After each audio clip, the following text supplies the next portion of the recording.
Rasty with the late headset application.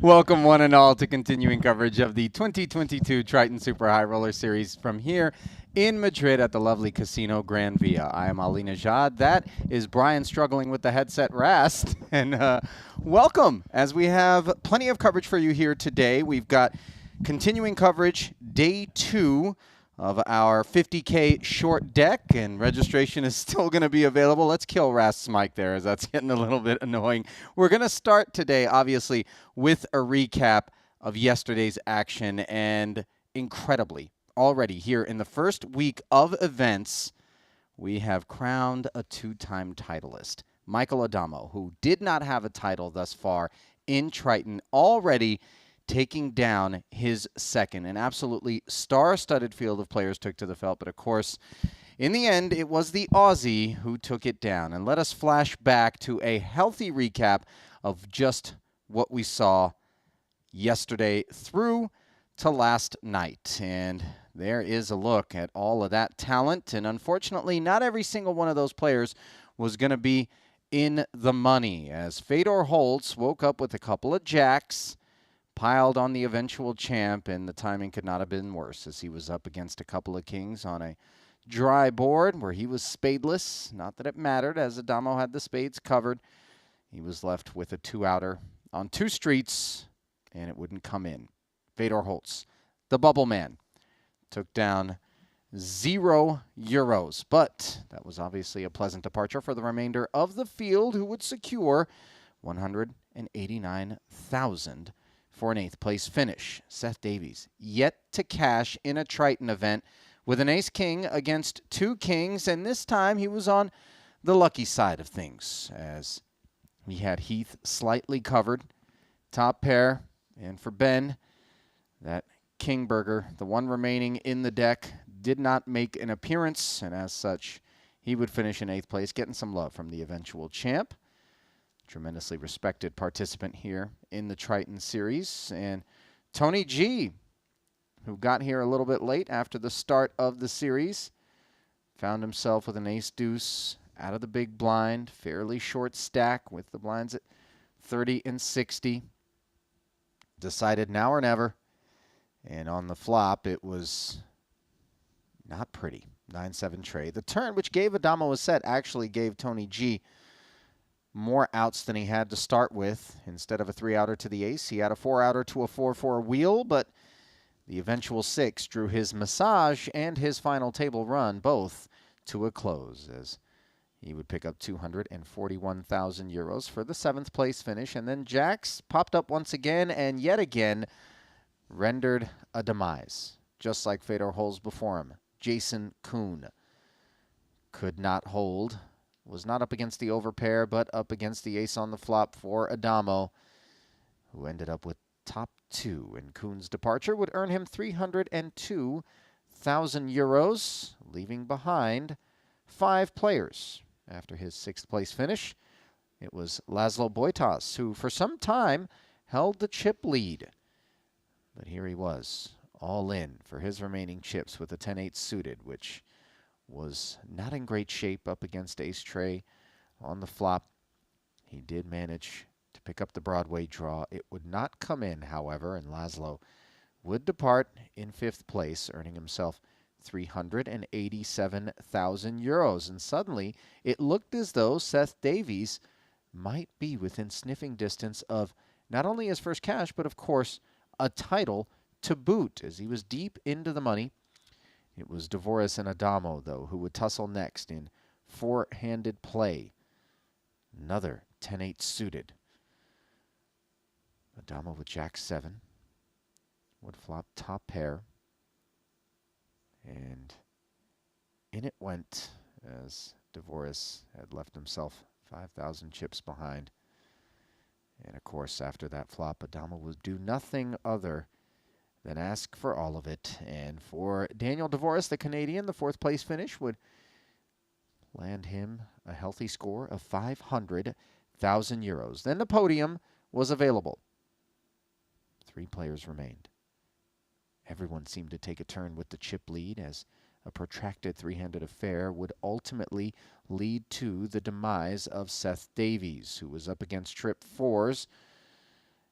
And Davies, you might be asking yourself, why was it that he had just 25,000 left behind? We'll get to that a little bit later. A very cool spot that Stephen Chidwick took, as Chidwick would find himself heads up with Adamo. Both players jockeyed for the chip lead. It was a real clash of the Titans, a tug-of-war of sorts. And Adamo, with queen deuce, would flop bottom pair against middle pair. On the turn, he would pick up a club draw, as Chidwick would pick up the gut shot straight draw. Adamo checked back and in the end made the second nuts with the queen high clubs. And Chidwick would put them all in. And Stevie went into the tank here, really trying to piece together and reconstruct the hand, asking himself, with what frequency does Adamo have these pair of fours beat?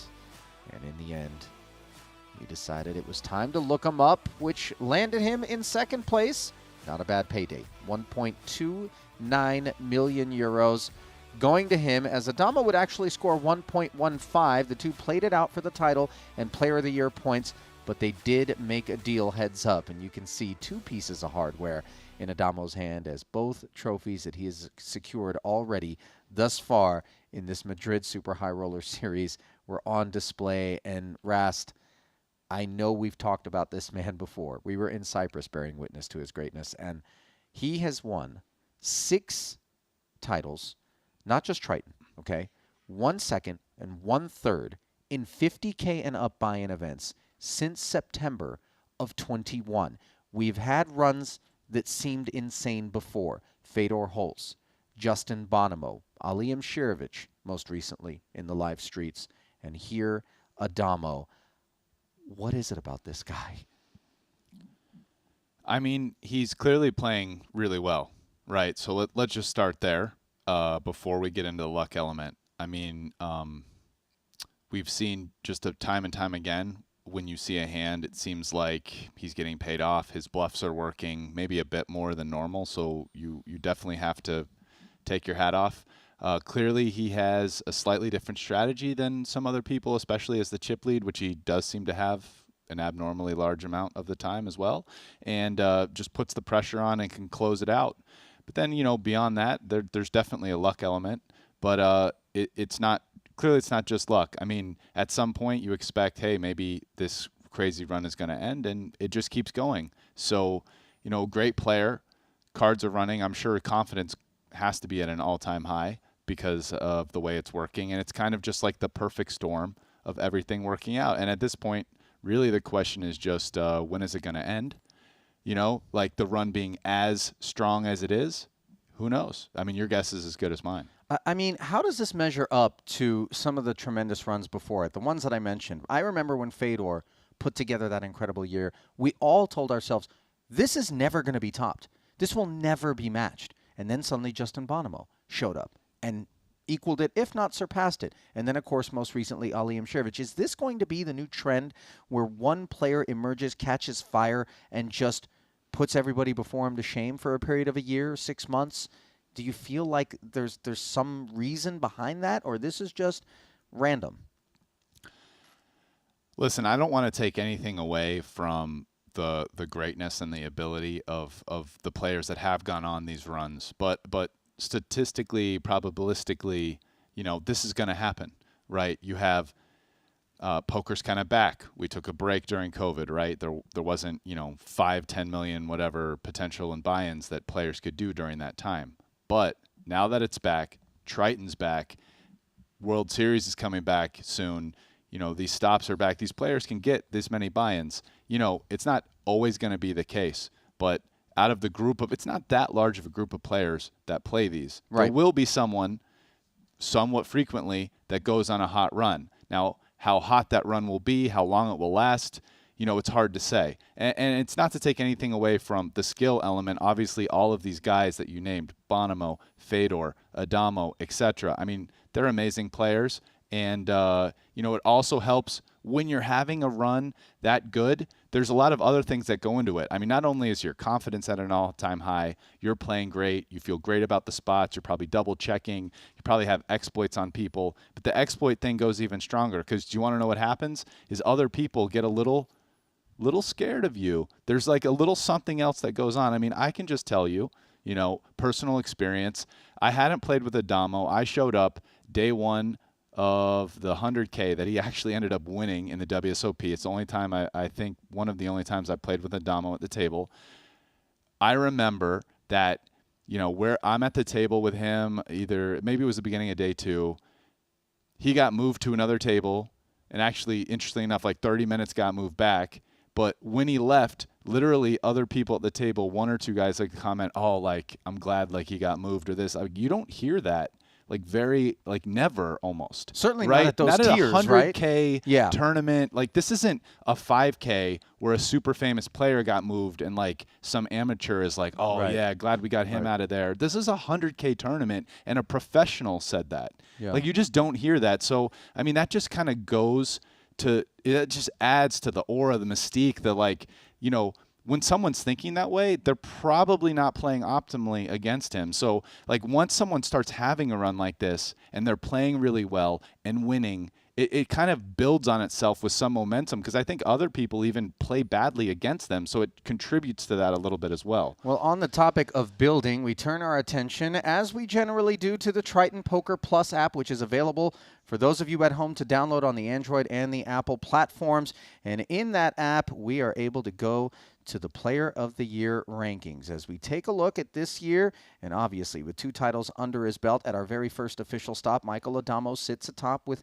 818 points. Watson behind him with 610. Paul Pua, who has a title as well, with 583. Badziakuski one under his belt. And then Danny Tang in 5th with the 561 points. On to day 2 of event number 6 now, the 50K short deck, and we're able to take a peek at the chip leaders and the seat draws here with 5 tables remaining. The field is 28 players of the 57 entries, 33 of which were unique. Registration closing at the start of today. Tony G, Seth Davies, Stephen Chidwick, all on yesterday's final table, deep into the night, past the end of play in this event, and they were able to register this morning. They're going to be out there in the field. Payouts are not available quite yet on the app. However, I do have some information. 114,000 euros will be going to 8th place as 8 get paid. First will be 855K. The feature table will have Tony G, Stephen Chidwick, Danny Tang, Winfred Yu, Mikita Badziakuski, and, of course, Tom Dwan. It's going to be 6-handed action here as we strip the deuces through the 5s out of the deck. And as you look at that featured table before we send it back inside, anything jumping out at you, Rast? Maybe Winfred Yu's 175 antes, a massive 1.4 million chip stack. Second overall. Yeah, huge stack there. I mean, we're still quite a ways off from the money bubble, so we should, get to see some kind of more cash gamey type play. We got Tom Dwan in position on Winfred. That's something to look out for because I know just from watching these streams and having played with Tom before, he's going to want to get in there, gamble. He's going to want to take a chance probably to get a big stack, being in position on all those chips with Winfred. I mean, Mikita, obviously great player. Not only has he just won his 4th Triton title, taking the lead, but I mean, he's been in all the Triton cash games for short deck. Like Danny, great player. We're going to have Tony G doing some interesting stuff. And then Chidwick, who in short deck we've seen, he kind of does like doing some of the pre-flop, getting after it, getting all in, picking up those pots the few times I've done it. So I think this should be an interesting final table that will have a good mix of guys who want to play post-flop, guys trying to accumulate chips, play a bunch of hands, and some other people who are kind of going to just move all in and put the pressure on and try to pick up the chips out there, especially if some of the other guys are playing a little extra loose, right? Yep. Like maybe, Tom limping under the gun won't be as scary to say Chidwick there in in the cutoff, so to speak, the last act before the button, might move all in a little light here and there and ask Tom some questions. While they are not at our feature table, let us not sleep on Rui Cao. Very aggressive short deck player, very experienced short deck player. 3rd overall in chips, and of course, Phil Ivey, 4th overall in chips. So plenty of excitement in store for you here today as Brian and I send it back inside Casino Gran Via to the feature table for a first look at the boys taking their seats, jumping straight into the action. There is Winford's big bad stack of 175 antes. Those antes are at 8K. The button will be 16 with the double ante. Makita, the only other triple-digit ante stack at this feature table. So it's somewhat of the haves and have-nots. Top 2 and then the bottom 4. 6-handed action will proceed here. Chip counts brought to you by GG Poker. Yeah, I mean, even some of the other big stacks in the tournament, Elton Sang, he's pretty consistent in some deep runs in these Triton events. Chris Brewer, who won his first Triton title in a short deck event, has a solid chip stack, 800,000, 100 annies. Yesterday, I was actually paying attention for a second. But And you think you have less? no, it's probably right. He thought I had 300. I probably wrote 300. I just. No, it's you lost That's the Yakuski. black spots. 4K, yeah? Big one. Up front with a king-queen offsuit. Will limp in, and I didn't remember. unlike in its long deck just play 8 counterpart and Rast, fold. we do see a considerable amount of limping in short deck. I played 8. Yes. Yeah, I mean, the happened to structure these really last lends 16? itself to that. I mean, you can kind of the best way to conceptualize it coming from Hold'em would be imagine I'm awake. they call it the ante, No, I but just haven't imagine played the ante is the yeah, small but- blind, and everybody posts a small blind, and the Oh button my posts God! a big Celebrate blind. my So seventh place. you're getting an amazing price at any point just to limp, right? I mean, at a 7-handed table, there's 8 antes out there, so you're getting 8 to 1 to call. I mean, the biggest reason why you just don't see everybody do it all the time is because, like this, you limp, someone behind you goes all in, so you have to fold, a lot of your bad hands if you do it, plus play them post. Well, not a bad hand for Tom Dwan on the button, no less. Ace-King suited, and he is going to pile slightly over the top of Chidwick. And Makita's king-queen goes into the muck. This is a pretty bad do spot that for Chidwick. Rebuy for 1 round, With We another did. king-queen into the muck already. Well, I mean, we can see by these odds, he's more than a Even 2 to 1 round, dog, people who which just in like- short deck is not as bad as it gets, but it's starting to get down there. I mean, even pair over pair is only 3 to 1. Plus, I'm sure the odds are slightly worse, which, as you said, another king Yeah, but queen people was don't want to folded. come like a Dan. Oh, look at this. People don't But wanna this The is come Jack to 10-7 dinner. I don't board want to now, kind of like giving Chidwick if I'm not playing poker. an open-ender. That's kind of a cool. As you idea, can see, this one was round. above average flop One for round, him. it gives a lot of action. And the 9 promptly I agree rolls with off your the deck, thing, giving one round. Chidwick the king-high straight. That's it. Now, Tom Dwan, People don't want to play. looking to I mean, they avoid don't sitting want on to vapors, play out. needs a queen, and instead it's a jack. So an incredibly fortunate situation for Chidwick. Very nice. Patsy Yakuski would have been chopping this pot if he were Now in there. I knew the Obviously 9 too was much coming heat when for you him said to get involved. And Dwan's all smiles, but obviously a devastating blow to his stack to start play here today. Well, it was probably going to be a tournament where Tom was chipping up to the left of our table chip leader, but that's not the way it went. Now it's a tournament where Tom's on fumes and Chidwick, out of position to our table chip leader, is Yeah, for this one, building it's a too healthy long, stack. It's too expensive, but 1 round, it's okay. Yeah, 1 round seems pretty reasonable. I'm sure I'm sure they'll be happy to do it because it'll boost the revenue, right? Well, you can't do too much or people don't like it. The rebuys are too late and stuff, right? Like Well, people no. used to complain. Day 2 won't know. But just 1 round, yeah. to there's get no- people to punt. Yeah. Yeah, so we had touched on this in the lead up. You could But, do it till 1 round ends up It was being funny good. when I went into that World That way Series of it's even Poker if you event. track every- You know, I'd obviously Yeah. just heard That's the almost direction. in the last week because I hadn't been following. I took a long time off, played the least amount of poker I'd ever played during the whole COVID thing. But I went into that world, so I'm going to play right at the beginning. Day 2, oh, hey, Adamo's at my table. Cool, let's check it out. I just heard like he was on this good. He had just kind of had a really good run before. I guess in some Vegas tournaments he had just like crushed it like right before one, like a couple of them, like right before the WSOP. So I'm like, cool. I kind of want to. I'm going to play with like the new guy who's just like crushing it. I was kind of looking forward to being at the table with him, and then I'm at the table, and it was something else to hear. Like when he got moved away, like a player be, whew, glad they moved him. I'm just like, wow, really? Like this is 100K. People are, that's pretty strong. So a little bit of that intimidation factor coming from all of that momentum. Absolutely red hot, the Aussie, Michael Adamo. Here, Danny Tang under the gun, ace-queen off. His limp invites Chidwick to the party. Winfrey dropping in there as well. And in the cutoff, Tom Dwan on his final 36 will. 20 more. Oh, this is going to create interesting moments here. I mean, Danny Tang probably happy to see that. He's probably pretty happy to then re-raise the rest of the field out and go all in with his 300K stack. But Makita might do something about it first. And then Danny on the button. Yeah, and then Danny's going to have an interesting decision if Makita, say, puts in a big raise or goes all in here. Because the action is reopened courtesy of the fact that Dwan has more than double the 16K with this all in. Yeah, so Makita calls. Yeah, Danny goes all in. Yep. Which you're going to expect. And we saw the 10-9 off because of all these big cards was in great shape in this multi-way pot. Chidwick let it go. Maybe he doesn't do that with 10-9 suited. Not unclear. But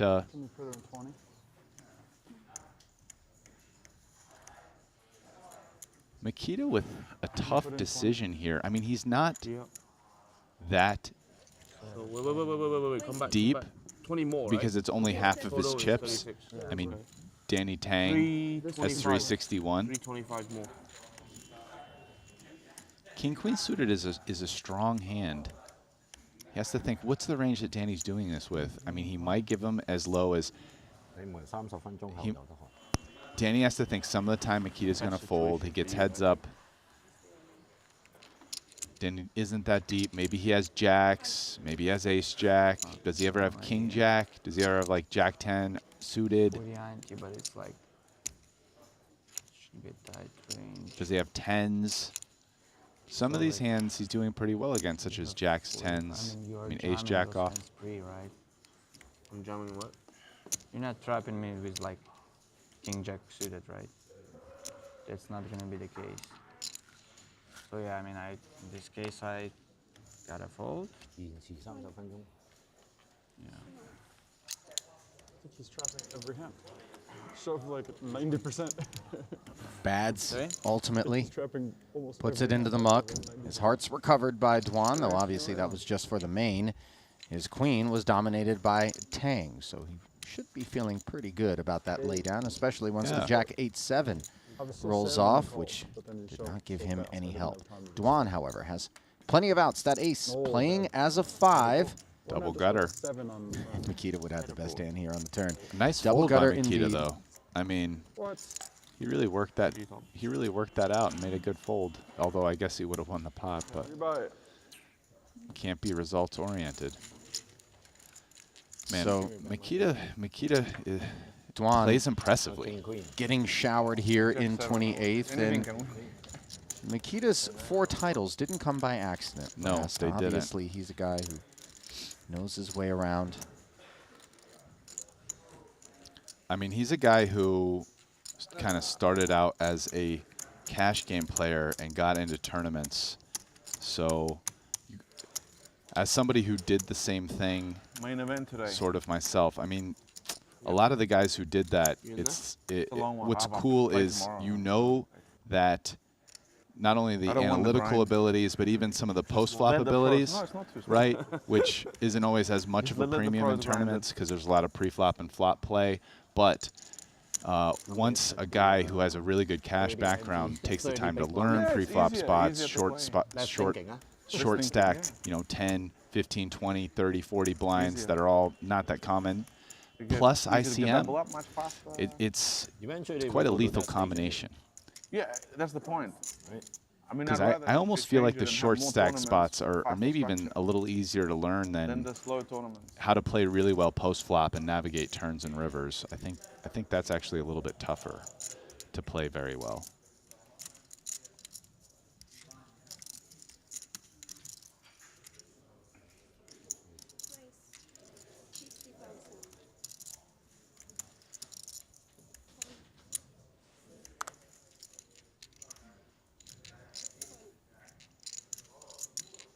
Raise to 50K from the chip leader, Winfred Yu, with his ace queen after Chidwick limped in for 16,000.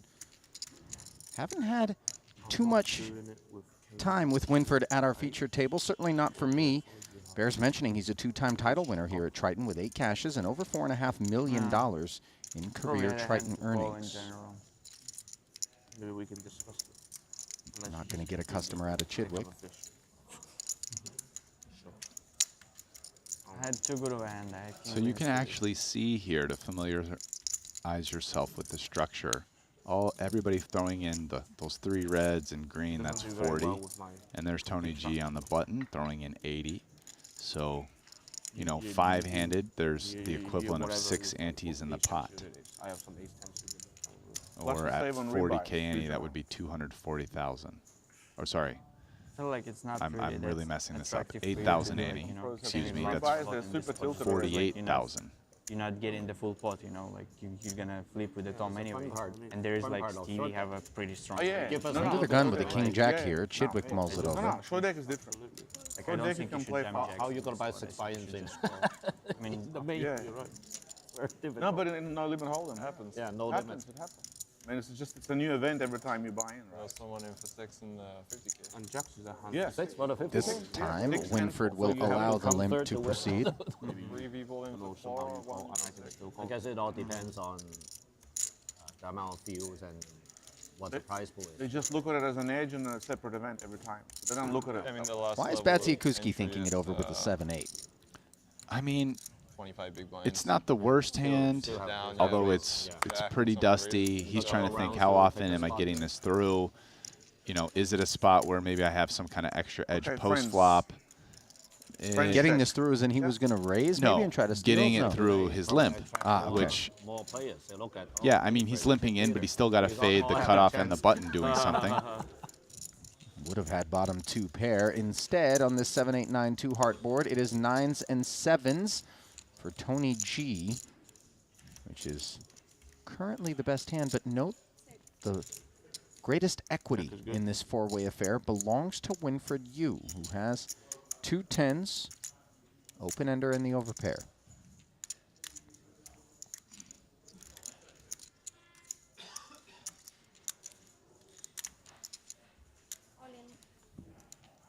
Three checks in front of Tony G, and he's going to look to 260.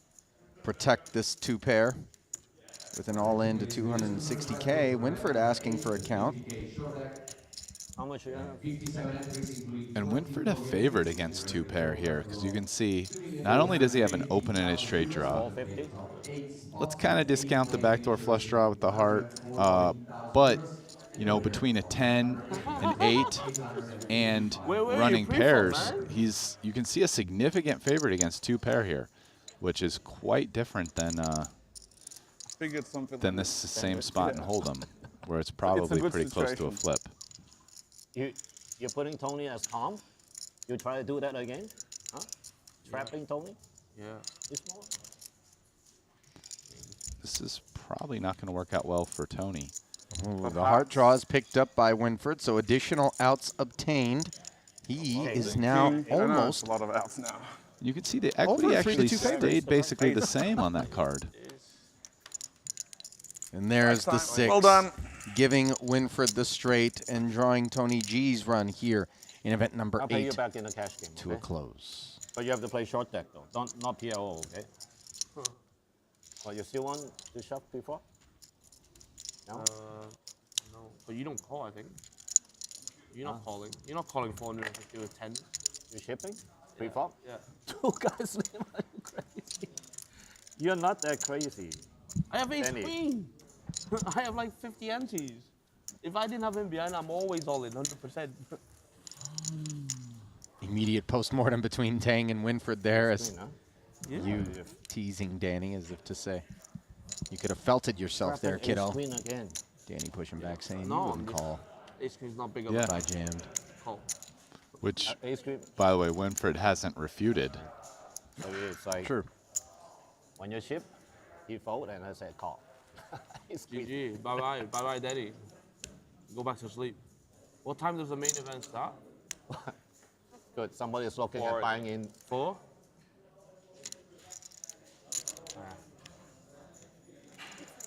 King 10 under the gun for Winfred. He is now the overall chip leader in the event, courtesy of that pot there. Coming into today's play, that title belonged to Wai-Kin Yang. Makita with a little bit better hand here, 9-8 suited. It's a hand that plays very nice against the premiums. Aces, kings, ace, king. Hand that plays well multi-way. The one thing you don't really want to do, though, is just get it all in heads up. Look at It's Winfred on top. not the preferred way to play Like it. everybody has a good chance. Although when you're getting it all in against, even though you're not blocking an ace, it is one of the hands that has the most equity again against aces and kings. So it is a hand that you can get a little crazy with, and you see some You wanna give me players one? do that. But Padzikuski out flopping the ace-7. yeah, and this board is better for him. As somebody who limped in the hijack, with the higher cards, it's going to favor his range. So he just gets to bet a lot. And yeah, Thank you. this would be a pretty tough continue here for Stevie, given all that, and with only ace high and no real cards that are good for him. This would just be kind of playing Makita and Wow, 打得幾好啊 planning to Check bluff, that, all in on it. maybe turn checks, 哎呀 kind of a reach, but Winfred maybe 3.0 Stevie was ah. considering.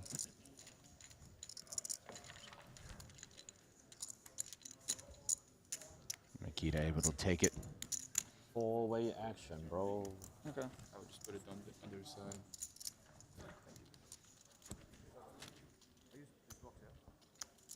Welcome Michael Soiza Okay, I changed to my the mind. party. In Supposed to be, seat 1, Unhappy but call. Soiza Well, because you saw the king. with 1 career Triton title, Yeah. 8 cashes, over Yeah. $4 million. That title, by the way, coming in his very first ever Triton event. Back in Jeju in 2019, he won the 500K HKD 6 Max No Should've Limit had, like, event. 40. I needed like 42, 43%. Has of cashes the in range. short deck. Probably that's about what I had. And I might have to remove the plural from that, as I'm seeing just one yeah, cash put coming in in there. Montenegro back in obviously depends on your range. 2019. Meanwhile, folded around to Chidwick's cutoff. I have a different approach. Sorry? I have a very different approach. 10-8 offsuit. Are we just obligated to get involved in the cutoff? Do we just never want to know give your that range button a better. walk? Yeah, I mean, think about the price you're getting, right? It's 5-handed, so you're getting 6 to 1 to continue, right? So it's much better than the small blind, big blind spot, even with the big blind ante, right? Folded to the small blind and hold 'em.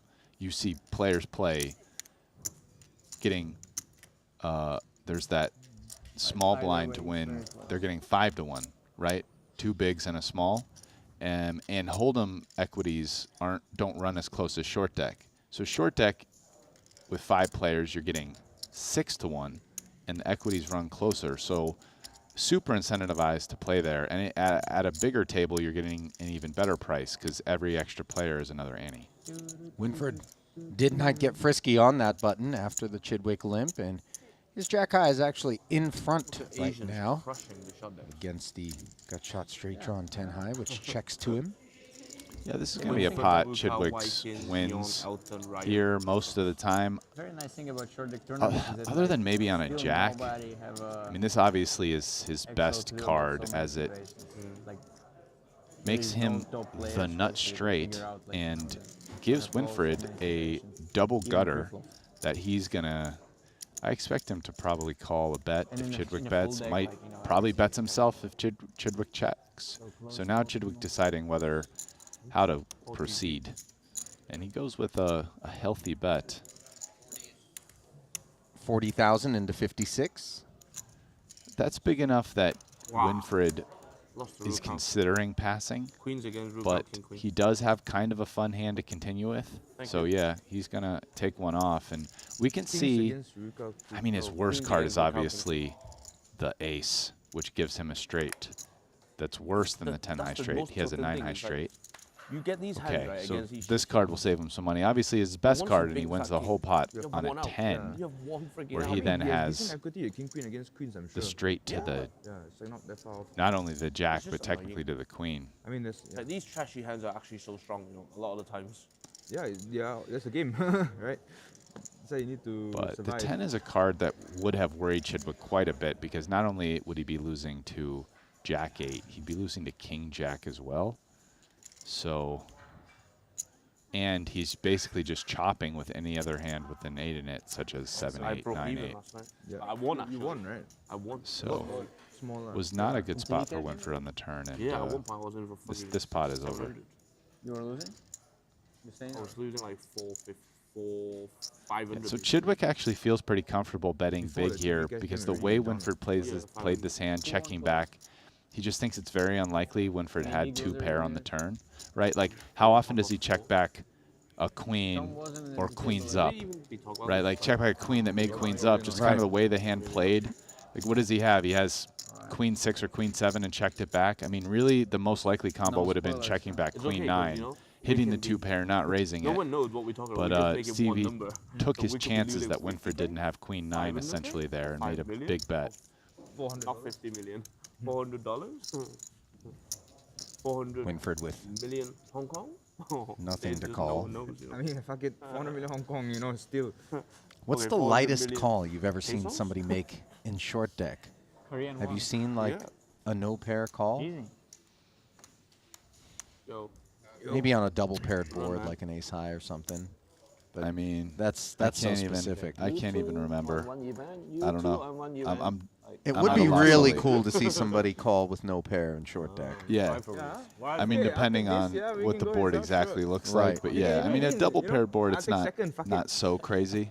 You can definitely think of time. I'm Yeah, sure it's I'll take second, happened. man, you take it, But yeah, it's I okay, mean, you know? what if it's not even a pair on the board? So it's like there's only Let's start with the 2 cash or first, 3 you know? no pair hands, right? Yeah. That would be insane. Yeah. Because then, I mean, you'd assume sometimes somebody's bluffing with like miles. bottom pair or whatever. Right. So I don't know. I wonder if that's happened. That's happened and the player's been right. Well, Seth Davies I haven't seen that. That I Yes. haven't seen. joined the festivities. His first ever Service? Triton 1-8 cash already, came yeah. yesterday. Won a as he 7 this time. finished in third in event 7, but the he needs 75K 8 max no limit, winning 661,500 euros, and that'll go a long way to Go for a Seth's third, spirit. and then now, like, I mean, Nikita get you four- wouldn't have known four it from the champions. way Davies conducted himself so I'm another throughout step that away. really just awful run, because of way Danny, below just EV, get four. starting in Jeju in Thanks, 2019. guys. Yeah, sweet. Madrid is his fourth really wanted to Triton lose that one. stop, and he had played 4, 8, 10, Yo, that was his was, 21st pretty, Triton event that he had bought tough into, final and table, his huh? first cash, Seth? Rast. hey, what happened? I don't care how much of a professional you Yeah, are yeah, it's or how ICM. deep your bankroll is. Free It is steal on the next so hand. difficult Free steal, not you to can be steal the guy's blind with demoralized any two next by hand. that kind of 25K situation. behind. Sure. Yeah. Shove, No, leave we 25K, were talking and about then it just call and yesterday take it down. in the final table when I mean I was doing the stream for a bit and Who had this hand? just Stevie looked through his and, record and was like, wow, he actually hadn't cashed yet, and Who left with 25? obviously it has to be Yeah, pretty he tough. wanted It feels to- like he Seth wanted is to actually one of use those that guys Yes. who maybe hasn't gotten as much We learn something every shine day. and stuff like that as part of the reason why. But you know, I've heard based on reputation, other players talking, and from what I've seen as well, playing with him and doing commentary, I mean, seems like he You get plays to quite abuse him well. for So one hand for one he big could be guy. ready, That's why I thought- basically to go on a pretty good run, right? Like maybe he's had a few spots, lost a little bit of confidence sometimes because it is pretty hard to go, 20 plus straight tournaments and not cash. That's never fun, especially with these 50 and 100K plus buy-ins, Yeah. right? I mean, that adds up. And multi-bullets, let's not But forget. I mean, here we go. Finally got something worked out at the final table. Ace king to kings. I mean, it's a cooler, but he hit the ace. I'm sure on those 20 plus cashes, he might have had the kings to ace king. Yeah. And some guy binks the ace, and he's like, man, F that. So, happy to see my man Seth placed third and hopefully gives him a little bit of pep in his step as he buys into, you know, the main event coming up. There's still, you know, he plays short deck. We got all these 100, 150K short deck events. You know, I sometimes it's like the streaks. It's like I just feel like Seth is a favorite to cash again, right? I want to bet like Poly Market. Where are you, Poly Market? Let's go. Seth Davies to cash again. I'm on the yes. I'm on the yes, Seth Davies. Well, time will tell. Here he is. Here he's going to speculating cash with a couple this of one. eights. He might even cash this one. I mean, I said Paul's going to win one this, and he won the same event. Seth's going to cash. It's probably going to be this event, even though he's pretty short right now. 8. Let's go. There we are. Well, there is an 8. Queen 8-6 as Chidwick has flopped top pair. Davies with middle set. First to act in a four-way affair. Yeah, so, I mean, this isn't the best flop for Seth up front, theoretically speaking, right? The 6 and the 8. So Seth thinks about it and obviously would love to bet at this pot, but goes for the check. It's going to be hard for him to get a ton of action on this from anyone. You know, we'll see Chidwick next up. Does he want to bet? He has a queen. Seth would obviously love it if Chidwick bet. He's like, please bet, Stevie. Do it, Stevie. Bet. You know you want to.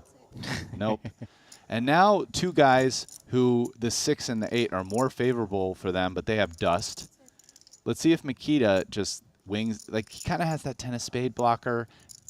King of hearts, not so relevant, but the 6 and the 8 are good for him. Do I take a stab at this? Again, Seth saying, please, Makita.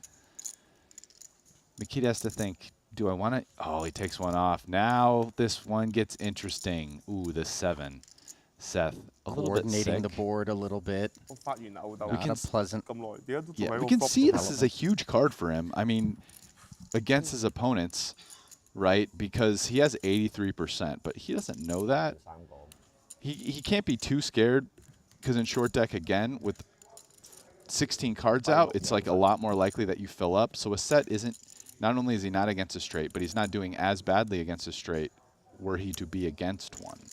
So let's see what he comes up with. What do you think, Ali? Into 80,000. He fires 40.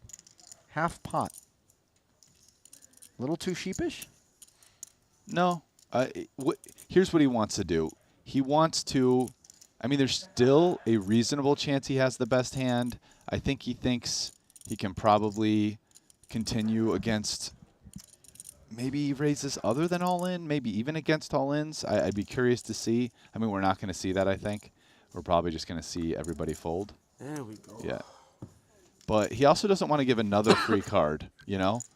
I mean, there's still maybe a spade, maybe any ace, 9, 10, all make straights if someone doesn't have one already. No takers, even with that 3-to-1 pricing. It was Makita who had the gut shot straight draw, so sweet relief for those 8s. I mean, the issue kind of with his under the gun limp is his value range is probably somewhat face up. It's like basically, because he doesn't have 2 pair really, it's basically sets and probably straights, because he will have the ace 9 suited, the 9, 10, and then, you know, probably like queens, 8s. I don't know about 7s or 6s, maybe.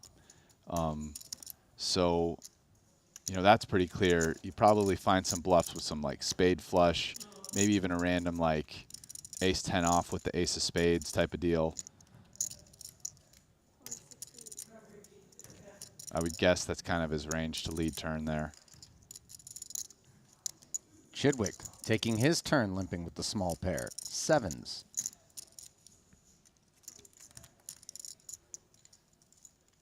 Back around to Soiza with the ace-jack off.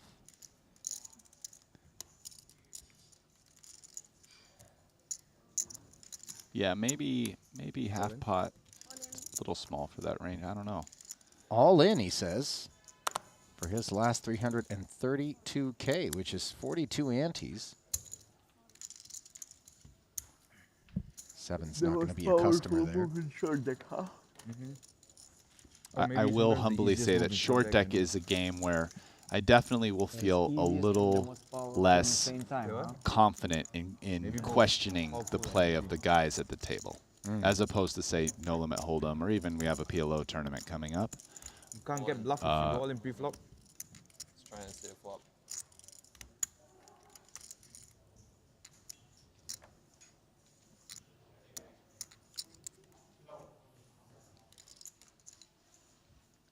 Jack 10 suited, such a popular hand in short deck.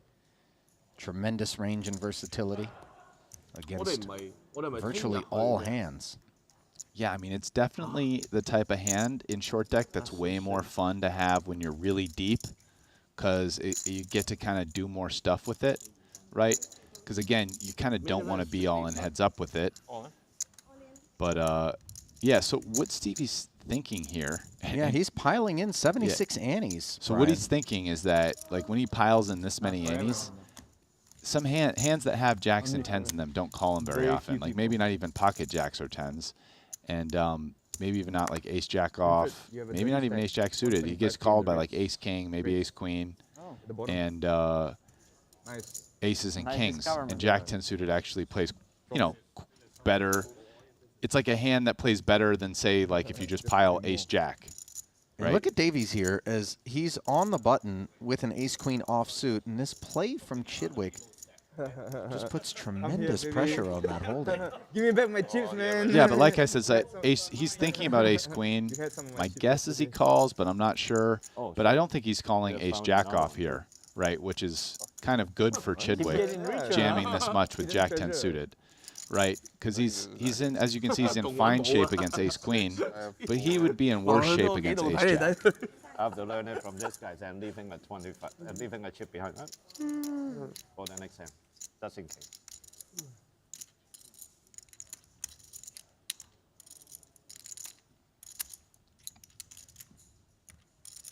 Seth thinking, do I want to call here? How often am I a big favorite? Like, does he have ace jack, ace 10, like ace 9 suited type hands?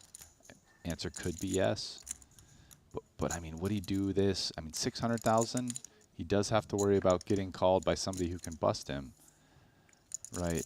Does he ever do this with aces or kings?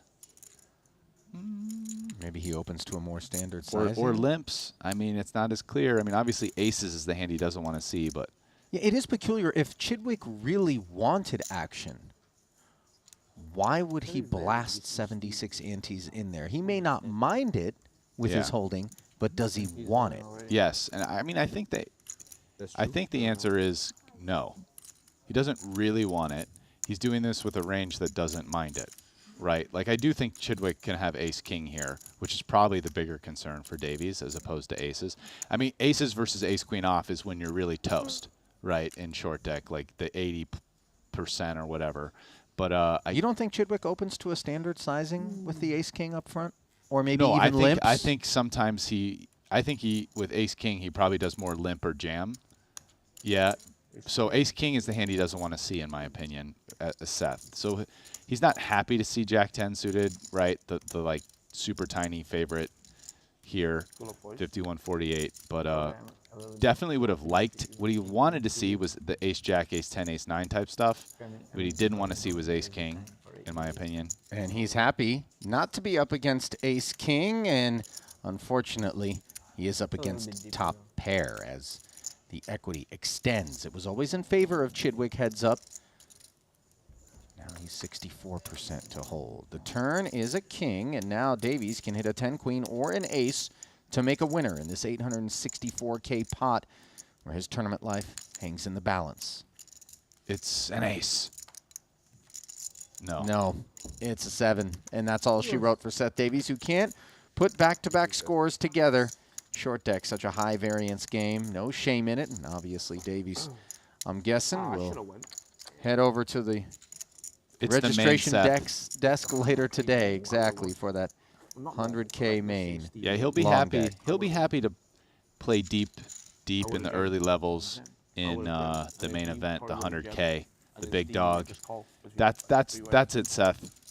You didn't prove me right with the cashing just straight off, but it's the main event. That's yours. I mean, why Why win the What would 50K happen? when you can win the me and Seth 100K? have, like, Sure, similar okay. stats. I don't know There we that those go. were mutually exclusive endeavors, but I mean, they weren't, but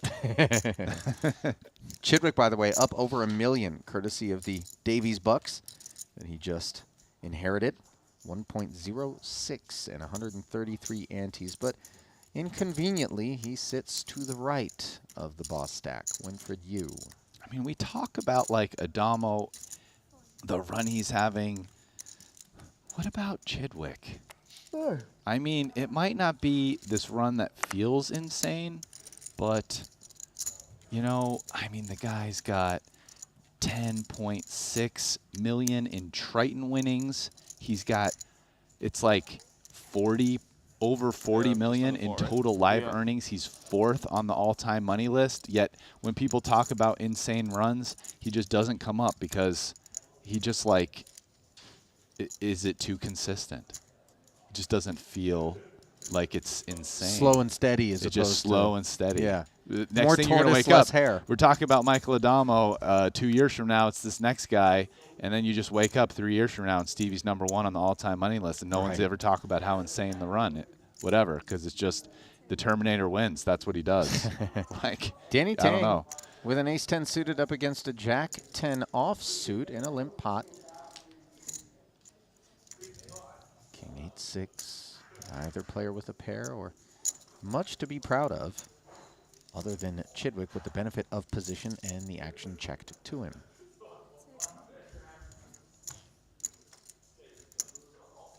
Main event starts at 4 p.m. Again, not for everyone. Not for everyone. Hopefully not for me. Yeah. Yeah, I don't mean, you mind know what some join of it is later too? either. I'm looking at his Join Hendon, tomorrow. and I mean, yeah, the guy. So late though. Sorry, I'll call him Super late, Stephen like Chidwick. Stephen 11. I mean, Stephen this one is not Chidwick gonna be very long. doesn't necessarily win Day 1 play, no? all these, especially not maybe Nowadays, some of the today they big play ones, longer right? I mean, some of these firsts have been in 5K, because it's 5K, deeper structure. some of the bigger ones, but And I think I this mean, one he's is gonna be just done, like, placing. really early in He's the profitable. night. He's final tabling Right. a lot, People drop and in. the money's just adding up, right? Oh, So- man. And when you can bink the 300s like he does here, Yeah. that doesn't hurt. Easy to stick in. The You got no cause. choice. You have to stick in. As 2 streets of checking. Yeah. Otherwise Turn to you a just third bleeding for out Danny your Tang. chips. Every hand. One until less. I mean, even stuff like the final table last night where he lost to Adamo. I mean, he got second. Technically, He made more. he made more, right? But it's going to be second on the thing. Adamo Right. gets the trophy. Stevie just gets more money, right? That's I mean, it's almost like that's like exactly along the lines of what I'm just talking about. Isn't that similar to the Bryn Kinney Aaron Zhang outcome in London, the Triton Million event? And as we see Chidwick betting half pot here. So I don't know. People aren't talking about it like that, but I think they should be. Winfred is still I mean, he's a beast. Look at Danny. We were talking about thin calls. This is a paired board, not a double paired board. And he's actually considering this ace high. I mean, he's in 4th right now. 1 is Bryn Kenny. 2 is Justin Bonomo. 3 is Daniel Negreanu. 5th is Eric Seidel. 6th, David Peters. 7th, Dan Smith. I mean, Chidwick, to my knowledge, is putting more volume in than any of those guys up there, right? I mean, Daniel's not here for this. Neither are Bryn and Justin. I mean, this is ton. Yeah, Well, what? You want to bet it, Rast? Whether or not he's going to cash, how many cashes No. he's got, anything your little heart desires, polymarket.com can give you your fix. It's the leading information markets platform where you can trade on the most hotly debated topics, whether it's the Triton series, politics, current events, or anything else. Check out the latest events happening on polymarket.com. Yeah, no, so what I want to bet is Chidwick becoming #1 on the all-time money list. I mean, listen, Daniel Where does he Negreanu, lie now? He's 4th. Okay, and in behind front of him are Bryn, Bonomo, and Negreanu. And obviously, Bryn and Bonomo are both around 57, so they've got a healthy 17 million lead over him. But they're not putting in, like, neither of them are out here. They're not putting in the volume that Chidwick is. Negreanu, who's only 6 million ahead of him, I mean, he plays too, of course, but not the volume like Chidwick. And I mean, Chidwick's here. He's talked about by like many people as being the guy playing the best overall right now in these no limit hold'em tournaments, right? I mean, I've heard multiple people say that about him, like him, maybe Adamo, whatever. But Adamo's like way lower than him on the money chart right now. So as long as his hunger keeps up and he's putting in the volume he is, he's actually a pretty decent bet in the next few years. Sorry, put the chips. I mean, it started out as a joke. Like, I started a joke, but then I realized it was true. Badziakuski limped here with an ace-6 suited. Danny Tang jams with a king-queen off, and that puts Winford Hughes king-queen suited on the button into the mug. So nice line from Tang, who picks up Nikita's limp and the antes. Danny, living in Hong Kong, educated in Manchester, studied business, a professional poker player. Most memorable moment from playing poker is winning the WSOP 50K. So many people, they have to put You win a big pot really just now. I mean, that's the other thing. Like, other guys that seem to Lots of put in small good pot volume winners. who are a little behind him, like Kuhn, Makita. I mean, man, Stevie Chidwick plays 5Ks. He's out there in the World Series of Poker playing mixed game tournaments. Yeah, Like, and cashing. he's dedicated.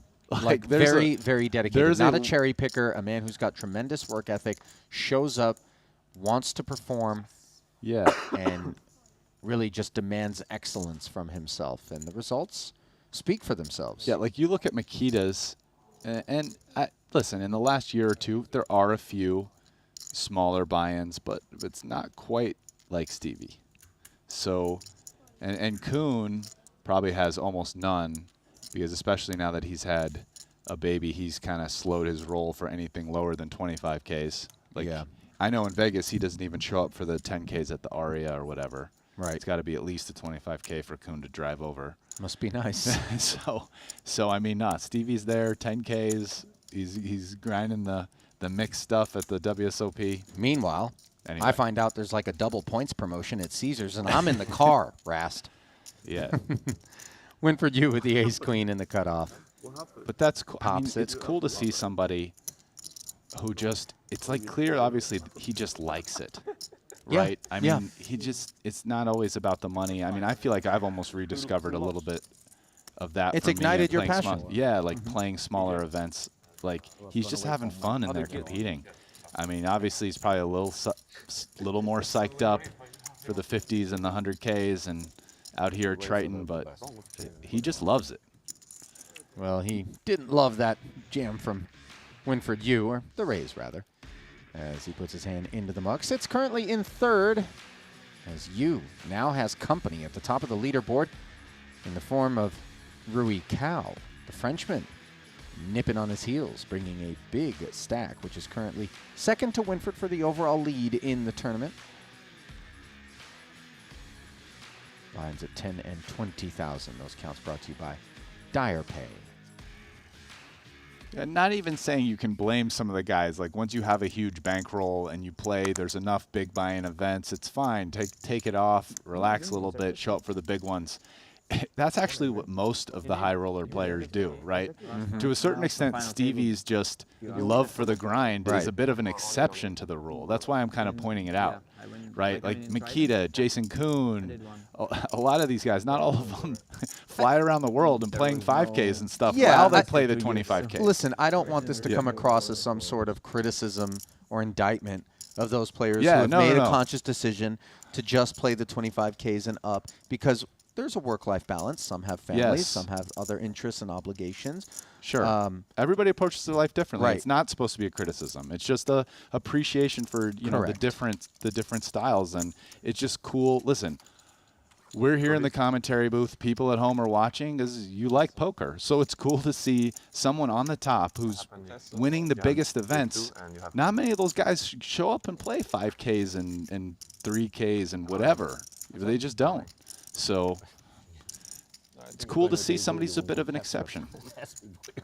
Two aces and a 7. And a three-way limp pot here where Danny Tang leveraging perhaps some range advantage by having limped under the gun, I assume they would sprinkling just 15K into think they 90 would do with queen something high, and like a cheap investment with a big return as he picks up Danny, the right? pot along with the button. give And you money one of the back when you- coolest things on Danny Tang's bio, which I haven't yet had social an opportunity to reference, Rast, is the thing that he wants people who are watching him play on stream to I know. instant profit. He says, Did he I show used up to be, day two? No, I and showed still up, but I am, was, like, quite just a sick. regular It guy. was right at the start of the Every poker COVID. player out there And Kerry wasn't can happy work about it, hard and and reach my gave me money heights back as and gave well. me some sort of Dare ICM deal. to dream. I And got I think like that is a very cool, 70K humble, inspirational message. You know, it's Yeah, not high 50K concept, buy-in, and then I but got to have 70K somebody, straight away when as there's, like, 40 opposed players to left, you know? vibe with some measure of arrogance or entitlement or omnipotence, turn around and acknowledge Yeah, his and, like, those fakes beginnings, are positive and that tests for there are non-catch those who are and looking to follow in his footsteps and look to motivate and inspire those players, No, he's not really says a lot about why his you wearing this? character. Certainly one of my Because you're not favorites for out here on fashion, the right? Triton Tour. Yeah, Danny we're Tang. talking about Michael Soiza. So what is it you Right? play? Danny Tang. Oh, Danny Tang. Yeah. Okay. Soiza's a great guy too, don't get me Yes. wrong. Love and enjoy all my conversations with him as well. And by the way, Danny's got that attitude at just 29 years of age. Tremendous maturity. 477. Yeah. Yeah, 477. definitely. Pause unless action before. Yeah, that's a really cool quote. Badziakuski jamming the queen jack suited and Tang on the button with just 9 high. You know, actually, you and I had a conversation a bit, and it's a regular conversation in the poker world, right? Okay. About like, hey, who's the you money best already. all-around player today? Like, people talk about this all the time. And Meaning actually, while I'm just cash, having this, tournament, Block if all someone stacks that disciplines. chip. I think on the short list of If candidates, you someone do has have to one put giant Stevie. towel or whatever, you got And it's just like here's a why. round and then I I mean, had, like, here's a 5 guy who seconds people are left. talking about as being maybe but like his the best you or could- one of the you know, best the stacker all-around is no easy. limit Yeah, I hold'em should've- tournament yeah, I players. should've counted Otherwise, I it mean, would just listen, be the like, guy how plays much short you have, deck. how much you have, how much you have, how He much you have, plays and you got all like the a minute. games. Yeah, He shows up at the World Series Come on, playing Mikita, you're all the limit professional. games. He plays Yeah. mix. He plays That's why I'm cash. not complaining. He's Yeah. had success in all of the venues.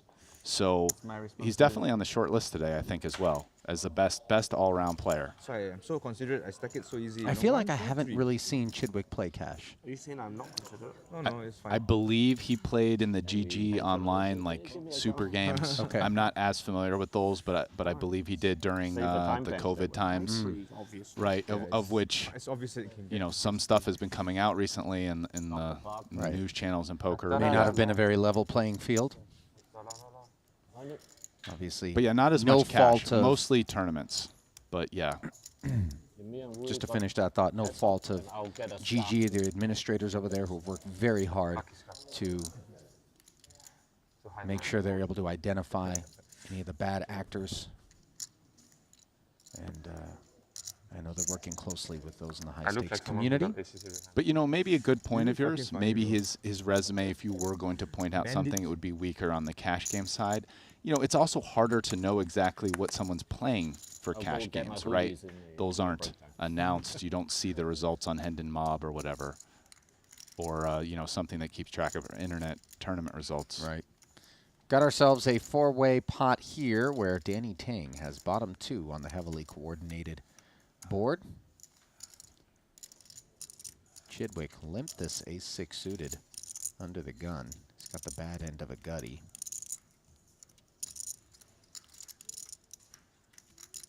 Yeah, this board not really hitting anybody too much. I mean, Is it on me?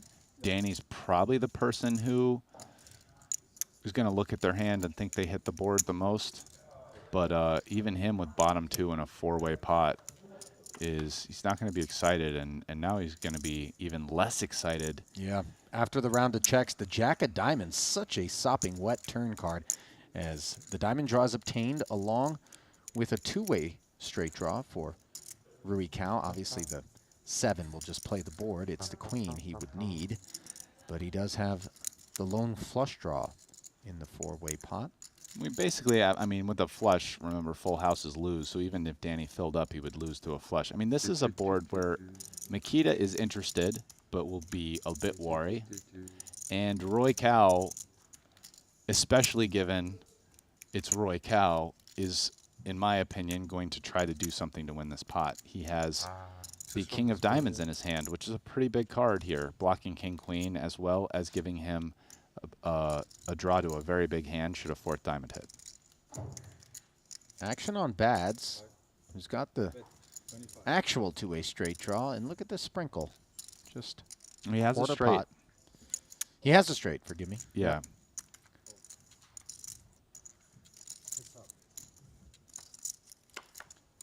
Of course, Rui made the call. Does not hit on the river.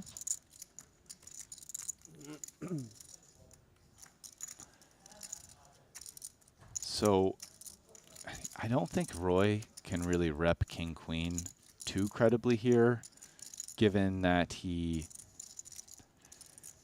didn't raise pre-flop, didn't bet the flop, a few things like that. Well, when you got three limpers in front of you on the button, you're not Yeah. obligated to raise that king queen. So No, that's you're not. impossible. I'm just And saying he would sometimes probably. sometimes there's a check back on the flop with the Everyone goes diamond snap, draw, given snap, how difficult it is to make the flushes and how much more Instant call. concealed they are when they hit. I'm not But used to Rui deciding that he'll be Nikita happy to slow. wave a No, white flag. I'm not as saying that he couldn't Makes it possibly go away. have Yeah. the king high straight or a flush, but I just think given that he plays aggressive, given certain aspects of it, you know, you do play turn discount 5 seconds. that in his range a little bit. 5 seconds. So I think that was part of why maybe Roy fun. didn't go Everybody for the 5 bluff seconds, on the yeah. end. He And just no time. decided 10 seconds. Nikita's going to have a straight quite a bit here, and man, maybe I really can't get him off it. He'll look me up because if You have he'll to be, figure like, I super would have focused tried on to it, steal almost this like before what with you some Yeah, of you the have to be hands super that focused. that can beat a queen high straight. 5 is tough because like it's gonna be hard to like even check your cards and Yeah. look at people's stacks in 5 seconds. Yeah, these But Maybe like 10, 10. Yeah, 10 they is could do 10. doable. I think it'd be fun. 10 is doable for sure. different game. Different game. No time bank. 10 seconds, no time bank. Shit. Adamo is gonna have a good time. I think it's like all in. Rehand. You ever run out of time on GG at the final I table? have. Yeah, it's fucking 3 intense. seconds bro. to act every decision. Yeah, I had it before. Yeah. What do you mean? It was 3 seconds? three-handed because GG time bank is like 10 minutes total, and it just like chess clock, it goes down. So if the FT goes on really long time, like you could run out of time bank. So I played three-handed with like 4 seconds, I think, to act for each person, 3 or 4 seconds, Three-handed. Fucking intense. Yeah, that sounds pretty extreme. The increment is 3 or 4 seconds, right? All in? No, it's like you just have 4 seconds to act. and your Look at hand is dead. Chidwick posing a question to the field after three limps in front of him. If you have bad connection, it's Terrible. Jamming and leveraging that strong stack. I'm not sure if they changed it though now. It's been a while, every tournament like this. I'm No, not only sure. some of them. Yeah, I'm not sure. Rast, I'm going to ask for your blessing on something. Do you get like your whole time for the Excuse final me? table? Service, please. So, Given the newfound bandana for Rui, can we call him Rui Cowboy? Oh, from I this like point that. forward? Yeah, we can. yeah, Yes. it's I'm- like a chess I'm club. game. You got like 8 minutes at the side of the final table. Yeah. Yeah. It's 4 seconds before it starts counting before it starts. But you can't build it up by Ace you jack act in suited. 1 second, you don't get +3. Yeah. Bads limps. So they're talking about a pretty cool thing, I guess, on GG, because this has been something I feel like that's been talked about for some years, right? Playing tournaments on a This is chess fun. clock style, right? So instead of without time just always having a consistent amount of time, and it would be even better if you had some total amount of time, and that would cause players to maybe act even faster in spots where they know what they're going to do to save that time for times when they really need to think about it. And it kind of be more fair in that way, so you don't get guys that just like always use almost the full time, 20, 25 seconds, which can be pretty annoying to be at a table when someone's doing that as well, because even though they're not using a time bank, they're just using a ton of time and way more time than everyone else. So a chess clock is like the perfect solution. The problem being it's almost impossible to implement live, but online it's much easier. So Sure. pretty cool that Gigi's doing that. Yep. A few more logistical challenges in the live arena to implementing some of these concepts, although I think it's fair to say that Triton is always working to evolve and be on the bleeding edge of player-friendly policy. I mean, they already have this super cool clock where they are different amounts of time on different streets, but I mean, that would be the next step eventually if they manage to find a way to implement the chess clock. this would be the place to do it if anybody did it, for Yeah, sure. no doubt. Everybody checked around on the 2-diamond, 2-8, and a queen board. In hand. And after the 7 rolls off In on hand. the turn, there are no concerns for In hand. Rui Cowboy as he bets quarter pot. Yeah, Chidwick would like to continue getting 5-1 here. A bit annoying having two players behind him to act, although no one showed interest so far, so it might give him a little courage to stick around. Kind of the curious question for Chidwick is, what happens when he misses here? In there. I guess He we'll has. get to find out. First idea. This is a card, given that he has a 9, kind of could be, blocking 9-6 a bit. Maybe ace isn't a card Rui's super likely to have. Maybe some nut flush draws, maybe a hand like ace-9. But he has no showdown and it's a pretty good card for him to bluff. I feel like we're going to see a bluff. 150K in the middle. And a 10 isn't really a great card for Roy to have to call with. He'd much rather have like queen 9 or queen 6. He doesn't have diamonds, which is That's good. beneficial, yeah. Oh, and he picks it off. Nice work from Rui as he lassos some Chidwick bucks and hauls them in, adding to his already healthy stack and putting some distance between himself and Stevie. Or it would be nice to see Roy Cowboy turn to his left and say, "Not on my watch, partner."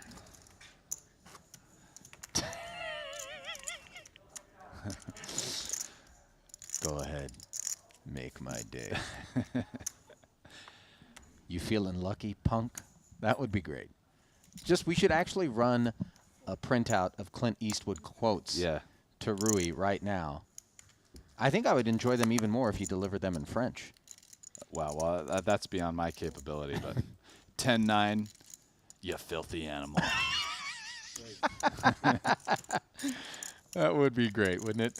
Rui, feeling frisky. Jack 8, looking to string together some momentum. Shoots it. Yeah, this is like a heat check here. Yeah, Just yeah. shooting it up with the jack 8 off. Not a very good hand. But he's the guy to do this kind of Yeah. stuff, man. We've seen him spin up big stacks in short order in multiple events, in particular in short deck, where oftentimes it feels like that aggression can be rewarded. Dikembe is about to wag his finger and say, no, no, no. I mean, this just feels like a spot where Soy's is going to go all in. Doesn't have many chips. He knows Roy's plays pretty fast. I mean, he has a pretty good hand. Okay, he's going to call instead. Interesting. Thought maybe we would see a jam. Ooh. Roy, yeah, bet. And I mean, Soyza just get it all, going to go all in. Yeah. I don't think Soyza can go anywhere. I don't think I can fold.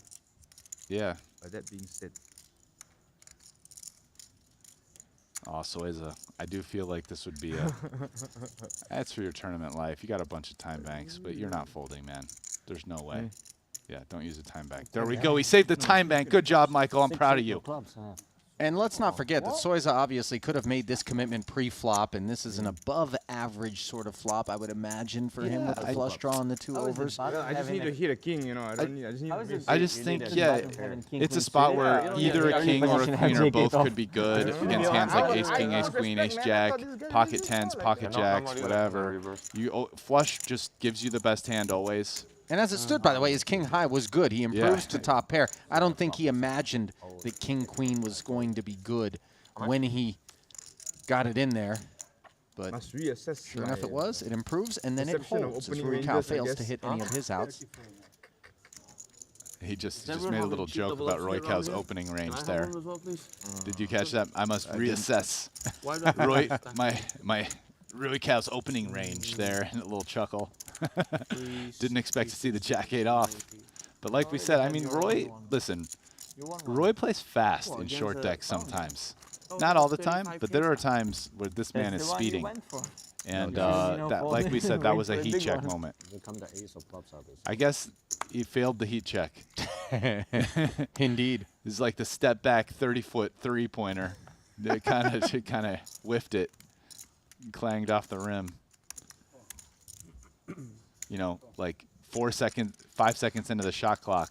Like maybe that was unnecessary. Danny limps his 2 6s. Rui back in there with queen 7 suited. Not exactly a powerhouse.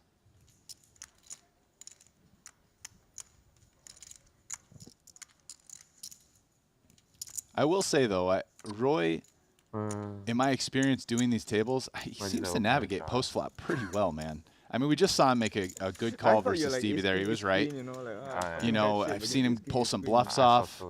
Yeah, you Good folds, good calls. I mean, you know, when you're out playing people post flop, you get to play more hands pre flop. It's what it boils down to. So, you know, we're saying, hey, some of these hands are bad. He's speeding, but the truth is, I mean, Roy has amazing results in short deck, and the reason must be because he's outplaying people post flop. I mean, that wide range garners respect. And Soiza with the actual Cowboys One away from jams and takes it Really wanted to see the as flop. he trends He's gonna upward. double you up. You asked for it. What are you doing? Why you fold? Two. Save the 10K.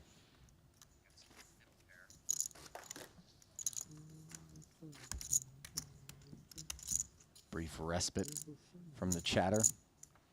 Boys are feeling alive here at the feature table. The video stream now is what? 45 minutes delay? Yeah, really long. Yeah, I told people 30 minutes. Yeah. Maybe even an hour, yeah.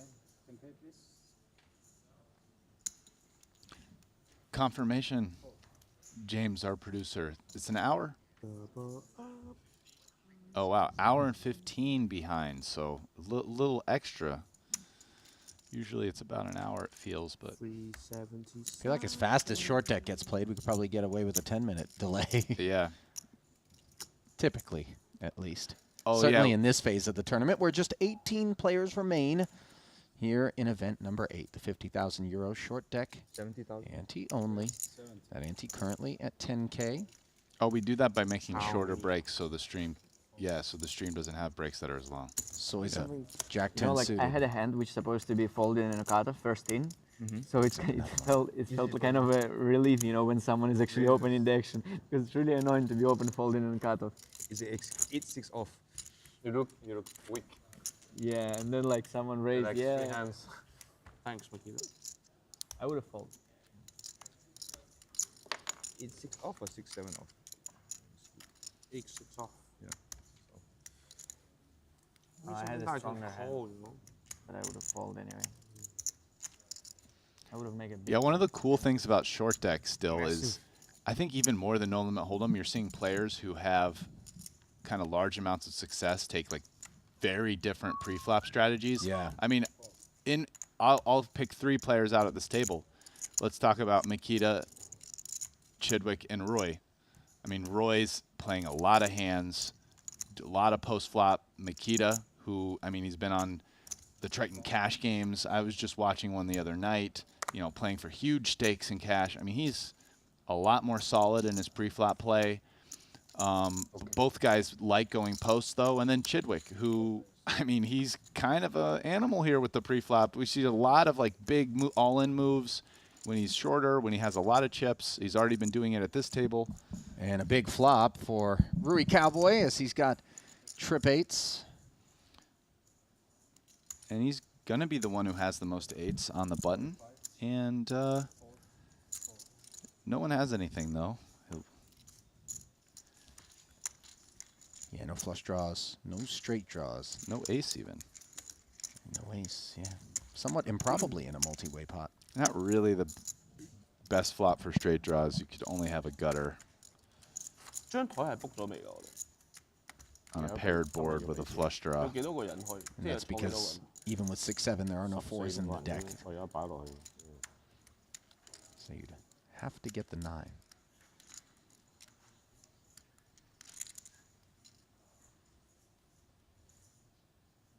同埋冇人叫我哋成日喺張台度噶嘛，可以出去出邊噶嘛。 Or, you know, really there would be 5s, and then the ace would play as a 4. Technically. What? There are no 5s in the deck. Because 8, 8, 8, 7, 6, and there would be 5s, and then the ace would play as a 4. Oh. You'd never have the ace play as a 5, but then there's a 4s in the deck. That would be weird. That would be weird. Oh, yes.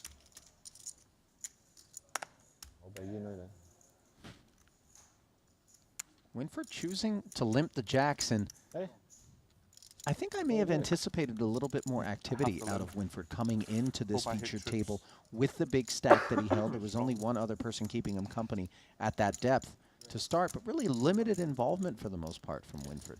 You know, You want Danny that there bad, was eh? another tournament, I forget whether it was here or at the last stop in Cyprus, where Winford had a big chip lead, and he wasn't like especially aggressive You want Danny that bad, okay. with it. So Yeah, and he's going It's to not- fold to this Rui Cow, raising the cutoff with the 3 limps in front of him off of ace-jack suited. And So I limp. Yeah, same. despite Rui having a reputation, he just This showed was a jack-8. no respect. They didn't see the queen-7 suited, but the range is wide. Oh, you I gotta get think some credibility back, you know. You need to show Maybe some those hands. two You I know. feel like the range is a little bit less wide in that spot. Because, I mean, listen, the other spot, no one had come in the pot. I believe he opened the hijack Go. into 2 players. You know what happened last And time I this saw time you? there were 2 limpers ahead of him. Spitting in my face. Oh no. He's going to have some respect for 2 limpers, both in earlier position, coming in the pot, I believe. So those spots were a bit different. I don't think he has jack-8 off very often in this last raise. I think his range is going to be a bit more solid there. I mean, yeah, Roy's looser, and I think like that jack-8 off open in the hijack is one that not maybe many people do. That said, he's not like a terrible maniac. There's a method to his madness. Yes, that's fair. Yeah. He's not just blasting. Yeah. But he's one of those guys, when you're in a pot with him, he just strikes fear because you never know where he's at. It's not just one end of the spectrum that he's willing to get involved with for a raise or a flat or a 3-bet. Yeah, suited all is Just forgiven. keeps you guessing, keeps you on your toes. Yeah, that bit more of unpredictability can make him a bit harder to pin down as opposed to some guys who maybe play in a way that feels a bit more vanilla. Those are the guys, by the way, who end up getting paid off in spots where others don't. Yes. You earn the action. Meanwhile, Winford, best hand, 2 queens and a 7 on the flop. But it is Badziakuski who will speak first and ask a question. And here's an example. I mean, look at Rui Cow just call the 15,000 with the king-jack in position. That allows Winford to put his hand into the muck. He would have had 7s full of queens on the turn as it stands. Both Bads and Rui with king high. Yeah, I mean, whoever wants the bluff here will very likely win. If Makita double barrels, this would be a tough spot to double barrel with Roy flatting him in position here and on such a dry board. So he probably just check gives up, and I'm assuming Roy is bluffing this like 100% of the time. Like, yeah. And I just don't see Makita check calling, so he's probably folding and just done. I mean, maybe he thinks about check raising.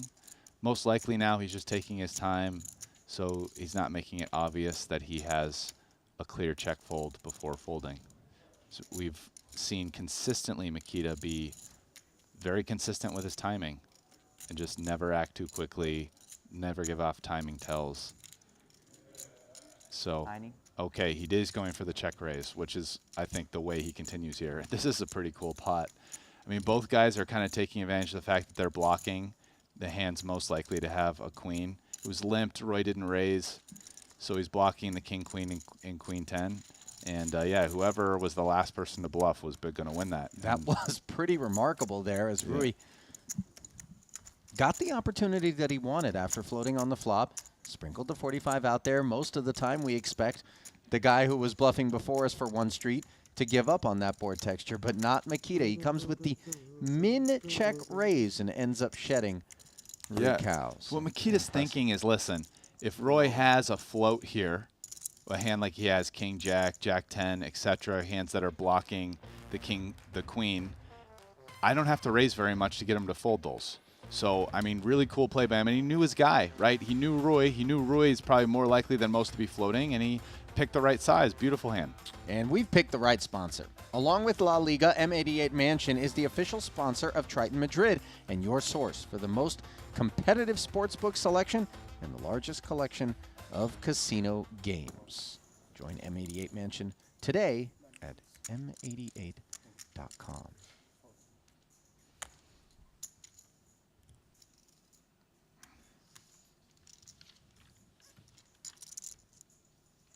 Jack 6, which is basically the 7 deuce of short deck for Chidwick.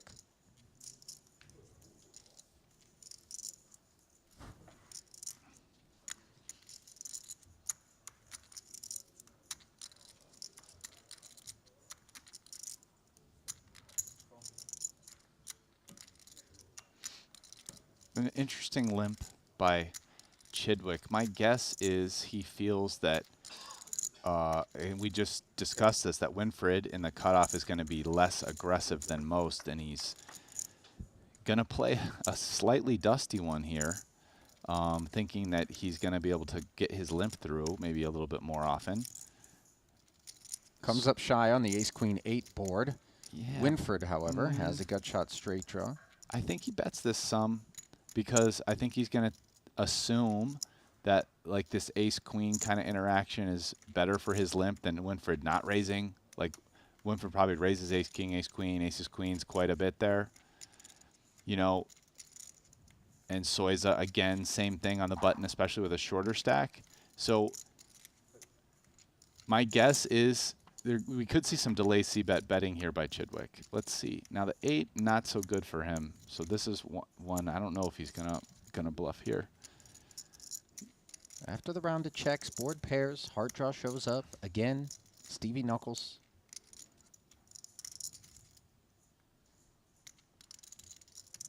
I will say this. If this gets checked through again on the turn,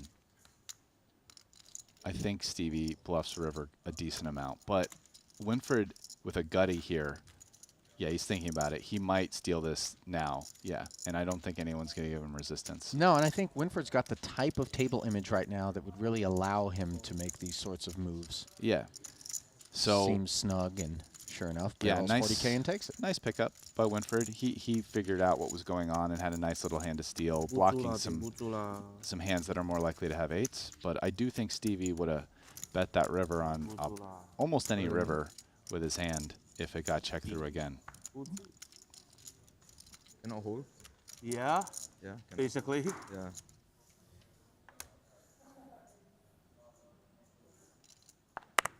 Cannot survive, is it? Not looking good. Itulah.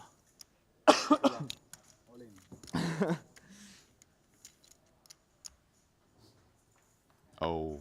What language is that? King, queen, all in for Danny Tang. Rui Cao looks down at ace, queen suited, and wow, Roy going all in here. oh, piling over the top of it. I mean, he should definitely continue. Oh, maybe just asked how much. I mean, the problem with Roy going all in is maybe you can call the 297 here, and can you fold if Winfried goes all in, right? Off of that depth? Yeah, I mean, you can save. Because Winfried's probably only playing like aces, kings, and ace-king, right? So yeah, I like this call by Roy instead of going all in. And you're circling Winfried because he is the stack that puts Rui Cao at risk, the lone bigger stack at the table. As we see, Roy indeed. I mean, my guess is versus Chidwick, he probably has to call. Because, I mean, there'll be so much money in the pot. If Stevie were to jam this ace-jack suited behind him, you mean? But he might, Stevie might not here. He probably realizes Roy has to call, and he can't figure to be. I mean, Roy has to have a pretty good hand with all these players behind him to just call 300 here, knowing that he probably has to call against the shorter stacks should they jam. So I think this is a spot where ace-jack suited, is not so strong. Okay, this feels a little light to me. And, like, I don't think Roy's going to be able to fold, even though Roy probably is not going to be happy. But, I mean, look, Roy has to call, what, less than 600K with 900 in the pot. I mean, Roy's going to be getting over 3-2. And, I mean, he technically only needs about 40% equity heads up versus Chidwick and much less in the three-way pot. No, that number isn't right, 931. There's more money in the pot. There's 1.5 in the middle. Yeah, he has to call 600 to win 1.5, 2.5 to 1. So, I mean, he only needs like 28% equity or something. And I think ace queen suited is just probably doing too good. I mean, he's probably ahead of Danny's range. Yeah, that's why I'm. Is that aces? This is a dicey all-in by Chidwick here. Oh, good. Oh, I only need one king. Especially given how I think upfront Danny is, and then Roy's willingness to move over the top of him, although there could be some player-specific King ball. Yeah. Right? considerations here from Chidwick when he jams. Well, listen, I don't want to be too results-oriented because we can see Roy has ace-queen. But Just flop 2 king, and I'm like, what is Roy's range here? Ups. What is I have, like, Danny's 1 range? million You know, stack, I'm not 100% sure. It's hard to calculate on the spot. Problem is, I don't know how well ace-jack suit is doing against Roy's range, calling there with all those people behind him. The flop is 7, 9, 10 offsuit as Cow and Chidwick play for the side. Danny Tang all in for the main. He's got himself a straight draw, gutter, no, not dead, but ace queen in front of ace okay, jack. fold. Now pair the board, you know. As Chidwick now picks the up a board, two-way straight 9 draw. ball. Jack. 9 ball. Danny Ace. has the best hand 9 after the ball. king rolls off, but he isn't out of the 9 woods ball. yet. You see all of those outs for both Cow and ball. Chidwick. 9 Here ball. comes the river. ma. It does pair the board. So Danny Tang will collect the main pot as Rui Cow 97. showers Okay, I take everything, Stephen I give him Chidwick, double ace queen 97. high against ace 5, jack high. Wow, so 5, 9, 5, 9. you know what? I feel like the last short deck, didn't Roy win it? Kings up He or won down? like the last short deck tournament. I'm pretty sure he did. And I watched on the bubble Roy Cow just eviscerate one of the tables where he had a runaway chip lead and everybody was forced to play tight, to the point where Roy Cow was all in without basically looking at his hand, every hand, and just getting it through. It was that tight on the bubble. I think he went on to win. Is that correct? He won the Yeah. 25K short deck Ante-Only Yes. May 16th here in Madrid. And here we are. This too. I think he's the tournament chip leader now, Playing playing down to the bubble. First time I saw I his mean, Says that I Don't act surprised. will gamble at this stage, you know. Show me ace, first ace for 10 seconds. yeah, I'm Did curious. relinquish the main. but I am curious on that one, but I think I want to see a king, you know. that at least I want might have Ace is might have been ace is too late by Stevie. I don't know. We'll see. You're like, is that ace king? Is it aces? No, ace jack suit. Ace jack, Oh, okay. Good news. Yeah, oh, okay. That was event Suddenly, 5. In my head, yeah. Where he took down that 25K short deck. At least I didn't lose. Maybe ace jack suit. I mean, I would definitely say ace queen plus, You know what I mean? If I fold the ace king here, I'll be either like queens or so jacks. upset. For sure you Plus, fold ace king here. maybe Anyway. ace jack Sure, I fold suited ace king, and then I fits in there. Kings, I don't know what you do with kings. Yeah, I don't know. I think don't four. know. I was thinking. I really think four. What are these? because you cover me, for sure. I think it's a and I then mean, what are you put- gonna do against ace something is 40? It's not your favorite. We It's don't hard have to win queens this here. hand, you know, like fucking three-way or whatever, you know, with kings. How do I expect ace jack Yeah, over there? ace is nice spot. Yeah. Only hand nice spot. Yeah. 9-10 suited can gamble, but Rui Cow 8-9 up suited. front with this Hey, win big the stack tournament. now. 8-6 suited decides to limp in. definitely four. No. Everybody following God suit damn thus it. far. I call. Ace queen and ace 9 and Badziakuski Luck suck. calls with the jack 9 suited. Danny Tang on the button with queen 10 off. Your turn, luck suck. You cannot call me a luck sack. You're the last person to call me a luck sack. Funny. What?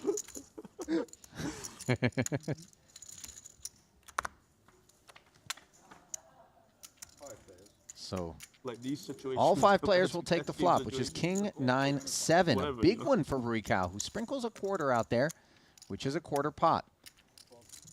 He's got the two-way straight draw and the flush draw.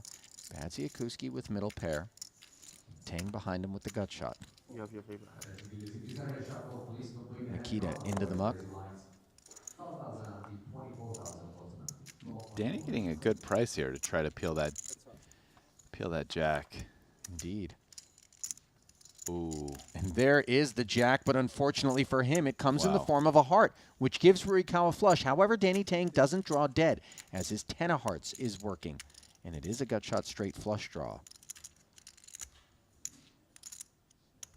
Now, Roy's probably a person who's more likely to have a flush than most, given I'm wondering what is all in the there as suited well. hands we see he likes playing. Like, Guess it's something related to the main event, maybe? maybe opening event. Like, yeah, opening special. ceremony. Yeah. My guess is Roy just goes ahead and bets this. Probably When is the player's party? doesn't expect to be able to get a Yeah, check see raise Sunday, in very Sunday. often. Oh, Sunday? Ah, yeah. Goes for pot. And this Sundays is tournaments online. going to be a tough Big spot for Danny because he knows Roy's capable of finding bluffs It's here. Friday, huh?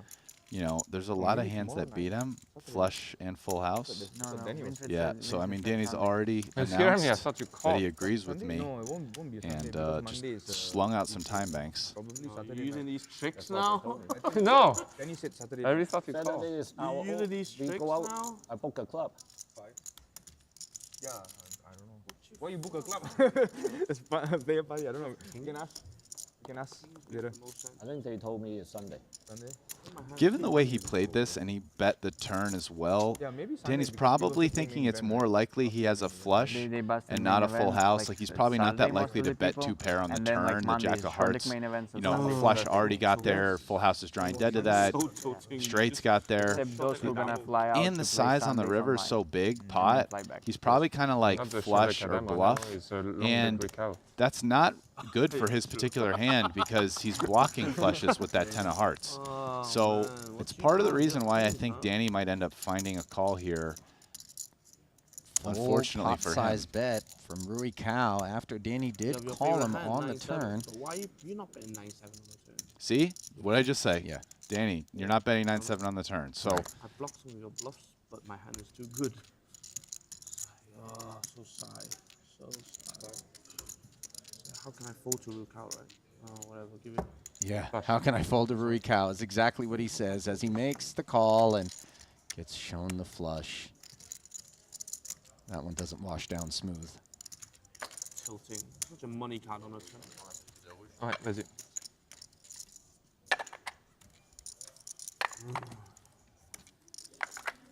Sometimes you just gotta call and lose, man. Some rig back from King's Lane. Right back.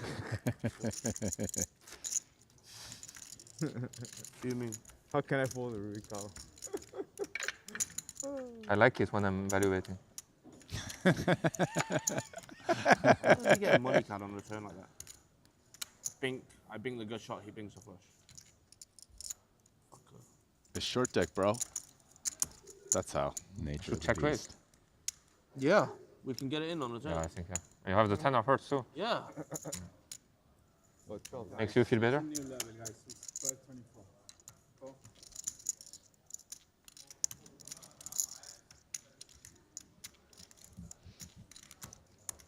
So Ruikawa, the overall chip leader in the tournament.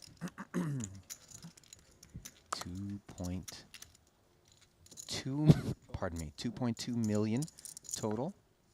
With the antes at 12K, You are button so of lucky to do that, 24K, and man. just 16 players They got a remaining, side pot. half of whom Otherwise will you get just paid. lose to Danny. 10 and 2. A distant first And over now, Winford Hughes' stack here at the feature. now we're seeing it. Roy is starting to build up a solid chip lead and Don't just talk, Winfred. hammering. You look weak when you talk. Rui, by You saying just sit there like by this. saying You will not get 10 your ante, raise. you want to make it stronger or weaker? But it's not 10 NT though. 10 NT is 120. Yeah, he did 10 ante. I missed 112. 8 short. 112. And then 9 NT. Is it 9 NT? No, Whatever, I don't know. Like, yeah. 9.5. Thank you. Thanks, man. Makita with a crafty little observation right there, implying that it was not such a good hand. Roy tried to say, no, it is, showing the ace, but we can see the other card was a 6. Exactly. Dusty side card there. Makita, along with Soiza and Tang, on the have-not side of the spectrum here is Ruikawa, the overall tournament chip leader. 60 ante difference between he and Winfred Yu, who came in the boss stack at our feature. 5-handed. 16 left here in event 8. The 50K short Is there a deck. stream? There would be, I think.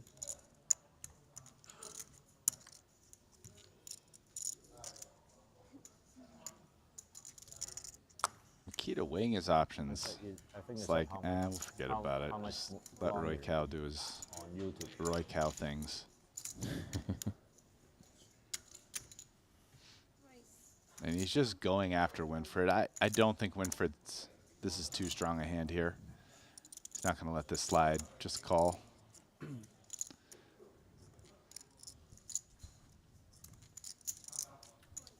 Would be curious if it was, Winfred's probably not going to take the aggressive option, but you know, if you know Roy's just playing so many hands, just pounding it in, really asking Roy Cow some questions.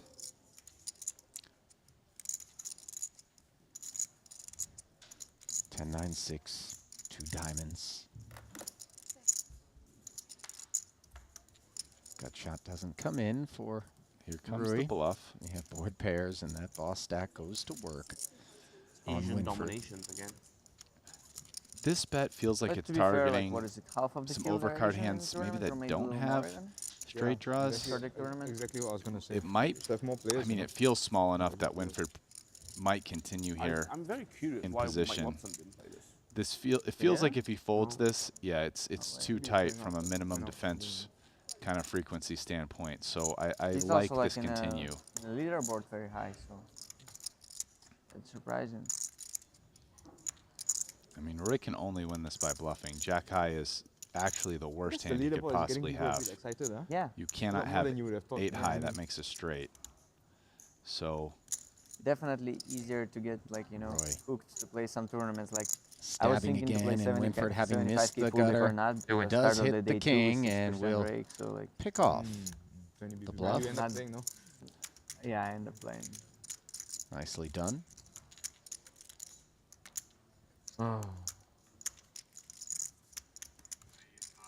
But there is definitely some tournaments which are like gonna be some entries gonna be like not that attractive, but still people Because- gonna go for it for leaderboard and myself specifically. Yeah, Mr. Paul said he played PLO for leaderboard, you know?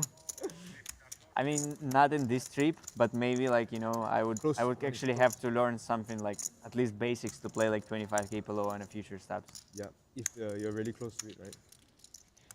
But I have no clue. Like literally, I had less than 1,000 hands in my life. So I probably played more than 1,000 hands, but you're probably better than me, you know? Even though you played less than 1,000 hands. come on, Makita, it's only 25K. Hop in, bro. I'm going to play 25K PLO. I need some value in there. I mean, not that you're, but I mean, if you've played less than 1,000 hands, let's go. Got to get these Triton fields up, buddy. What, are you going to sit around all day, do nothing?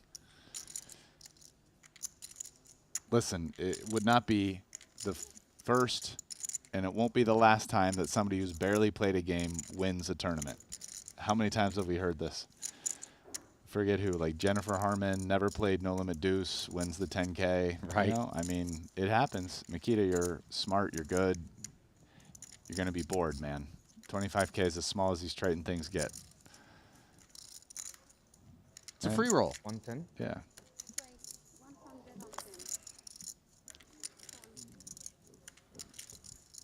Two limps in front of Soiza, and Might that's be alright, 7 that's deuce 10,000. basically on the button.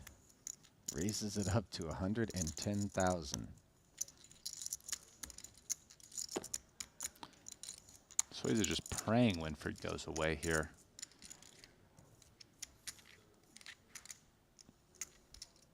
Ooh, Winfred decides to look him up. Yeah, hanging tough.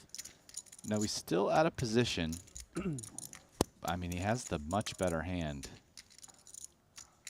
And that is just not going to be a board that's good news for Michael Soiza. We'll see whether or not Soiza is going to take multi-streets at this thing, because he does have a snug table image and reputation, I would imagine. Yeah. But so does Winfred. So when he decides to pile, it is an easy release for Soiza, who you could just see his eyes grinning behind that mask. I mean, listen, that flop is not going to be one that tends to be good for Would you Soiza, snap with kings right? here?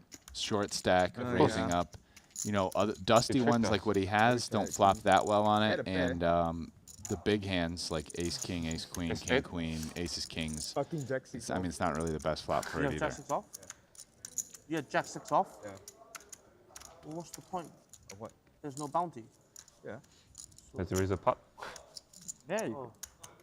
What do you mean, why? try to win a pot.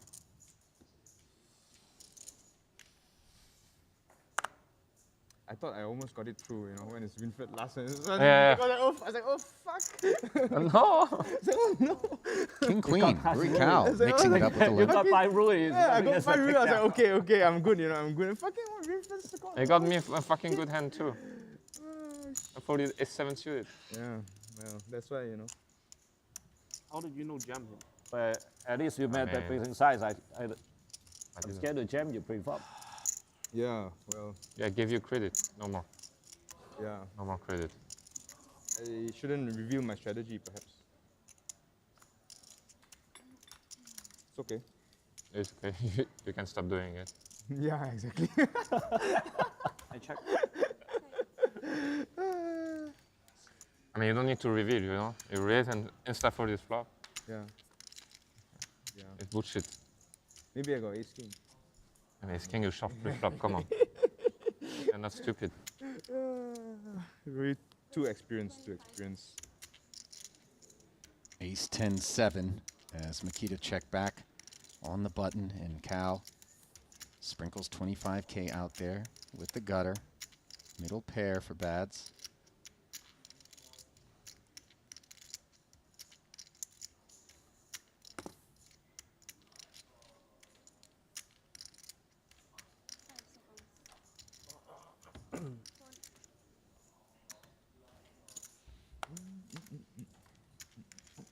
King on the turn, and now Rui makes the best hand.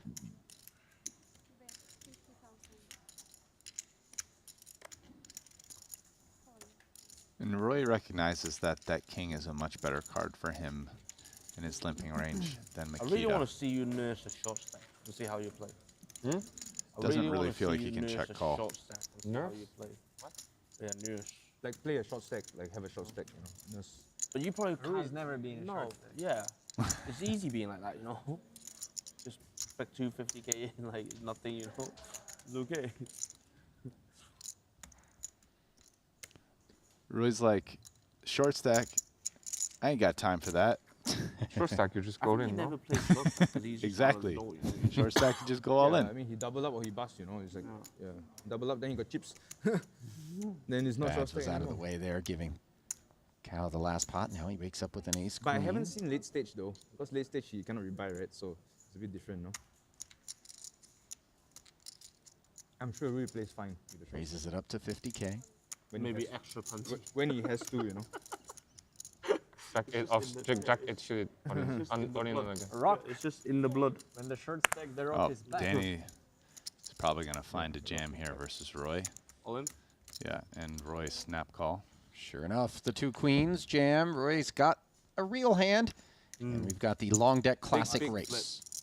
Power, lawyer. Pretty big. Queen. And Roy could really start to Jack. separate here with this. Jack. Queen. I don't speak the language, but I'm pretty sure Danny was saying I'm racing. Queen. Mate. Jack 9-7. Good for the two queens for now. In this over 1 million chip pot where Tang's tournament life hangs in the balance in event number 8. Anti-sweating an ace or a king. So far, so good. Some opportunities, though, for Rui. No? Courtesy. The Oh, no, 10. you're right. The 10 would The give 10 the gives- Six would be very the tilted. straight to Danny, but he does have the 6 to make a straight and scoop. Oh, you're That's tilting, that's tilting. King on the turn, and Rui showers Danny. Slams the rivered stack him. over. Not quite. Nasty. Short deck 30%. is merciless, Rast. More. Roy is a very fast Also, you all chip get folded. stacker. Yes, More there's ace five. He grabs queen, those more chips and with a ace queen in the ferocity. deck when you all- for you He to knows do. when they're coming his way, but he knows how this works. It's marginal. That's He I knows think how this works. changes maybe 1.5% or something.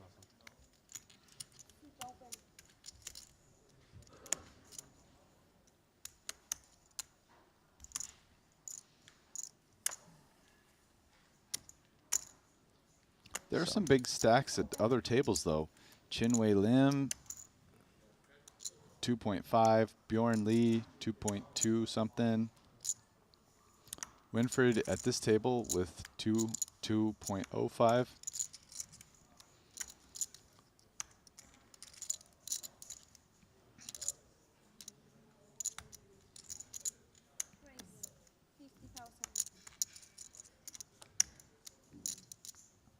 Winford taking advantage of the Wow. short field, and now Rui heating up with the 2 kings. And he just decides to call. No 3-bet. Just happy to play in position versus Winfred, Yeah. it looks like. Doesn't want to inflate Don't the bully pot me, Winford. with the one guy at the table who can Maybe I really bully hurt you. him. And a king on the flop gives Rui top set. Middle pair and the bad side of a gut shot for Winfred. I mean, top set's basically the best hand on this flop other than ace-queen of clubs, which would be the nut straight plus the club redraw. You'd rather have top set than ace-queen. Actually a favorite versus ace-queen. Or it's, I mean, it's pretty close to 50. How much do you play total? Like 2 million? But, I mean, with top set, you're ahead of set of jacks and tens big time instead of flipping with them. So, I mean, Roy has a big hand here. And 40 NT. 70K lead gets bumped to 225K, and that's the kind of board Ace-six texture double up. that really shrivels hand this double up. Jack-9. oh yeah, Winfred's hand is super dusty. I mean, he might be a bit skeptical here. I don't think he could call this out of position. That would be kind of, I mean, insane. He has a pretty bad hand, all things considered, that he raised up front. Maybe he rebluffs. I don't know that this is the hand I would choose to do it with. It just kind of feels like you let this one go and go, okay, Roy, if you're doing Roy Cow things, that's fine. But shows Winfred he had the set. As you relinquishes that pot without too much reluctance. But he always looks up at Cow, and he's got that, like, really, buddy? yeah. You sure you're not just doing Roy Cow things? But no, Roy Cow just had a big this hand. Then you will have it. This hand is the best. This hand is much better than ace queen, right? You should 100 like this. God, it feels so good when Then you these raise none of studs top, at the and table then basically you just will reinforce all my jacks, commentary by ace queen, saying jack. the thing I just said. Oh, you, Roy, this hand is much better than ace queen. Ace queen, you Yes, don't even thank talk you, at man. all. See, guys, I'm giving you the queen straight of clubs. goods. Soiza limps King Jack. And as we begin to creep closer to the bubble and we're playing these shorter stacks against these bigger stacks, Rast, what is the cutoff? I know we've discussed it before where one can deem their stack short in short deck. We talk about sub 10 bigs in long deck. Yeah, Sub 30 antes? 10 bigs is like 25 antes. 25 pretty close. antes, okay.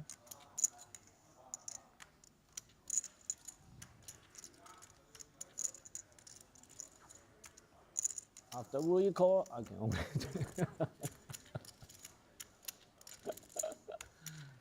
So an all limp affair, family pot, with 14 left. Couple of 10-9s, both flop gut shot straight draws, but it is Soiza who has the pair of kings and the best hand. Yeah, and he also limped up front. It's a board he gets to bet at a lot. The flip side is that he might feel it's an uncomfortable situation for him to bet and get raised, given the price he'll be getting for the pot and how short he is.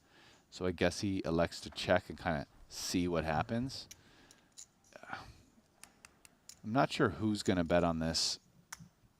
Winfried can't also really represent a very good hand himself, having not done anything on the button.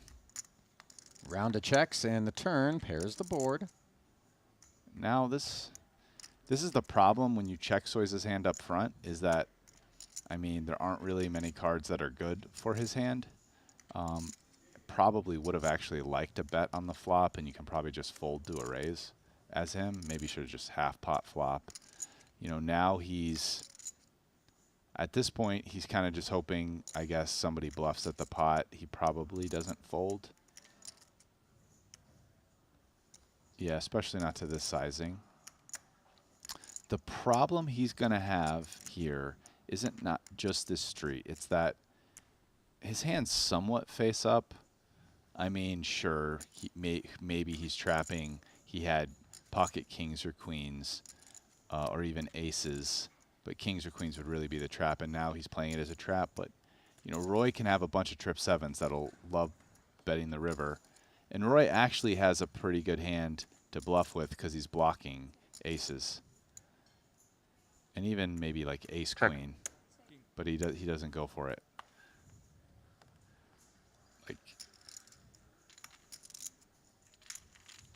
Like it's better for Roy to have his particular hand to bluff the river than to have like Jack 10, which is a hand he might play that way, or like Jack 9. Sure.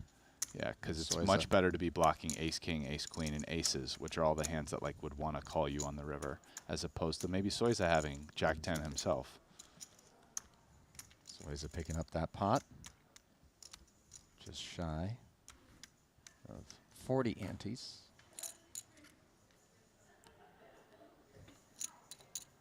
Currently, he is the shortest stack at the table. Badziakuski in front of him, and to his left.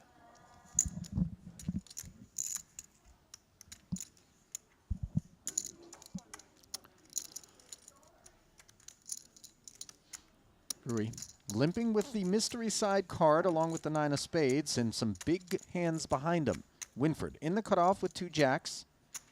Yeah, Winfried. He'll limp, and then Soiza on the button with the king-queen suited. Let's talk about his options. I think versus a Roy Cal limp and Winfried limping behind, his stack depth. Let's see what he does, because I mean we are starting to get close to the bubble. How many people are making the money? Yeah, but he goes all in, which seems like the most reasonable play. I mean, you still got to pick up chips. You got to pay that ante every hand. Where I don't see how many people make the money on the app this time. Do you? 8 places. Okay, 8 will places. be paid. 13 left. So they still got a little ways to go. First place will be 855,000 euros. 8th will be good for 114. As Soiza does indeed jam, and now Winfried looks to the heavens for some divine guidance with these 2 jacks. He's certainly deep enough to make the call, but what sort of range is Soiza going to be making this move with? Tons of like ace king, ace queen, king queen. In fact, this was even alluded to in the other hand, where when Michael raised with the jack 6, and then he's like, oh, I could have ace king, and Roy said, oh, you never have ace king because you go all in with that. You're too good to have ace king there. And Michael kind of laughed, almost acknowledging it. So I think Winfried's pretty aware. I mean, Michael's range is probably more like ace king, ace queen. Does he have ace jack? I don't know. But like, does Michael have 10s? Does Michael have some of those hands? Does Michael have aces? Probably not, but he could have kings and queens. It's actually kind of a rough range to be up against. Like if it's overcards or like queens,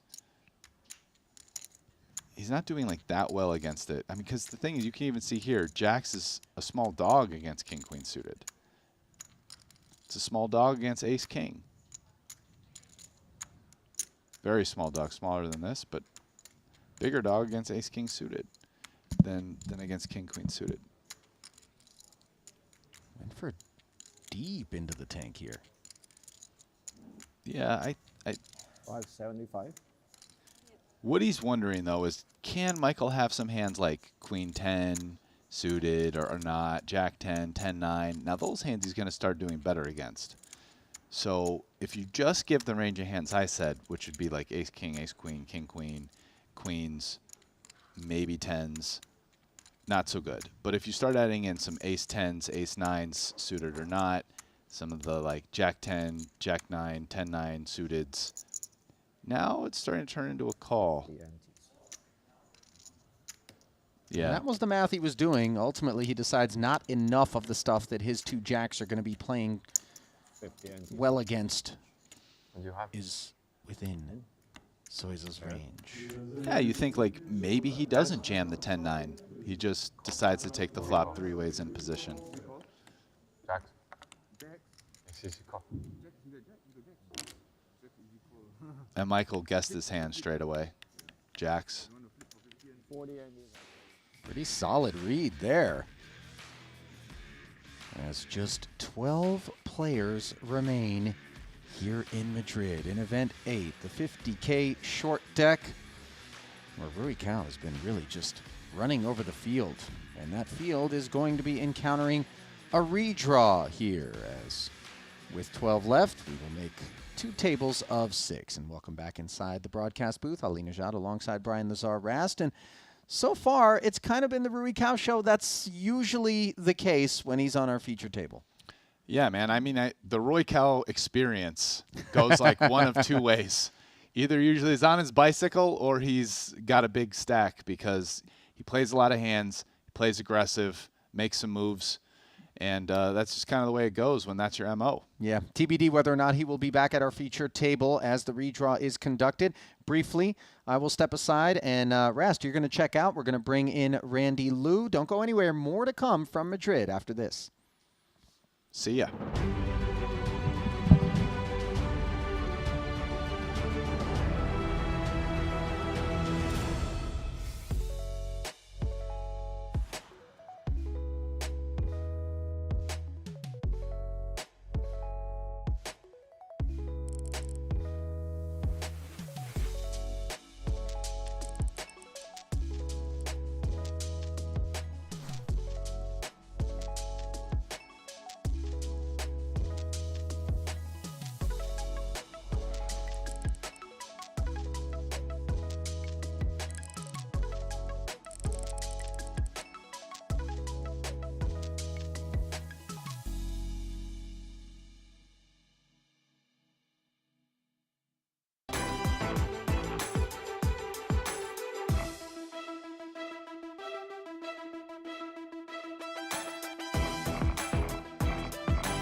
We double up on everything.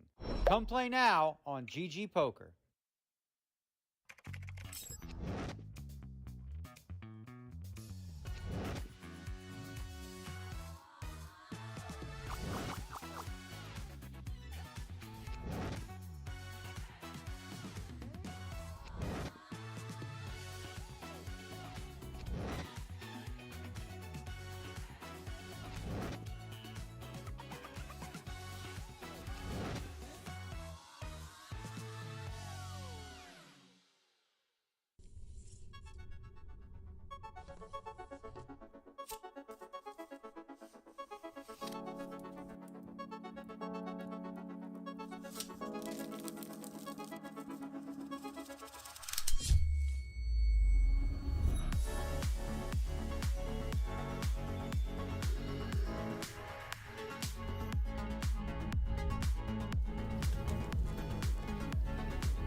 And welcome back to continuing coverage of event number 8, the 50K short deck from inside Casino Gran Via, here part of the Triton Super High Roller Series Madrid. Ali Najad now joined by none other than Nano Noko, Randy Liu. And Randy, I know you love the short deck streets.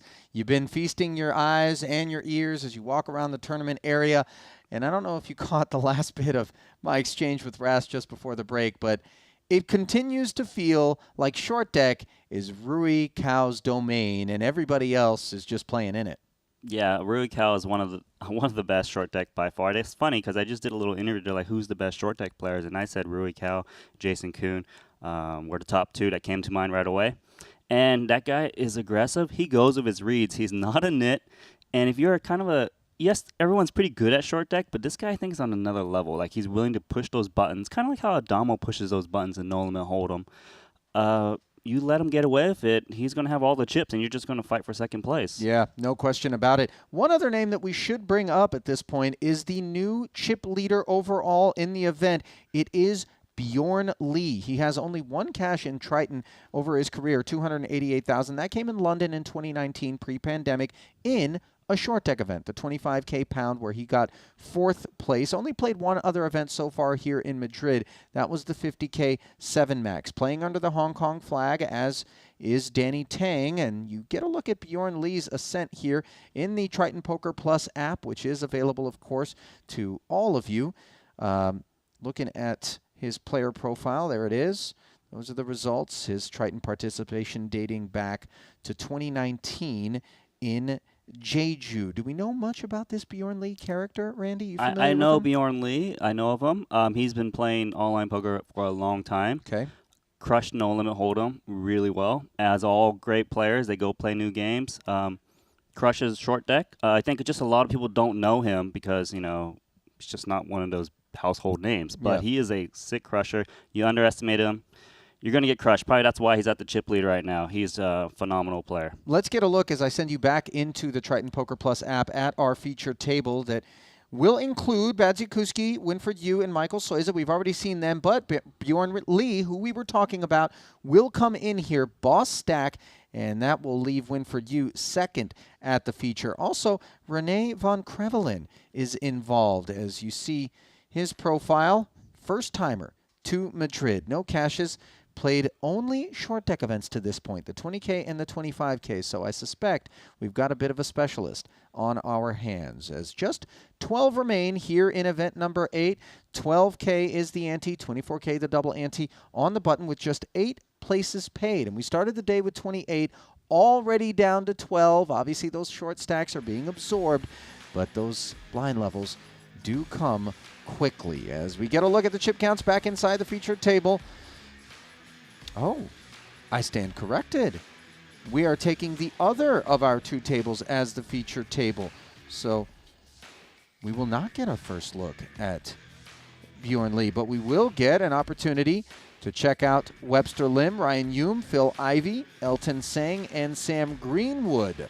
And these are some big stacks here, Randy. 172 and 73 neck and neck for Hume and Lim, and then Rui Cao will continue to be the boss stack at our featured table. Yeah, I like this featured table. Obviously, Phil Ivey is very strong in short deck, but we got a bunch of Asian players here. You see Elton Sang, Rui Cao, you're telling me, let me see this damage he's been doing to people. Listen, he just breaks out the Warhammer and goes to work on the boys. When he's got that big stack, he really wants to be the one dictating the pace. And you can see, like, the lineup is just very different, right, for the end of this tournament versus a no-limit tournament. You know, like, this is their game, right? Like, this is hometown for them. Greenwood, he does pretty good for transitioning from a no-limit tournament player.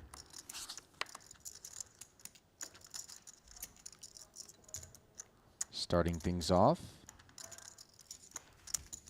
Webster.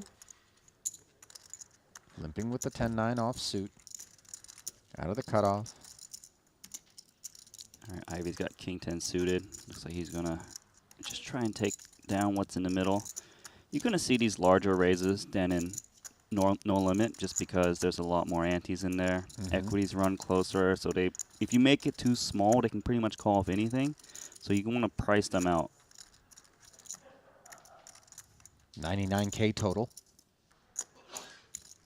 You see, he still calls with the 10-9, mainly because people raise, they got big cards, so he's thinking that Ivy's got like ace, king, ace, queen, and then, you know, if it comes low, he knows how to maneuver very well. Yeah, non-intrusive range there for Webster. Ace, queen, 9. He flops bottom pair. Ivy's got the gutter. 246 in the middle. Action check to him.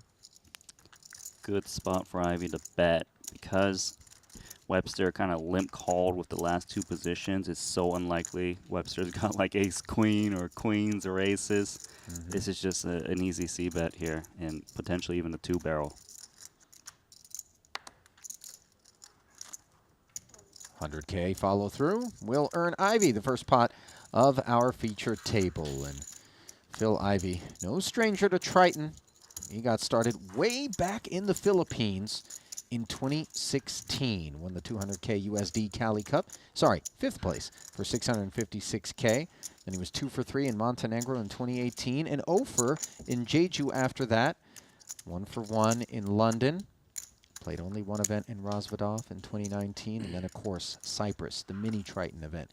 Fantastic results for him there, as he was 3 for 5 with a title, a 4th, and a 5th place, and that title came in the 75K short deck. So clearly, Ivy has taken a liking to the game. 2 titles, 9 cashes, almost $6 million in career Triton earnings. You know, like when short deck came about, the guys that were at this table are Ivy, Elton Sang, and Rui Cal playing from the original, right? They've seen this game develop. They've adjusted strategies. They're going to have the most experience out of all of these guys here. Queen Jack suited. Limps.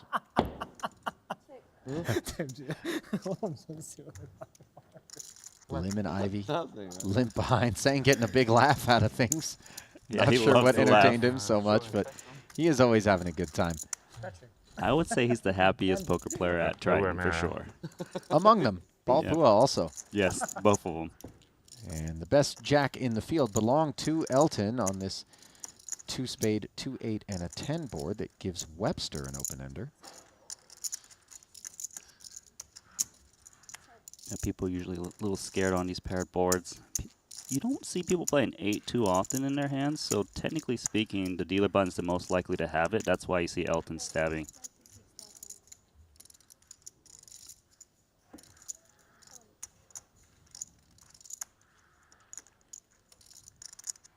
Rui makes the call with his gutter. Looks like Webster's thinking about maybe making a play. Wonder whether or not Ivy's side card is a spade here, as Webster does make the call. Given he's continuing, I'm thinking it is. Yeah? Solid chance, but it's hard to make a flush in this game. Indeed, and there's one less spade available as Webster's holding the jack. But the king of spades does roll off on the turn. Now we know that Webster has picked up a flush draw. Rui Cao now with the two-way straight draw. Notice just this disregard for like the texture deteriorating. He just barrels 50K. He's like, okay, somebody do something. Yeah, he's like, well, 3 other players. I'm still leading out into all of them. Ivy's got the ace of spades. We just don't know if he's got a flush yet, or does he got like an ace 10 with the ace of spade. Right. Elton, of course, has hit the king. See what options he'll have. Yeah, I don't know what Elton should do if when Ivy calls here. At least call, at least. I don't know. It'll be tricky. Those raising chips? Wow. This looks strong. And Ivy does shoot it up to 200K. That will shrivel the king-jack behind him. And, of course, the easy fold from Rui Cao.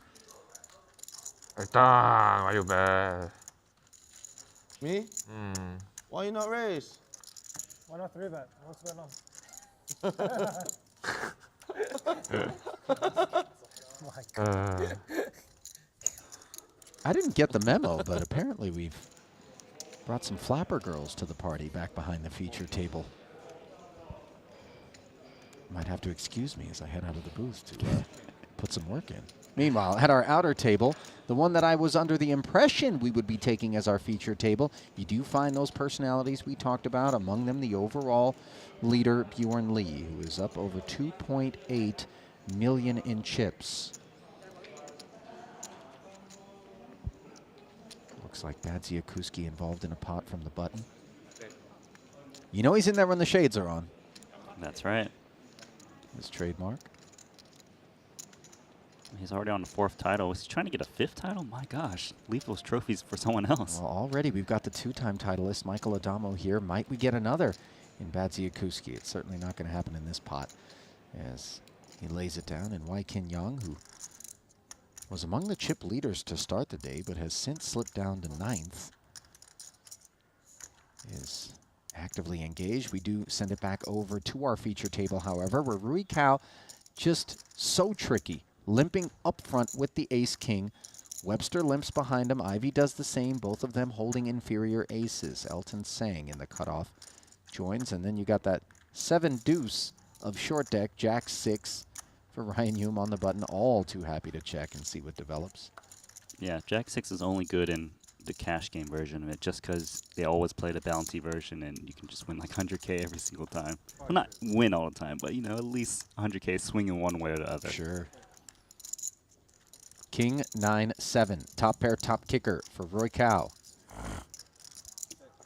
Yeah, pretty solid hand, of course, but, you know, 5 ways, you never know when someone's got something. Not much to speak of elsewhere in the field. Ivy with bottom pair, Elton with the gut shot. Elton thinking about stabbing. He's going to check.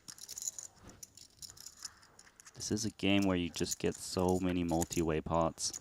Plays so differently than on the Hold'em. After a round of checks, the 6 comes off on the turn. All of those players holding an ace now have the gut shot.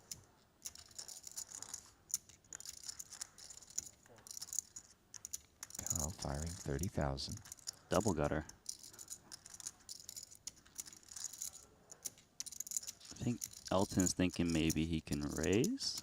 Since this bet's small, he might be like, oh, it might look strong, but then again, he might accidentally bloat the pot for no reason with such a good draw. On the strength of this double gutter, how will he approach Cao? When you see the guy show up light often enough, you always consider whether or not you can just raise and get it through. We saw Ivy do it just a pot ago, but Singh proceeds with caution.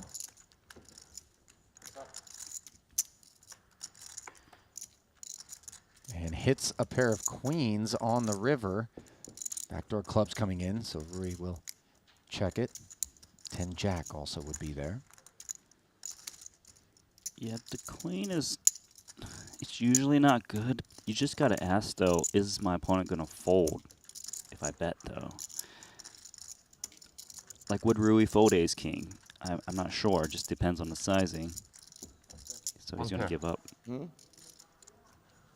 One pair. One pair. I want to hear which one. No, no, You love to hear one pair when you're holding ace king in that spot. Top.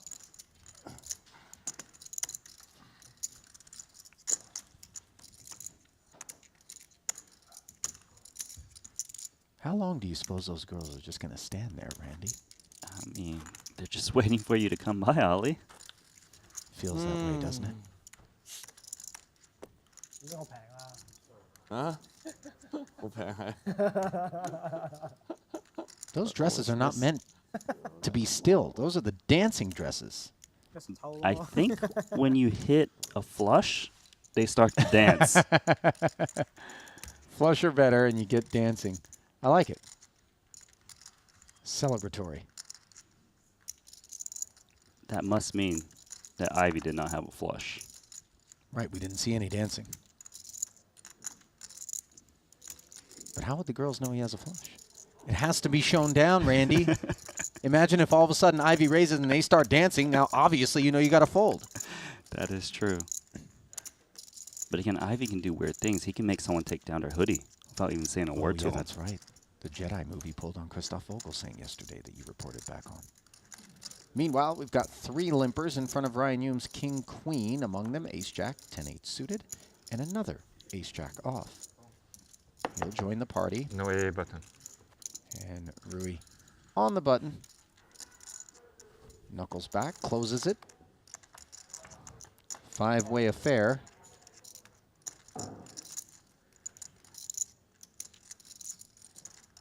It always takes a little while to figure out who's got the best hand, but it's Webster. Bottom two. Bottom two in this game is not that strong. No. It's something you kind of want to maybe bet and hope they all fold, but you, like say you bet and they call. Any card that isn't a 10 or 8 is like kind of bad for you.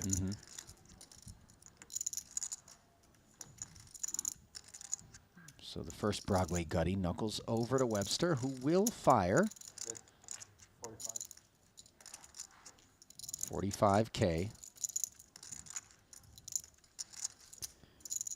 Kind of. Usually you do want to chase gutters. The problem is there's 4 people behind you for Elton, so sometimes you call and then someone raised and you just wasted antes for no reason. This hand is King Queen. Something you kind of want to play cautiously.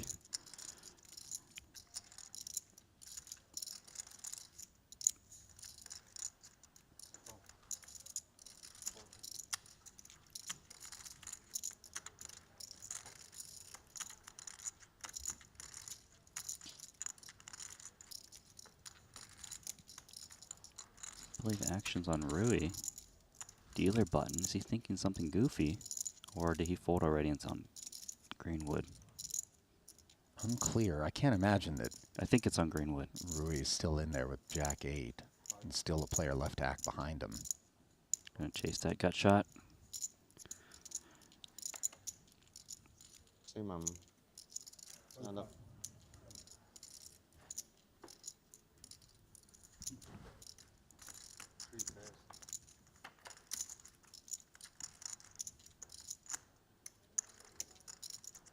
So you can see here that Webster's got the best hand still, but he is terrified when that 9 came off. You know, like he's got no idea what to do. Greenwood hung in there. Now has an additional straight draw if the 7 were to come off. Just such a coordinated board. Double flush draws. Queen Jack, certainly a possibility. Yeah. Easily get counterfeited by a king, a 9. Just all sorts of bad cards can roll off. Now, Ryan does have that queen in his hand. Is Yeah. he going to get to maybe a sort of mergy bet here with top pair, straight draw backup? I mean, he's the expert, but I think you want to check this hand. You've got clean outs to, like, you know, if you make a straight of it, you know where you're at. I don't know. It looks like he is reaching for chips. I'm not sure, to be honest, but wow, it's a big bet, 160,000. I actually wonder what Webster does here of the 2 pair, because it's the best hand, but he's got to be terrified because when Ryan bets into 2 people for such a large bet on this board, it looks like he's trying to get some value, protect his hand.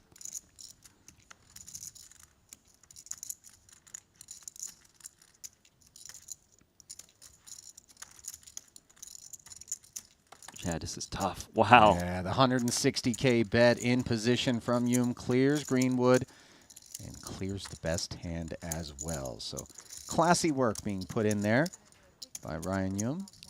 Yeah, that's world class right there. That's something that takes experience to do.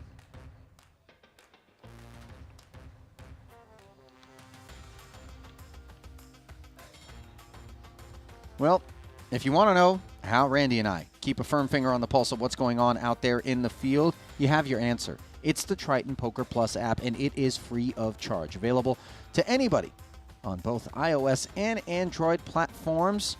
Download it today, and you can get player profiles, hand-by-hand tracking, chip counts synced up with our stream on the delay. Such a deep wealth of information in the Triton universe. Available on the Triton Poker Plus app.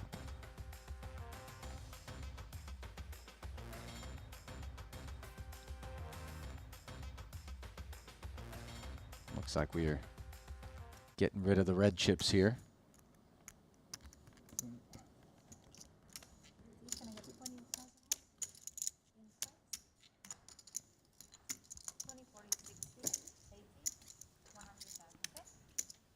Yes.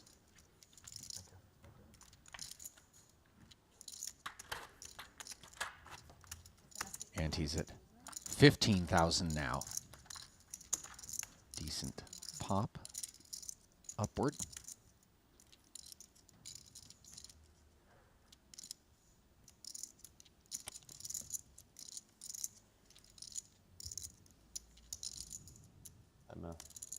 Sucks.我真讨厌。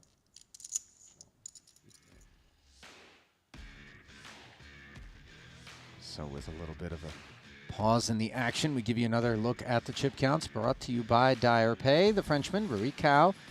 Rui Cowboy today, by the way, because he's got the bandana working, Randy. You got to play ball. Ryan Yoon in second. Webster Lim, all three of those players tremendously deep with over 120 BBs. And then Ivy, a little taper off to 89 bigs. Then Elton Sang at 51 and Sam Greenwood with 38. Earlier, I posed a question to Brian Rast about in short deck when we consider ourselves short stacked. In long deck, a lot of times, it's that 10 big blinds or less that we begin to see a lot of the open shoves. In short deck, Brian was saying about 25 antes is the threshold. Do you share that opinion? 25 is... No, I don't know what the other pros out there think, but I believe when we were doing the streams before, we were saying 25 was... I think it's less than 10 big blinds, to be honest. I think around 30, we're open jamming like it's 10 big blinds. Okay. You actually don't really see open raise with 30 antes, so it could be even higher, potentially. Yeah, it'd have to be a pretty specific situation to bring that sort of approach to the festivities. Sam Greenwood is just a few antes away from that 30 ante When's the next break? threshold as he is currently sitting. 2 hours. 2 hours from now? With, From now? 55 antes. I stand corrected. Thought he was a bit shorter than that when we took those chip counts a moment ago. When we get there, what, the final table 8 or 7? 7. 7? I think 7.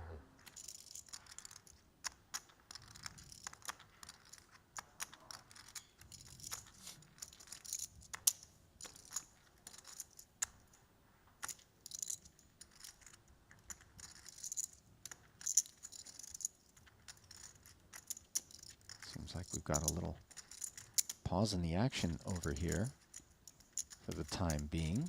Gives us a chance to talk about some of the players here at this final table. I mentioned Greenwood. He's 33 years of age from Toronto, Canada. His wife, Paige, studied college at McGill University up in Canada. Finance was his focus. First learned to play poker in home games with his family as a kid and then transitioned to online. Made a deep run in the 2019 World Series of Poker main event. That is his most memorable moment from playing poker.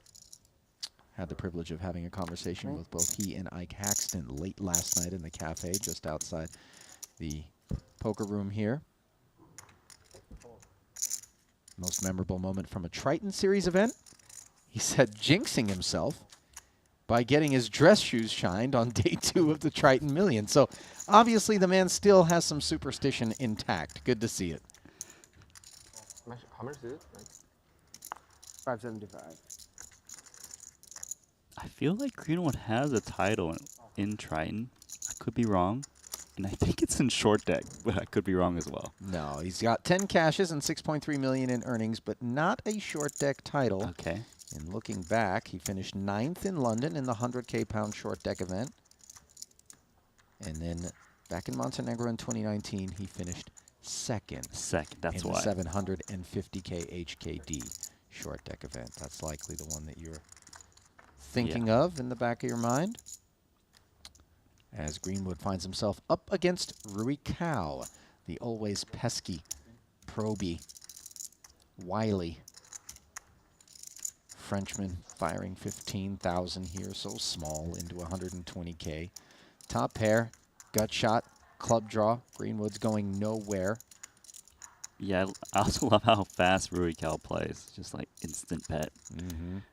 Greenwood is definitely calling flop in turn no matter what sizing Rui Cao does. But Rui Cao was betting there, basically thinking that Green would always pump up the dealer button. But once it 4 straights out there, going to give up.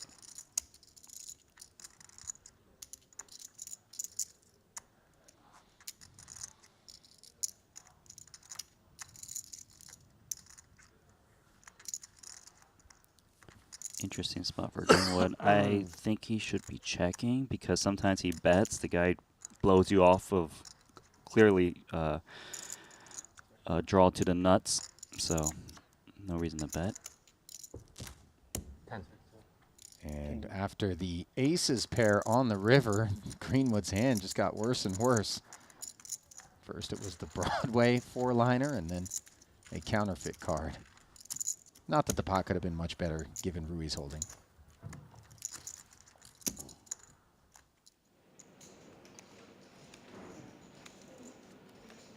And Michael Soiza is standing up. That is generally not a good sign. Always a pleasant presence, smiling, but might this be the end for him? It certainly feels that way. And yes, indeed. He is walking out of the tournament area, out in 12th. Wow, I'm pre-flop. Wow. Good hand to check. Already 2 guys to act. Ace Jack. Rui has been limping a lot. I think he likes to keep the pots a bit small, try to force that post-flop play onto these guys. Sure. But this is a premium. Yeah, Ace Jack running into an Ace King, and how will Greenwood choose to play it here? So he's sitting on what, 40-something antes? Yeah. All on. You're going to He's see jamming. this more often, especially as we get closer to the money. Especially from a tournament, no-limit tournament perspective. He's just going to understand all this ICM stuff. You don't want action. You just want to take down what's in the middle, survive. Ace Jack is going for it. And Rui Cao's going to give Greenwood a spin and put him in a wonderful position to double up. Okay.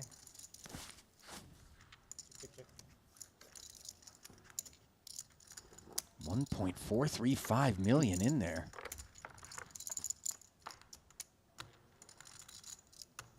And it looks good so far for Ace King, but of course an 8 would create some opportunity for Rui Cao. Instead it's the Queen. The Jack would be an outright win, so Greenwood anti-sweating. Rui's Jack, yeah. And the river is the 7, so Ace King will play. 680, right? And Greenwood will get a handsome double up, courtesy of Rui Cao. Yeah, pretty annoying spot, but look, outer table. Well, if you think that spot was annoying, imagine how Mikita Badziakuski feels as whatever he got himself involved in left him showered. Finishing in 11th, leaving us with 10 players. Yeah, now I might need to play Foku. And do tricky. I might have 2 decisions in a hand, you know? Gotta really lock in.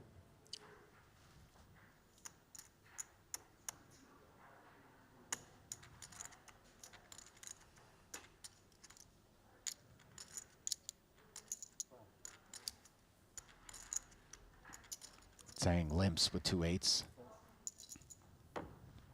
Cao with Ace Queen. And maybe a bad taste in his mouth to boot after having a chunk of his chips. Instant raise. Picked up, yeah, 115,000.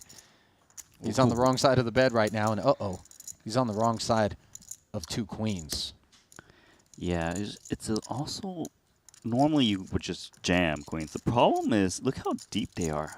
Like, they're sitting on like 80 antes plus, so he might take it slow. Let's see. Yeah, that's why you see Ivy just calling here. Yeah. Let's see if Elton wants to try to hit an 8.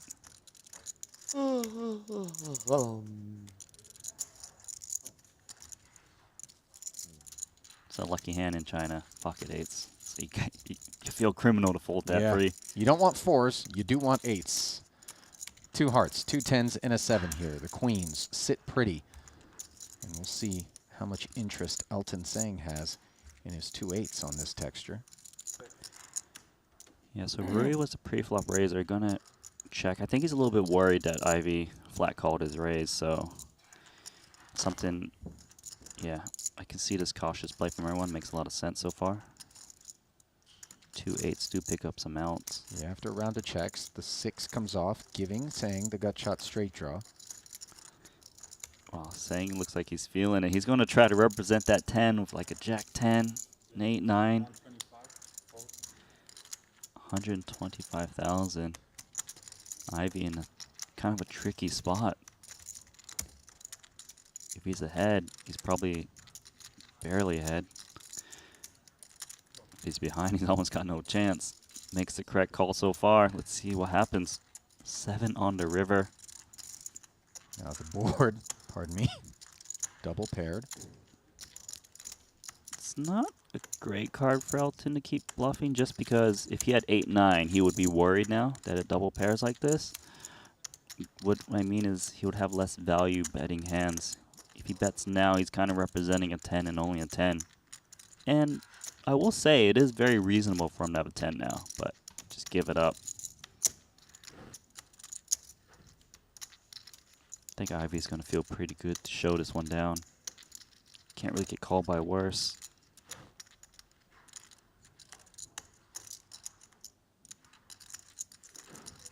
I don't know what he's thinking. Can he get called by worse? The 4 players?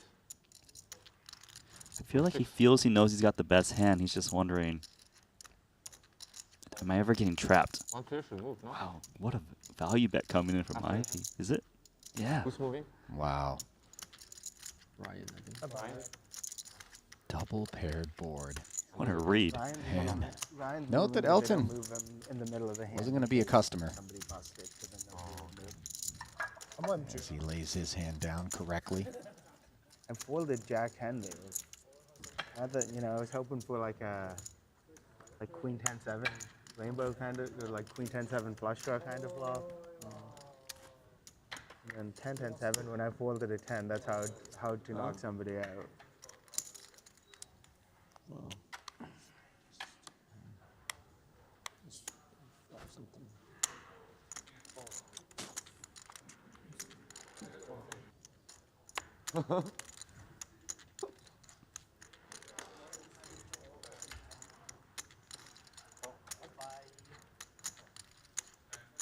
Webster limping in with an ace-8. This time, Ivy with king 9 suited. In the cutoff. I think it's reasonable to at least complete here. Looks like he's actually reaching for raising chips. I think he maybe thinks that Webster isn't that strong. Ivy's just playing some muscle poker right now. Love it. Indeed.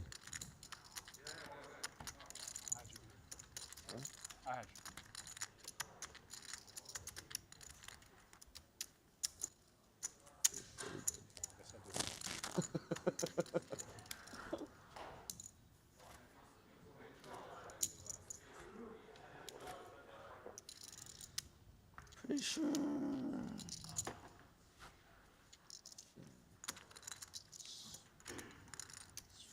Ivy sitting with 89 antes. But not just the 89 antes, Randy. The reputation that precedes him. We talked about earlier, Rast and I, the Adamo effect. When a guy is just white hot. And Rast mentioned that there was a tournament in which it was like 100K. Adamo got moved to a different table. And a top-tier pro looked at another top-tier pro and was like, I'm glad that guy's gone. And you don't generally hear that at that echelon of play. And with Ivy, his reputation precedes him. For years and years, he has been out there battling, and obviously he's coming off of a hot Cyprus tour. So, yeah, that's kind of crazy that it's someone else other than Ivy that can do that effect. yeah, for forever it seemed to be just Ivy that would pump fear into hearts. But yeah, that's actually really crazy. Because usually, a lot of no-limit guys, especially these guys that study all this GTO and stuff, they're just very confident in themselves, right? And they're like, Adamo just puts you out of your comfort zone. He's kind of taking those spots. Those solvers say like, low frequency, 5%. He's like, what do you mean we're doing this right now? Right. But yeah, I would love to see him start playing some short deck because aggression pays. We saw Rui Cal doing aggression over and over again and maybe capture that player of the year.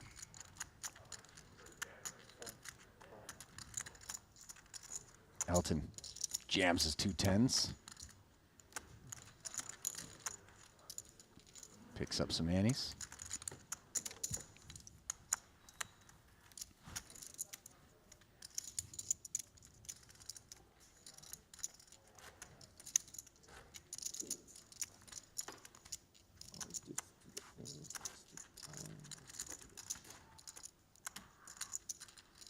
Just play good like IB.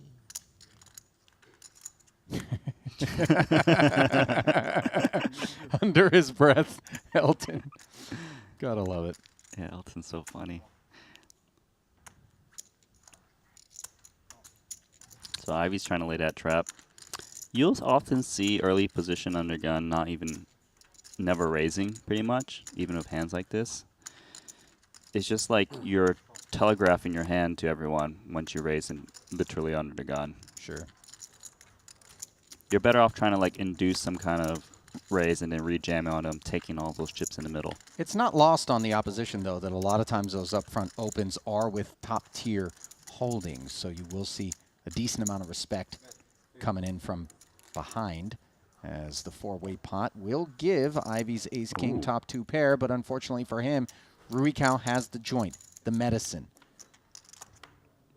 Wow, this is getting bad because Rui Cow snap called so fast, it seems like there's no way he's got it straight. Right. He just thinks very quickly. There's no way Ivy's going to be able to get away from this right now. Such a safe turn card.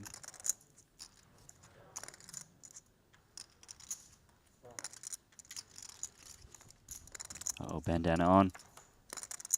Cow. That is a clean run out. It Flatted doesn't look in. clean, but it really is. But despite the fact that it is clean, Ivy decides he wants to pump the brakes here on the river with 485 in the middle. And, man, Rui Cow could go bombs away here. 350. Yeah. That's healthy. And a snap call. Ivy always knew what he was going to do. And he shoots Rui Cow a look.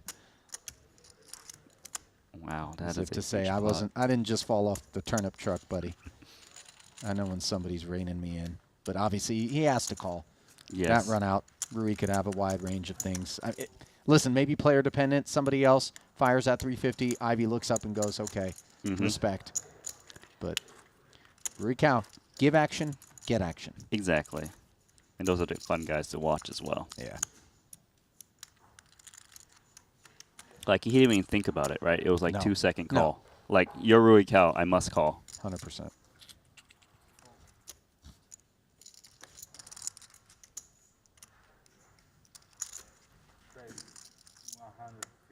Okay, this, my friend, is a very weak hand. King 7. I mean, but he's heat checking. This is how Rui works. He spins things up. He creates this, like, discomfort for everybody out there. You're like, this guy could have Jack 6. He could have Ace King suited. He could have the nuts straight. He could have air. Like, it's just anything. You never, ever know with Rui. Well, Ivy gets a little bit chips back with that Ace King. Rui's like a momentum player. I'm not sure if you've noticed that yet. Yeah, 100%. Couldn't agree with you more.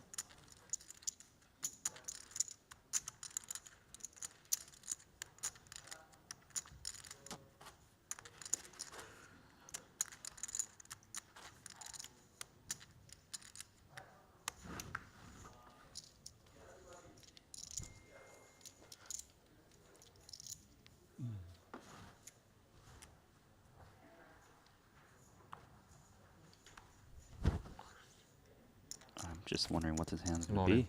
All in. King Jack suited. No regard for stacks. No jelly, all jam. Ivy's Ace 10 suited, folding back around to Elton with 2 jacks. And he is going to look his man up. And he is in pretty good shape here. But look at the equities. Just a 1% favorite. I can't believe it. How is Rui Cow this far so close? Just King Jack. I guess blocking the Jack is quite a bit, actually. 2 away from the bubble. Rui Cao creating an over 1 million chip pot, and a jack. The case one shows up on the flop, giving Elton top set. So Rui needs help. 500 exacts. Wants the club draw. Instead, he makes top 2, and now he could hit a king. He does have Elton well covered here, obviously. 7. And the 9 is a safe run out for Sang, who will double through him. Yeah, 500 exact. Easy come, easy go. Yeah. If you go into the app and you pull up Rui Cao's profile, you're going to see perhaps the most erratic chip count plot, line graph. Yeah, there's too many hand histories to look at in that app. He's all over the place, isn't he? You have to read them twice. You're just like, what just happened? Mm-hmm. Like, oh, there's a bug. King 7 opened.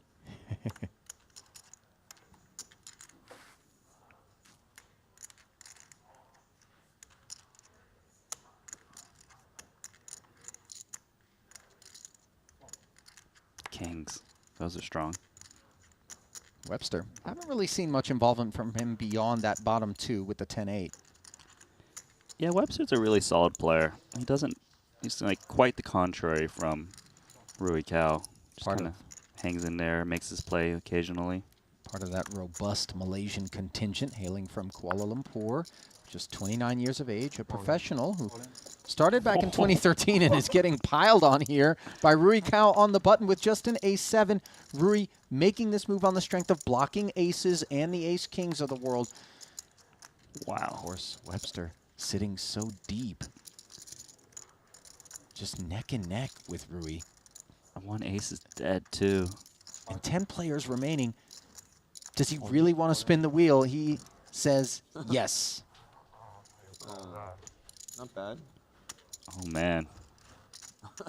How? Look at Cal. So demoralized. He'll have 45K left unless he manages to hit an ace and shower Webster.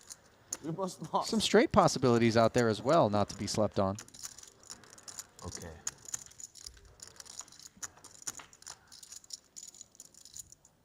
And the flop is King 10-10. It is all but over for Rui Cao.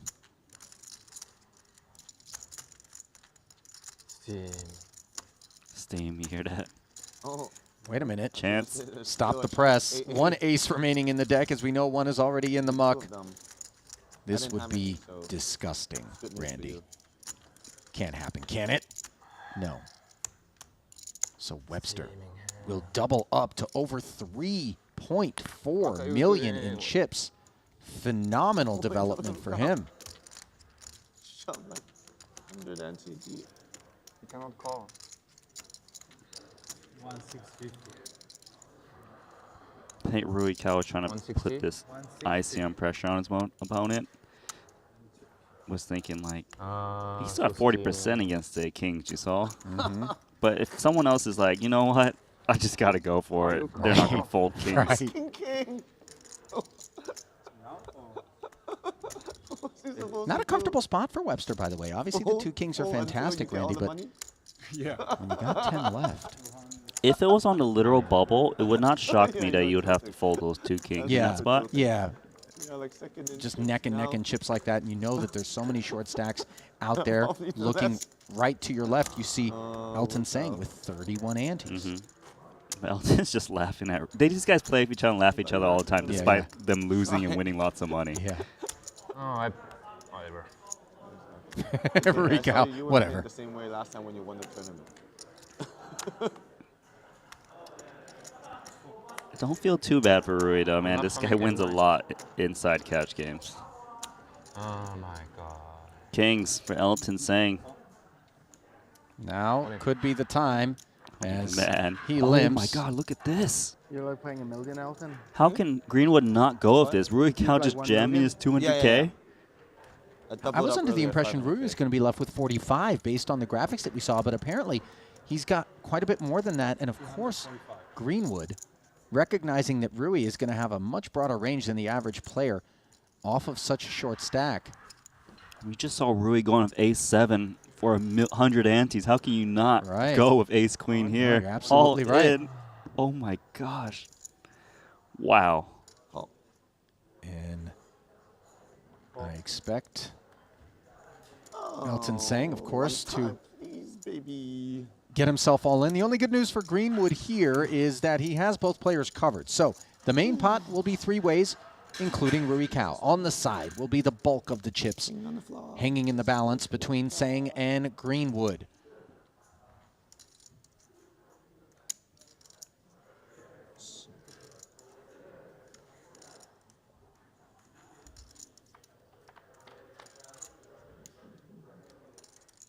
King 9-7, top set for Elton. A stranglehold on this pot now. You have the queen of diamonds. I have the ace of diamonds.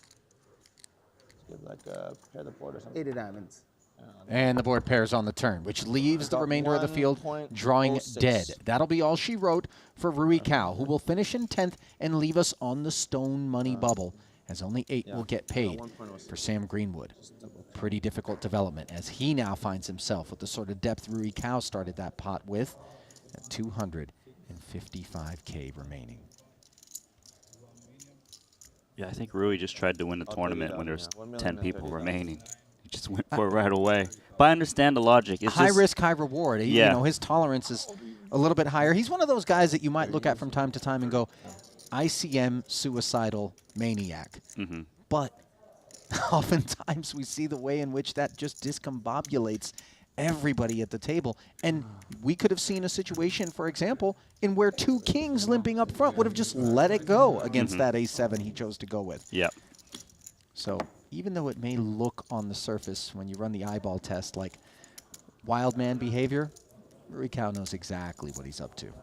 Wow, Elton's got a ton of chips. Super experienced in short deck.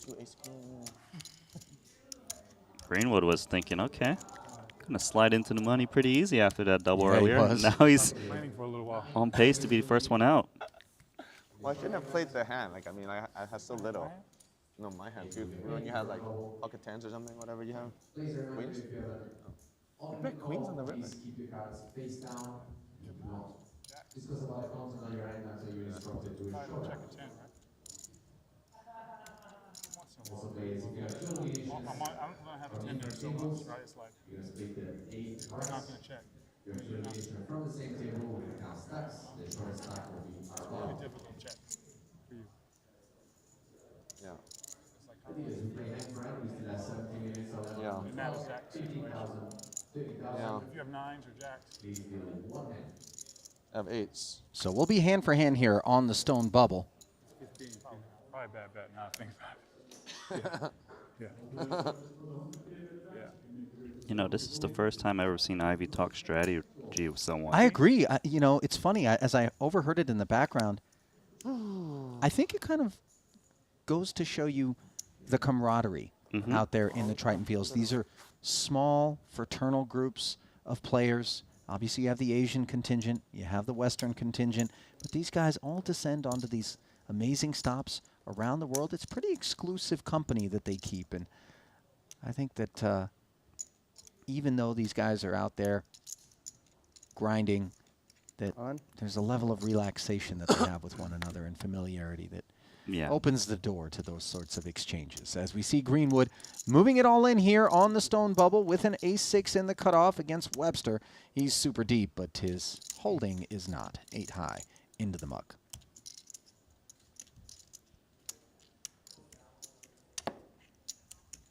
But yeah, no, you're 100% right about that. Like this community is just so small. They love each other. They play the highest stakes of each other, learn from each other.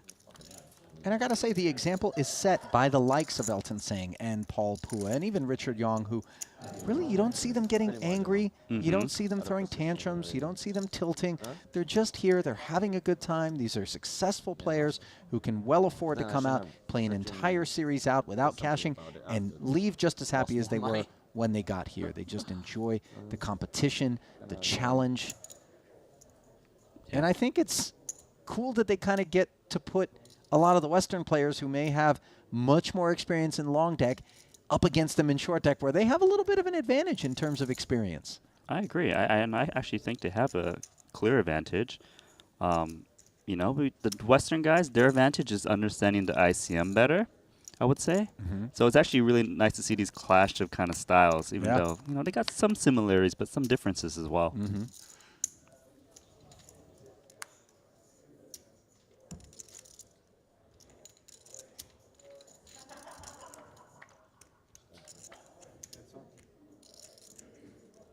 Ace-9 and 10-7. Elton under the gun. Bets with the best hand. Ivy's got middle pair here, and every now and again this bet from Elton will center around the fact that he does have that range advantage being up front. Ivy has such a broad range of holdings, having committed chips involuntarily on the button, and he just gets away from middle pair there. I think that's classy. No reason to clash, especially now that Elton is as deep as he is with 2.4 million, and we're on that stone money bubble. Yeah, you just gotta respect the early position limp bet. You don't really see people call mid pair that often in this game too. Like earlier, even the bottom two, you saw how bad of a run out it was for him. Even though he had the best hand, he didn't know what to do. Yeah. It's a game where you kind of want to stay away from trouble spots when you How many can. players left? 9. How many into the money? 8? Yeah.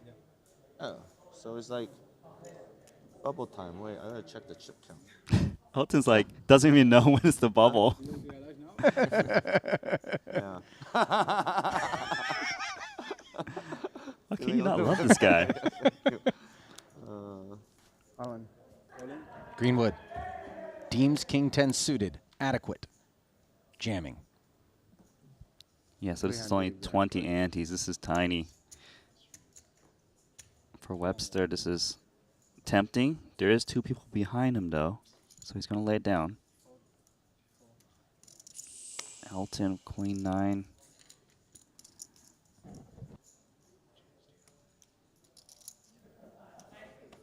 Where's the chip count? That is a nice pickup for Greenwood with his tiny stack. Every one of those is so important to him as he is looking elsewhere to find shorter stacks than his own.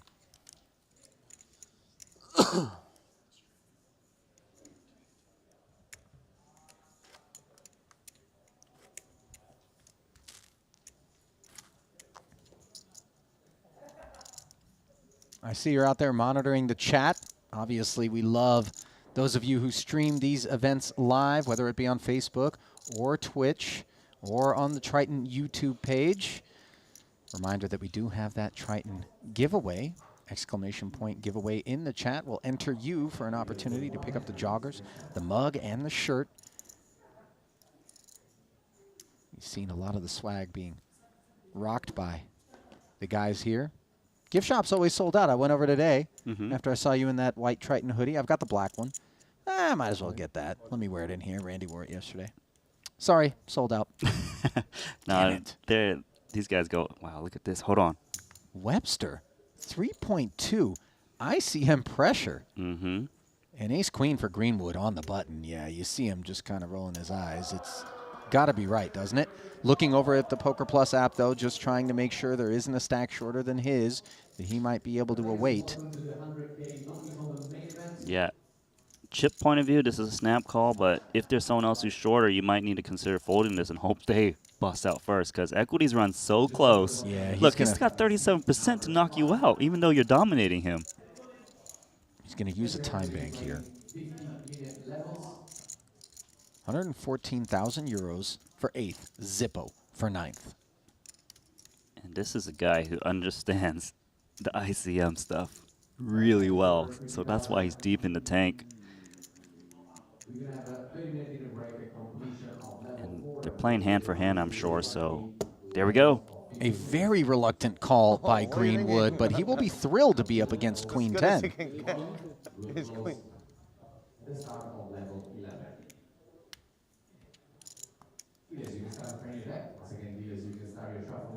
They're down to hand on their table.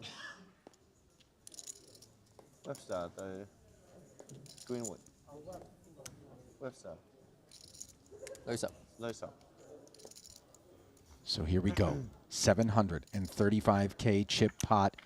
Will the bubble burst? Or will the ace-queen hold? So far, so good. 2 6s and a 7. Greenwood needs to fade a 10. Webster can well afford to lose this pot. Now he's picked up a 9, so 7 outs for Greenwood to anti-sweat. Paint. Oh, no. 9 of spades on the river. A disastrous runner bust for Sam Greenwood. And you can't fault him for a little bit of disgust, as his spot was so good there, and he didn't really want to have to take it. But his departure means we have burst the bubble, and we will be looking for another player from our outer table as get a look at the payouts. Officially, $114,000 locked up by the remaining 8 players. Of course, all eyes on that €855,000 top prize. Webster Lim, second in chips overall, first at the featured table. Bjorn Lee continues to be the overall chip leader with 3.747 in front of him. Elton Sang and Phil Ivey working their way into the money. Elton with that key critical double with the 2 kings when Rui Cao lit the fuse. Greenwood got caught in the crossfire. Ivey with 1.2. Average stack, 2.1 million. So I guess Greenwood's back to no limit hold'em. Yeah, the main event available for registration. That 100K buy-in, so you don't have to wallow in your bust out too long on the stone bubble. So painful. But hey, hashtag short deck, right? That's right. That's how it goes. So this is the new guy, the short deck specialist that hasn't cashed yet, right? Coming on to this The table. Dutchman, Rene van Krevelen, has joined the feature, and he is bringing the shortest stack remaining to the party. 51 antes, 770K. This is probably some sick short deck crusher that no one knows, right? Like cash game expert. Someone this young playing short deck, come on. Probably a safe bet. Yeah. I like your side. But he's got Ivy at the table. That guy scares me. Yeah, I'm in the booth sometimes and I get shook up by his eyes. I think I need to get the hoodie on. He's in a good place right now, though, Ivy. I had a chance to have a couple of chats with him during the breaks, and he said took about 5 years off, did a lot of partying, had a lot of fun, but he's refocused, he's recentered, and I don't think a lot of people are happy about that development in the high-stakes community because he is a force to be reckoned with. Ever since he said that he's back to play seriously, he just keeps winning tournament after tournament, you know, like all the different tours. So, yeah, I love it.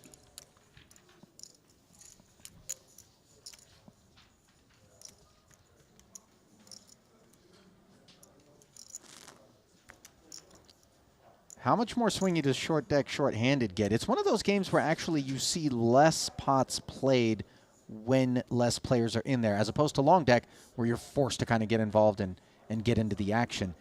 The short stack wields a lot of power when you're playing short, doesn't it? Yeah, because there's so much antes in there too, you have a lot of incentive to kind of push it.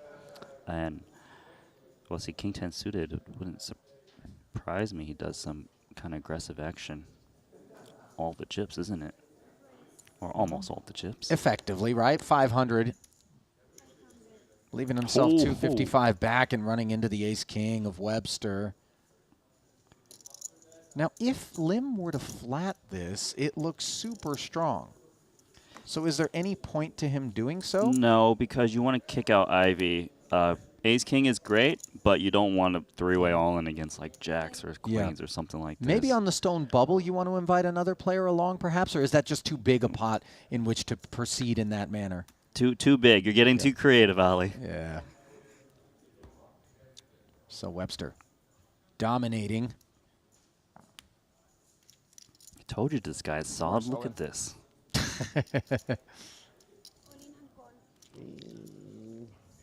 He's not solid. He's just rich. Actually, we He's just like- don't have enough info on Van Crevelin to render an opinion one way or another, but we do know he's in bad shape in a 1.5 million chip pot, especially once Webster has flopped the ace. That leaves Always the him votes. with a Broadway gutty, though I suppose it's a 4-outer as opposed to the 3 outs to a 10 that he had to start with. No diamond to speak of and no help on the turn for Van Crevelin, who is Still 4 jacks. in need Yeah. of a 4-outer. Otherwise, Webster is going to pick up the chip lead. 9 on the river, and it was a short-lived stint here at the feature for Renee Van Crevelin. Brick. Triton first-timer. First cash still for him, right? First cash.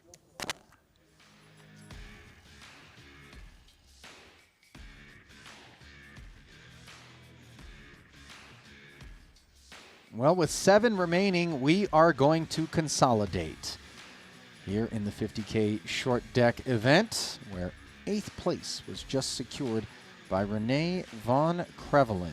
And that payout was good for 114,000 euros.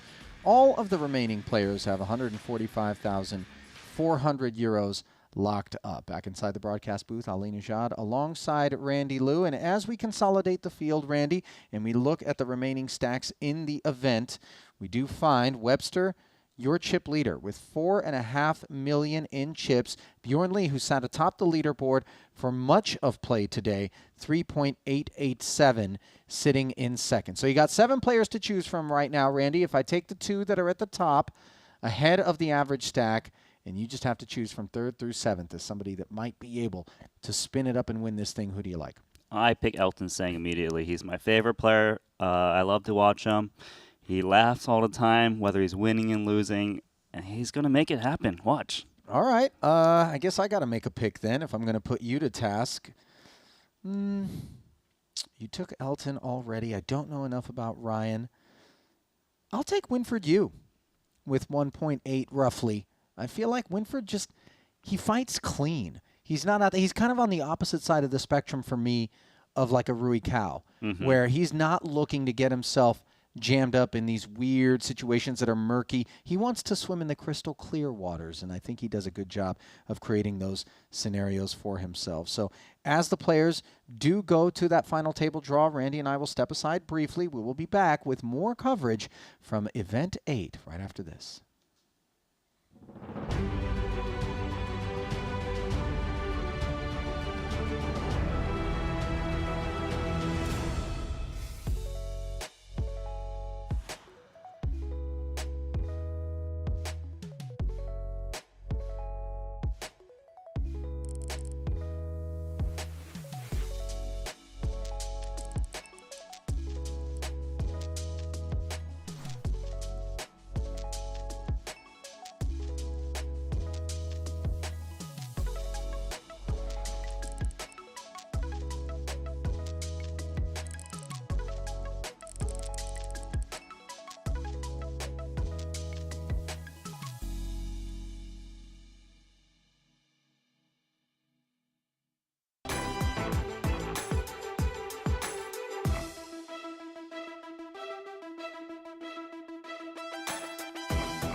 We double up on everything. Come play now on GG Poker.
Welcome back inside our broadcast booth here at Casino Gran Via for continuing coverage of the Triton Super High Roller Series 2022 edition. Ali Najad back with Randy Liu.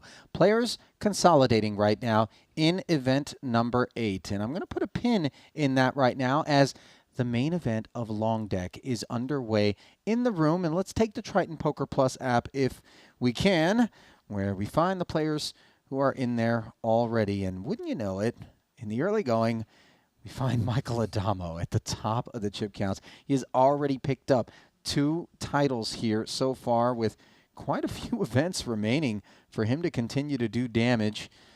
And we scroll all the way down. So far, it looks like we've got 31 players. And the short stack, another newcomer, Alfred DeCarolis. Or actually, that's Big Al. That is Big Al. From London. That's right. There he is. Let's get a look at Al's profile here. 1 cash, and that was in the Triton Million back in London where he finished 7th. 1.7 million pounds. I think guys were telling me there were some cash games that Al wanted to put together to get involved in. Ike Caxton down there was one of the shorter stacks, but incredibly deep, obviously, in the event, and I'm sure we'll see some more registrations. Reminder that you too can download the Triton Poker Plus app, whether you're on iOS or on Android. And coming back inside the booth, we already made our predictions. I didn't let you pick any of the top 2 chip counts. You went with Elton. I went with Winford. As we go back to the event 8 leaderboard there, we have Bjorn Lee currently in 2nd. Looking at that feature table, which we're moments away from. The short stack will belong to Wai-Kin Yong. And Wai-Kin was... Actually, it's Phil Ivey with the 77 Annies. Wai-Kin was up there with the chip leaders for some time here today. Wai-Kin is, I believe, a 3-time champion as we go back to the app. There he is with almost $10 million in career Triton earnings. Didn't pick up any cashes so far here in Madrid nor in Cyprus. So we're going back to 2019 pre-pandemic to find where most of the damage that Wai-Kin did resides. Very early on, he had some tremendous results. And looking for short deck cashes, we find Montenegro, the 250K HKD that he picked up. So this is a guy who obviously knows how to navigate short deck and could also be a threat. But what do you anticipate we're going to see as we look at the distribution of the stacks and these particular player profiles, Randy? Any sort of predictions with regards to the action? Well, everyone's actually quite deep. Even Ivy, who's the short stack, still has 77 antes. So we're going to see a lot of post-flop play, in my opinion. All these guys, all Asian players, they are very experienced in this game. I'm kind of interested to see how it goes. Might start like a cash game for a little bit and see how it develops. Okay, well, no more waiting. Let's get right back inside Casino Gran Via, just steps away from our broadcast booth, where 7 players remain, all in the money. Payouts currently at 7th will be worth $145,400, and then the jump up to $182,400 for 6th. $855,000 will, of course, go to our champ, Webster Lim. The big chip leader, 4.5 million. And then the Hong Kong contingent all the way down as we work our way up the payouts. Brought to you by M88 Mansion. Yeah, speaking of Wykin earlier, he doesn't really like to play the small events because he's always playing such big cash games on the side. So, but he shows up for the short deck, as you can see here. Okay. So, sure, maybe it didn't seem like he had some cash in those last stops, but he might have just skipped some of those events and was playing a bigger game upstairs or something. Sure, not impossible. I feel like we need to be flies on the wall in the big game upstairs. I mean, we do record a decent amount of our cash games at our feature table, but then there are those that take place away from the cameras, and those can get deep into the morning. Well, that would explain why so much coffee gets ordered. You get a look at Bjorn Lee. He'll sit this one out. Ryan Hume, King Queen offsuit.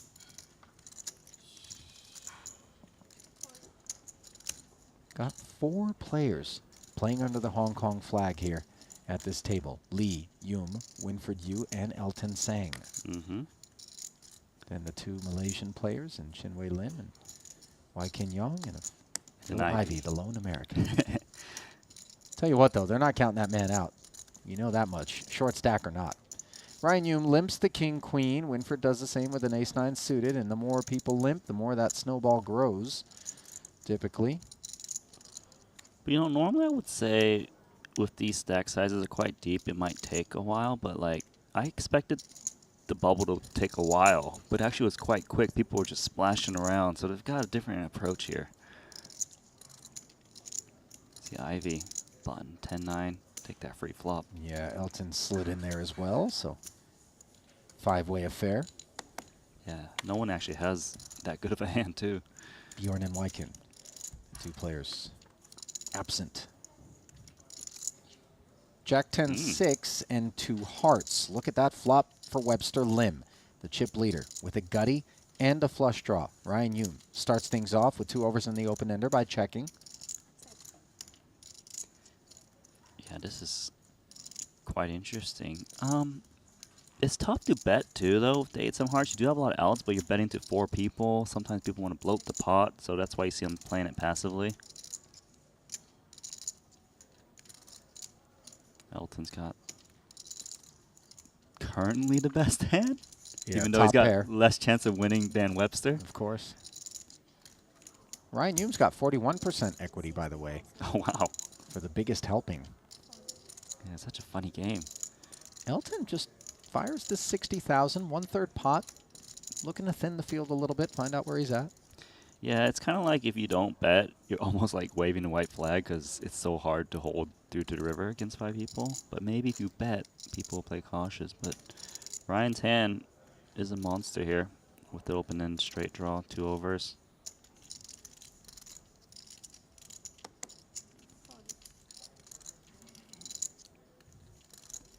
Could Webster get frisky here? He really this could. Big stack? Yeah, he could because it would be so much pressure. They can't really continue. You've got clean outs. It's just, are you willing to risk that many chips in case you're wrong and lose the chip lead? Yeah. Going to take the more straightforward approach here. The 9 is no good for him if it hits. So that would give Ryan the king high straight. And the ace of hearts on the turn. What a card. Ryan Hume now has the nut straight, but Webster Lim has the field drawing stone dead. Well, we could drop another heart, couldn't we? Oh, that's right. Forgetting that Hume had the queen of hearts. So obviously it's going to be very difficult to show Ryan Hume the door. Note, though, that he checks it, and I'm not entirely certain this is for the purposes of putting a raise in. I don't think it's to put a raise in just because you don't really want to raise when you have such deep stacks and accidentally be drawing very slim. So here's the bet from Webster. It's getting sizable. Usually, though, the king-queen here is most certainly the best hand, especially blocking a heart. So he's pretty much going to call here and auto-call any river bet almost, assuming it doesn't run out really funny. I'm not sure what, I don't know. Get the queen of hearts. There's no bad card, right? From his point of view, generally speaking. As he potentially thinking about raising. I mean, I don't know too much about this guy, but pretty sure he's an expert. There's the call.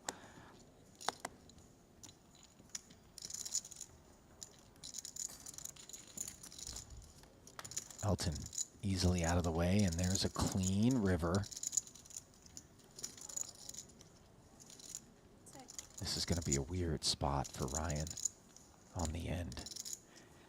And blocking a heart is so much more valuable in short deck, Randy, because there's only 9 of them total.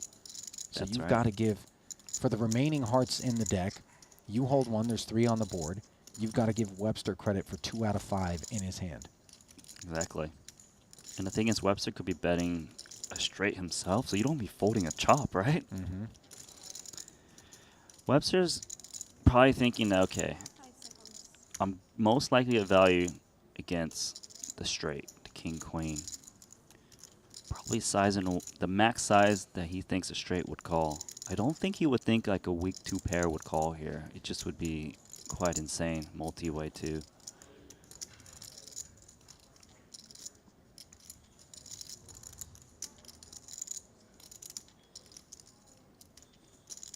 Alrighty. How many chips is that? 600,000, about 3/4 pot. It's about a third of Ryan's remaining chips. I mean, how can he fold, especially with the queen of hearts? He's probably like, oh my god, this feels like a flush, but am I really gonna fold here?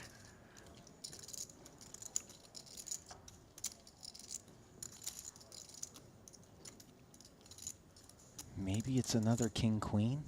Yeah. That feels like kind of the bottom end, doesn't it? Definitely. He's probably thinking, okay, if he had king-queen, would he bet 600K? Would he maybe go a little bit smaller just because, you know, there's a flush out there?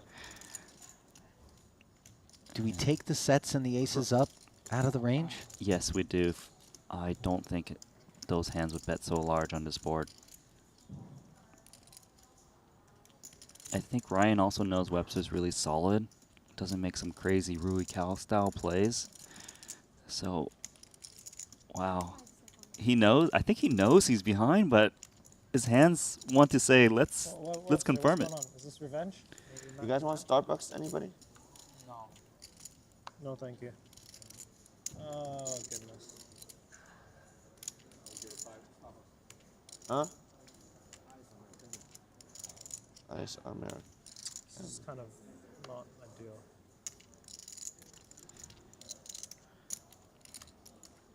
What did he say? This is kind of not ideal? Yeah, it's not ideal. What an understatement. Fold, fold, fold. Wow, did he fold the hand? That is world-class play. Starbucks? Hats off to Ryan Hume as we begin to get a sense of exactly how it is that he earned his place at this final table, and it wasn't on the heels of being a slot and paying off in bad spots. I don't think any of us would have faulted him for clicking call, though. No, man. This is the first time I've seen him play, and I am very impressed with multiple plays he's done already. I am very depressed to see that the ladies have been asked to leave. What, girls? What happened there, Randy? What? I'll tell you what happened. He did not call, so the flush didn't get shown down, so they didn't dance, and they're like, screw this, I'm out. They've been standing there this whole time waiting to dance, but the flushes never get paid off. They couldn't believe it. Yeah, they're tilted.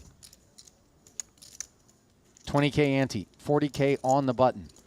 That means everybody's stack does dwindle a touch. Ivy now with 56 antes. Wykin with 75, Winfred with 86.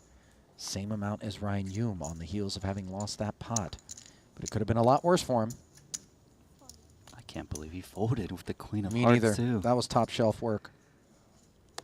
It's so safe being in the commentary booth. Definitely not. Like, if there was ever a chance I was itching to play, it's no longer there. Ace king suited. That's looking good. 2 players behind you. It just looks like a steal spot.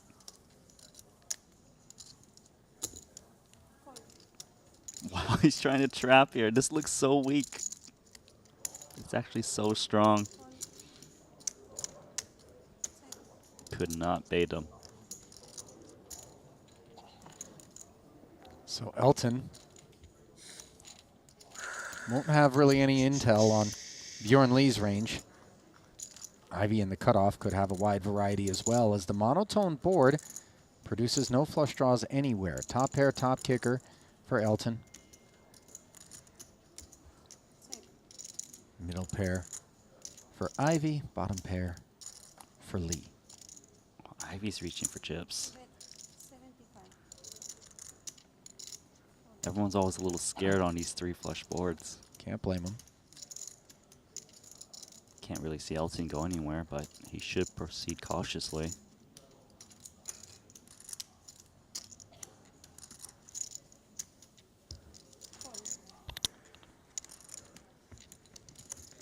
And indeed, the flat, giving respect to the in-position player and the texture.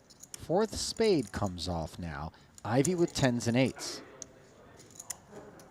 Yeah, actually, Ivy's like, wow, I did improve, but this is awkward. It is. And both of these players are aware how difficult it is to make a flush. And just because Elton checked doesn't mean that he doesn't have a spade here. Exactly. On the flop. But the second check might leave Ivy feeling a little bit better about that prospect, as he does check back to keep it safe. And now both players have king-high spades. Does anyone want to try and steal this one? We're going to find out.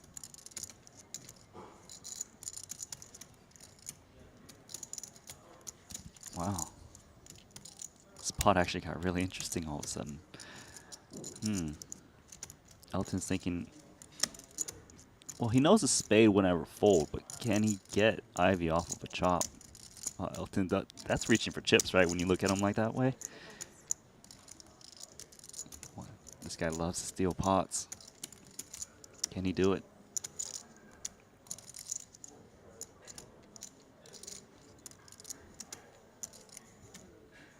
$350,000 available for some armed robbery. And yeah, Elton getting after it. But this sizing here, 75,000, Randy. It's interesting. It's super milky, right? But I mean, Ivy would be risking 75 for 175, as that would be the chop amount.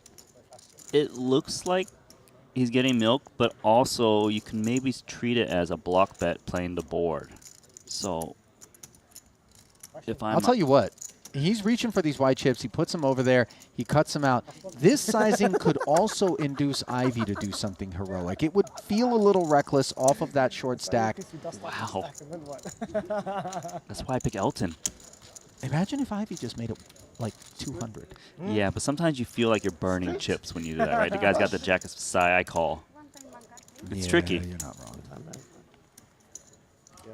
Had delusions of grandeur there. But I think that small size, and he just leveled him. Like, oh man, it just for sure looks like you got the 9 of spades or jack of spades. Yeah. And Ivy's one of the shorter stacks, so those antes mean a lot more to him. Easy. Jinx me.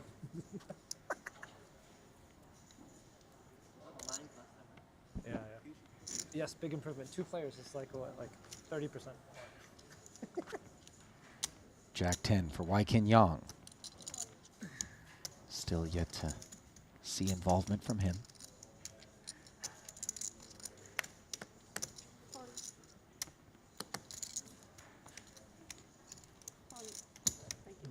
I notice no flashy shirts on this final table. Understated flashiness out of Elton here. Don't get it twisted. Look at that cuff. That's Dolce & Gabbana he's rocking, my friend. Okay. He plays for the home team. Dolce, one of our sponsors here in Madrid. Elton again with an ace-king after stealing against Ivy, where they played the board.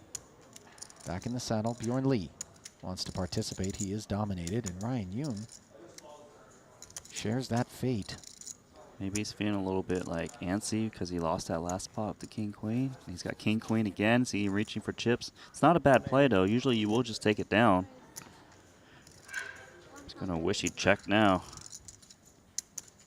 How much are you playing, Ryan?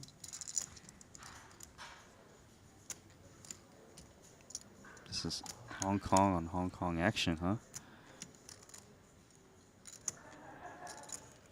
Usually you just kind of see guys just rip it in with ace king. You don't really want to re-raise and let someone call, play an unpaired hand. Youm's stack depth is not negligible, and the other issue, not that the limp behind Elton's open out of the cutoff in particular rings the alarm bells for Elton, is that Bjorn has 3-7 behind him. So Tseng jams.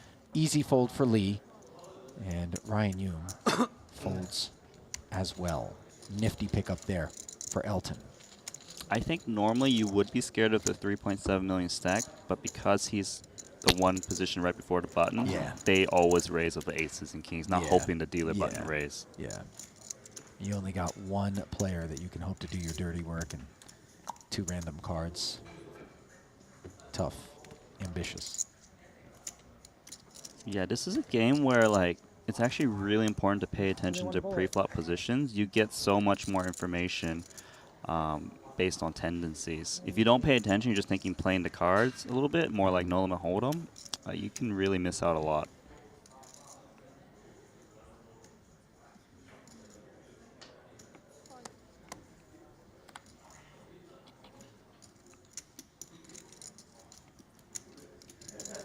Queen Jack suited for Webster. Chip leader. Limps.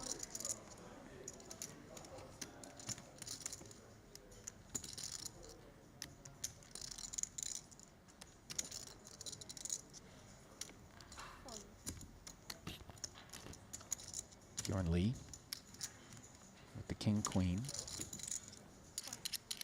Does the same.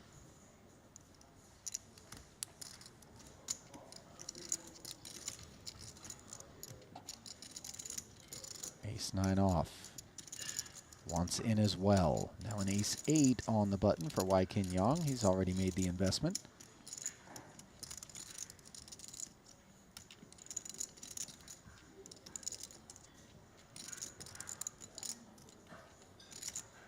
This would be really aggressive if he wants to make a move here. Trying to calculate how weak his opponent's limps are. Wow, reaching for chips. I mean, he's been quiet, right? This looks really strong for him. Sure does. And a lot of times we ask ourselves, why would somebody with the ace-8 off make this move? But it is on the strength of blocking. And obviously we know that once one player opens the pot with the limp, such a wide variety of hands are incentivized to participate, so you can thin the field pretty easily. Yeah. Their main worry is the first guy who limped. Yeah. Especially if they're up front. And ace-8 doesn't really play that well post-flop, so you kind of want to just take it down pre when you can. Nice. Just put in his stack for him. Well done. See, sometimes it feels like someone's like just hanging around waiting for hands, but no, they're paying attention. They're waiting for those spots. Clean pickup there for Wai Kin. As he and Ryan share a laugh. Follow suit.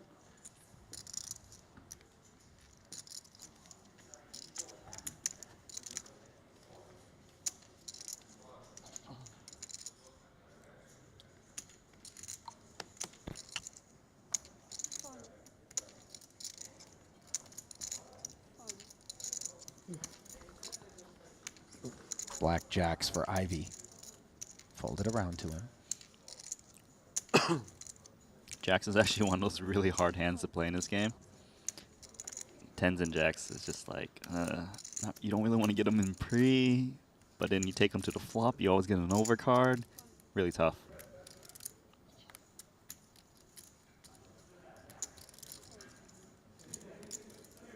So the limp invites 9-7 suited and Queen Jack to come along. 10-7 suited for Winfred Yu on the button.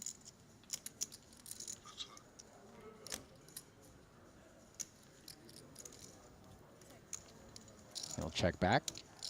220 in the middle, 4-way pot.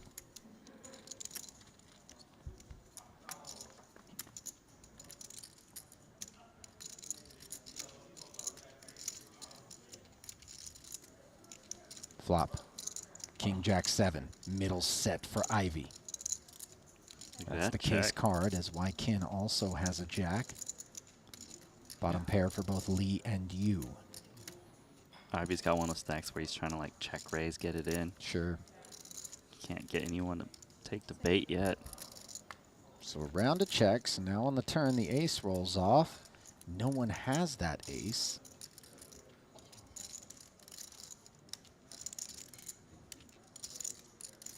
Wykin does pick up the Broadway gutty. Same story for Winfred.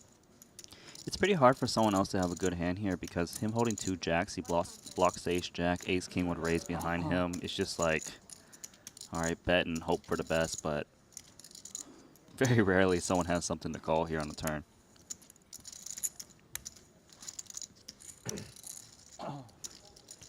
He'll be pleased with that outcome, by the way. There was some pesky runouts there potentially if the Broadway card comes off.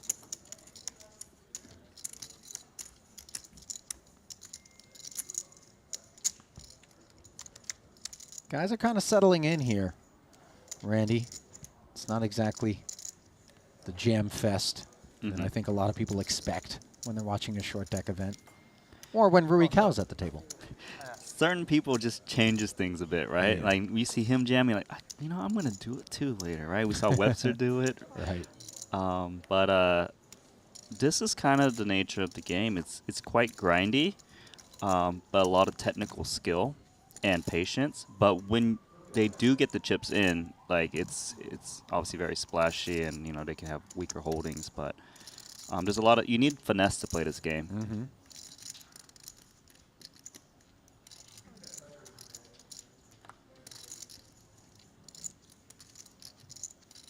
Ivy's got jacks again here. Again he limps. And again he's got company. So all these little cards are dead, huh? No 9s and 8s. Seems like a big card flop coming.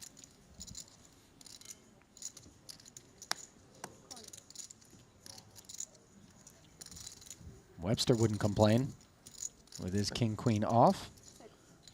Yeah, I like that he checked because when Ivy limps early position of that stack size, he's more likely to have one of these limp jam traps. Sure.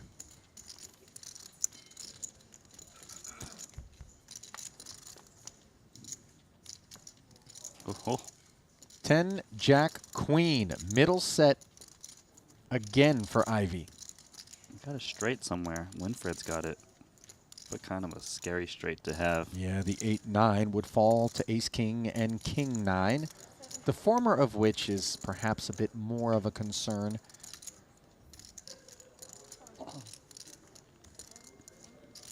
Yeah, Ivy just trying to clear the field. I mean, we got so many people in the pot.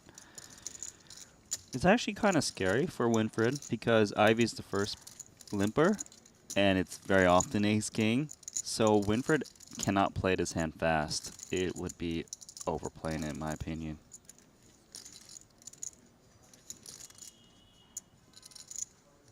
Or is he playing it fast? All right, never mind. Shoots it up. Remember, Ivy was the man who limped in and could very much have this range, but perhaps Winfred's saying, with all of us behind, if you flop the nuts here with ace-king, wouldn't you check it? Yep. And try to jam? There's also a chance that Winfred might raise, and if he gets more action, maybe he even considers letting it go. You know, it just really depends. Ivy does have incentive to bet in general being first because he's most likely to have ace-king out of everyone.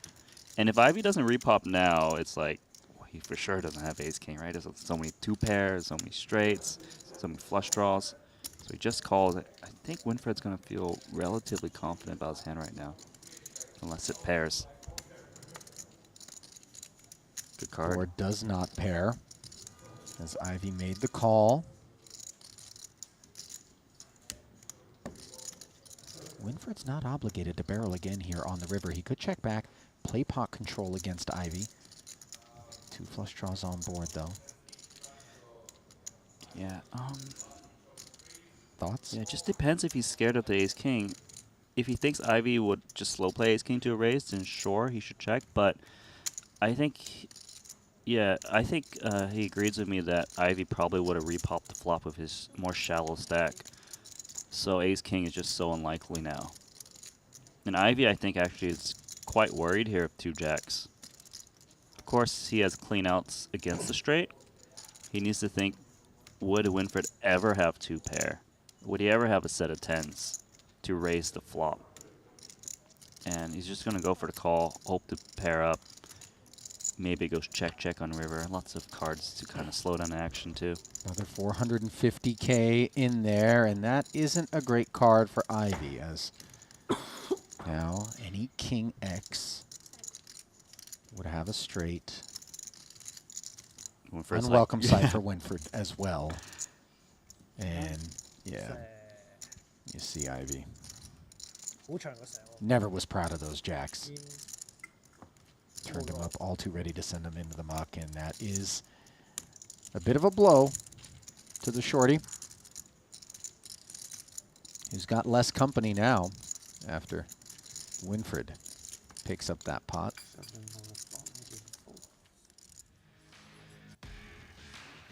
And a peek at the chip counts, brought to you by Armand de Brignac Champagne. Webster Lim continues to rest atop the leaderboard. 4.875 million for him, followed by 3 of the Hong Kongese players. Amalay, another Hong Kong player, and then of course Ivy, rounding things out on the short stack with 145,400 euros locked up by the boys. The pay jump, about 37,000 to 6th, and then 855 will go to our eventual champ. Know how I lost that much there, to be honest. He was betting so small. Huh? Lucky he was betting so small.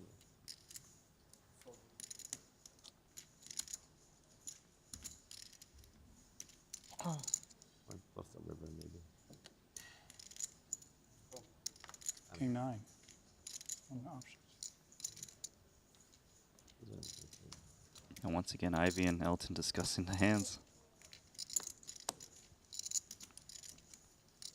Okay. I think Ivy wouldn't mind getting some of the concepts that the Asian contingent kind of has in their mind. Mm-hmm. Sort of a reciprocal exchange. Yeah.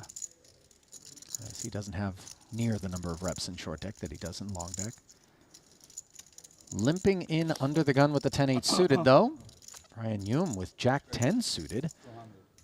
Limps along with them, and now it is Webster Lim who shoots it up to 200,000.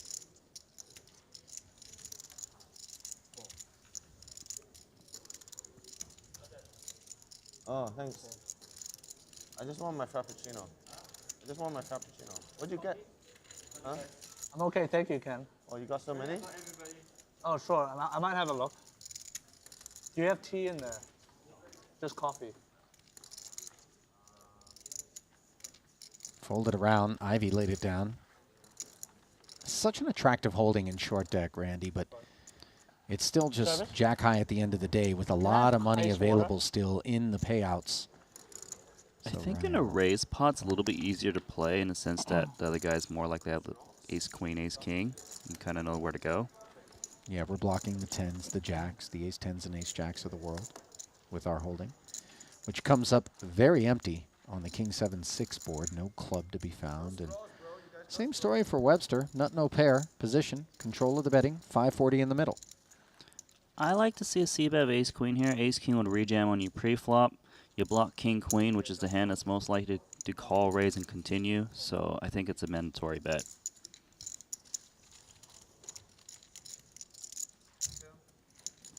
Right. Thank you. Coffee. No. No, thank you. And indeed, the bet does earn Webster the pot, as you got to look at that massive stack. 5.2 million plus now. Yeah, he's just so solid. He always says hi to me, but that's the only thing we ever exchange in words.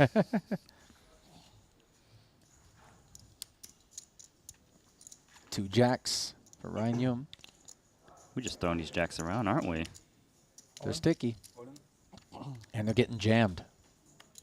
We're just going for it. 60 antes, and Wai Ken Yong picks up ace king.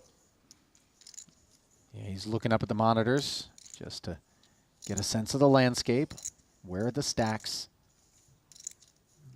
Wai Ken currently 5th in chips, just ahead of Ryan. Has him covered. And he's going to shove. Will there be anything notable behind?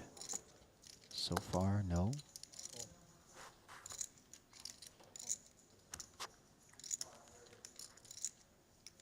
And the question is answered as Ryan Hume will spin the wheel of fate up against Wai Kin Yong. Phil Ivey all too happy to see Ryan willing to take this chance. And he'll certainly be rooting for Wai Kin's Ace King to improve and win this 2.5 million chip pot. Further thinning the field from 7 to 6. Burn down, 3 off the top. Ace, King, 9, top 2 for Wai Kin Yong, and Ryan Hume needs a Broadway card or a jack here. Make it black card, black card. Instead, it's kings full of aces on the turn, which leaves Ryan Hume drawing dead. He's got to laugh about it as Wai Kin improves on the river to aces, full of kings. I had a king too. And Hume will pick up the 7th place payout, 145,400 euros. And a nice little pay jump secured by the rest of the field.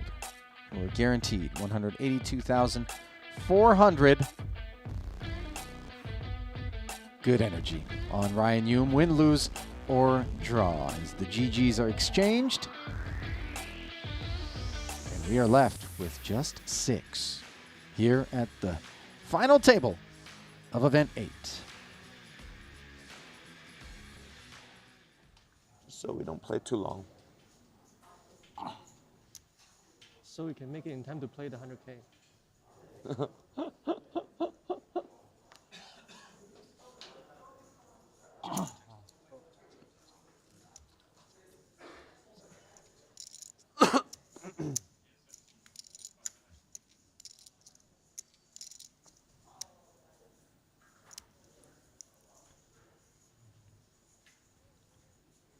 Wai Kin limping in, first hand of 6-handed play. His ace-10. Get some company from Winford Hughes, Jack-9 suited. So Ivy's the clear short stack is something to cross their minds. Maybe you can put a little more pressure on people. But then you got to worry about getting in with them. Ace-Jack, that's good enough to go for it. Yep. 3 limpers in front of him out of the cutoff. Ivy will jam. It's about 600. He's got Yang and Yu both dominated. Oh, I can get in count.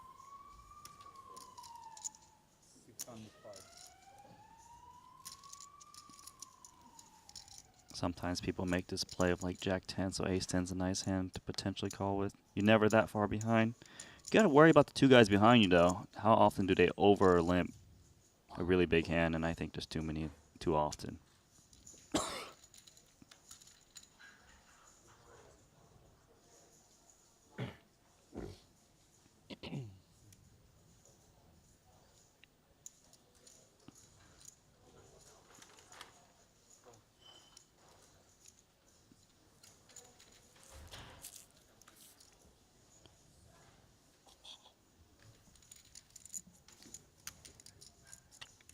So solid, just chipping up. Yep, no takers. Ace-10 isn't all too close for Wai Kin, is it? In that spot? 30 ante is a little bit too much. Yeah. But when you get down to like the 20-something, it's kind of like you can never be wrong just because you're never that far behind. But you need to consider the stacks behind you, and the other 2 guys had 200 antes each. You don't want to accidentally blow up.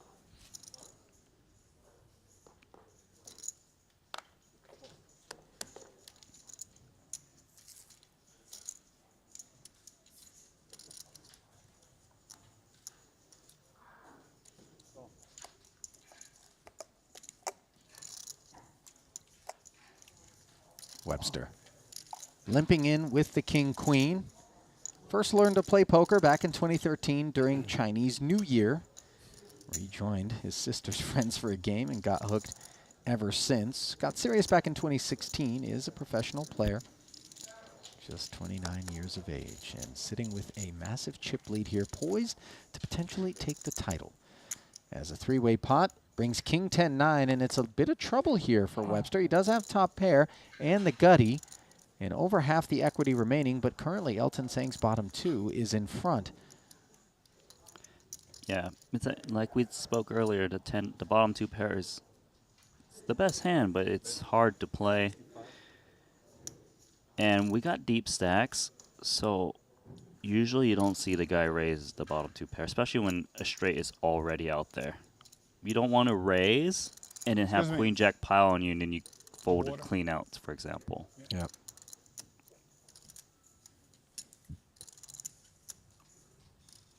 That's what Elton's thinking about it. There's the call.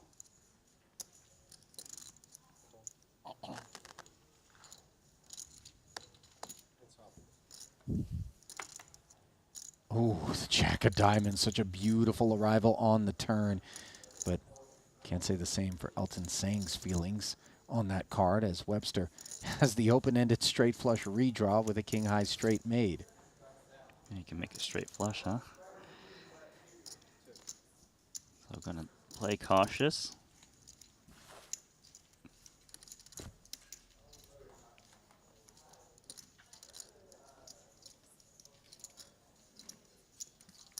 Elton debating turning his hand into a bluff right now.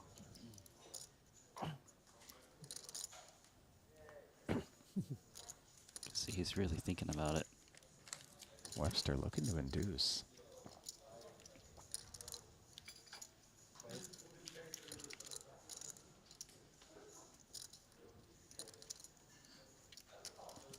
Those are betting chips.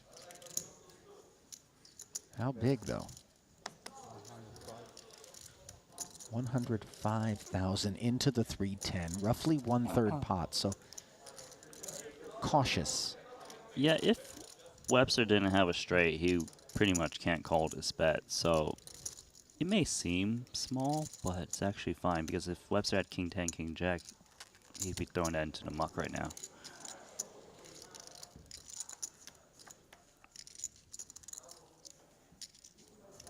Flatting. Six of clubs is a safe card for Webster. Once you see him call you on the turn, though, it's so likely he's got a queen. I think Elton's probably going to know that. But imagine how much pressure he would be able to apply potentially here to a queen, as ace queen's a possibility, diamonds as well. Obviously Webster has queen of diamonds. He would need to go really big. And you're tussling with the chip leader, who's a guy that can well afford to make a big call. Yeah, he's more likely to go side call, right? If you're sitting on like 1 million, you might be like, oh, I can't afford to lose these chips. But with 5 million, yeah, I think he knows it. Shut down from Elton, and yet another pickup for Webster, who has just been slow and steady here at the final table of event number 8.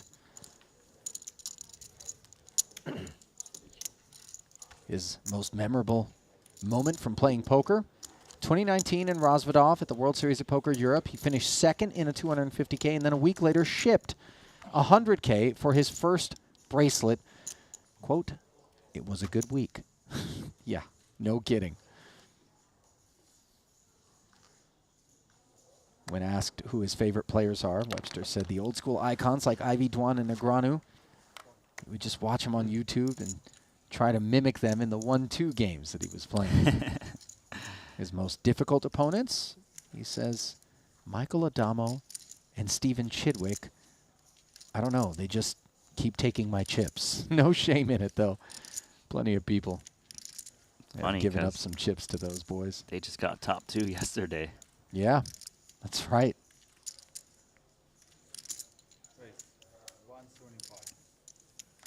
Bjorn Lee shoots it up to 175,000. He's 7 suited for Wykin, mulling it over.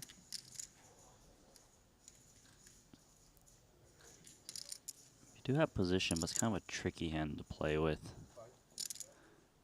Let's see what he's contemplating. He might be reading into Bjorn Lee like, okay, he's got a bigger stack than both of us behind. Maybe he's trying to steal our antes. Wykin is just, you know, he's calm, but when he makes a play, it always seems to work. This would be bold. Okay, he's like, it's still A7 suited in there. Yeah. And they're still plenty deep right now. We talked about it prior to the onset of the final table, Randy. The short stack wields so much power, and I think the boys really are kind of feeling the handcuffs, given that Ivy's out there, pardon me, with the 38 antes.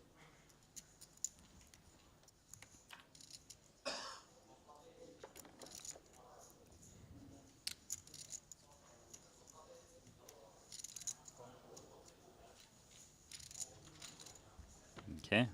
Customer, Winford Yu on the button. Ace Jack. Bjorn flops the two-way straight draw, just the gut shot for Winford. Lee checks it. I like this check. I think you should be a bit worried on this board whenever a dealer button calls you. It's like, if you had aces, you'd still be scared on this board. Yeah. And the check back from Winford does bring an ace, which gives him top pair and a bit more comfort. If someone had the unlikely 6, they would make a straight, wouldn't they? Check back once more from Winford. Now Bjorn makes the queen. And indeed, that ace does play as a 5, so 4 to a straight out there on the turn. 6 doesn't rate to be the kind of card that would ever be in Bjorn Lee's range. Winford could certainly represent it. Although, player specifically, I'm not sure he defends with too many 6Xs. I don't think anyone does, actually. Yeah. Not even pocket 6s. They go in the muck, too. So, they just checked it down. Pick up some chips. Gentleman's exchange there. No violence.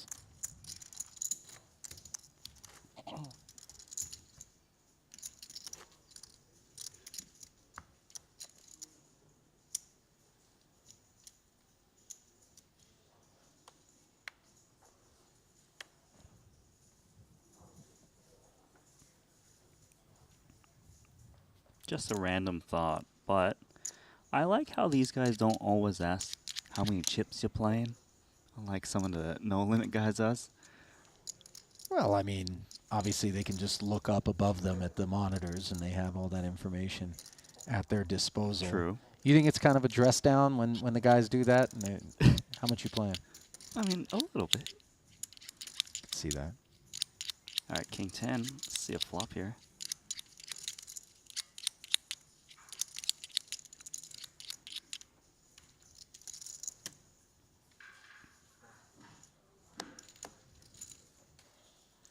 Ace Jack started this limp fest. Webster on the button with the ace 9. Looks like he's thinking about making a play. He's got a bunch of chips. Wow. Muscle. 200K. Dominated by Elton, who is sizing him up here. And these raises on the button do look so strong when they come in the face of an under-the-gun limp. Mm-hmm. Exactly. Got 2 better hands to fold. Nice. Lynn is doing it. When he was asked what his favorite type of poker was, believe it or not, he said long deck. However, asterisk, he said, I think soon it will be short deck. And I would imagine picking up the title here would help with that opinion shift. Timing's perfect, huh? Chip leader this tournament.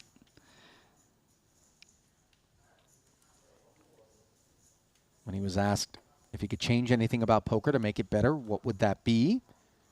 Webster actually says getting rid of 8 and 9-handed action until you reach a final table.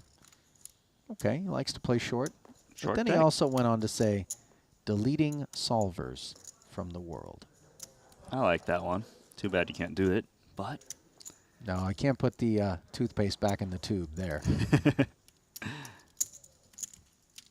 it's kind of refreshing to see a young guy say that, though. I agree.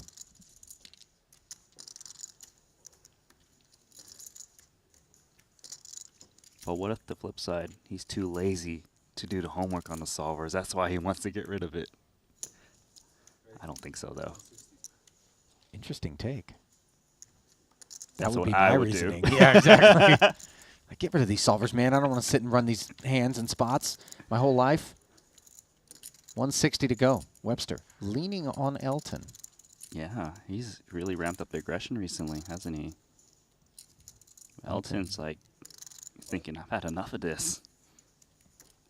You know what's the funny thing is? You never expect to be dominated with 9-7 offsuit in a raised pot. Yeah. Yeah, I think that's fair. Gut shot straight draw for Elton in position here. Same story for Webster, better version. Is king high is best. Yeah, such a connected board. You almost feel like whenever I bet here, someone calls me. Then again, if I don't show strength now, I look kind of weak. Yeah, I need to eat something. We have to steak like yesterday and salad.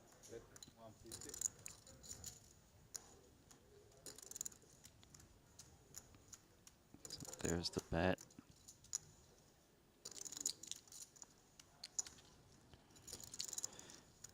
Well, Elton, he's got a little gut shot. Problem is, if you hit an 8, sometimes they've got Jack-9 in, and, well, you lose all your chips. It seemed like he kind of wanted to play this to defend his pre-flop, like he had a game plan, so I'm not so sure he's letting go quite yet.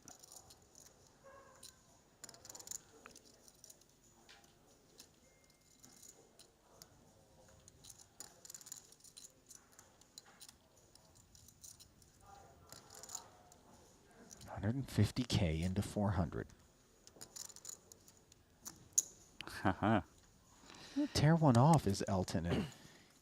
And he's obviously got an eye on that short stack of Ivy over there. He doesn't want to tussle with the chip leader. But he also knows that Webster could very much just be leveraging some ICM pressure and the power of the big stack. Doesn't necessarily need to have much. Heads up. Tricky spot for Webster. If he's betting, he's trying to get those queen jacks, king queens, 10 jacks to fold. But sometimes Elton could have a hand like ace queen, ace 10. Wow, this is powerful. Look at this play. Genius. Still no pair. And Elton, facing a bet of 425,000, can only shake his head and send more chips to the chip leader. You know, Webster, when asked what he wants people watching to know about him, said, I'm definitely not the best player in the field, but it feels good to be the dark horse sometimes. Well, I'll tell you what, feels like the favorite right about now, doesn't he? Yes, he is playing very, very good. Ante's up to 25 and 50K. Everyone's so humble. Yeah, I think that's fair. Yeah, haven't seen a non-humble guy yet in one of these high rollers. You're looking at him, Randy. Mm-hmm. But not in the high roller. The low Just roller. here in the booth. Low roller and in the booth.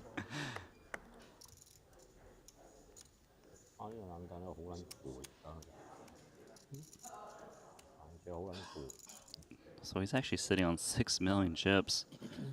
Looks like he wants to put some pressure on. He's been relentless lately. Does feel like a possible gear shift here.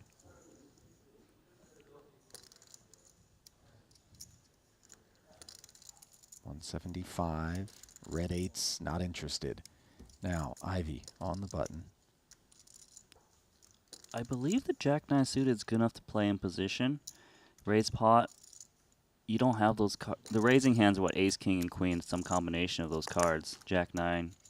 You don't want to be dominated, so good spot to call.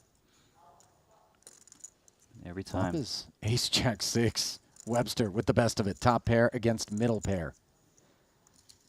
Yeah, every time these guys try to defend against these raises, it comes high cards, and you're just like, oh man, I'm just bleeding chips. Yeah, the Jack-9 suited, super versatile. Webster doesn't really have to be worried that he's outkicked, because if he was outkicked, he probably would have got reshoved on pre-flop. Especially what Ivy's got 20 antes remaining. And with comfort, Lim fires 125.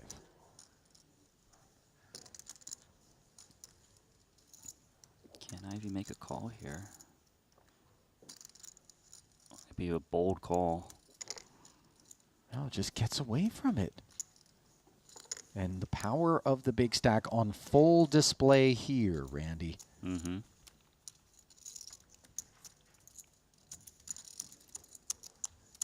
See, this is controlled aggression, not random all-ins, you know? It's just quiet, subtle violence.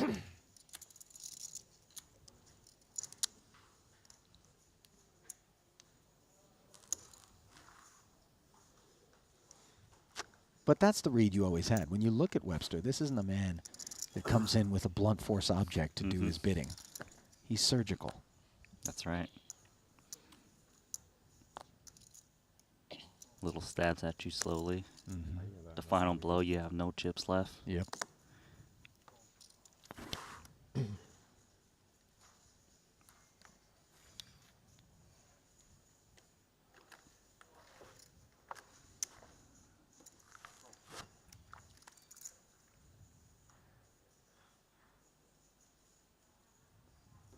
Elton. Ace 10. Limp. Haven't seen one of these in a while. Courtesy of the departure of Webster. A little bit more comfort remains for the players left in the pot. Ivy mulling it over with the queen 6 suited. He has limped, and Bjorn Lee, jack 10 offsuit, will close the action with a check. Ivy just praying for a reasonable flop. It's a club. No club to follow it behind, though. 6, 7, 8 is the board. Two-way straight draw for Elton. Actually, just the 9. Always forget. No 4s out there for him to hit. Kind of interesting spot for Bjorn Lee. 2 overs in the gutter as Ivy check bottom pair. There's also a dealer button that hits his board. The problem is, say he bets and Ivy check jams. He's like, oh, how did I put so many chips in there?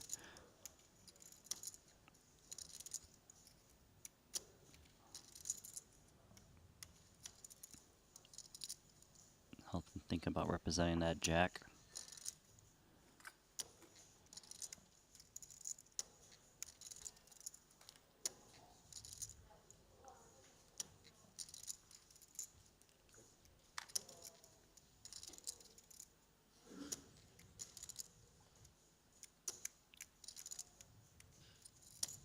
Ivy's actually reaching for chips here. He's like, all right, they look weak. Unfortunately for him, the jack on the turn has given Bjorn Lee top pair, but it is pretty meaningful to see a 100K bet into 225 off of a stack of 480. So Lee, while he makes the call, will be a little bit wary and certainly vulnerable. Yeah, he's pretty cautious here.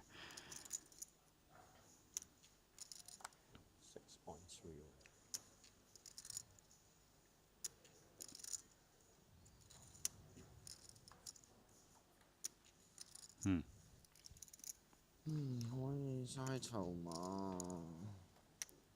Well, Ivy knows he doesn't have the best hand. Can he get a better hand to fold? The king is pretty scary.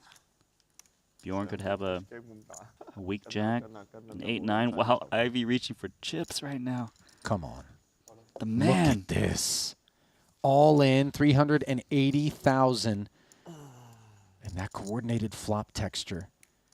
Bjorn Lee's only question he's asking himself at this point is how much of that stuff is in Ivy's range when he limps behind Elton. Bjorn asking for a count here. And I think the answer is a reasonable amount, right? Yeah. Randy, because the opportunity to play a limp pot out of the cutoff with just one other player left to maybe give you some problems is welcomed by Ivy with a broad variety of holdings, and that's evidenced by the fact that he's sitting on Queen 6 suited. Wow. Time bank being employed. The king doesn't rate to have affected anything about whether or not Bjorn's hand is good. It was either good on the turn or it was never good. Bjorn is wondering why didn't Ivy play to flop faster if he had a big hand, I think. Because it's so connected. He's wondering, how are you still jamming when the king comes? If you had a jack, wouldn't you be a little bit scared? Wow. Pretty polarizing, and another time bank being deployed. And look at Ivy. His fate hangs in the balance. All Bjorn has to do is click call and dispatch the great Phil Ivy.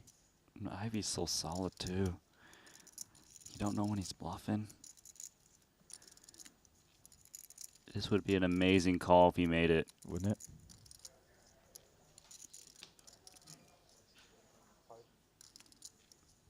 Oh, it does look like he wants to put it in there, doesn't it? Yeah. He's going to take another time bank first. This is intense.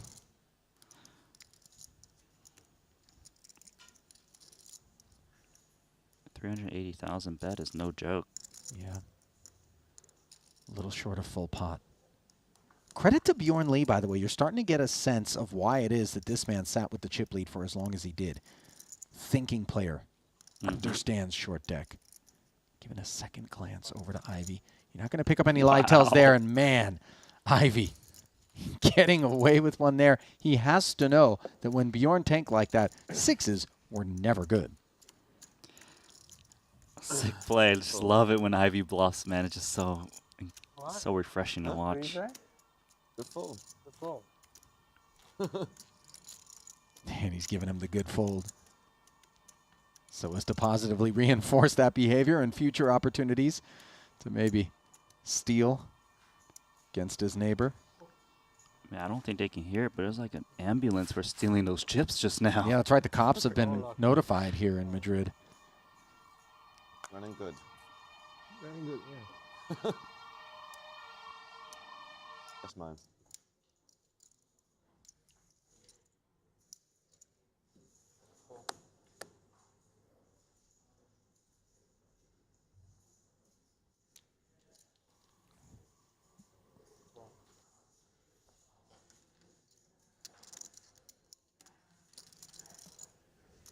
Winford Yu limping in, and Ivy gonna jam after Webster limped in. Ace Jack, the holding.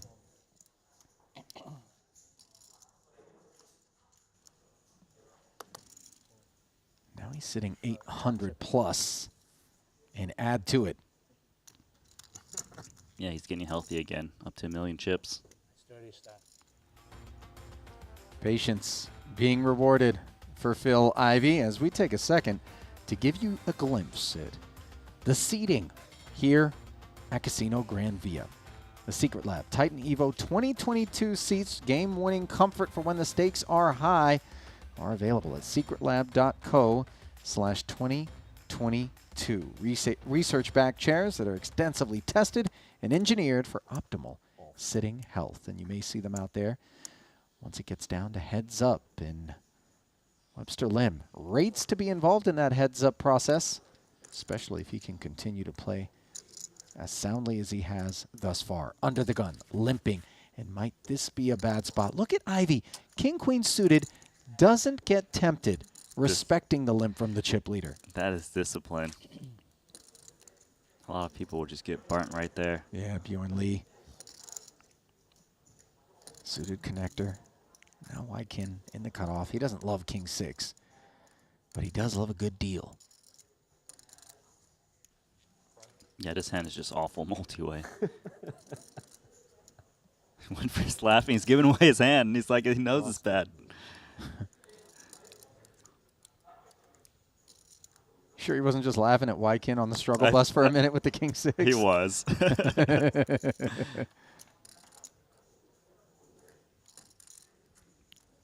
Jack 10-7. Rainbow texture, but somewhat coordinated. Multi-way limp, not exactly what Webster wanted.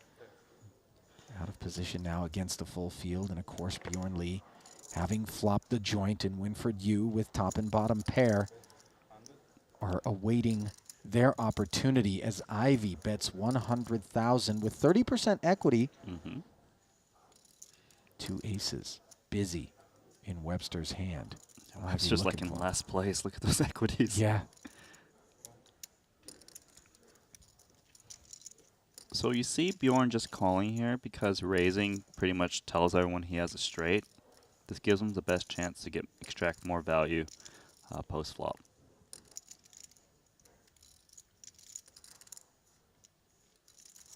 Winfred actually in a tricky spot with top and bottom. Top 2, he'd be much more confident. And other than a jack or a 7, what does he really want to see on this turn? That actually are the only 2 cards in the deck he wants. I guess a 6 is okay. Yeah, I forgot that card exists. Yeah, me too. Great fold faces. But 8, 9, 10, Queen, King, Ace, all unwelcome sights. And there is the King of Spades, now giving Ivy top pair as Bjorn Lee picks up a redraw with the nut straight on the flop, which is now no longer the case. Ivy pumps the brakes.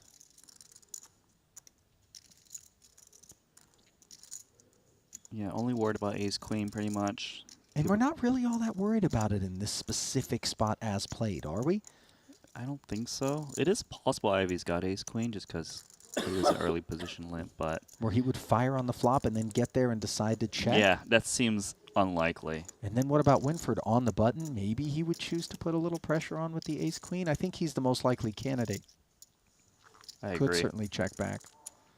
Winfred actually cutting out chips. Maybe he thinks that no one would check a strong hand on the turn here. Quick laydown from Ivy, well disciplined.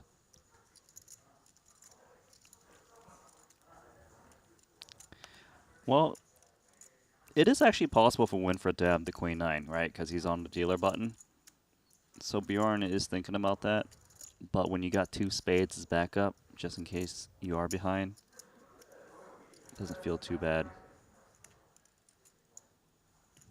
There we go. There's a call.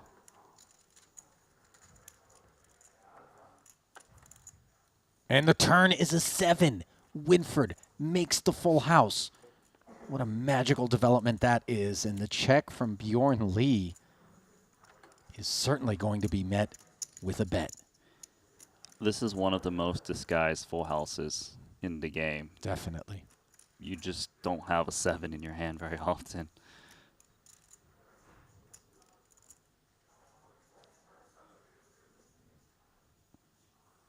Winfred's thinking about, okay, how often am I getting slow played by a straight that would be able to pay off a huge bet?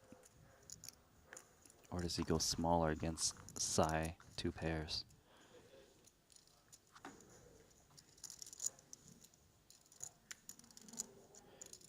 I also think Bjorn doesn't expect Winfred to bet Jack 7 on turn too often, so it's even more likely he's going to think the 8-9 is good. Big bet. $500,000. Laying 3-1 to 8-9.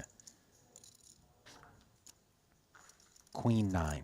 Ace Queen. And all of the boats. The hands that beat Bjorn Lee. Yeah, and like I said, I think he's discounting the boats quite a lot. Again, it's one of those problems is, what if he's got 8-9 too? That's a disaster to fold, right? How much pocket tens is in Winfred's range here? Wow, what a Great laydown. fold. World class. Well, the last fold wasn't correct. This one is. Bjorn Lee saves himself $500,000 in damages. Wonder whether or not if Winford gets cuter with it, like 250. Well, you know, he tried to go a little bit smaller, right? Just half the paw. He's like, all right, let me just try to get this guy to call. He could, yeah, he needs to go even lower to 250. 250, he would have got called. I think so. Winfred tried to keep it smaller, but like not too small where he's just ripping himself off. Yes, great folds, great bluffs. This is a treat for the short deck today. Really cool spots have presented themselves.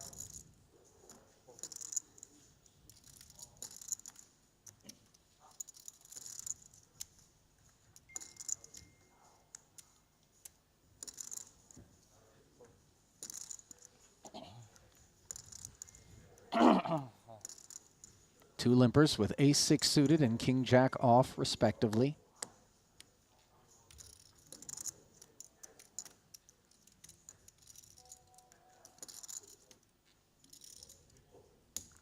Webster says, let's go. Chip leader will have position in a three-way pot, 225 in the middle. Ivy playing off of 805. Flops himself the gut shot straight draw. Top pair for Webster, the best hand.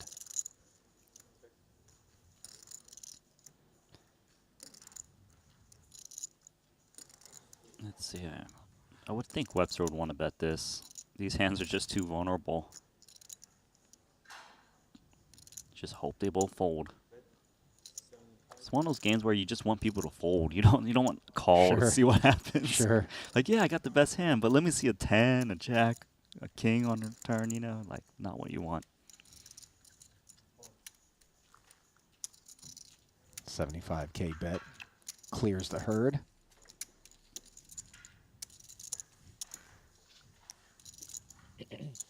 Well, we've talked about Bjorn Lee so much, we might as well get to know him a little bit better. He's 32 years of age, as mentioned. He plays under the Hong Kong flag, his hometown. He went to the University of Chicago, a math and economics major, cryptocurrency enthusiast. That's what he lists as his occupation. So much overlap between that world and that of high-stakes poker. He first learned to play poker in high school with friends for micro stakes. That got him hooked. His most memorable moment? Playing super high stakes nosebleeds, so big that he can't disclose just how big he was playing, and he won an absurd amount of money in a day. Let's ask him that question again and find out what it is. I know. Wow. I would love to know. Wow, it must be so much money, right? Like, you can't be like, oh, I don't want to tell you I won 300K. It's like I played 10 Bitcoin, 20 Bitcoin.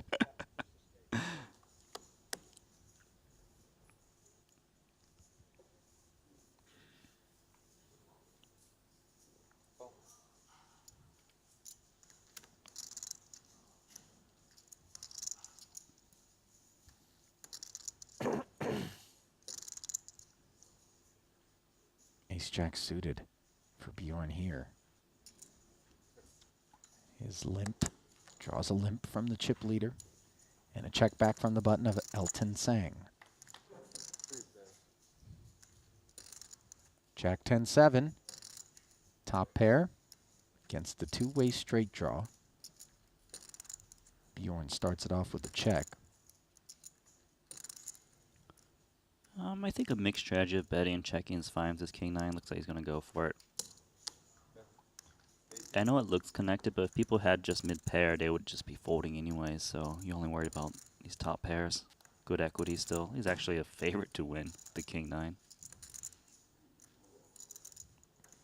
Straight draws are just so powerful in this game.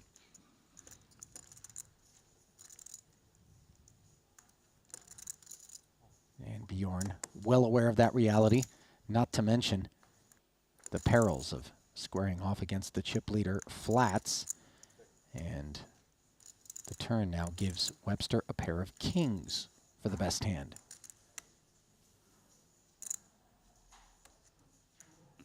Yeah, kind of a tricky spot of king 9. It's oftentimes the best hand, but you know, sometimes you don't want to bloat the pot.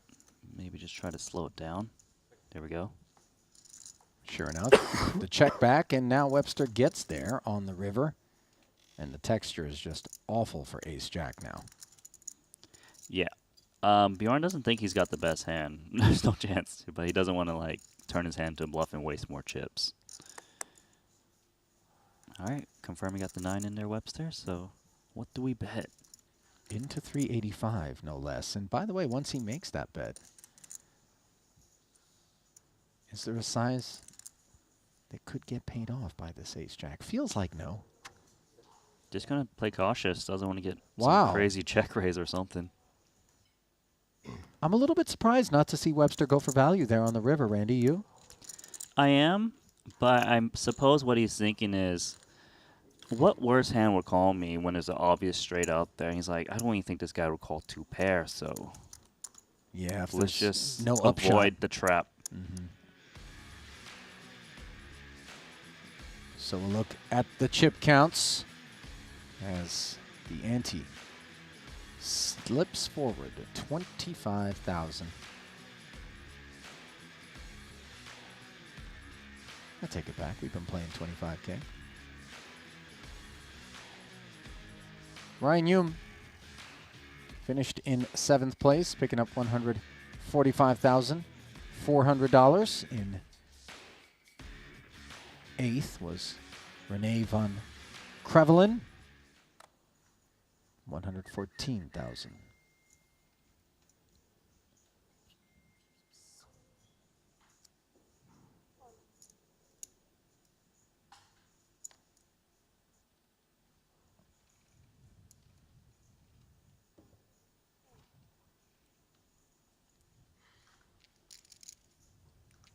Under the gun, Bjorn Lee limping in.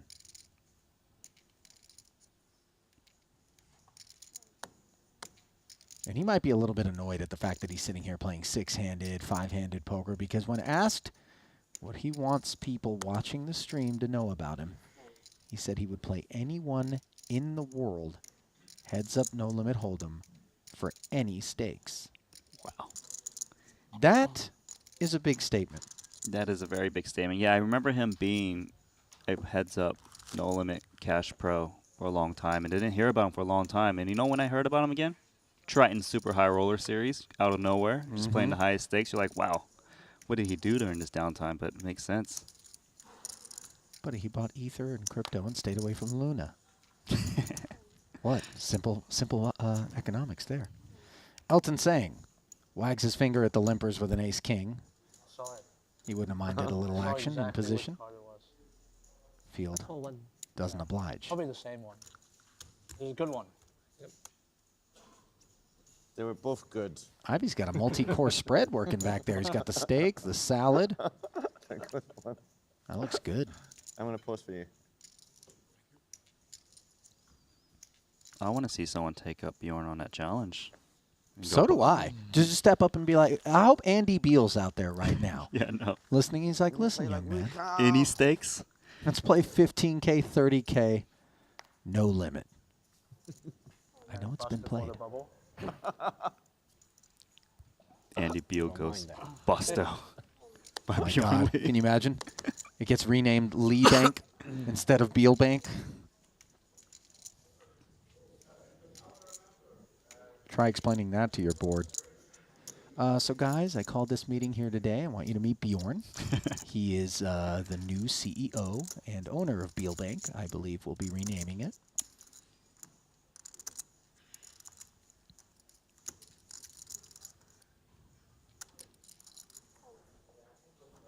Couple of limps in front of Bjorn.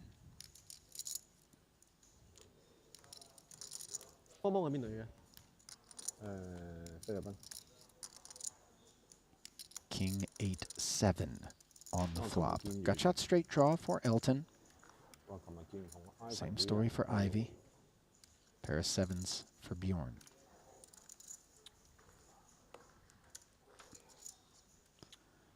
Look like Jack 9's going for it. Since he's the first position player, he's more likely to have the king. Mid pairs don't really ever call you. 75K lead. Clears Ivy. Bjorn's a little suspicious though. Guy's sticky, isn't he? I mean, he's willing to play any stakes, so I think he's got some game. I think I mean, these guys play for each other a lot too. He probably knows he likes to stab. Wow, what a call. Oh, that's a raise, sorry. What do you mean call, Randy? Any stakes, right? This is too small right now. Look at Elton. You know the muck is coming as he sends his eyebrows skywards and shakes his head. That was sexy.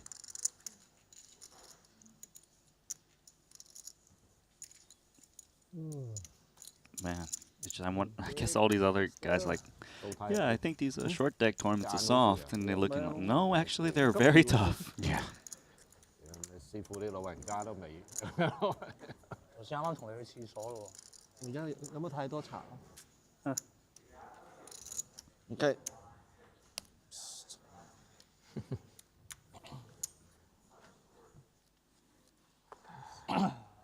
What? No more Rui Cow? I'll play Rui Cow. Rui Cow. You don't have the balls for the last one. Yeah. I just need. Not overbet jam. Yeah. I just can't do it. Trying. It's not for the faint of heart. Learning every day. So hard, this game.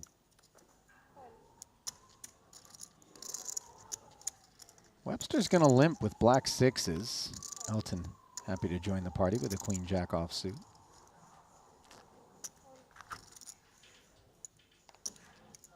Luco, come play for me. I don't know if you want that. Elton wants to go on autopilot. You either get 6th place or 1st place. Yeah, sure. Why doesn't he call Rui to come and play for him? Queen, look at again. Wykin did one of these plays before. He's been quiet, but when he does, it seems to always work. Timing is perfect right now against what he's up against. Pouncing is Yang on the button as he makes it 200K. Timing looks like it could be right, especially when a guy is as inactive as Wykin Yang is. Exactly. Well, if you're thinking about putting some defense in there, but if he commits 200K now, it's pretty much all of his stack.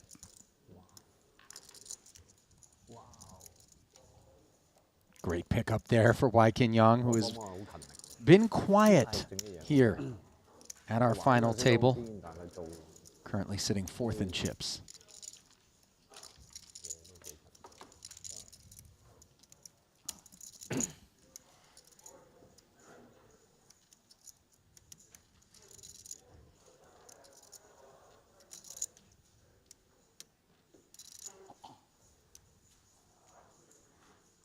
Well, both of our picks as dark horses to maybe come back and win are still in. My man, Winford, you currently 2nd in chips. Yours, Elton, saying 5th out of 6th. Yeah, but this chip leader just keeps getting bigger. Yeah, 6.5 million for Webster. Limping in here. King 10 and Wykin pipped. Comes along. Winford, same stuff on the button.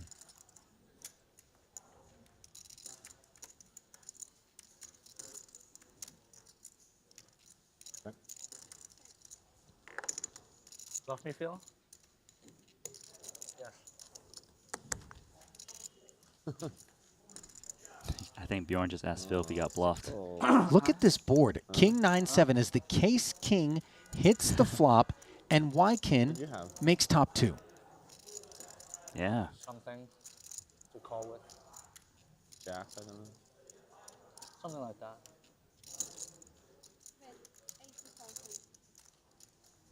So King 10's gonna bet. This is a very safe top 2 here. Snap calls. It is deep stack, so sometimes you don't want to bloat the pot for no reason. I think Winfred's gonna call as well and see what happens. Turn gets interesting because there's a lot of bad turn cards for these guys. Yeah, no doubt about it. as the bet of 80K called in 2 spots, and Webster's going to be a little bit wary of that reality, in particular when that double gutter 10 jack is completed, courtesy of the 8 of diamonds. Yeah, it's kind of scary because someone could have jack 10 pretty easily here, but the good news is you got a 10 for a backup straight. Yep. Potentially make. 2 checks in front of Winfred. After 25, 50, 30, 60. 30, 60, I guess. Winfred reaching for chips. What's the game plan here? 150K. Looks strong.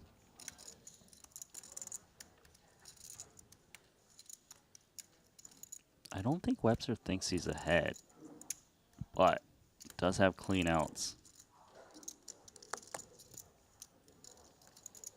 Be a big laydown.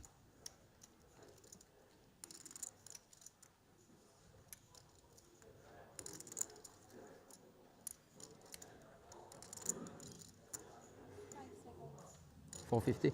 Wow, check raise with King 10, and it How should blow out the strong King does 9. this look? And Winfred's going to immediately regret not checking back and realizing the equity with the King 10. Webster Lim, Randy. Jesus, this is disgusting, man. That is a play. That is some deep stack short deck play right now.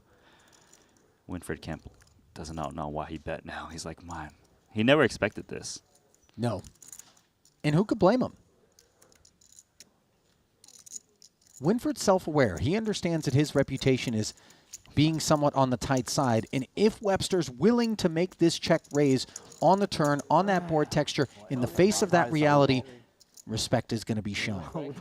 And Lim has not been caught out of line at all, and he just continues to soar. Look at the gap between he and second place Bjorn Lee. Almost 140 antes. Just shy of 7 million in chips for Webster Lim, your overwhelming chip leader here in Event 8, the 50K short deck.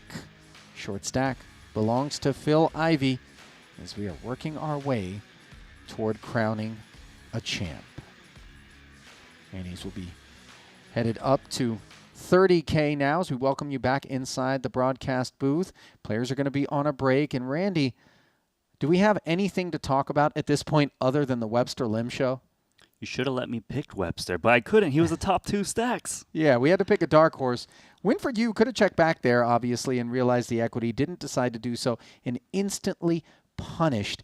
And I ask you, is anyone going to be able to take down Webster Lim with this massive chip lead?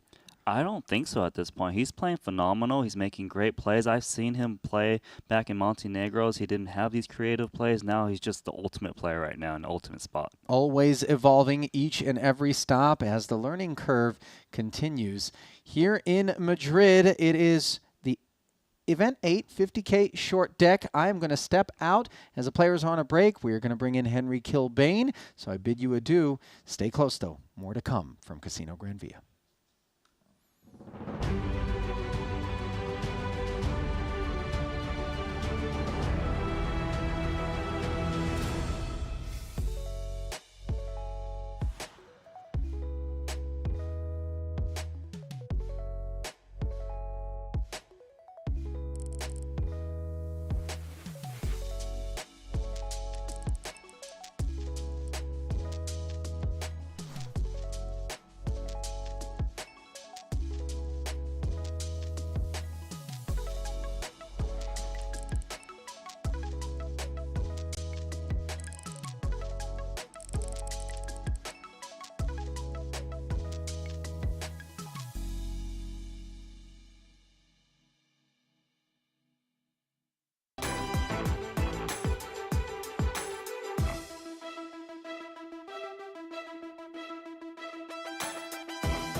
guy.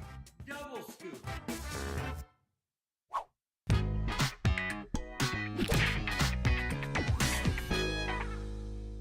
We double up on everything. Come play now on GG Poker.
Welcome back to the broadcast booth, live from the Gran here in Madrid. It's event number 8. The short deck is well and truly on the way as we head down to the final table. My name is Henry Kilbane, alongside Nanonoko, Randy Lewin. Randy, a nice little addition there. We just got a little bit of bit more insight into the Triton Poker Plus app, showcasing everything that the app has. You can sweat your favorite players. You can look at past performances.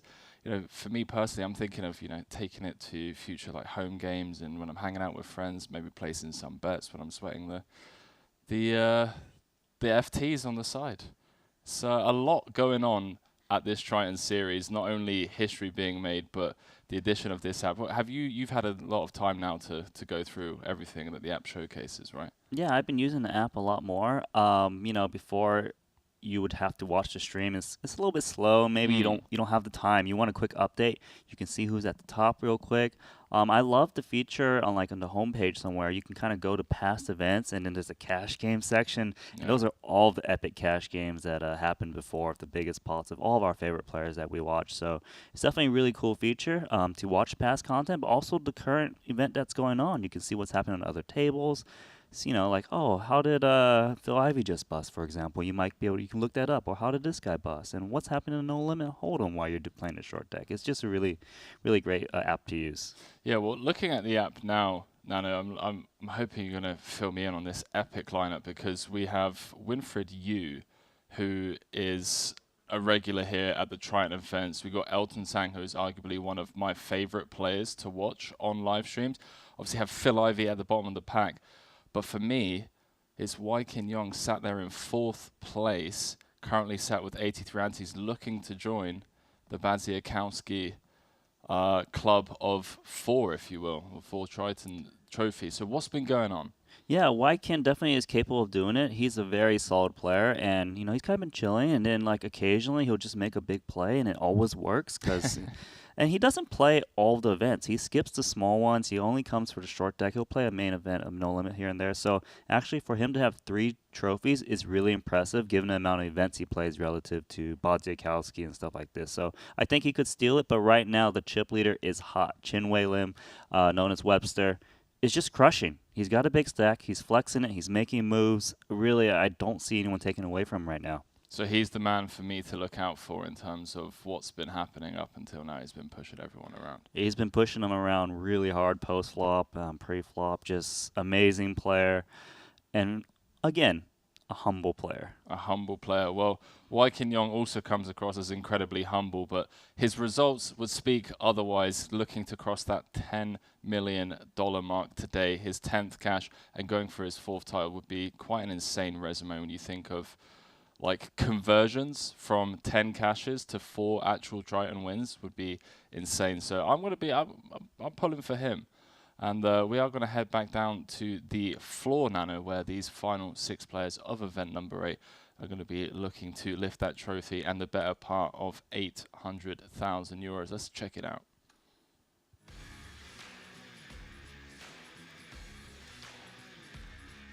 So Ivy, with just 20 antes, no, he's going to be looking to make a move sooner rather than later. Speaking with the likes of Rast and some of the other guys that are more familiar with the strategy, in short deck, could divide the antes by around about 2.5 to get the amount of big blinds if you want to compare it to No Limit Hold'em. So Ivy really is on the short side, and that button ante going to be with him in just a couple of hands. I believe he's all in straight off the bat. Yeah, he's extremely short with just 20 antes, but somehow is going to get through.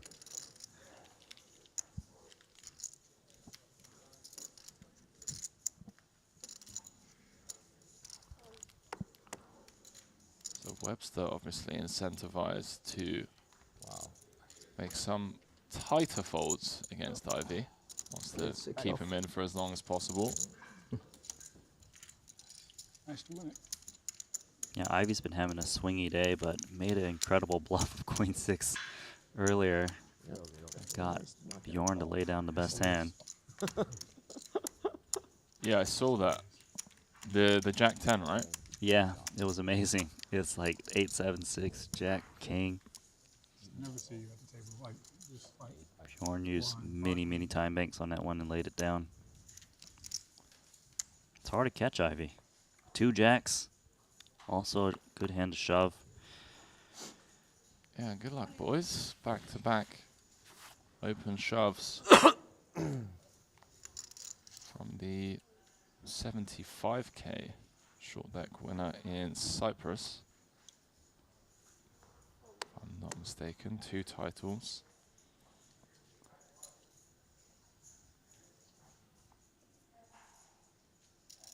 Couple of cashes here in Madrid. There you do it.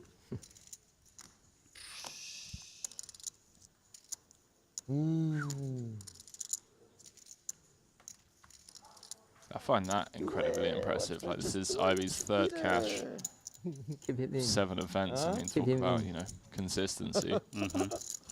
Have they all been short deck? What was the no limit as well? I came 11th in the 50k no limit on Okay. May 17th, and then came 8th in the 30k no limit. So the 2 short decks they played, the 20k and the 25k, did not cash either of those.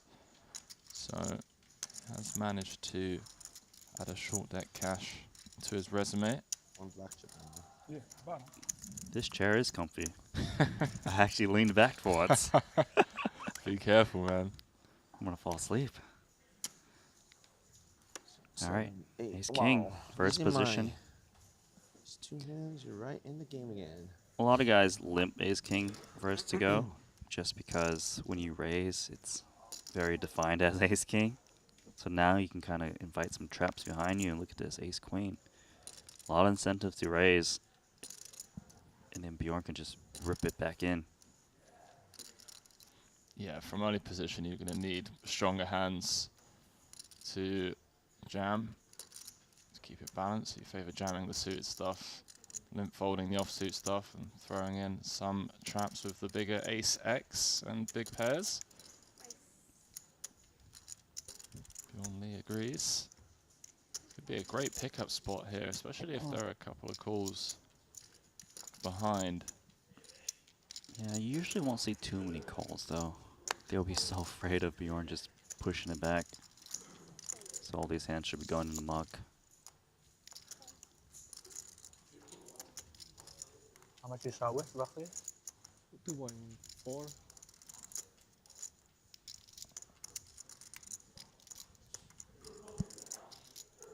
So about 80 antes. Mandatory all-in with ace king.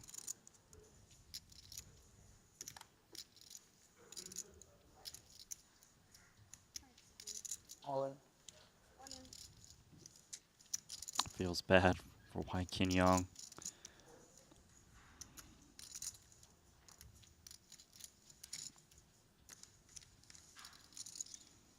It's annoying to make it 245,000 having to fold this hand, even suited, but man, I just don't see Bjorn making a big play that ace queen can beat. It's a good laydown.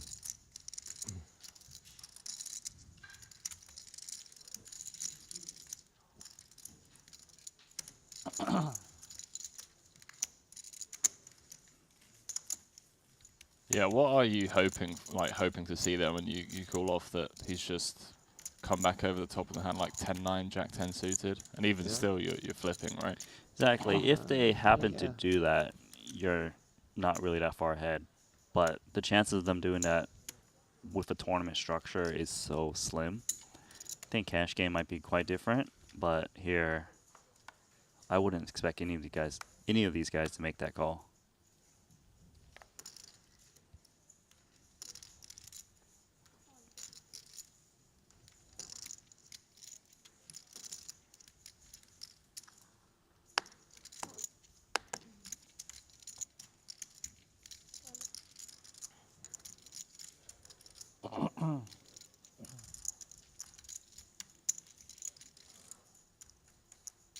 So everyone guaranteed 182,000 euros for their efforts so far. Another huge payday here. No, 855,000 euros for first. Bjorn debating whether to bump up the king jack suited. He is on dealer button 1 player. He's just gonna rip it in. Close it out.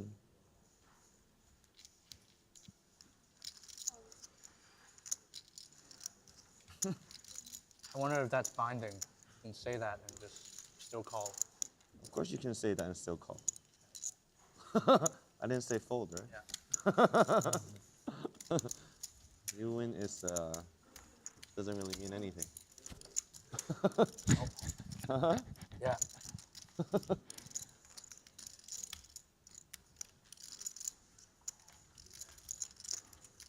I mean, that's true. He's not wrong, is he? But cheeky. I don't think these guys would do that to each other. What about, you said you win and you muck your hand and he's win and then call and then you can still be you win. He only got 1 card then. Yeah. What happened if you say you win muck and one you card. say muck 1 card and then Oh, he mucked 1 card. Then I play with 1 card. Then that's your fault. I didn't muck both cards, so I can play with 1 card. No, you need 2 cards to win. Is that right? Yeah. any hand Short you deck, need 2 you can win with 1 card. No, you can't. You have to have 2 cards to Really? win. Is that a rule? Yeah. All in? Okay. Wow. I'm pretty sure. That is Could be some wrong. big stack poker, just open jamming. Ace. Problems is, see, White can, yes, he's got the best hand, but it's 70 big blind. I'm 70 antes. You can't call when there's other guys with 600K. Yeah, I love this from Webster, just showing great awareness. The ICM dynamic at the table. IV's so short. He knows the other guys are going to have to call off insanely tight, blocking ace king, ace queen, kings, queens. My fans are here. You guys are dead. And the thing is, Now. in this game, when you jam and get called, you're not that far behind. Whereas in No Limit Hold'em, well, you're really far behind, and then you wish you never made that play. But this is a game that, in tournament version of short deck, favors the aggressive player. You don't want to really be the one calling off unless you've got the aces. Ace king, good enough for Ivy to go for all of it.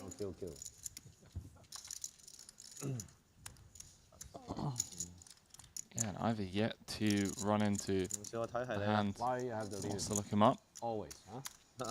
通常呢啲位置都係嚟料㗎啦。肥豬肉。Your favorite hand? Jack 6. That's right. That is Elton's favorite hand. He loves to play Jack 6 in cash games, win all the bounty money. Everybody give me a bonus. We give you one and each you call.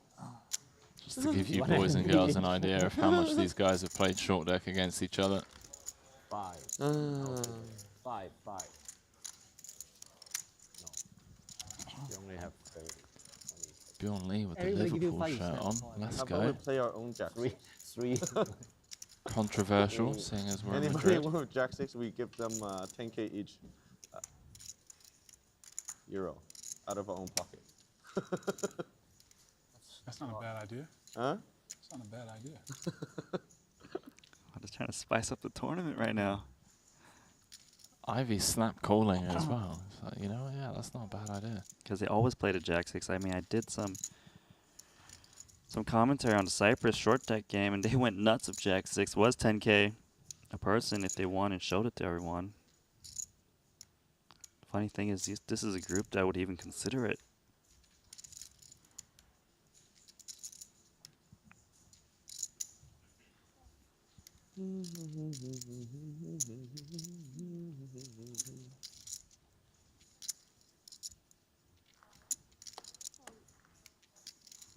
All right, so on to Webster on the dealer button. He's actually considering jamming, I believe. He understands that I see him in this game. All right, he's going to take the free one. He doesn't want to get trapped by Bjorn, I think. That's the main concern, because this 3.1 would be a little bit too much to give away. Top 2. Yeah, and a swing and a miss for everyone else. Wykin obviously with bottom pair, but not exactly looking to withstand any heat.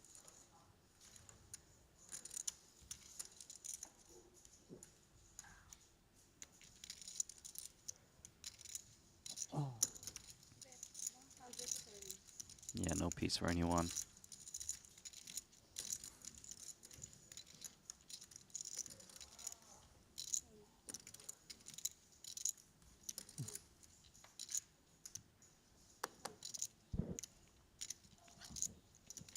Suspicious. Very suspicious. Very suspicious. A-check. Yeah, they think it's suspicious because the dealer button with this chip stack should be raising pre-flop often on that board texture. But they just had so little they couldn't. Even if you're suspicious, you just gotta lay it down.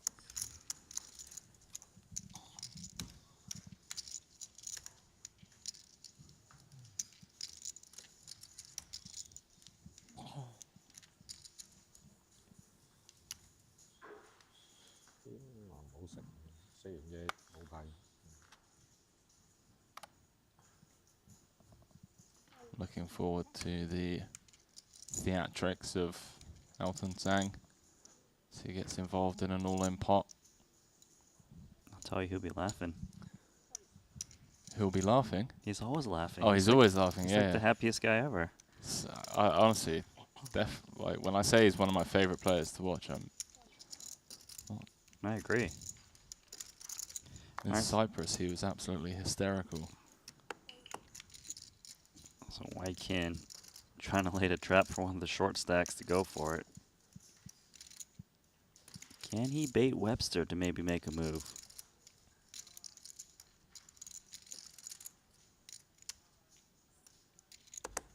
Nope.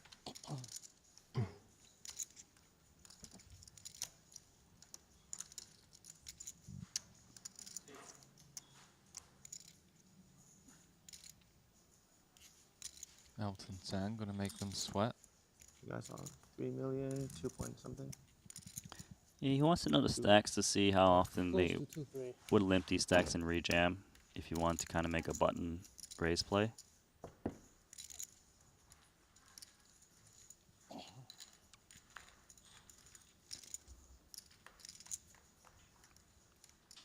And Wai Kin Yong was just praying for Elton to make a button play. Flopping top against the flopped middle set of Bjorn Lee. How much trouble is he in here, Nano? That's pretty big trouble because this board is actually not that connected. Like, people don't really play King 10 that often. And honestly, not the 7. It's hard to make a 2-pair of that. This Ace King looks really strong right now, and he might be like, oh, there's Queen Jacks and 8-9. Yeah, he's in trouble. But this is a game where if you play your hand slower, there's a lot of turns and rivers that just make it, okay, let's try to get the showdown. Yeah, and I think with short deck being an equity denial game, similar to PLO in that sense, you see players taking more aggressive lines with the marginal hands.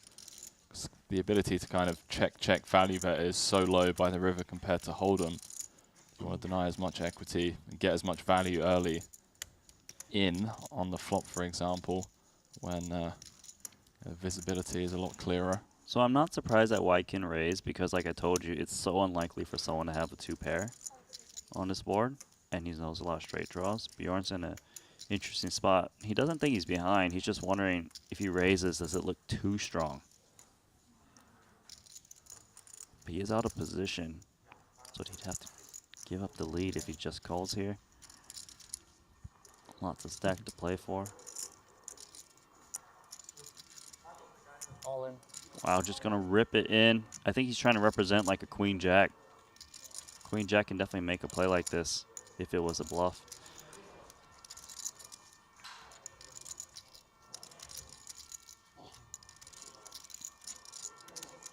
Wow.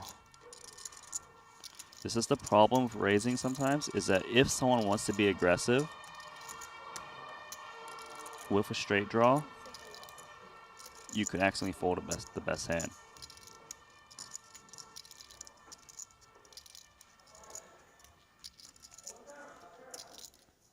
Well, Bjorn has made his move. Action on the 3-time Triton champion, Wai Kin Yong. Does have Ivy to worry about as well. Ivy,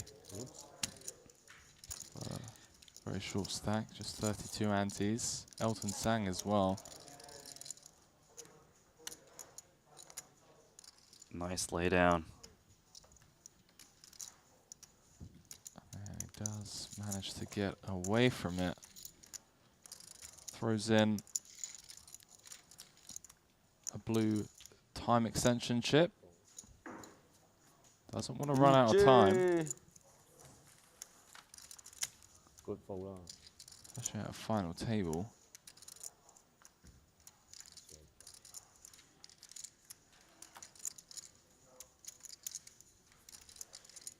Bjorn comfortably in second. You have DJ. You can see TV.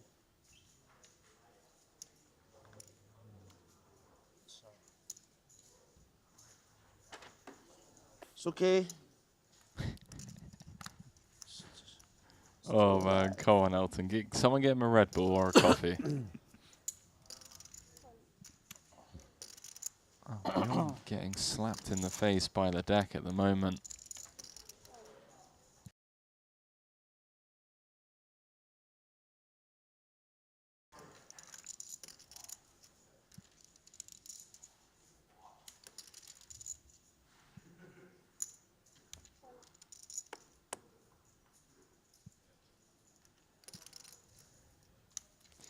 Similar spot to the previous hand, Nano. Webster Lim with the chip lead. Raggedy Ace in late position. Saw him bow out last time. Yeah, I don't really think he can make a play here because he's got some short stacks behind him. Was he actually reaching? He is going to make a play. Okay. I think he wanted to do it last time, so he's like, oh, I got dealt the same hand. Okay, well, I'm going to go for it this time. He's going to regret it.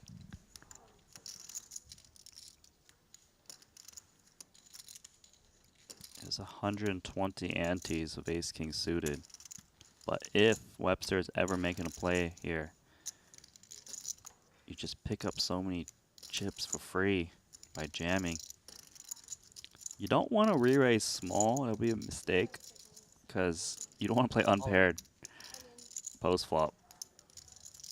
So yeah, that's why you see him just rip it in.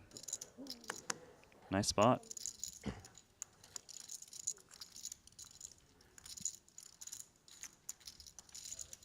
Jay, so many all-in hands. Here he goes. Nice hand. That's always so chatty. I love it.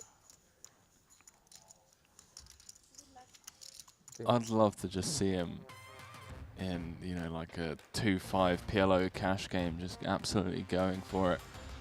And yeah, I mean, I'd love to see him. I'll tell you what else I'd love to see. Jacob & Co., official timekeeper of the Triton Poker Series here in Madrid. And with the main event, well, out on the main floor on the way, be releasing some spoilers over on our social media channels, showcasing the special or custom-made Jacob & Co. watch that will be going to both the short deck main and the No Limit Hold'em main event winner.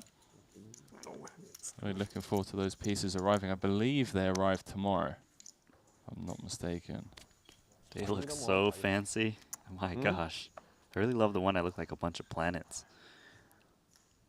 There we go. Ace Queen, just ripping it into the last guy remaining. And Bjorn Lee's asking for a count. He's like, all right, do I just want to punish you? 10-9. They're actually pretty much a coin flip.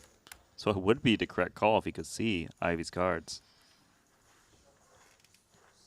Problem it becomes is sometimes you're up against an overpair, and that's kind of a disaster.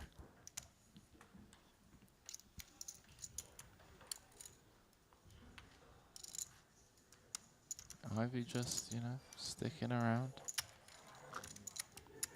Hasn't been looked up yet thus far. All of his jams just getting through pre.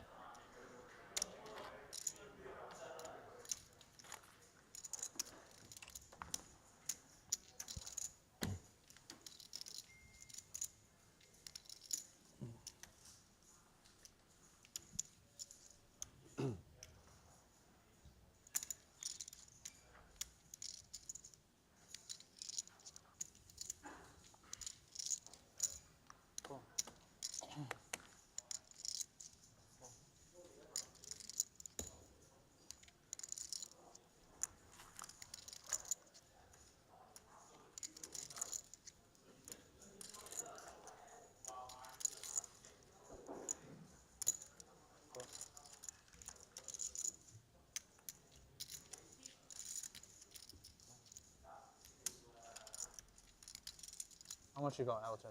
Me? Yes. Bjorn asking Elton 1.4 here. how much he's got. I think Bjorn's trying to slowly ask everyone what stack they got so he can calculate his play. You should be asking Winfred.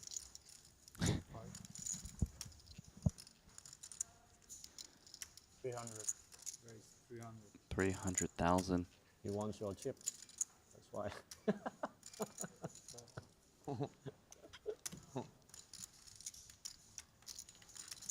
I love that. Bjorn just asking Elton how much he's playing. Elton's response is like, me? You Yeah. should just be asking Winfred, mate. Usually you don't ask the guy that's in the middle.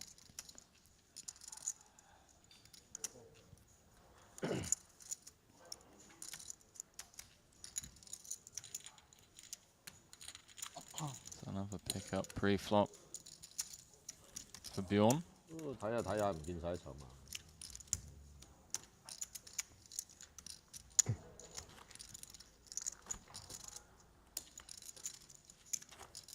Average stack at the table, 2.9 million. Only Bjorn and Chinwei Lim with more than that.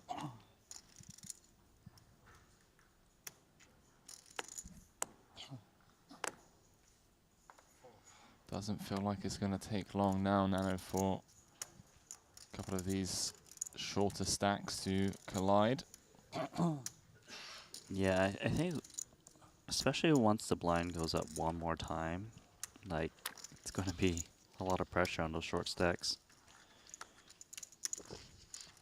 These guys are all very solid, very calculated. Well-timed plays. You know, it's a bit of a grind, but this is how short deck is played.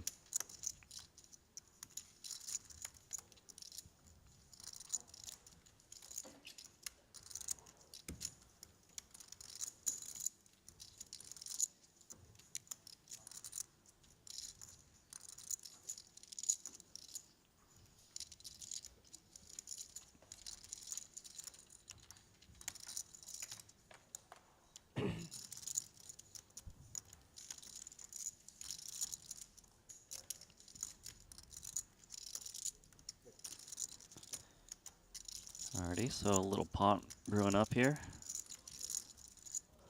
Check, check.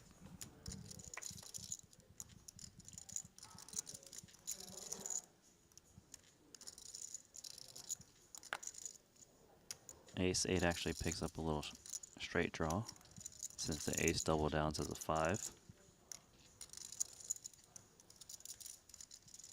But once he saw the snap check back, I think Bjorn's pretty comfortable with his mid-pair here.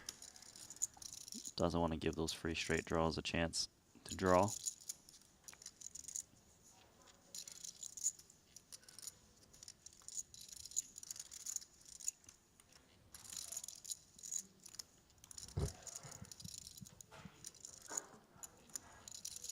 Oh, Winfred's actually really thinking about this. Maybe potentially think about making a play, a little gut shot. Calling would seem ambitious to me.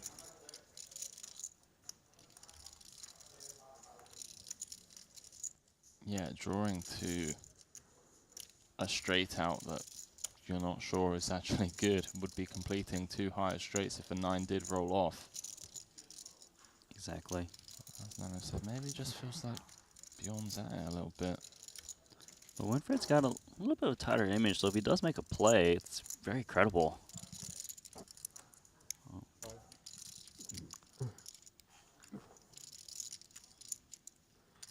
He's eating into... Okay, gotta lay it down. Let's get out of there. I know you and 今日邊個贏邊個埋單啦？禮拜六。 Ali covered some of Bjorn's bio, but the guy's about as gangster as it comes. I mean, I remember him playing some like 3-handed and some heads-up NL, some of the higher stakes cash games online that I would sweat. Yeah. And a lot of the hands would then get shared onto social media. I remember Kevin Rabichow and Pads break like showing some of the 6 max and the 3-handed high stakes no limit hold'em hands that he was involved in. Bjorn's been around a long time playing no limit, and we mentioned earlier, he said, I would play anyone heads up, no limit hold'em, any stakes. Any stakes. Yeah, so it's quite the statement to make. Oh, boy, hello. Ivy. Wow. Picks up the dream scenario. This is like one of those spots where you're like, I don't mind getting it in short deck, right? Aces versus ace king. So hard to lose that.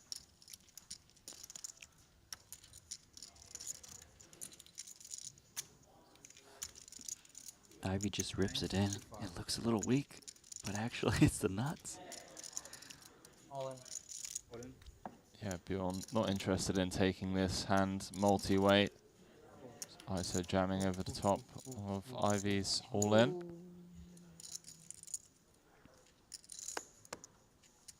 Good luck. We know who everyone else is rooting for. Whoa. Ivy. It's about as bad a shape you can get in short deck. 13% to win, 5% to tie. Given how close the equities usually run, Nano, I'm pretty shocked at those statistics. Yeah, but this is really bad. There we go. Well, king high flop. That's enough. Yes, running chop outs would be the 8-6. Now Bjorn drawing to a king and the king only.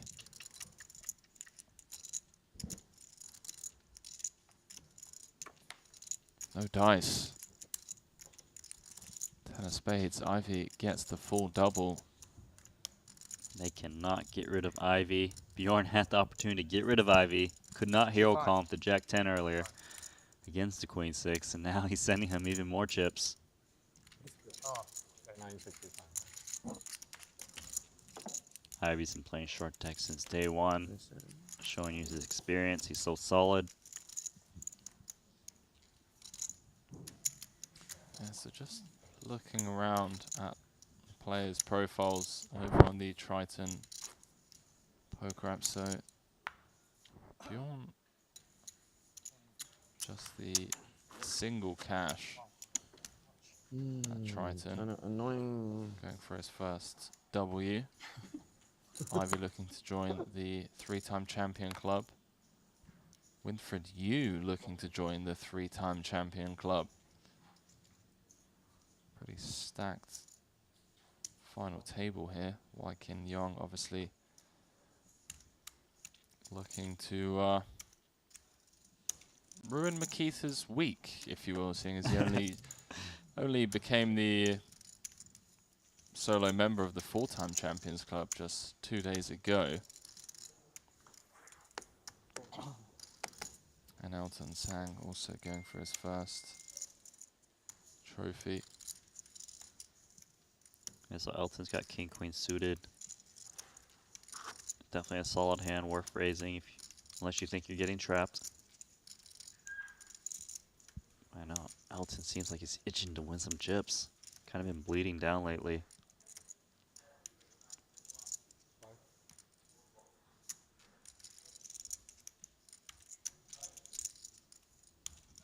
Gonna check.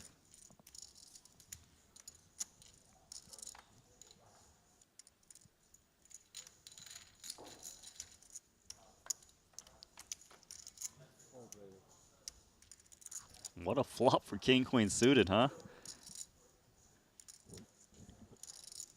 Wow, Elton Sang with the nut no pair, but the lion's share of equity, as Nana alluded to, 43% on the ace 10 8-2 diamonds board. Bjorn with an interesting lead with top pair. Doesn't feel like you're gonna. Just trying to clear out the field. Yeah. Because if you just check 4 ways, there's no good turn card besides a 7. No, definitely, as we discussed earlier on, short decks an equity denial game. The ability to check, value bet is All unlikely. in. Oh, wow, this is what a great play, right? How can they call you? Yeah, Bjorn can't. See if Wykin Young can sniff this one out. I mean, it looks like a draw, but it could be like 2 pair. Ace 10, ace 8, it's reasonable. He's all on dealer button. Could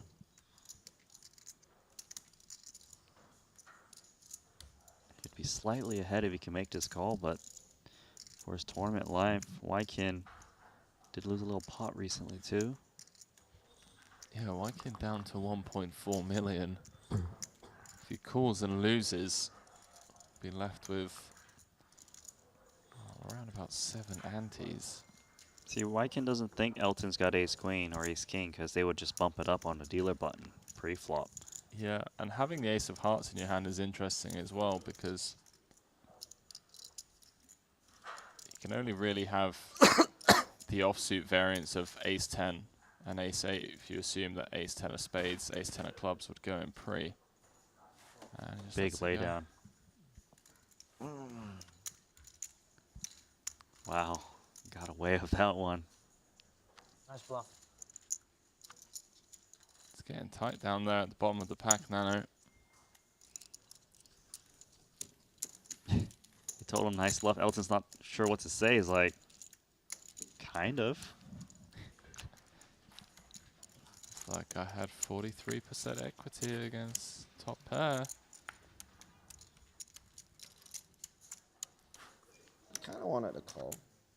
Not sure. That crossed my mind that he wanted to call just to Wanted to kind of call? see if he hits. Kind of, not really. I don't know. Depends what you have.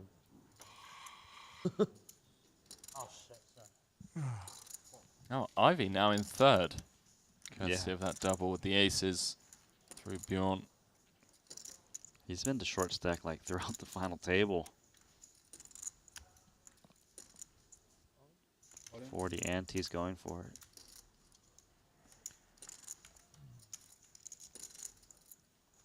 See, it's easier to make these shoves when someone hasn't limped in front of you because those guys like to trap with ace kings and stuff. Yeah, definitely. Mike and Young gonna pick up the dead money. And a hand like ace 10 won't be calling that shove anyways. So it may seem like he's risking a kind of crazy amount of chips, but oftentimes you just pick up so much of all these antes. Yeah, and you definitely favor jamming the suited stuff from early position. Get some folds from the offsuit variants that have you dominated, like ace 10, ace jack.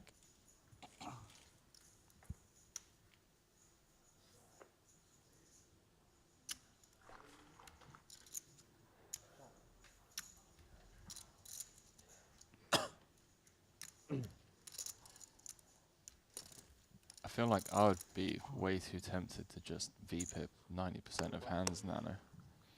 You know, the funny thing is, when they debuted Short Deck on the live stream back in Montenegro in 2019, I believe it was, people were much more aggressive, much more loose, kind of splashing around, getting all in with Jack 10 every single time, just because they heard that it chops with Ace King, you know, like. But the game has evolved a lot. It's been several years. It's been more grindy and solid and very calculated attacks. But when you first play it, you know, you hear about how splashy the game is and how equities run close. You're very tempted to see more flops. The problem is the equities run close. There's, it's like, say you hit bottom two pair of like a 10-8 or something, right? You don't know what you need the board to pair in order you feel comfortable. Yeah, exactly. Yeah, playability across later streets is going to be really difficult, right? So, yeah, this is a game where it's actually patience is very important, but skill is very important too. It's not just an all-in game and let's see who can win that flip. Sure, that's important, but it's these calculated stabs like that help you propel to win this tournament. See, on paired boards like this, Webster's betting because he actually doesn't think a queen would call, and it's true. People are worried about the ace, and the ace would want to protect against these gut shots. So it's actually quite a strong bet here. And is he also more likely to have ace-x in his like over limp trapping range compared to some of the players behind? So the earlier position you raise, the more likely you're holding like a, you know, ace king, ace queen, and ace jack to trap. The later position people, especially the shorter stack they are, have a lot of incentive to rejam ace-x suit, like not ace-x suit, but like ace jack, ace queen. So yes, you are more likely to hit that top card. Well, Winfred, with the check mark next to his name with one to come. Does Webster want to have another little stab at this? Try and, you know, the auto folds of the world, the king jack, king tens, even though we do block those. Yeah, if he stabs, he is trying to target exactly those straight draws, and I guess a queen too.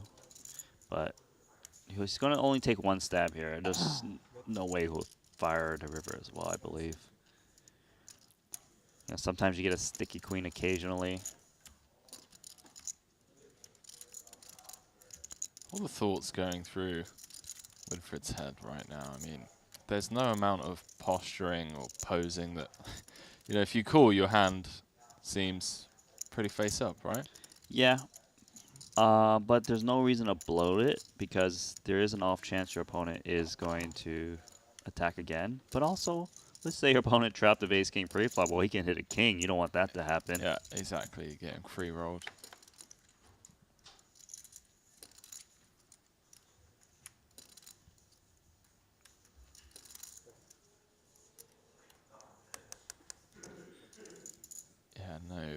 posturing from Webster on the river. As Nano mentioned, that small stab on the turn once looked up. It's always going to wave the white flag. I tried.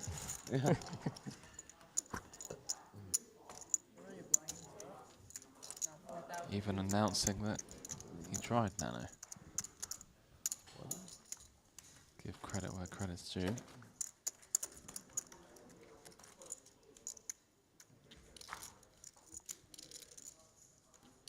Blinds going up. Ante 40,000, button 80,000. Still six-handed here, but with that blind increase. 我以為我頭先 UTG 我係 button 頭先。啱嘅。Sorry。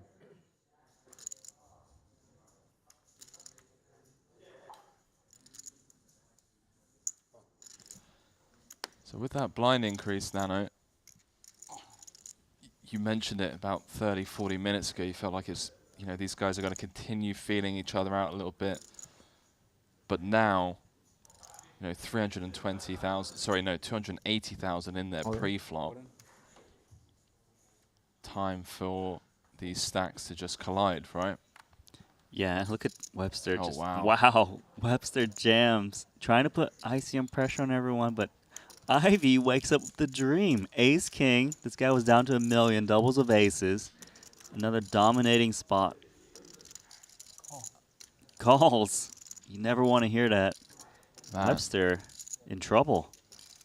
If Ivy goes Cyprus, then Madrid for back-to-back stops, back-to-back short deck events and titles, I'll eat a packet of wasabi or something crazy. I'm not even joking. Like, this man just shows up and gets it done. I hope someone clip that to make sure you do not get away from that. I'll happily do it. Ivy can choose the string. Oh no! Why did you say that? Hey, still two cards to come. Jack high flop. This would be an absolute disaster for everyone else as well because, well. Oh my gosh. Enough. That'll be enough. Oh, 4 of them. Quads. 睇到 Send them out by quads. Death. Thank you. Death by quads. 好值爭議啦，突然之間。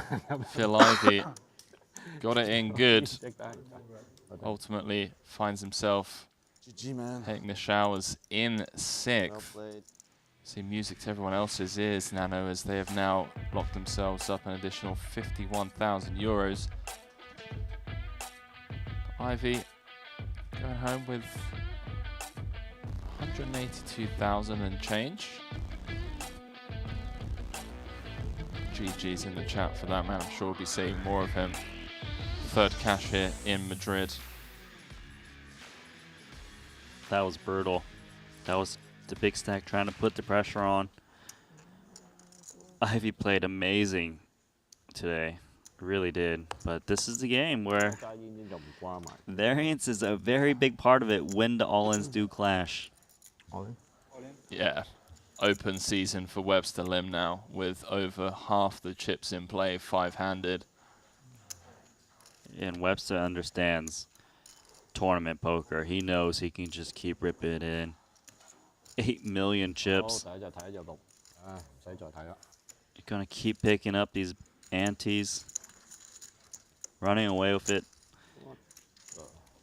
Yeah, with these payouts being so top heavy, it really does just allow him to run over the table. So what's really cool with short deck is just how close the equity is running in ICM situations where the chip leader has a commanding lead. It's a lot easier for him to win hands. He just gets to apply a ton of pressure due to the fact that everyone else is just incentivized to fold. We've seen it time and time again here already in Madrid. We had Laszlo Bojtas the other day, or just yesterday, sorry. Managing to ladder a couple of spots. Daniel Dvorak the day before.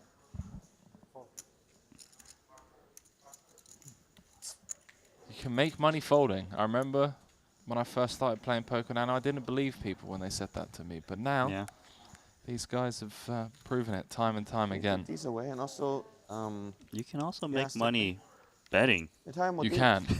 You can indeed. To drink this because they bought. Is that a many poly coffee, market iced coffee. You see all the segue? stuff, anybody wanna drink it? Anybody? Yeah. 係咯，去買多咗好多。 So, with the loss of Ivy, just Asian invasion.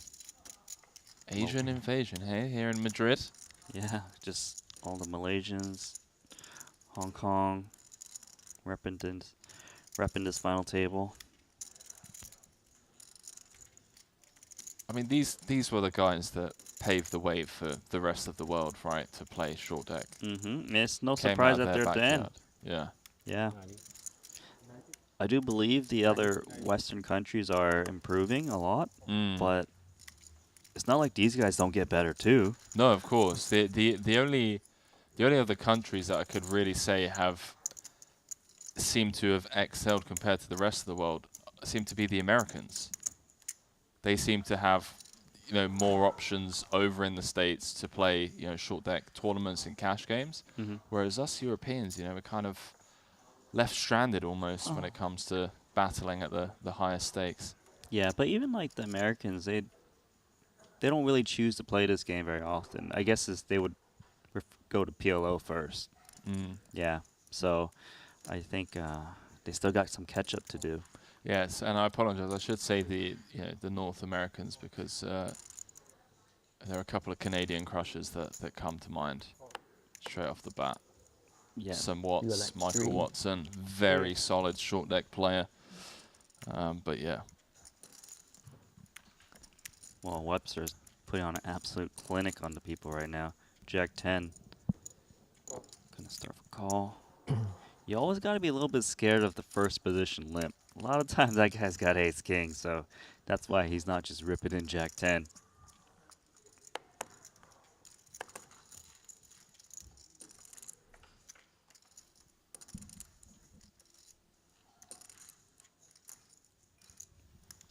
€233,000 guaranteed for these final 5 players, courtesy of the Death by Quads elimination of Phil Ivey.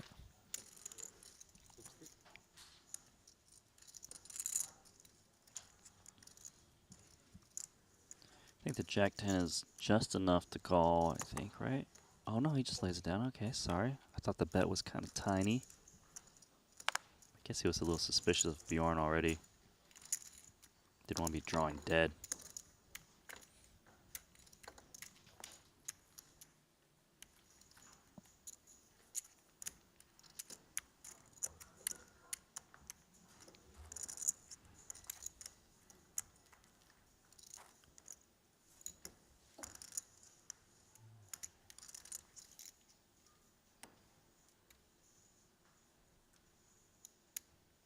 Have a spot here where it feels like this could be over in less than an hour, given... I mean, it's possible. It's short deck. People can just get coolered in for 100 antes all the time. But sometimes it can be slow. It just depends on the cards, man. Oh, definitely, yeah. But even like this from Webster just feels like he can just open jam, and he does. But the way he's playing right now, it could end pretty quickly if someone just... Whoa, pocket queens! This is a disaster. For the 10-9 suited. He's second in chips. He's like, man, I'm supposed to call here, but really, I'm going to get in 3.3 million right now. Wow. What is the answer? Looks like he got a big pocket pair. Who said that? Winfred. I think it was Winfred, right? No, I think it was Elton. Was it? Oh, okay. Of course it's Elton, man. Now look at this. I mean, only a 2-1 favorite here with the queens. We saw Ivy go from third to out in sixth. Are we going to see Bjorn Lee go from second to out in fifth? And everyone else earn themselves an additional 70k courtesy of folding. Well, it's something. 24% still. Can't complain.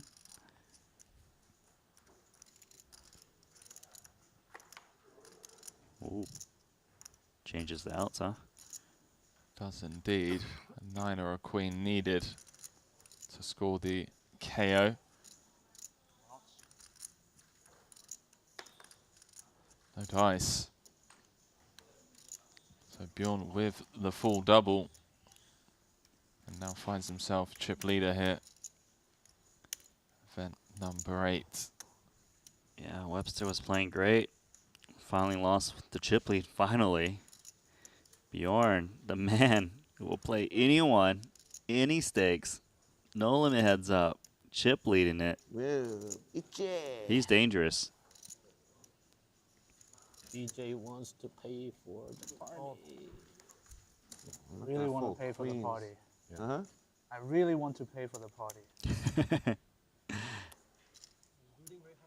Assuming the party's going to cost less For than the first 70K. prize. And then we can pay for the party. 8,000 only.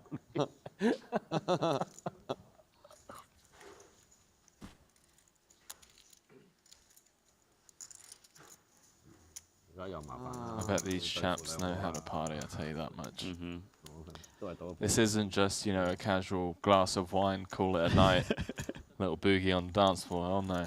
This is limousine out front. Whatever you could think is extravagant, just multiply it. There you go, private jet to Barcelona, I think I just heard. Why not?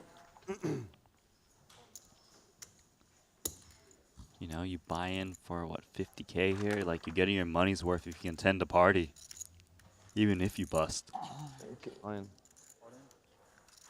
Elton going for it. Let's see, does anyone wake up with anything? Ace-7.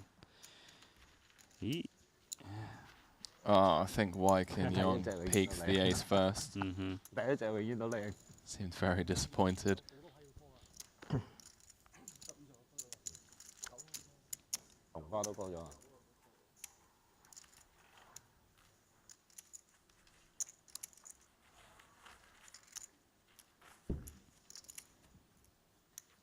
So we've been watching Webster maneuver his chip stack throughout this final table. It's very aggressive. I'm curious to see how Bjorn approaches it.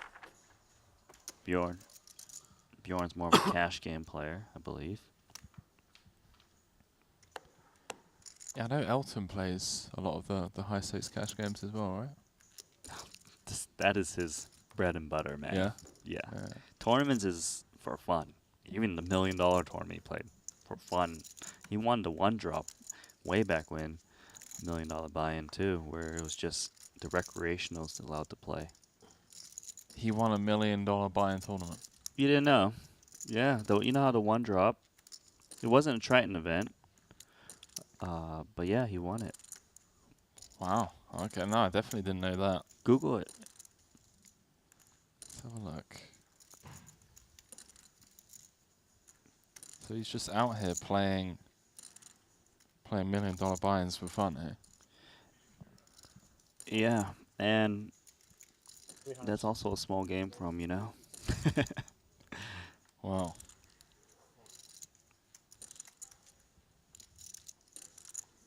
Kind of don't know what to say to that. Best live cash, $12 million. Is it 12 million he won? Yeah. Yeah. It's absolutely insane.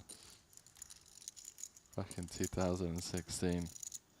You know, he's a pro businessman. That's what I want to call him, you know? And actually, I believe when they ran the Triton Million in London, I think he had the option of potentially even playing on the businessman side, but I thought I heard he wanted to play with the pros. So they split, on day one, they split the pros against the pros, and then the businessmen against the businessmen, and they'll combine on day two. Yeah. I believe he requested to play on the pro side. Now, I could be wrong, but I'm pretty sure I heard this. Maybe. I mean, I'm not going to lie. No, if I was a betting man, I would bet on that being the case. Given from what we've seen. Yeah. Have you seen... Beat Kerry Katz, James Board, Rick Solomon. Yeah. Have you seen the Montenegro cash game where he debuted on the Triton. No limit. It was, Maybe. it was the Yeah, sickest. less than 6. Because if you like No Limit Hold'em, that was the best cash game I've ever seen About on 5. Triton. And I believe you can use the app to even find it. And Elton was making the sickest plays, and the buy-in was huge. It wasn't buying for 100K. It was like buying for 500K, possibly even more than that. I remember seeing like the likes of Tony G, Linus Love. That was a different one. Is that a different one, was it? Elton wasn't there, but that was an amazing cash game starring Tony G on your bike. Let's have a look. So if you go into the app, boys and girls, and find Elton Sang's profile. Yeah, there's the, how about this, 2,000, 4,000 pounds sterling, no limit cash game from the 2019 London Cash Games. Every single one of those episodes is amazing. Just like 3,000, 6,000, 6,000. This is absolutely insane. I mean, Elton Sang, Tom Dwan, Wai Kin Yong. I can just watch that every day. Even if I know the results of the hands, there's just so many funny moments. They're always chatting too, laughing. Do these guys not get bored playing tournaments then? These are It's huge, like 10 right? For us, it's like 10 blinds for them. I know it's just. But no, the title's important. Yeah, the title's important, I guess. But like I said, if I was a betting man, I reckon they've got a little bit of action on the side at least. We've heard them speak about the party. And talking of betting, Polymarket.com, one of our official sponsors here at the Triton Poker Series. Some great new ways to bet on your favorite players. We had the Ivy bet, we had the Dwan bet. We need to start having more of the Asian invasion bets going on, man. Elton Sang to not talk for 5 minutes. Over-unders of Elton at a final table. Who else have we got? We could come up with some fun kind of bets for the viewers at home to get involved on. You got some good ones. Okay, so Winfred making a stance here of King Queen suited. He doesn't get too out of line, so it looks pretty strong. It might be hard for Webster to make a play at him. He's thinking. He is going to make the play. Wow, big play of ace-10 suited. I believe he doesn't think that Winfred would call like an ace-queen, an ace-jack that might open. So he's really only worried about, the queens plus, the ace-king. What a play. I beat King Jack at 9-10. Okay. He's talking about the hands he showed down before when he made these all-in plays.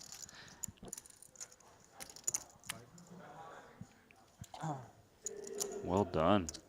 Despite losing a lot of chips for Webster, he's just like, okay, I made the right play.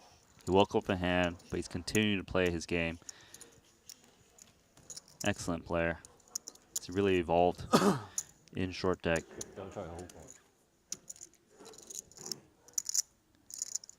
I'm just still scrolling down here. I'm looking You're probably watching on the side now. You're like, these cash games are just sick. You haven't seen much of these, have you?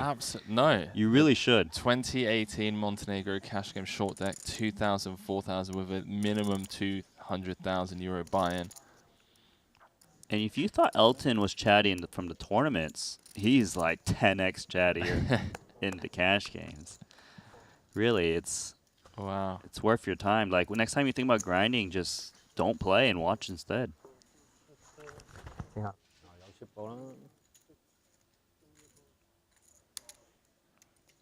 I can't get over this app, mate. It's a great app. At your fingertips. Because most people are a little bit lazy to find things, right? Yeah. Here, it's all the stuff. You can see it's broken down into episodes. Yeah. Montenegro, €1 million buy-in cash game. Jason Kuhn in the mix. Phil Ivey. Wow. €1 million buy-in. Buy-in, Not yeah, total combine at the table, which a Buy-in. lot of other places like to pretend it's $1 million game. No, this Exactly, is yeah. literally a €1 million buy-in. It's epic. Yeah, so €9 million on the table before a hand's even been played. See Jungle Man in there as well. And they splash. They do. All right, Elton taking a stance. Stance will work. Well, I know what you're doing tonight when you get back to the hotel room. Yeah, reviewing some of these cash game streams.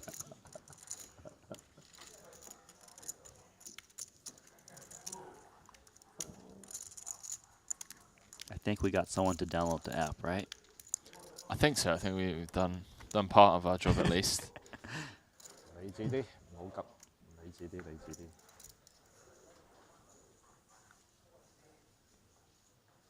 理智啲。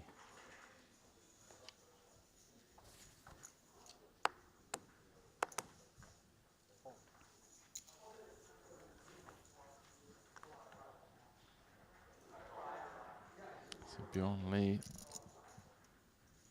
out in front here, 5 left. Pretty significant chip lead over Chinwei Lim in second. His 7 million playing Chinwei Lim's 5.4, and everyone else kind of handcuffed at the bottom of the pack.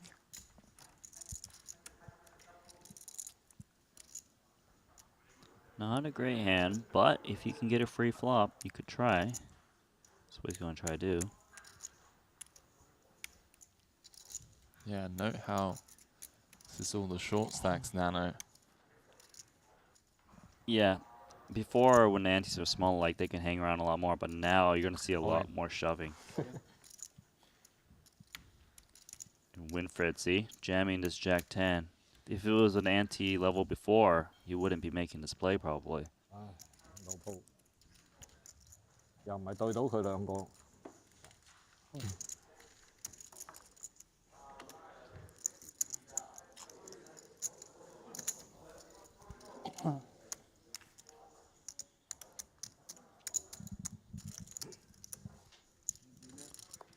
Thank you.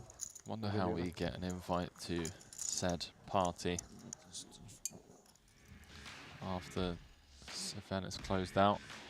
More importantly, who's going to be picking up the tab at these final 5? Bjorn Lee leading the pack with 176 antes. Webster Lim, the only other player with more than average. Wilfred Yu, Elton Sang and Wai Kin Yong all looking to spin now.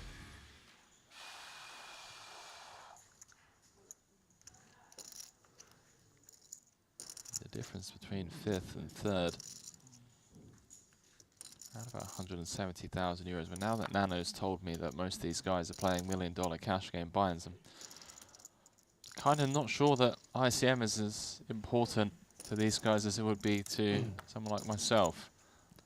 Well, you would think that, but these guys want to play world class, right? They can't just ignore these concepts. You know, they want to play they want to be the best. Yeah. So there's obviously the bragging rights that come with taking down trophies here, prestige. Especially when you look at the caliber of player that play these events. Who saw this? Me. Not you.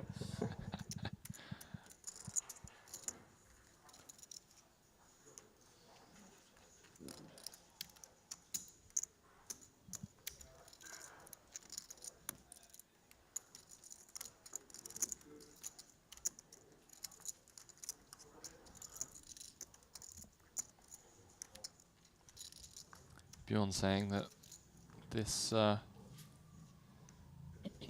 series here in Madrid ends at the perfect time. He gets to play poker all the way up until the 25th. And then he gets to go to France and watch his team in the finals of the Champions League. Yeah, sounds perfect. Win lots of money first too. Tell you what else is perfect. dealt pocket aces in almost any situation. Unless you're playing a satellite, then, you know. I would still want those pocket aces. I'm not sure about that, but take it upstairs to 250,000. And unfortunately for him, most likely not going to get any action.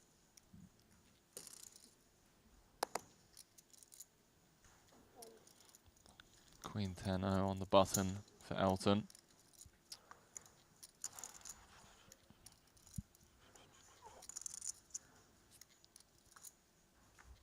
Has to call 210,000.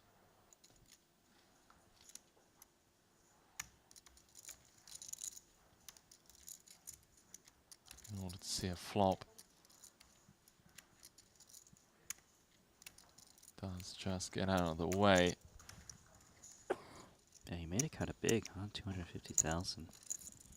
Try to make it look like a steal.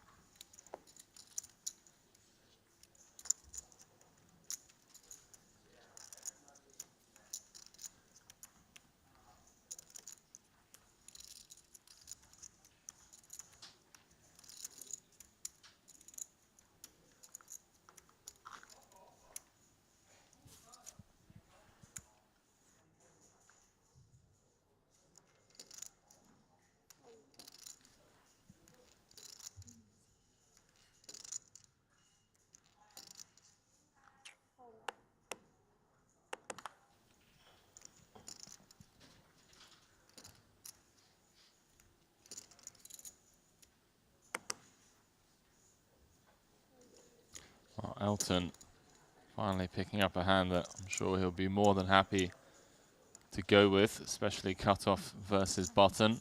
Question is, does he go for the lot? 1.3 does. Well, thereabouts. Beyond asking for a count, but Yeah, let's see. 35 antes is that? It's actually pretty close, to be honest. Especially because it doesn't threaten your stack as much, and if Elton's jamming just to Broadway as well, it's not so bad. But ace 7, you are dominated a little bit more, right? Ace 8, ace 9, ace 10. Really tricky. Gonna lay it down. lets it go. Pretty close. Pretty close.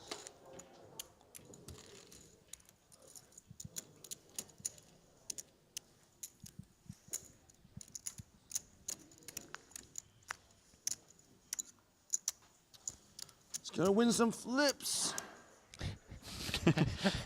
I just chuckle every time he laughs. Oh, I mean, talks. I really hope he doubles up. Like if he gets the chip lead, man. Look at him. He's going full on Luke Skywalker at the table.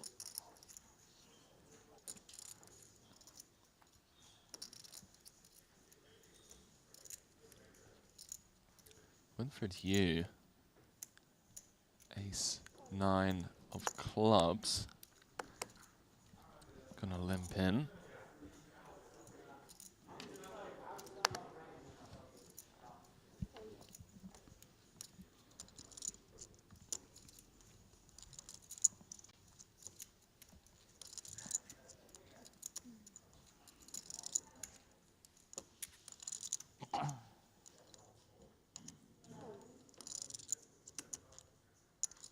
Wow. Wai Kin Yong on the button with a hand that I can only assume Nano is going to be more than happy to put in pre. But I think Bjorn's actually thinking about making a play himself. A lot of guys with chip leads just kind of push it, expecting folds from everyone.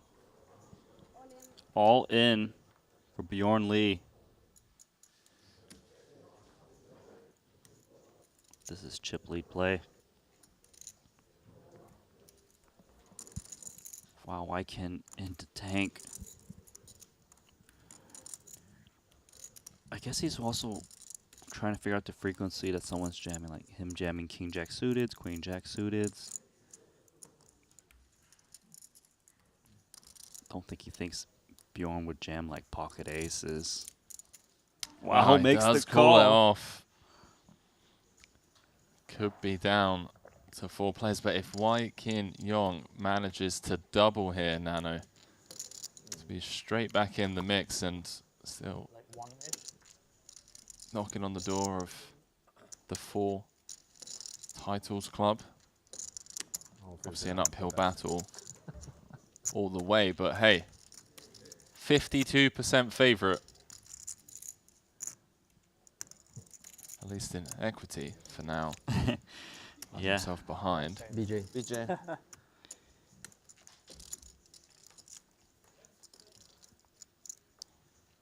Oh, wow.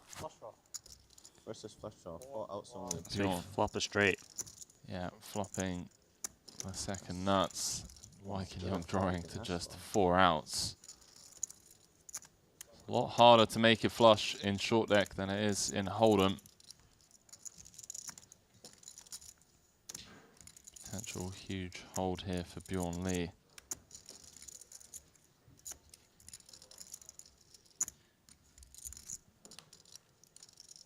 Oh, 2 pair. Runner, top 2, just for the additional needle, Nano. No good, because that ace counts as a 5.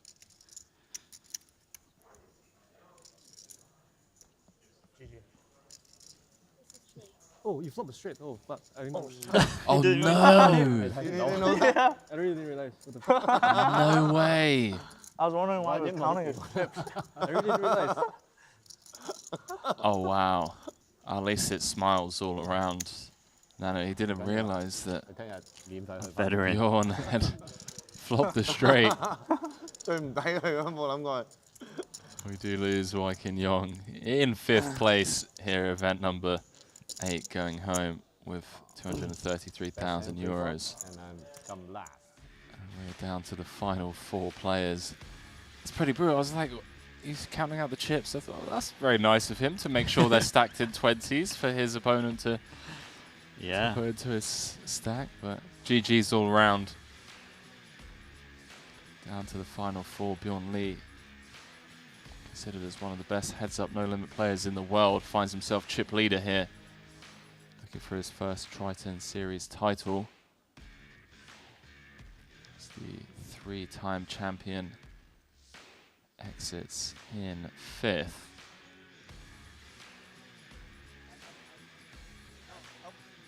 See what the boys want to do. Looks like they're just discussing, you know, the length of the break. Yeah, there's no way to talk about chops. Who wants to go for a walk? Who wants to grab some food? Who wants to grab a coffee? There is our 3-time champion. Out in 5th. Have a really interesting game on our hands now, Nano, with Bjorn, the runaway chip leader, almost half the chips in play. And Chin-Wei Lim kind of in a bit of a cage, kind of handcuffed, given that Elton Sang and Winfried Yu are so short. What's he going to be able to do when he comes back in terms of navigating this ICM dynamic? Yeah, well, Bjorn's definitely going to be putting the pressure on a lot, lots of shoves, expecting the other guys to just fold and wait for them to pick up a hand. And Chin-Wei Lim really just has to play very tight, especially as the 2 shorter guys get even shorter. He's going to have to make really big folds, even for all the chips. Maybe like Ace-King might even go in the muck, potentially.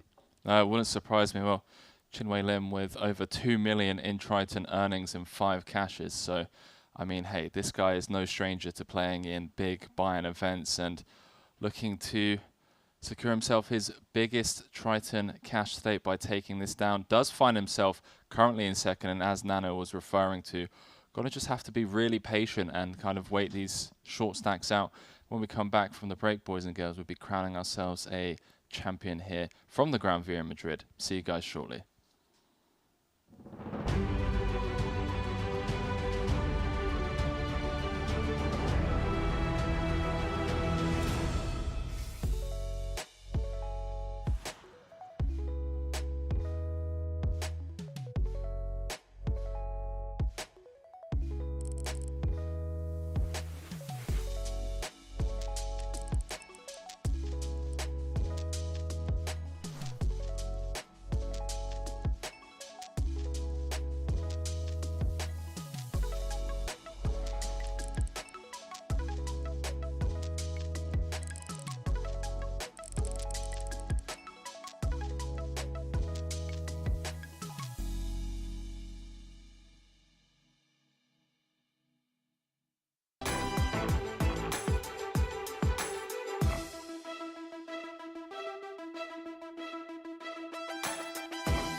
guy.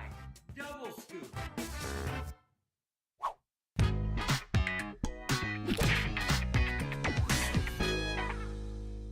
We double up on everything. Come play now on GG Poker.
Nano, I don't know about you. These adverts are making me jealous. I want a Triton poker deck of cards, man. I mean, do you see that stuff? Yeah, it's really high quality. Check it out. I don't know. You can pick one up on the store, right? Surely we can bribe our way into getting some Triton merch, man. Come on. And the chat are loving it. Looking at the adverts here on break, getting really creative. Going around Madrid with, you know, the ace, king, queens in front of. I'm thinking one of the decks is short. You think? See what we did there, boys and girls. We are back from break, live in the broadcast booth. Henry Kilbane alongside Randy Liu here for event number 8. It's the 50k short deck, and we are at the business end of this tournament, down to the final 4 players. And well, as Nano likes to call it, it is the Asian invasion here in Madrid. Bjorn Lee, chip leader with 8.3 million in chips, and just looking at the chip counts here as we go into the table. So Bjorn playing 166 antes does have, well, he doesn't really have position, does he, on second in chips? They're kind of, you know, they're apart from each other here at the table. Chinwei Lim in second with 103, and then a huge drop off to Winfried Yu in third, sat on 43 antes, and Elton Sang at the bottom of the pack, arguably one of the most entertaining players to have ever played the game. And just to have a look at the payouts as well, obviously very top heavy, but everyone guaranteed 302,000 euros with a whopping 855,000 for first. So, Nano, what can we expect coming back here? You mentioned just before we went on break that it's kind of Bjorn's tournament to decide how this kind of plays out, right? Yeah, he's going to be jamming. He's going to be raising a lot. The short stack's going to be just waiting for opportunity to call him and, you know, hopefully double up. But the short stacks are really short. But so they may bust really quickly, and we could get down to heads up, but you may think it would end quickly, but they would be very deep into heads up, and that could take some time. Who knows? But it's going to be the chip layer dictating the action, the short stacks trying to survive, and see if they can get a little pay jump. Bjorn somewhat incentivized to kind of keep Elton Sang around for maybe another level and a half, just so he can continue to chip away at, you know, Chinwei Lim. But hey, all assumptions on our part as we head down to the feature table. Watch these guys battle it out for the trophy here. As mentioned, the Triton Super High Roller Series Madrid event number 8. Deep into the money. Take a look at the chip counts. I believe the blinds will be going up as soon as we get back to 50k, 100k. So slightly less antes in play. 855k up top, boys and girls. How'd you like them apples? And for those of you that have already treated yourself to the Triton Poker app, you can also head on over and check out the 100k No Limit Hold'em main event 51. Michael Damo second in chips. No surprise there, boys and girls. Okay, cool. Yeah, he's currently the player of the year too. No surprise, I suppose. 2 titles here in Madrid. Let's have a look at that player of the year leaderboard over on Twitch. Well, actually, potentially a decent spot coming up. Webster opens ace king. How much are you playing? Bjorn trying to get a count to decide if he can maybe set mine pocket sixes. It's a sizable raise. Winfred's got a good hand on dealer button. Jack 10 suited. Closing the action. All right. Try to hit that 6. Yeah, Bjorn just aware that Webster's going to be playing the rest of the hand out position, and even if he doesn't necessarily hit his set, there is some world where he can just apply a ton of pressure across the streets, right? Also, Webster doesn't have incentive to c-bet as much just because he might accidentally make a pot where he's all in. So Bjorn, you know, can maybe steal it or pick up another card more often than normal. Well, Nano, this could be huge. 1 million out there already. Just to give you boys and girls context at home, Elton Sang is sat on 1.5 million. Wow. Look at that. Open end versus ace king. 56% of the equity. 3 ways to the king 9-8 rainbow board. And this is, you know, this is the crazy thing about short deck is the nutted draws are just so valuable because they can withstand early pressure from made hands enough to realize their equity over multiple streets. Yeah, so you'd rather have the Jack 10 technically because, you know, if you make your hand, you've got the nuts, but the ace king could be drawing dead, right? Like to a pocket 9s or a pocket 8. So it's just so much more comfortable. You can actually see the Jack 10 with the higher equity after the 6s are out. Do you think Winfred goes for the jugular right here? Just pushes his equity right now? He could. Gets dicey on brick turns, right? Yeah, it does get a little dicey. It does have position, so he could kind of maneuver slowly too. I don't mind this. Also, when he jams, he's not representing much, given he's on dealer button. True. That is true. Getting scary. And look at the equity still. 54-46. 1 card to go. Any 7-10 Jack Queen would win it for Winfred. There's a pot size bet remaining since it's raised and a big C bet on the flop. So Webster's just thinking, okay, how often does Winfred actually hit this card or I'm behind? Or do I need to just charge him for the max now? Take down what's in the middle. So yeah, he's going to use some time bank to try to figure this out. I don't think he thinks Winfred would have Queen Jack that often. Could be wrong, since it is a large pot. Yeah, it feels like I'm not worried about 10-9. 10-9 wouldn't call the flop. 10-8 wouldn't call the flop. Really close to him. Is he getting slow played by the 9s and 8s? I think is his biggest worry right now. Yeah, it feels like such an awkward turn card. You bet you could just be dead. But then you're kind of surrendering yourself to going into check call mode in a spot where you're just playing a guessing game. So Winfred now, does he want to take the free card or does he want to try to semi-bluff a king off his hand right now? It would look insanely strong if he did jam, but it's risky. So that's why he checks. Hits the straight. Webster's like, oh my god, really? The 7 of spades. What's this short deck? There's no safe card.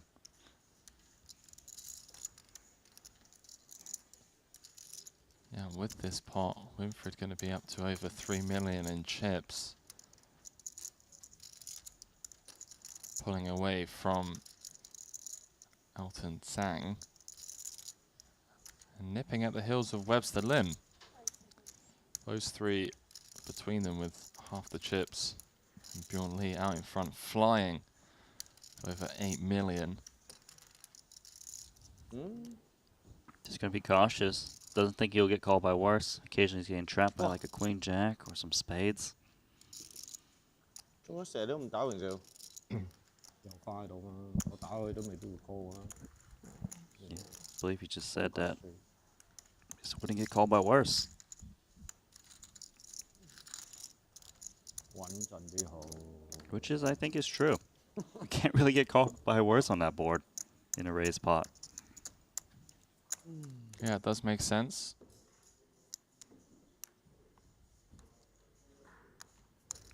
Especially, you know, opening the door to get put in the absolute blender as well. If he does bet. Yeah, he could value on himself. 你個 flop 又可以 all in，個 turn 又可以 all in，個 river 又可以 all in。 Elton just saying, why don't you just call in at any street, basically? 最終都係冇一個 street all in 到，係冇一個 street all in 到。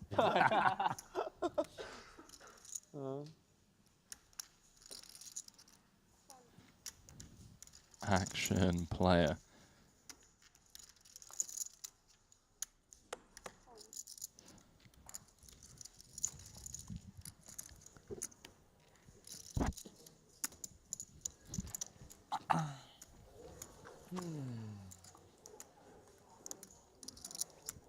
Elton 140。Action player. I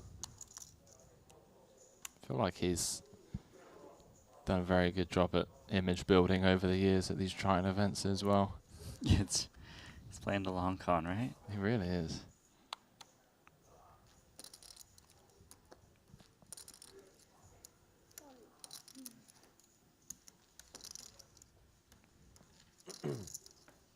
Winfred Yu. Extremely playable hand here in the hijack. Would be raising into Elton Zhang's button.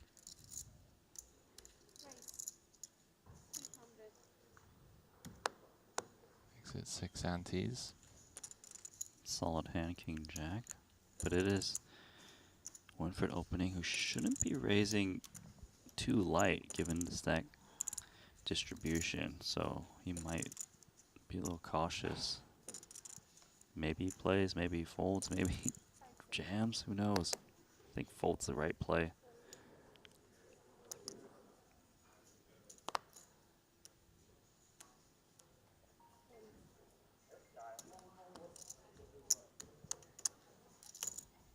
Winfred getting a phone call.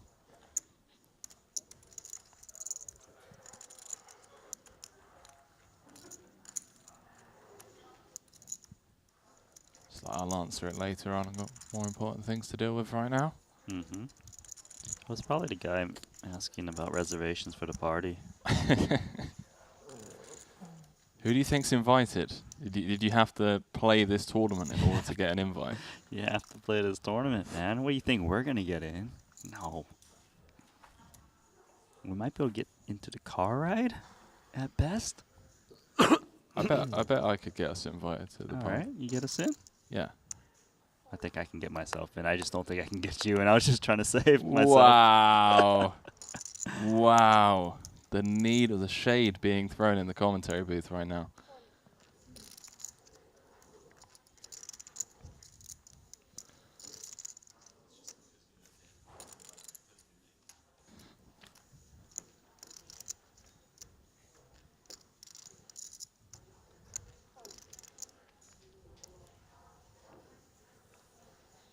So Bjorn immediately leaning over. It's a really awkward spot for Webster because he does have Elton behind. Yeah, he's checking stack size right now. Like, is it... He doesn't want to... I don't think he thinks Webster can call much. Yeah, I like this play. It just seems so unlikely Webster can call. And Elton should not have a big hand sitting on 24 antes to just complete. This was just really smart hand reading based on pre-flop observations. Talking of observations, Nano, Triton keeping up with the times with Triton Play, a free-to-play blockchain poker game. Jeff and I have been speaking about it a lot, especially the artwork and some of the little leaks that Jeff has been able to drop on stream as well. Make sure you check out everything over at Triton Play a Game on Twitter. A reimagined poker game currently in development by the Triton Poker team. You get to level up your avatars in order to advance to new territories in a sci-fi free-to-play blockchain poker adventure. And I don't know, exciting. You know, it's exciting times we live in, Nano. Exciting 5 years or so. Are we going to be even coming to these events, or are we just going to be doing commentary from the comforts of our own home in some, metaverse? I don't even know anymore. I want to be able to have the avatar of Elton saying, and my character just laughs the whole time. Yeah, I'd pay good money for that. Peeling the 6 on the button, always the worst thing. First card.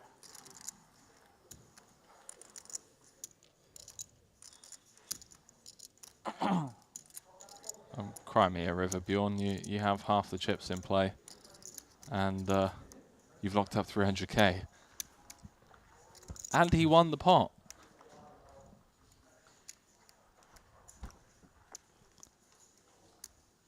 But he's right, chat. Peeling a 6 on the button is one of the worst feelings. It's like when you're in the big blind in Hold'em and the first card you look down at is a deuce.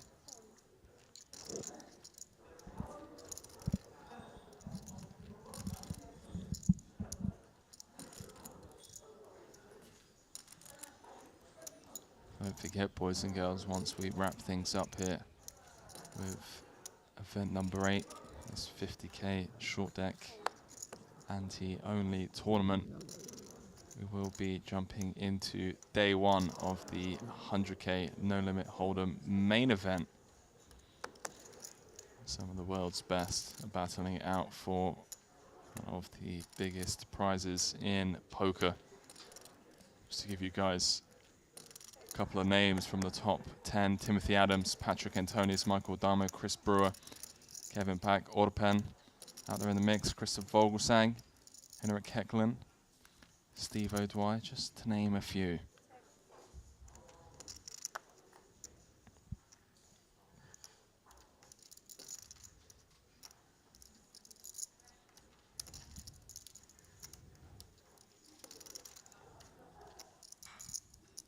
Okay, so looks like Bjorn's going to try and stab here against the open-ended.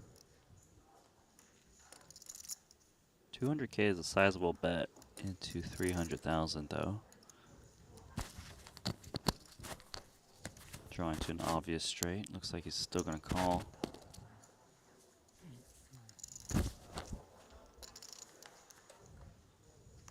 Does not hit.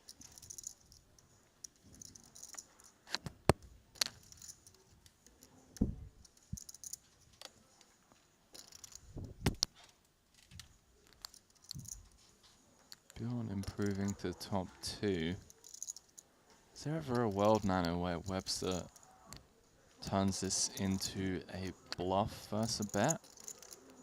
Pretty uncapped, right? On the button, can still have 9-7, Queen 9.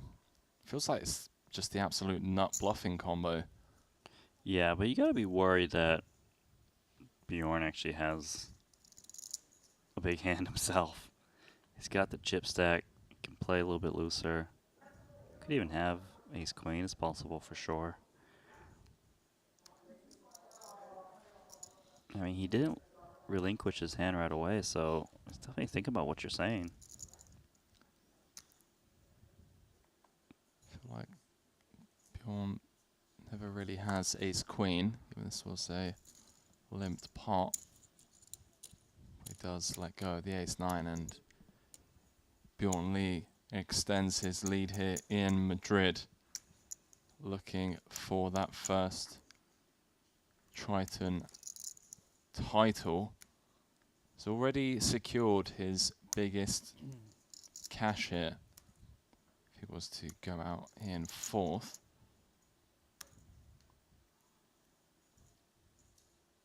Best cash coming in London. 25k short deck came fourth for £236,000.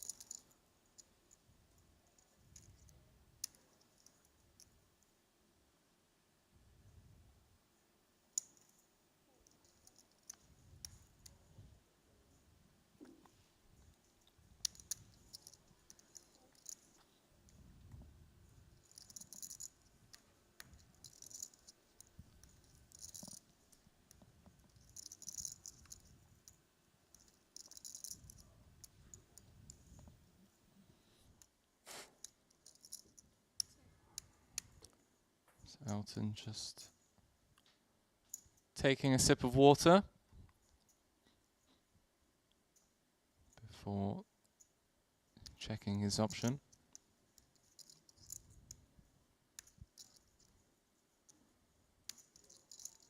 Bjorn, with all the options, does decide to just lead with his gut shot against the 100% range of Elton and takes this one down. 50% of the chips in play. Yeah, Elton's just bleeding down. 20 antes is, it's really little in this game.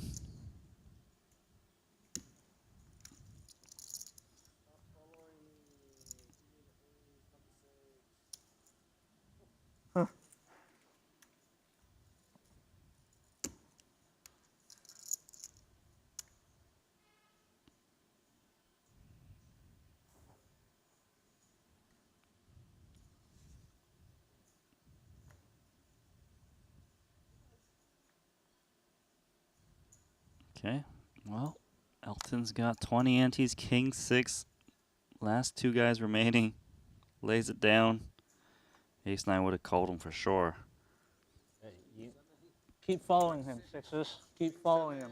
Keep following them. He improved with a king kicker. Yeah.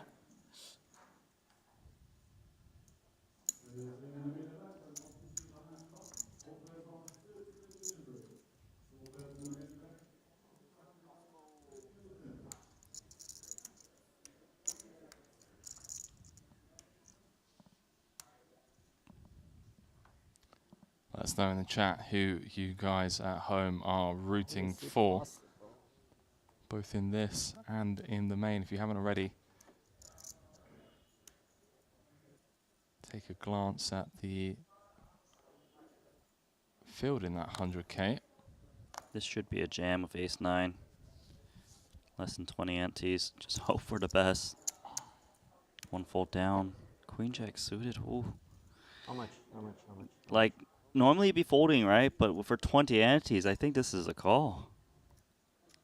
Yeah, And it pretty doesn't. grim. You still got 2 million if you lose. It's not so bad. 850? 950? Call. There we go.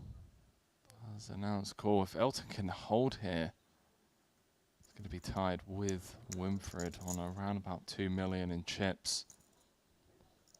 It's all about trying to hold when you got less equity, huh? Yeah, pretty insane, right? These streams are just so valuable for people looking to improve About at the 8, game, 9, just 10, getting a 6, really 7, 8. good understanding of how the equities work. And hello. Surrender, insurance. Surrender and insurance. Open end flush draw. How about that for a flop? Absolutely massive. Ace. That's not a good card. King 9 spade needed for Winfred Ace. Yu to eliminate Elton Zhang in fourth. And well, ask and he shall receive. Wow. Elton Dodged fading many bullets. the world there, Nano. Yeah, it's he was a dog when that flop came out. Well, this is the first 25 like minutes. How can I decent call? hand I have. The Really? call is completely The fine. first. There's a sick part is this Since the flop. start? How can I miss? Huh? Since the Yeah, start. exactly. Well, I mean, I obviously had some hands. He dodged 2 bullets. Not much. 2 big bullets. Is that Definitely the not equivalent much. of too many outs in Hold'em? Tilting. Yeah. Huh? No, but usually the too many outs gets there in this game. Thank you, Winfred. And too little outs You- also you gets. find It the just wrong always guy to gets double there. up with. That was just I don't an got to double anomaly. up. There's not too many guys you can double up.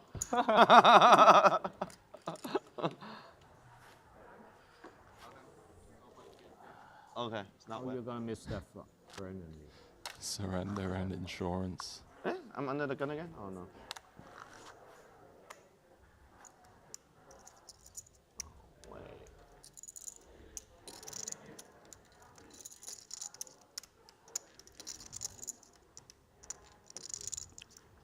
Melton counting down his stack, seeing if he's still in that shove range. Thinks it's a little bit too much. We'll start for limp.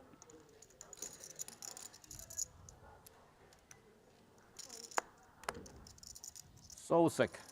So sick.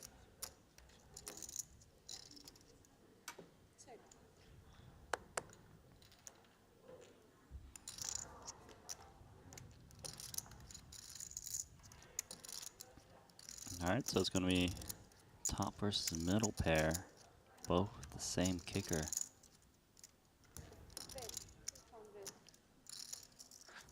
I'd rather have this flop.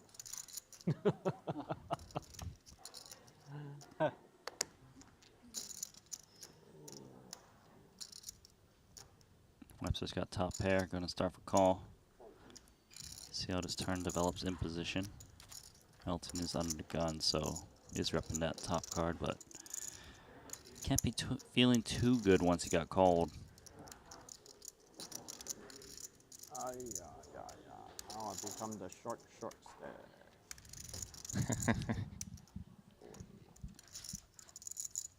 Like 800? No. Oh, sorry, no, that's 2 mil. 2 mil.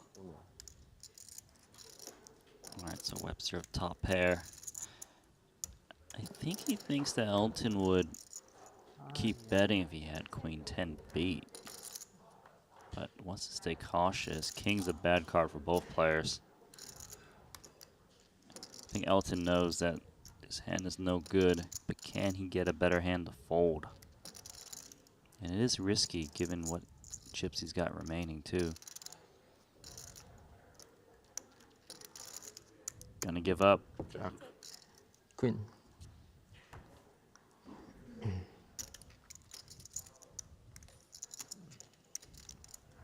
Another shove.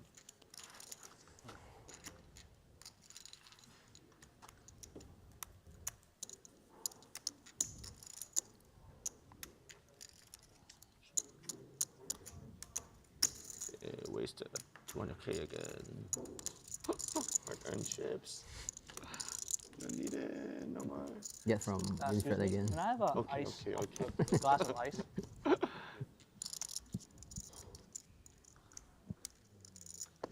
don't mind. I don't mind.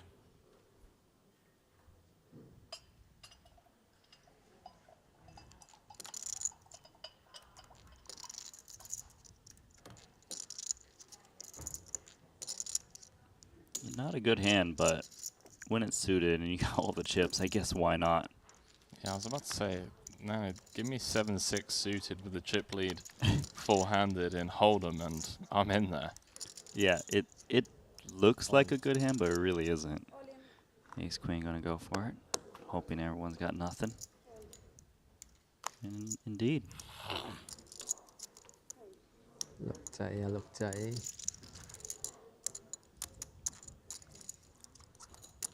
It's crazy how with this condensed deck, we just still haven't had like ultimate coolers. Yeah, like a big collision. 因為屋企人講廣東話。I guess the standards of what you can call an all-in with in this game is it's much different, right? Because in Hold'em, you know, could be spots where you're short, but like any pocket pair will reshove, right? But here it's like pocket nines is not reshoving on anyone. Yeah, You know? exactly. So it would seem we should have coolered someone out by now from all in pre-flop, but the standards are very different until the ante gets way too large, I suppose.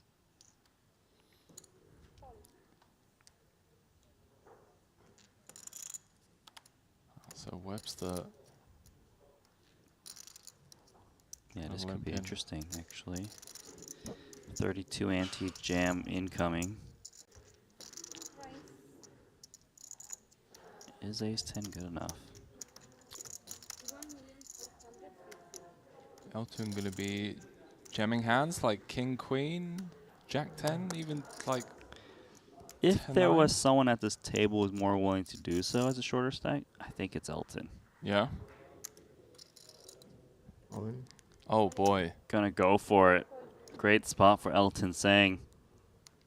Webster dwindling down if he does not Okay, get there. hold up one time. Come on. Queen, queen, queen. I can't. Thank you. Every time. Yeah, I love you. It just cracks me up, man. Every time this guy's all in, he just wants the queen, queen, queen flop.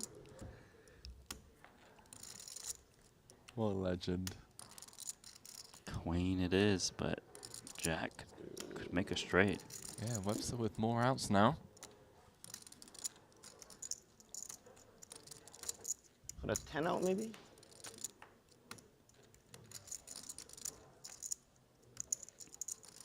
Jack and a Jack only needed.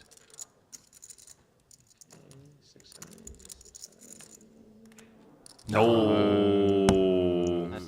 Good game, Elton. Yeah, indeed. You give my chips to somebody, I double you. Zombie. Jack of clubs somehow finding its way to the river, Nano, and wow. Then there were 3. Elton Sang out in 4th for 302,000. Get some GGs in the chat. That one, I mean, that hurt me. Now, I don't know about you. Yeah. Webster went for it.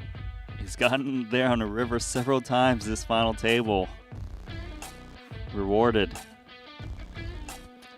And Elton Sang, after a very impressive Cyprus stint, gets his first cash here in Madrid. The Triton Poker Super High Roller Series, live from the Gran Via. This is event number 8. Now we're 3-handed. Takes his Triton earnings up to just shy of 2 million. Yeah, I'll double check. Which doesn't feel like that much for Elton, not gonna lie. 3.8, Yeah, but he still wants to win the tournament, of course. But like 6. Yeah. One short stack left, but he's not that short. 400K for Bjorn Lee, trying to put the pressure on Webster. Because we've got 3 left, the pay jump's going to be even bigger. King Jack in a tricky spot. Out of position. Doesn't want to risk his chips. Right now, my expectation is Bjorn is going to just apply as much pressure as he can. Pick up those big antes. Talking of picking up antes, Nano, how about picking up some cash money over on GG Poker? Sign up today with the sign-up code Triton2022, and don't forget we'll be giving you guys loads of free rolls throughout the series. Details in the YouTube and Twitch channels.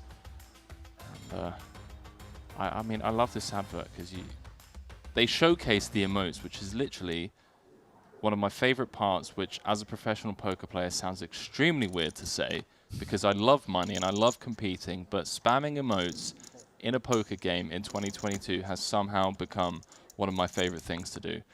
And I don't know whether that's a me problem, a you problem, or an everyone else at home problem, Nano. This is an everyone problem. I enjoy it.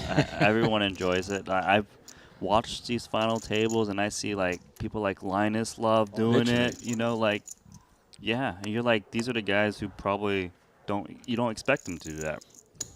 But it's all about having fun. Somehow brought a method of making poker a little bit more fun in a place where you can't really talk to someone, right?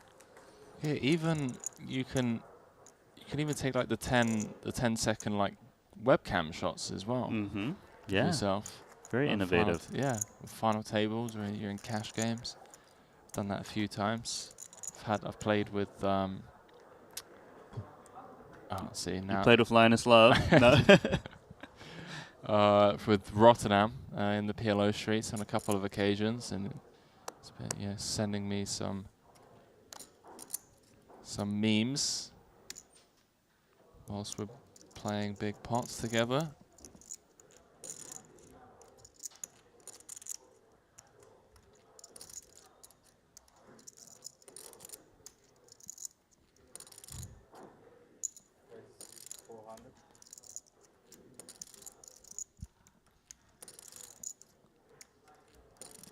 Winfried, you certainly the most experience at these Triton Poker Series when it comes to closing tournaments out. 8 cashes, 2 wins. Looking to join Jason Kuhn and Wai Kim Yong in that 3 Triton Titles Club. Wow, King 8 raises, trying to punish Webster, flops it. 850 out there. Yeah, you can see Webster playing ace queen slowly just because of how many chips he's got, how little chips Winfried's got. So that's the power of having all these chips for Bjorn, because the guy is going to let you see more flops. Normally the ace queen, if they were a little bit shorter, would just rip it in and hands over and you lose it. Ace queen, contemplating call. It's kind of tricky because this is actually dries the boards you can get. Looks like he's gonna lay it down.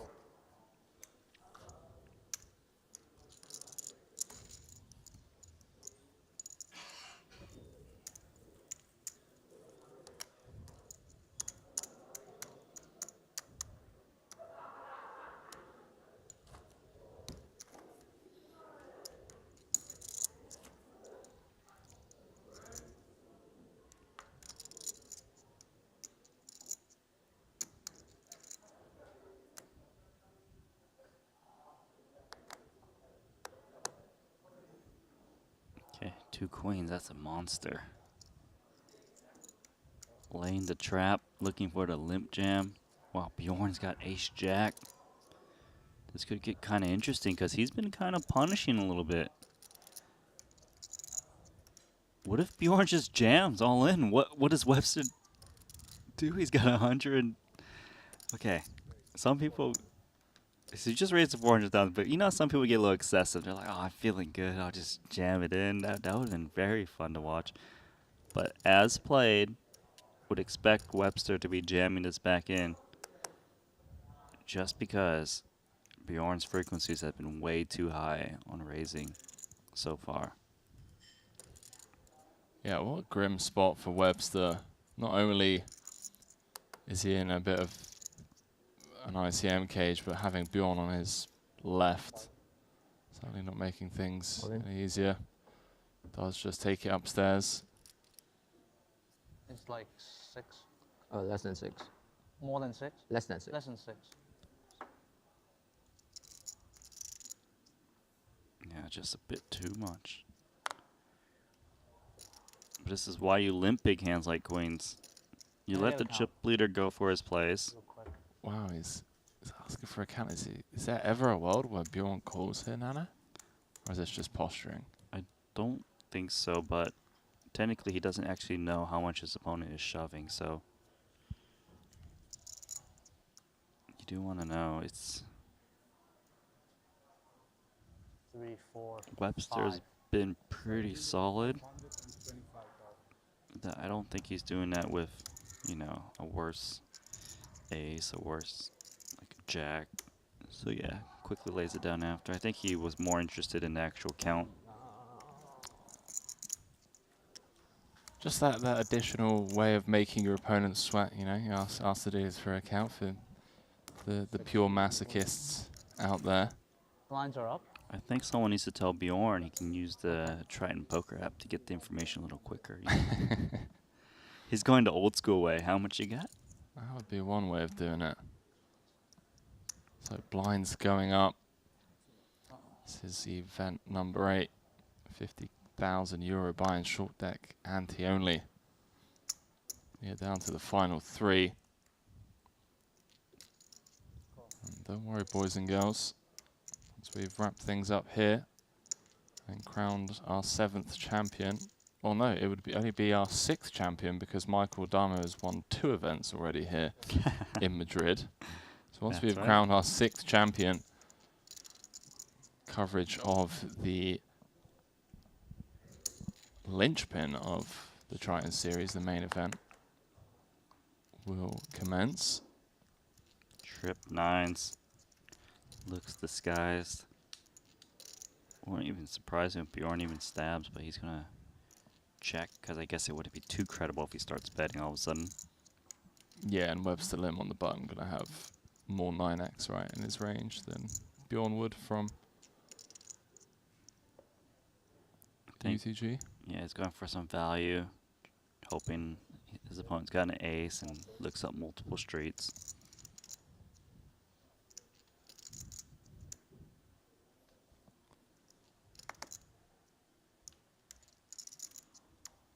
Hasn't let it go yet. Guess he's wondering why Webster's betting the ace 9-9. Rainbow.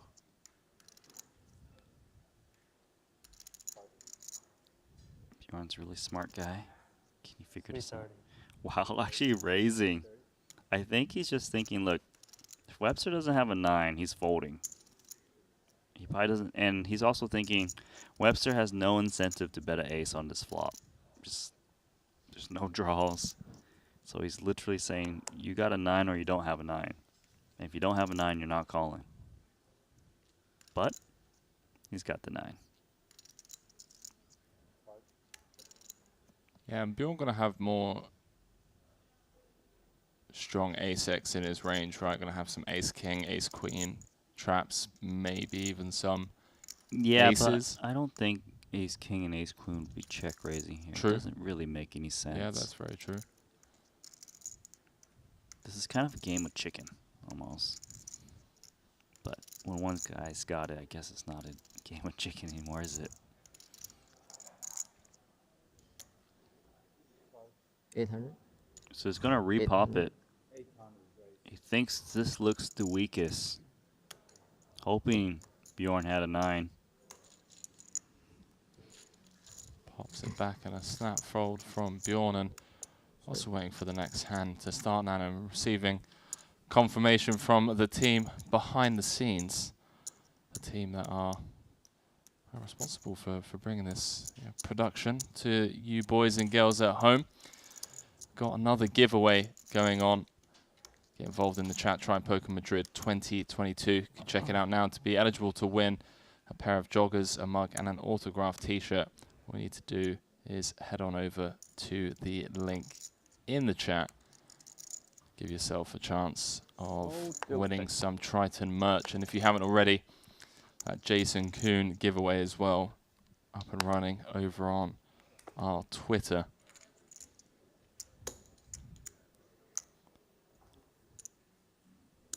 Get involved, boys and girls. Doesn't cost a thing.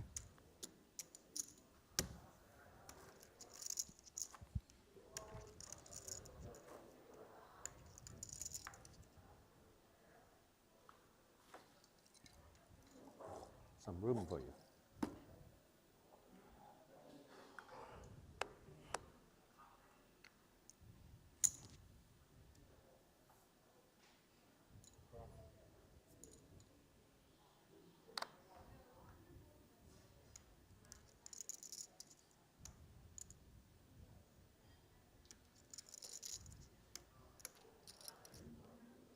Alright, so let's see. Bjorn did raise the limp before. He actually got jammed on. So you can see that this time he's like, okay, let me just limp behind instead.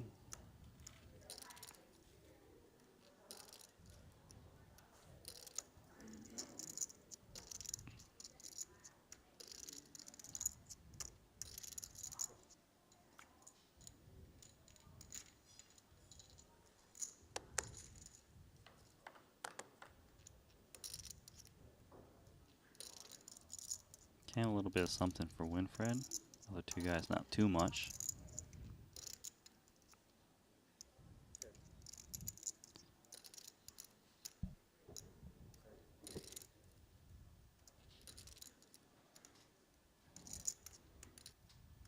Winfred trying to decide if he should stab. Thinking his opponent's got big cards. He does. There's a key pot for his chip stack.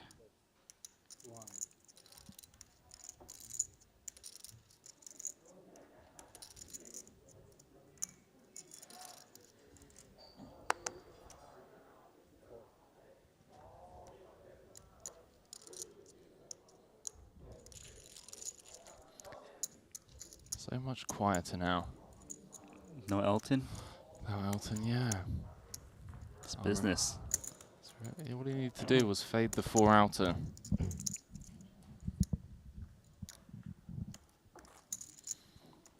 Would have loved to see him secure a double there. Highly entertaining to watch.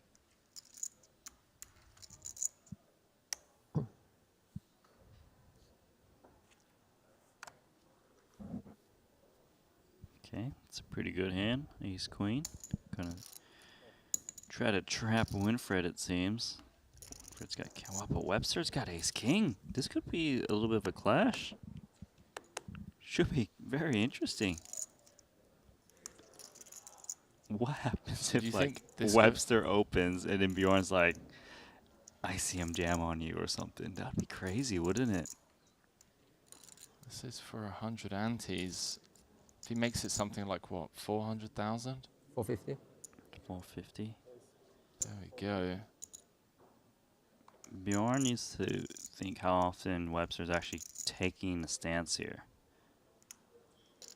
Because if he thinks he's not going to make this play as a bluff too often, given how short Winfred is, then he's probably going to just call. But if he thinks he's got fold equity, he might just rip it in. Call. Yeah, so he's just going to call. He's a little bit worried. Webster could actually have a big hand. Yeah, also nice to strengthen your check calling range by including hands like Queen this. on the flop.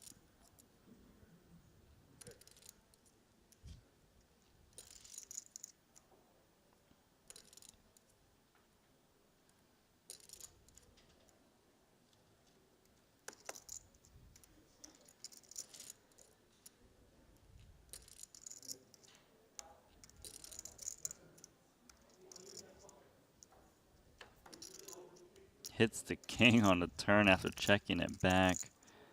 Bjorn cannot like that. It's so often that Webster does have ace king here, or maybe an ace jack.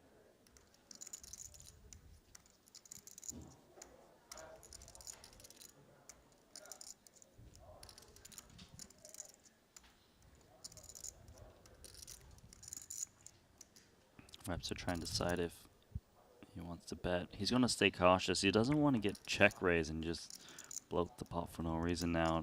This board is just disgusting for both players. But they both got solid showdown. Not solid, but some showdown value where maybe they just hope for the best and check it down.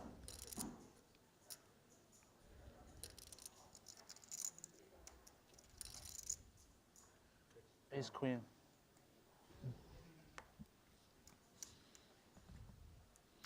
And look at this now, almost out of nowhere, Webster has managed to kind of pull back. Still second, but nipping at the heels of Bjorn. Ace king, ace queen. Where's my 10 jack this time?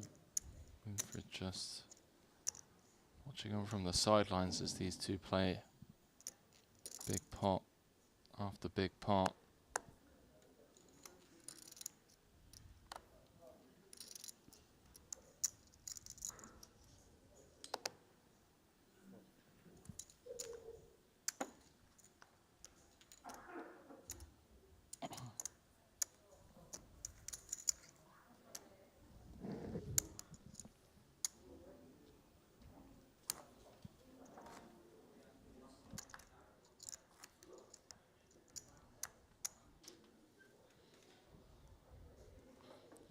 those of you just joining us, everyone guaranteed 399,000 euros. A hefty pay jump between third and second. Second receiving 618. First could be walking home with the bar tab tonight, as well as 855,000. And I want to go out on a limb and say that bar tab's going to be a very healthy 5-figure bar tab. Yes. That's not just, you know, a couple of rounds of GNTs and 200-300 euros out of the pocket.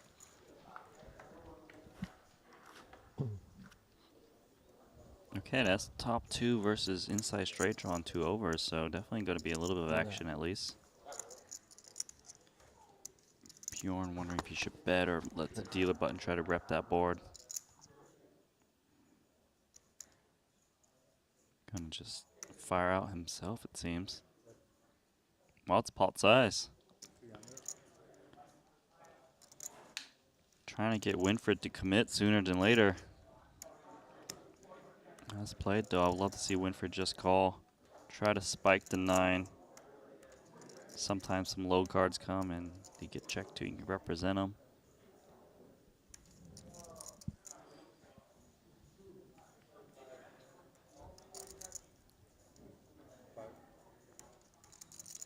It is a big bet, but just having the queen jack is just so strong. If you hit that 9, you might be able to get a full double up.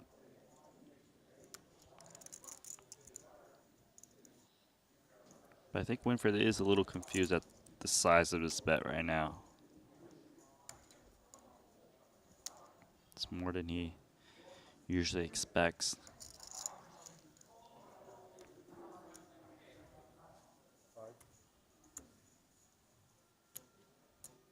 Contemplating maybe just folding his hand, I suppose. Does seem strange that Bjorn is betting out here pot size.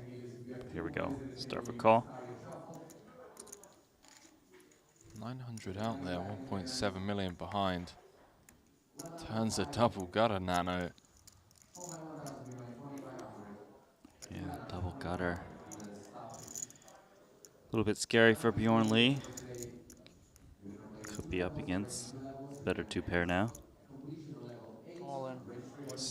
Just trying to take it down. Safe to assume that ace-8 and ace-6 aren't in the continuing range, right? But yeah, ace-10 potentially going to stick around for 1, and wow, chops away at one of Winfried's legs, has him back down to sub 2 million.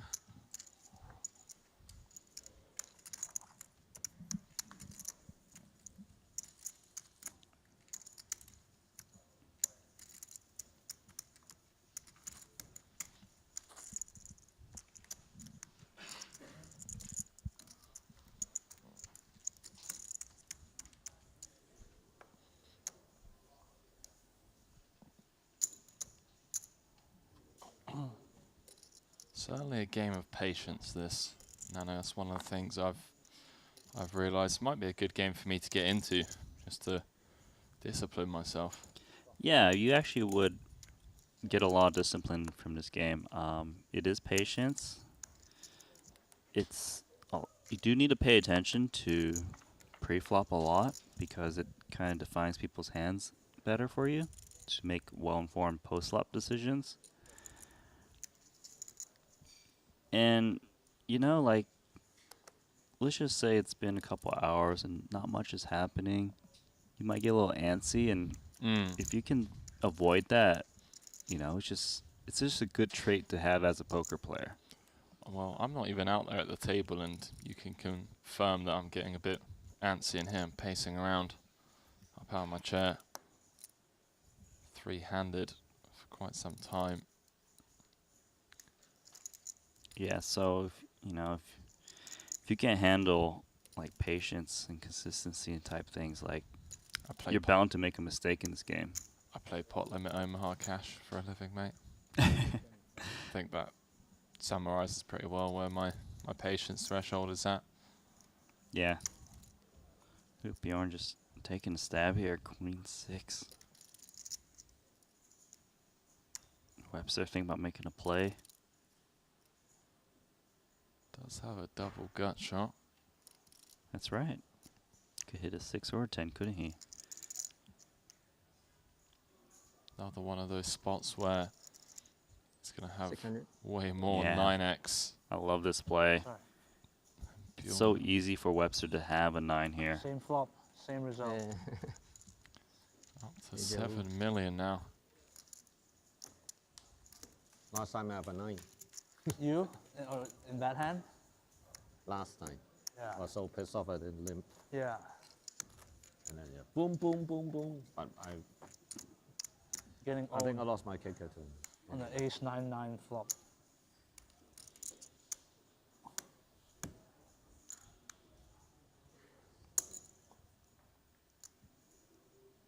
Oh my God. Yep, We all know how that feels, Winfred. Can't even ship it. What the hell?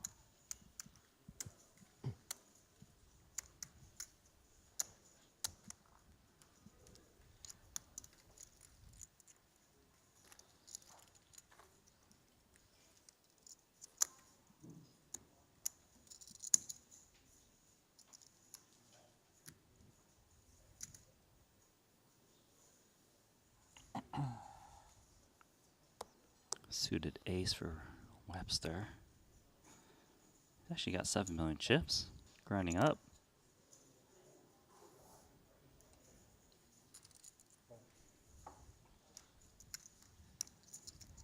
So Winfred's getting down to 25 antes. Running out of time. Now this is where patience could bleed you down to like 10 antes. You don't want that. Yeah, I mean, he's down to 25 antes now.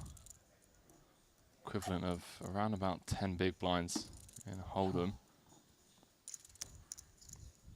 Kind of any offsuit Broadway going to start getting rifled in. Winfred's shoes.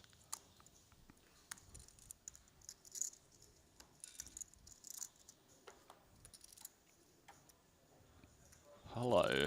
Nice stop. Nice turn, huh? Get to make that straight also. Webster might attack the 4 straight against a tiny stack like this because pretty much Winfred can't continue without the king. It's actually a really nice spot to pick up a couple extra antes, but Webster's too smart for that.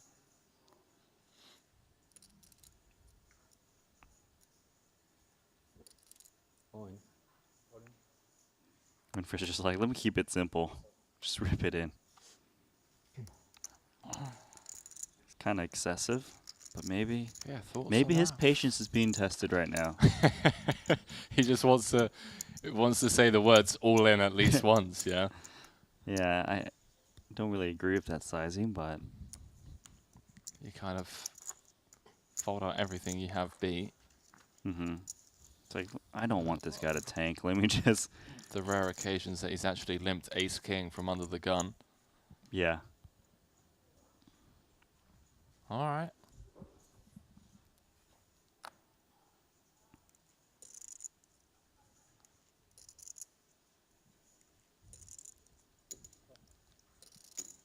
Have you had the opportunity to explore some of Madrid so far, Nano? In the Walked around the mornings? park a little bit. Yeah. Have you been? Yeah, the park's really nice. The main one. Yeah. I assume that's the main one. The I big mean, one. It's about the size of London, so yeah. Yeah. It's pretty big. Yeah, I like to take a little stroll there. It's real nice.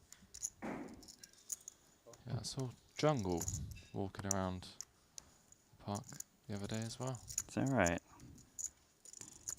It's like, Jungle, what are you doing here? It's like, why aren't you down the casino? Just out in nature, taking a stroll. Jungle doing what Jungle does. Yeah, Jungle doesn't play every single tournament. All in? Probably energizing for those late night nosebleed cash games. Yeah, I'd say so. Haven't even seen his name in the Main, yeah.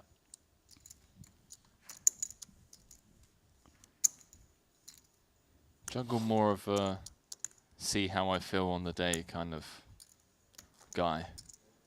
If I feel like putting people in the blender, then sure, I'll show up. But There was a funny moment in the short deck cash game from Cyprus where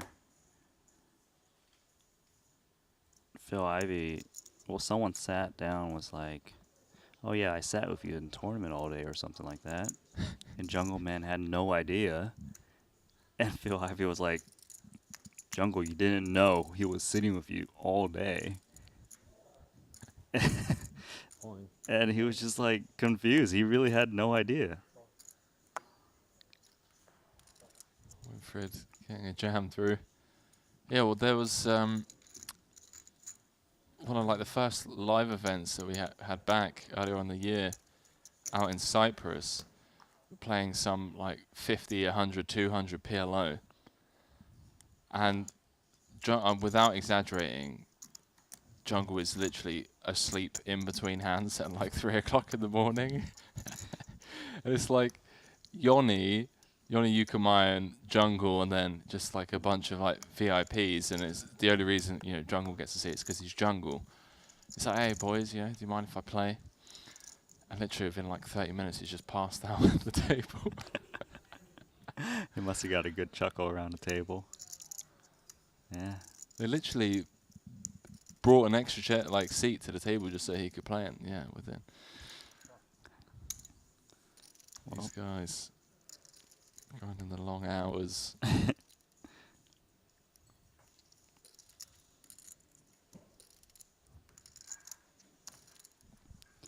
Alrighty, Webster.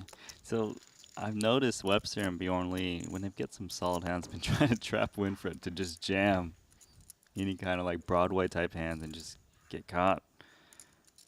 Haven't got him yet.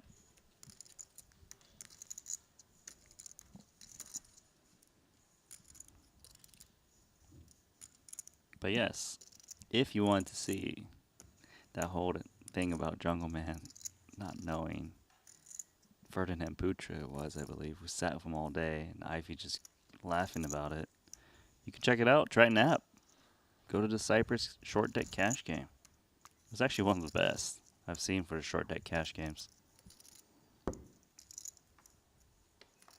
Because it had Elton laughing the whole time and playing Jack 6 every single hand.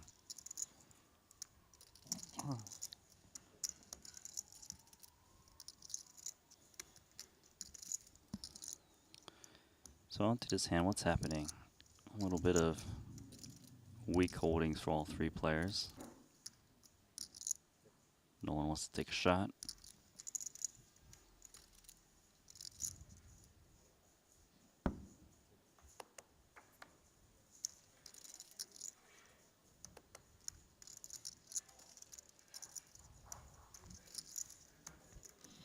And Webster will win at showdown.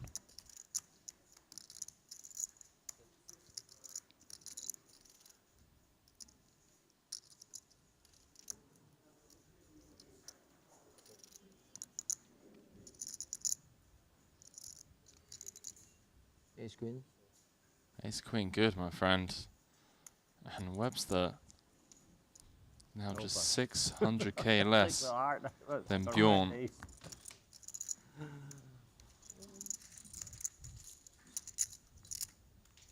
Could not put 6-6, huh?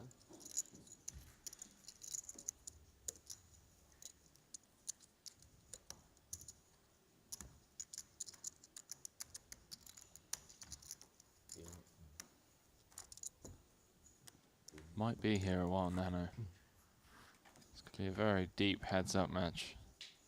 Yeah, heads up's a different animal too, just because of the position of the game. You know, like you're like limping and then you're out of position. So we'll get to discuss that when we get there. But for now, it's kind of like a big target on Winfred Yu. Like, who's gonna bust him or who's gonna double him? This should be an easy jam. Wow, did he just call? I'm surprised. Isn't he playing like 25 antes? So maybe Winfred's patience is changing a little bit, because I would think this is a mandatory jam given the stack situation, the hand you got.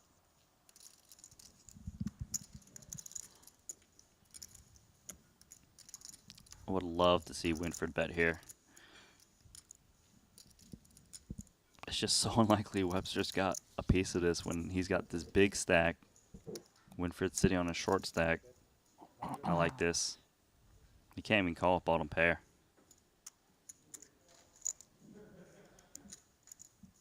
Yeah, Winfred's showing a kind of similar tendency to what we saw of Paul Pua and Richard Young, in the sense that they kind of like to dictate the variance almost. They want to be the ones. Yeah, you know. Oh, I guess in that spot, Winfred could have been the one pushing from the cutoff. But we saw that a lot with Paul as well. You know, when action was forced on him, he'd rather pass and be the one pushing the action himself. See if Winfred takes this spot. Yeah, I would also think this is a spot where you would just jam your 30 antes in. You're not really looking to limp trap this hand or anything. And no, I mean, he plays has less, decent, but yeah. It's less than 10 pots in his stack. But you know, Winfred, this is more in line with his style of kind of like being more conservative, trying to see a little bit more flops. Yeah, for but sure. What I'm trying to say is sometimes you want to do that a bit more when there's someone else who could bust, but these two guys have monster stacks, and there's almost no chance, besides the ultimate aces versus kings cooler, for them to get it in pre-flop.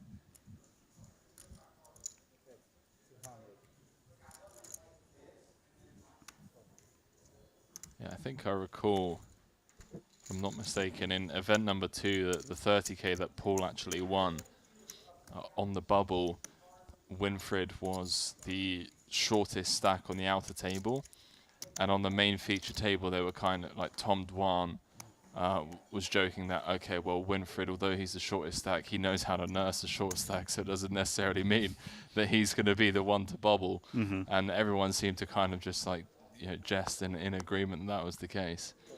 Yeah. And Winfred's, it's not a professional poker player, but he's played a lot of poker, especially short deck. A ton of experience at the Triton series. And, you know, all of the guys know him. He only plays Triton events. A lot of you guys only play Triton events, you know? Like Bjorn Lee, I've never seen him play a tournament outside of Triton.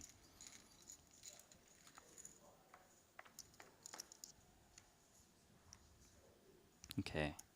So Bjorn actually hits 2 pair again on the 10-8-6. But he's going to check it this time.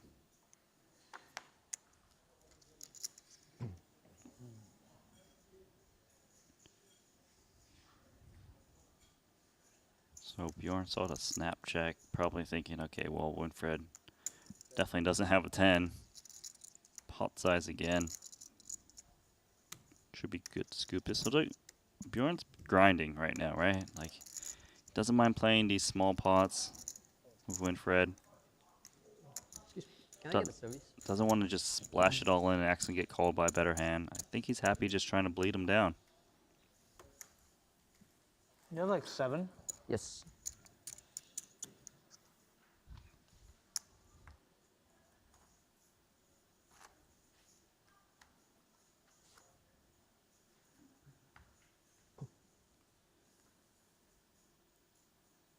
Yeah, Bjorn Lee is still refusing to adapt with the times.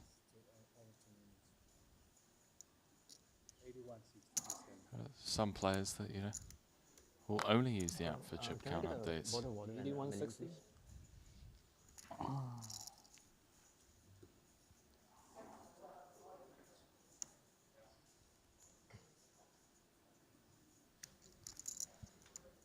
The blinds going up. I say blinds, ante going up. 80,000, 160,000. Looks like 420 from Bjorn. Yeah, sizable raise.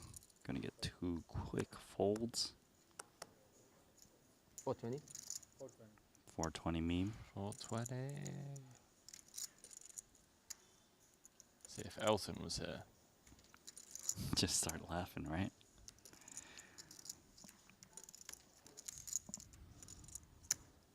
Webster, yeah, I'm not sure what he's thinking about.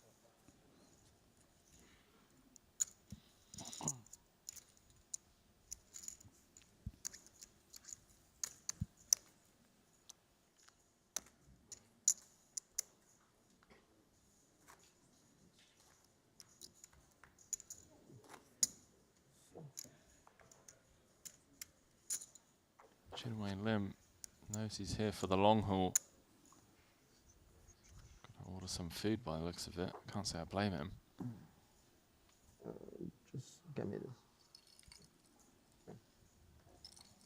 All right, I think Winfred's gonna jam this Jack 10. He seems to like the Jack 10 a lot for jamming the shorter stack. There we go. Can I get a count, please? Oh, King Jack suited. This could be a clash. Especially if you know Winfred likes to go up those Jack 10s. The only problem, I guess, is, okay, you put in 1.5 million. Bjorn Lee's like, okay, all in, and you just waste 1.5 million. 1,560,000. And I don't really know if you can rejam with the other guy having you covered. It's kind of an annoying chip situation. 20 antes, call and fold to the jam. Yeah, I think it's okay. It's just, but it depends on how often you just flat there. Because a lot of, honestly, if Webster had ace king, he would be reshoving. He wouldn't be calling to induce Bjorn to make a play at him. Yeah, So that's kind of, and if you had queens, you'd also be reshoving to kick out Bjorn Lee. So it's actually more annoying than it thinks. Because if he just flat calls and Bjorn Lee can pick up on the fact that when he flat calls, he's got like a hand that he's going to fold to reshove, Bjorn will be able to reshove so wide. Oh, shit, sorry. Yeah, sick, because Winfred Yep, 1.6. shouldn't be able to get away with that. 1560. Yep. All right. Daylight robbery. Winfred getting a big one through.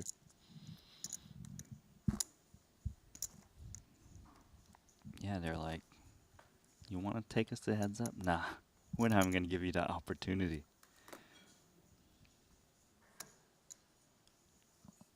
Do you think if Bjorn's dealt the king jack suited on the button, Yes. it just snaps, yeah? He would have snapped it off. And I think the same thing, if if they were switched seats, he would also call with the king jack suited. But the problem is what I just explained to you, is that you don't, so say he reshoves the king jack suited, Bjorn wakes up a hand, Winfred actually does have a big hand, he holds.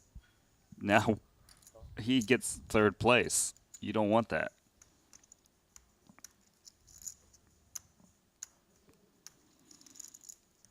Yeah, so like this is a game of knowing. You just gotta pay attention pre-flop pretty well, especially when it's a tournament situation where there's pay jumps. It really pays off that you've played a lot of no limit hold'em tournaments, to be honest.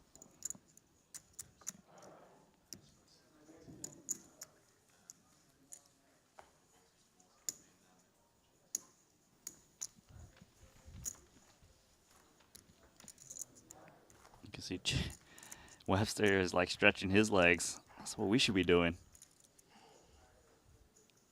He knows it's a long haul coming in. Yoga and stretching in the commentary booth is advised. That's a Twitch channel in itself, isn't it? Put a little webcam over there, yeah. Be the most watched channel on the Just Chatting category. Tell you what, we'll get a hot tub in here, Nano. How about that? Trying to get us on a reality TV show now, huh? Yeah, I mean, look at Kevin Martin, mate. He's done the poker hot tub streams. I mean, that guy's definitely up there for one of the reigning kings of poker content.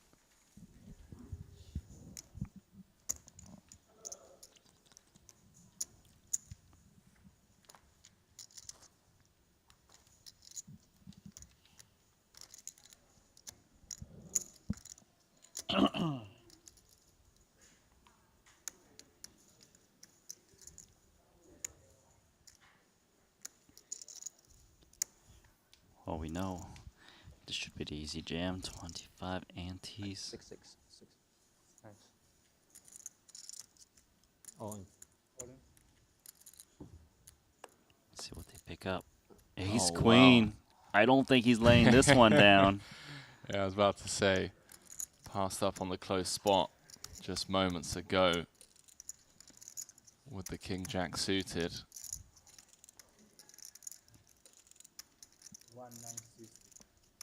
This is just a little bit too good for that same scenario I mentioned earlier All in. to be a fold. There we go. So to go three-handed, Winfried Yu Thank you. drawing to 3 outs. Does have 42% equity, 30% to win.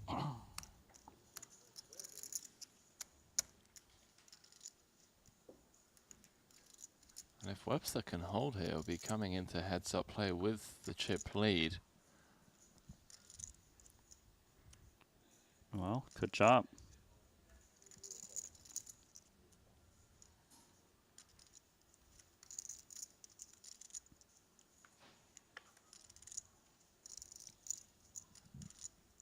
Quite a few chop outs now, Nano. Yeah. Any 6, 7, 8 would chop it. Or jack to scoop it. Well, chop it up. 6 Winfried stays. 3 side chop. All 3 side, almost. No. Survive. Survive. All 3 side, yeah. 20? All 3 side chop, Yeah, right? all 3 side chop. Hey, I didn't greedy. I didn't ask for a jack.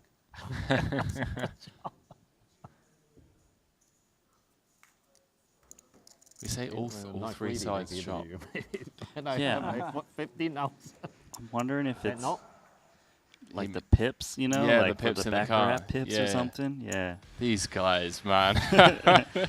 the way they sweat the cards. Like, yeah, all 3 sides. Yeah, because when you peek from the side, any 6, 7, or 8 would be a 3-sider, right? Yeah, I think that's right. Absolute sick part, man. I wonder how many pips they've squeezed out in their lives, man. Winfried Yu manages to find a chop, stays around with 26 antes, and look, it's not going to be long until those chips find their way into the middle again. So he's going to be forced to go with it sooner rather than 6, 7, later. 8, right? Yeah, 6, Yep, 7, 8. It is 3 pips. Yeah, That's right.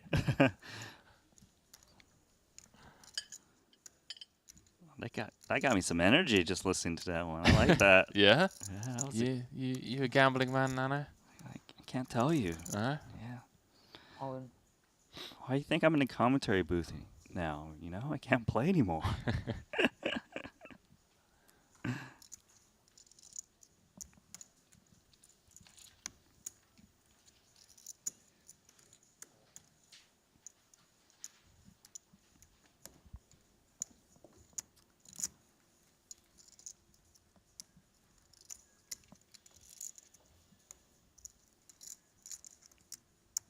Beyond the chip count brought to you by one of our main sponsors, Secret Lab. Where's your headrest? You've removed your headrest out of the fear. I put it in a lumbar position. I like that. Okay, I was going to say you've removed it from the headrest position just out of fear that you're going to fall asleep in the commentary booth. I assume it could be used as a lumbar position. I don't know. So comfortable. Aces. This is actually a little interesting. Because you jamming actually looks weak, so you kind of get called by like reasonable hands, right? And you're so short. But you could limp and maybe try to do something too. I can really see it both ways with the two aces in that spot.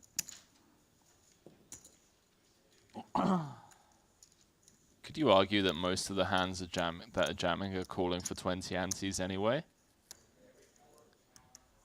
And given how close the equities run in short deck, checking and having Jinwei Lim check behind would just be an absolute disaster. Given how difficult it'd be to navigate non-ace high boards.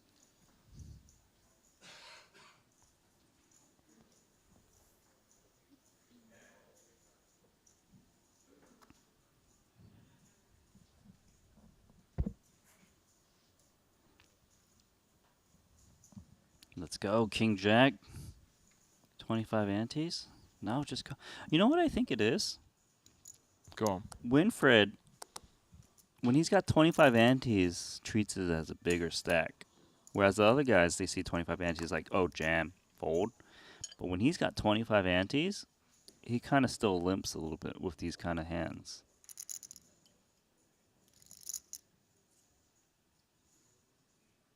King 6 offsuit. This is bad. Thinking about something naughty. He is.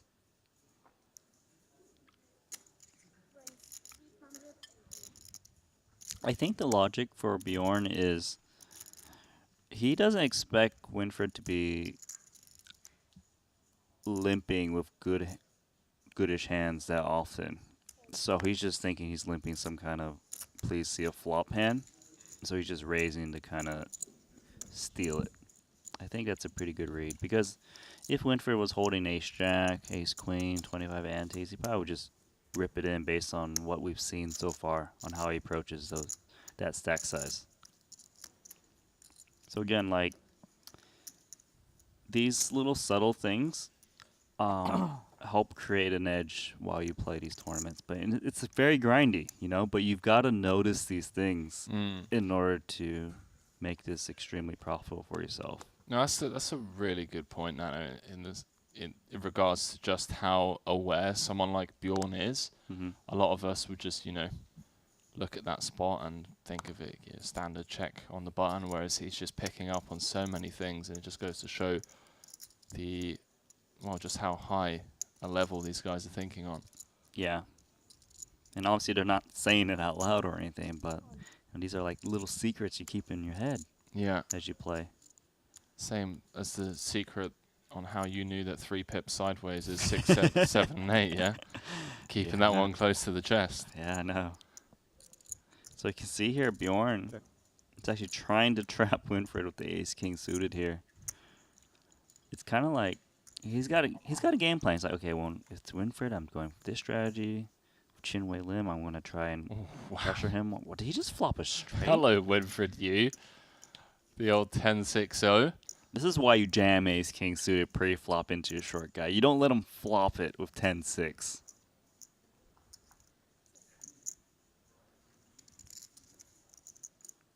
I don't even think he can believe it. What do you mean I flopped this good? Yeah, first card he looks down at. 6 on the button. Gets to see a free flop. Flops the second nuts.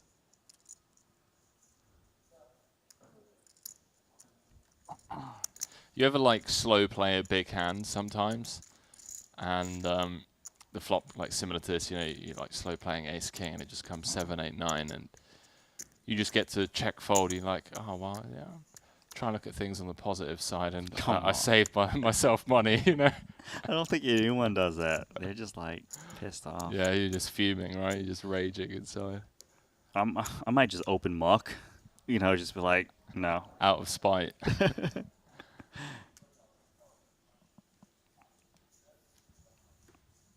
I don't know, like sometimes I'll pass up on like a close squeeze spot, like it'll go open call and I have like marginal ace ace XX or something, just calling it. Yeah, it just comes like 6, 8, 9, and you pat yourself two-tone, on the and I'm back. just like, yeah. If I had squeezed pre, you know.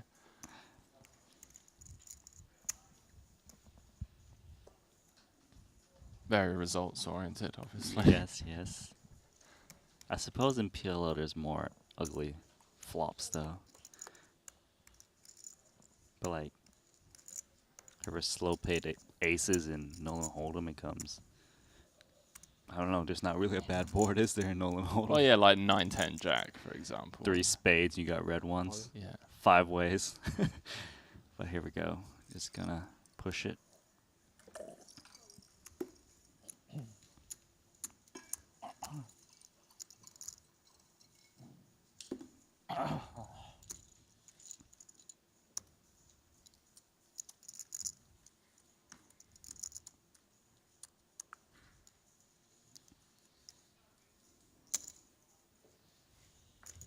You know, as we grind this out, antes and blinds will eventually go up. And we're, get a bit shorter. Yeah, it's not like a cash game. There's nowhere to hide these tournaments. So 25 antes. Suited ace, 3-handed. Some people just go for it here. But, Winfred's style has been to kind of be passive. Wow. That's a go. See if Webster gives Bjorn a walk out position. Really weak holding against a very competent opponent who's most likely going to apply pressure pre, and he does just exactly that. Thoughts on that ace-7 fold there, Nana, for 25? You think you should I've be seen pipping a at lot least? of pros take that spot, especially, no one's limped before him, obviously, because he was first to act 3-handed. Believe you're supposed to jam that, but, I myself haven't played that spot to be able to confirm that. But I do believe most people would jam there. The idea is you need to kind of pick up some chips to survive until you can kind of get the opportunity you want. You don't want to fold down to no antes and eventually get ace-king with 10 antes or something. Yeah. Well, Webster Lim trapping yet again from under the gun. And we've seen Bjorn take these spots as well versus Limp. See if he makes this around 600k. Yeah, I think he's thinking about that right now. Because he expects smaller. Webster to fold, limp fold a lot. Well, 600k nailed it, didn't you? Put me in, chat. Put me in. Let's do a crowdfund for 50k. Tag me in, coach. I have Nano on the side. Yeah, I'll be glad to take 0% of that action.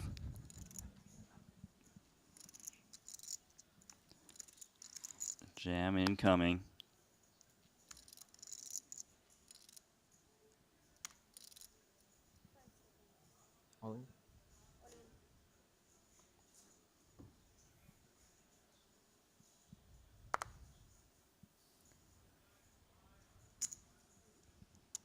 Nicely done. Actually closing in on Bjorn Lee. I like this approach he's taking with these, what he did with queens and ace-king.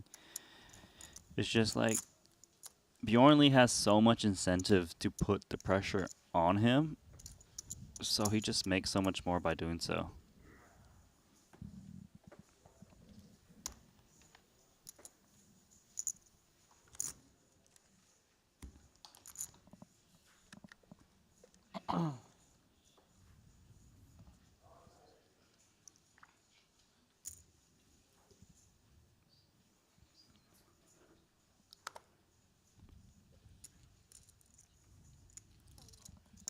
Oh, this could be a clash for sure. Look at that. Winfred's got 21 antes with jacks, and Webster's going to snap call him to ace-10, I'm sure. Fine. Like 1-7. Yeah. Those are calling chips. And Winfried, you at risk yet again. Pretty good hand. This time. 423 antes. Happy to get it in any time. There we go. 23 antes have to get it in every time with the jacks. 60% chance that he's got a double here, Nano.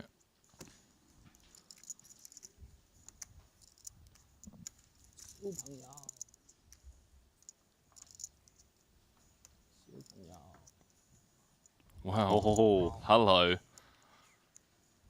Gut shot and a flush draw for Webster. 8 ounce twice. You can see 43% equity, so improving on this flop. More outs. How ridiculous. He wants that board to pair. Any 9, queen or club. And well, there she is.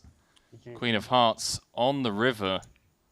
And Winfried Yu, after masterfully nursing that short stack for quite some time, three-hand, you've got to give credit where credit's due. Really tried to fight his way back into this by being patient and just couldn't get it done. Nano finds himself going home with 399,000 euros. And that means, yet again, we're going to have ourselves a newly crowned Triton champion. Yeah. He's been super solid. Nursed that short stack like you said. Got a bunch of pay jumps. Well played. So both Chin Wei Lim and Bjorn Lee going for their first title here in Madrid. It's the 50k short deck Ante-Only.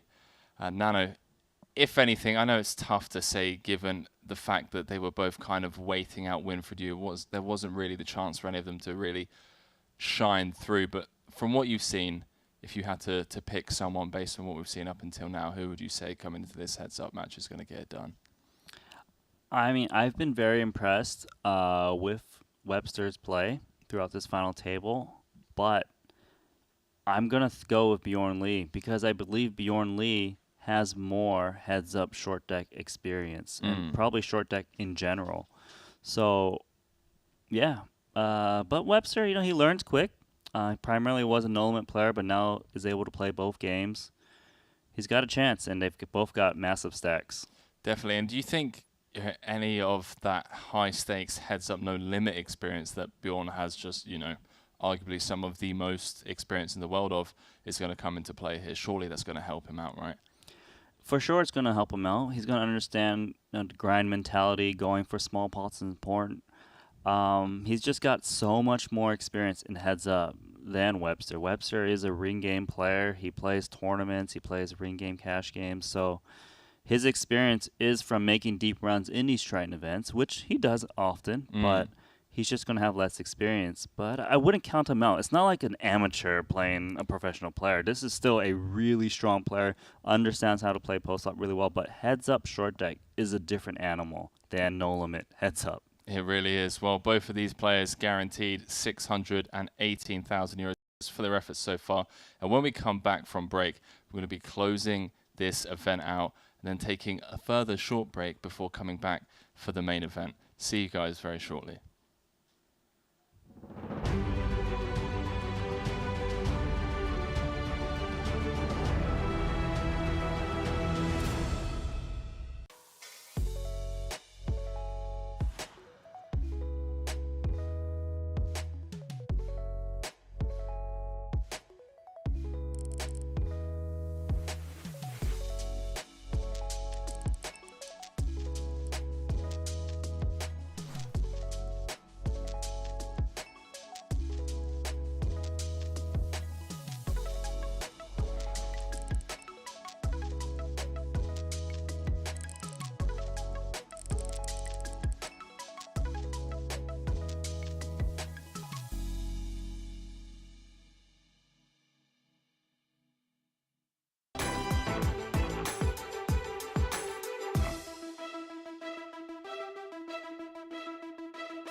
Come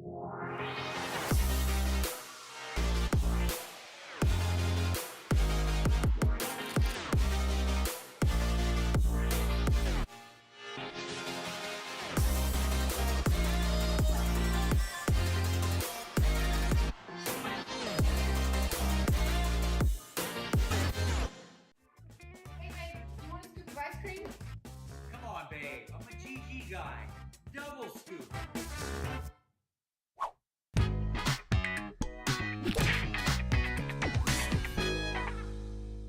We double up on everything.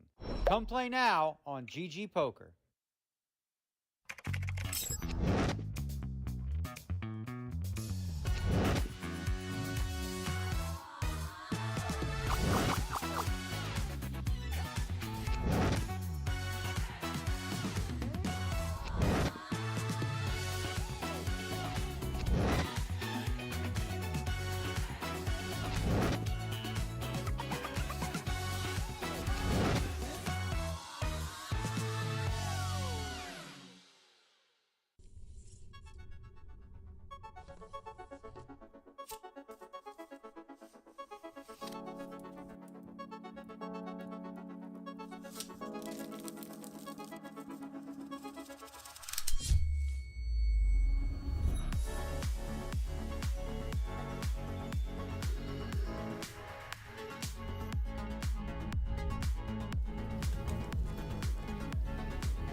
Well, I'm extremely happy coming back from break now because I just found out that my dreams of getting my hands on some of those chips and playing cards, now it's a dream come true because I can literally walk out from the commentary booth about 100 meters into the main hall, head over to the merch store and get myself some. Yeah. I Let's go. believe you get 2 decks, too. Okay. So 2 different colors for your little home game, right? Throw some 2s, 3s, 4s out, 5s. You got a short deck and a long deck. It's just well, perfect. See, I don't know about that. You're trying to get me into... Yeah, and then we can get you in. You just need to bring 25,000 euros next time. Jump in. Don't have that much, I'm afraid. what's Bitcoin at? Anyways, welcome back, boys and girls, to the broadcast booth. My name is Henry Kilbane, joined alongside Nanonoko, Randy Liu, here for Heads Up Play in event number 8, and it is the short deck with the cards removed for deuces through 5s, and it's Chinwei Lim and Bjorn Lee that find themselves heads up. Both of them guaranteed 618,000, as we mentioned before going into break, and about as even as it can get coming into this heads-up play. Bjorn Lee second in chips with 100 antes, and then obviously Chinwei Lim with slightly more, 114. But those ranges going to be incredibly wide, if I'm to assume correctly, given how deep they are now coming into this. Yes, extremely wide ranges. The guy who acts first will act first pre-flop and post-flop. So he is very disadvantageous to be playing raising, because when he raises, he gets called and he has to act first, Out right? of position. Yeah, so you actually will see a lot of limps, I believe, in that situation pre-flop, because the guy in position, the guy acting second pre-flop will just be able to call so much, get to just play post-flop. It's not a good spot. So the guy who raises in first position would need to make it bigger to de-incentivize the other guy. And be able to do that. Before we went on break, we touched on Bjorn Lee's extensive heads-up, no-limit experience. Do you feel like that's going to give him a considerable edge, even though this is short deck coming into this heads-up match? Yes, for sure, because I'm pretty certain he's got a lot of heads-up experience in no-limit and in short deck. Okay. So he's going to have, so much more experience. I don't think Webster has played that much. I could be wrong. But most likely he doesn't have that much experience in that format. And you got to remember, this is a man who says he's willing to play anyone, any stakes, in heads up. That is a bold statement because the best players can raise their hand. But I guess if he thinks he's the best player, why not? Hello, Phil Hellmuth. Bjorn Lee's waiting for you. But Bjorn Lee only played one event so far here in Madrid, Nano. The 50k did not cash, but has guaranteed himself his largest Triton Poker Series cash to date, and looking to get that monkey off of his back in the form of his first Triton Poker title. And the same to be said for Chin Wei Lim. Just going into his profile, over 3 million in earnings, 5 cashes. And he did manage to cash here in Madrid in the 20k short deck, came 5th for 100k, but has bricked everything else so far. And his largest cash coming from way back in London 2019, in that £1 million buy-in, man. I mean, hey, listen, that's a great tournament to cash. But as we head on down back to the feature table, the main stage, as these two battle it out for the trophy and the lion's share of the prize pool in event number 8. Could be a long one. Nano, strap yourself in. Or strap yourselves in, I should say, boys and girls at home. So we're coming back with the effective stack, 100 antes. Yeah, 100 antes, heads up, can be extremely long. This could take hours. It could be minutes, though, too, because, you know, if the ultimate cooler happens pre-flop, it could happen. Plus, like, when there's only one other guy that you gotta beat, people go for it a lot more. So you probably will see more aggressive action, like maybe straight draws, pushing the pedal a bit more rather than just calling and, you know, not trying to make the variance quite high. So, well, it's gonna be fun to see because Bjorn is a heads-up expert. Is he gonna take it slow, or is he gonna just try to run over his opponent? Well, given the statement that he made, that he's willing to play anyone in the world, any stakes, I'd like to believe that he's quite the aggressive character when it comes up to heads-up poker.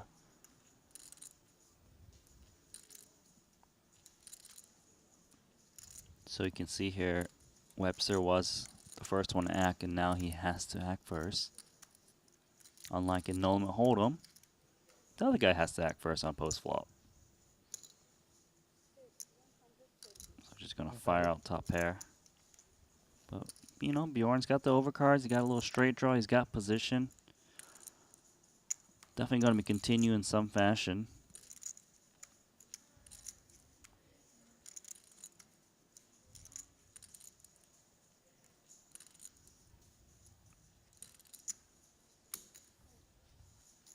As mentioned, we'll be bringing you, guys and girls at home, coverage of the 100k No Limit Hold'em main event, event number 9, after Nanonoko and I have wrapped things up here in the 50k short deck. It's going to be Webster Lim or Bjorn Lee going home with the trophy.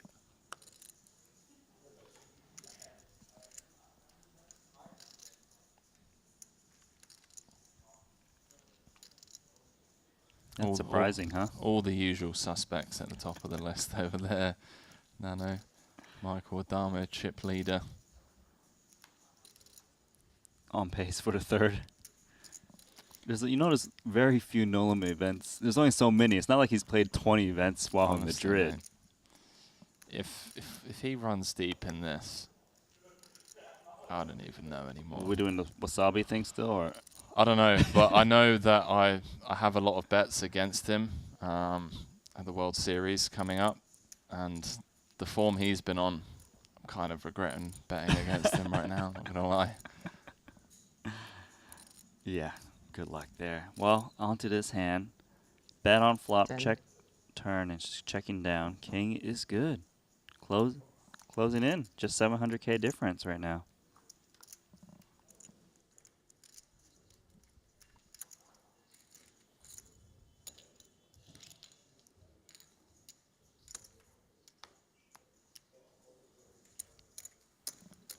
His background as a cash game player, more specifically a heads-up, no-limit cash game player, must just give him so much confidence coming into these tournaments. The amount of opponents that he's had to face over the years, the amount of opponents he's had to learn how to adjust to pick up on timing tells, tendencies, sizing tells, the whole 9 yards. And then to have already mastered one of the most important parts of tournament poker, the end game, you know, heads up. Bjorn must really feel in his element right now. Yeah, but he's not going to underestimate his opponent. That's definitely a mistake someone with that much experience could do. Be like, oh, I know my resume, therefore I'm going to make all these plays on you. And Webster is not going to be shy. He doesn't have to outlast anyone. He just needs to make the right play every single time. So I wouldn't say like Bjorn's edge is massive in this current situation. Open-ended.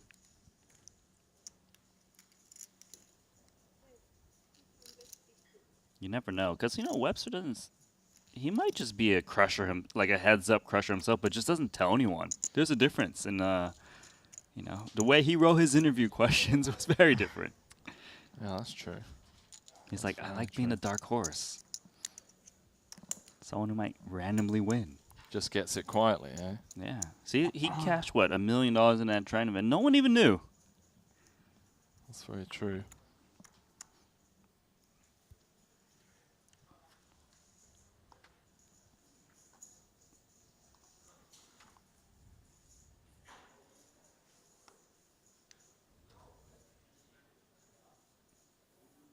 So on to the next hand of heads up. Garbage on garbage.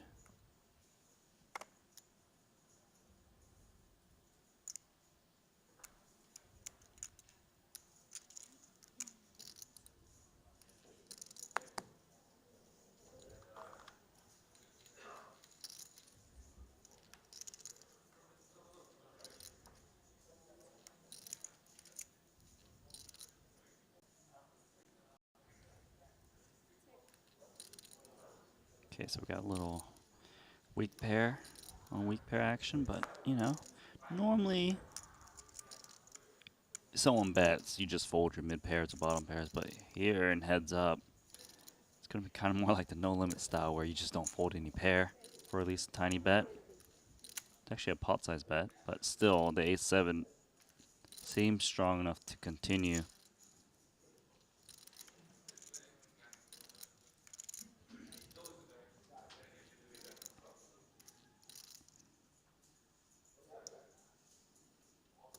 So there's the correct call so far.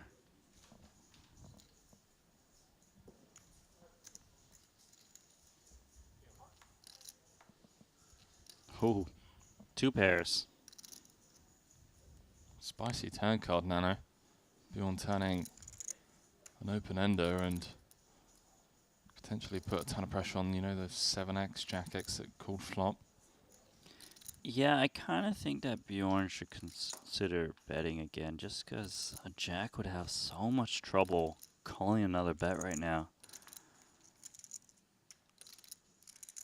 Guess Bjorn's thinking how often Webster has an ace. Obviously, the 2 pairs possible, but like maybe an ace-8, an ace-9 would check calls. Yeah, he's firing a bunch of chips. Yeah, I have to agree with you, Nano. I'm a big fan of this. Although, obviously, we can see confirmation bias, courtesy of seeing the whole cards, that this is most likely not going to work. Is this a case of the heads-up guy thinking, I'm going to run over my opponent right now? Because when he gets called here, he might just blast away again. I think it's more a case of just having the perfect combo to do it with. His range is completely uncapped. Well, I say completely uncapped. He never has aces or, you know, very unlikely to have ace-jack. But he has all the 8-9s here, 7s, 6s that check back on the button. Well, let's see what it is. It's a jack. That's actually a terrible card to be for both guys, Not for right? both of them, yeah. Webster's now been counterfeited, and Bjorn's like, well, I'm never getting a jack to fold now. Yeah, and it's also wouldn't make sense if you had an ace that you'd keep firing on the jack, right? You should be scared of the guy hero calling the turn with a jack on you. But Bjorn's wondering, does he want to follow through? But it looks like it's on Webster. He's just trying to like pretend he's got the jack. He got the check. Bjorn Lee, he hates it. That looks like the face of a man who's about to give up. But yeah, Have you ever seen anyone do that and just rip it in?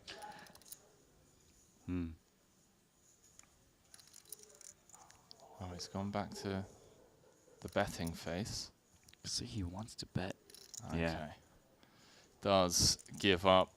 Webster wins a pretty huge one now. They're up to over 10 million in chips now. I mean, Webster's, yeah, he's playing great. I mean, like, throughout the whole final table, you know, he was playing awesome. He did have that misstep when he jammed and got called, and that's when he kind of, like, changed his gears a bit. But really, I think he's played flawlessly so far. Ante going up, 100,000, 200,000. A starting stack. How about that, hey?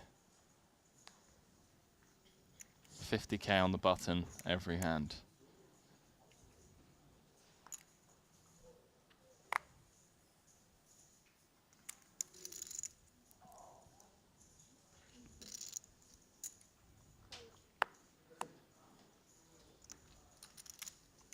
€237,000 pay difference between finishing runner-up or being crowned champion, minus the €50 you have to pay for the additional luggage charge at the airport, depending on who you fly with, obviously. But a good problem to have. Well, I think these guys are going private, right? I mean, you're not wrong. Like, how are you asking me about whether I need to pay for my luggage? Hey, listen, You think they're carrying their bags? Someone is carrying it for them. Lufthansa first class, mate. Emirates first class here.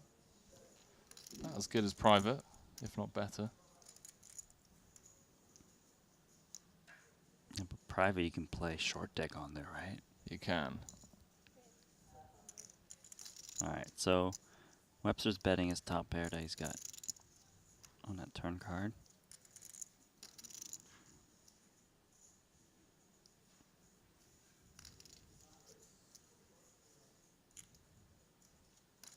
Can the heads up master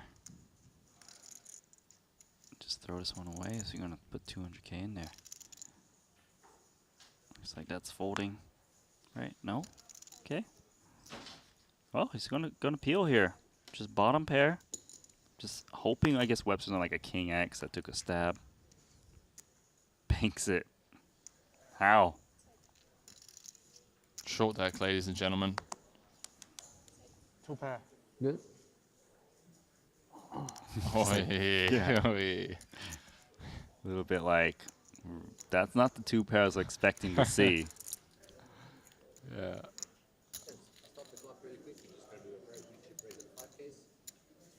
So Luca just coming over real quick.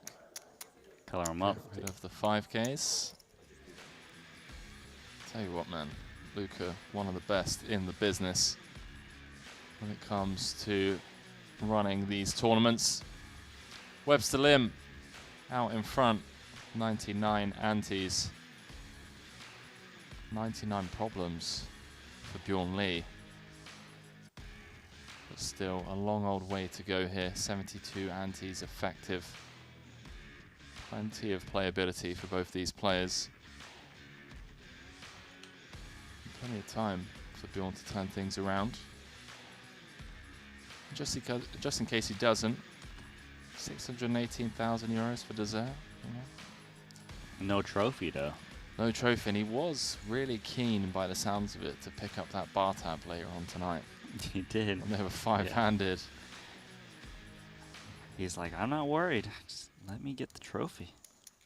Yeah, so for everyone else at home, it's 855,000 for first. But for these two, it's actually around about 800,000 for first because the bar tab's going to be a hefty one.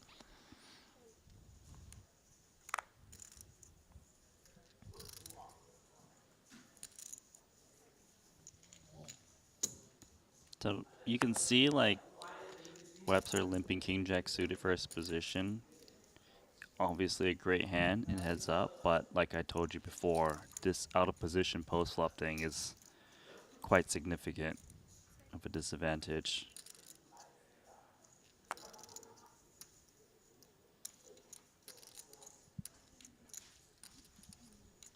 Checking the connected board. Don't want to overplay his hand, and Bjorn is taking the bait. Man, he's been stabbing away and hasn't been working so well.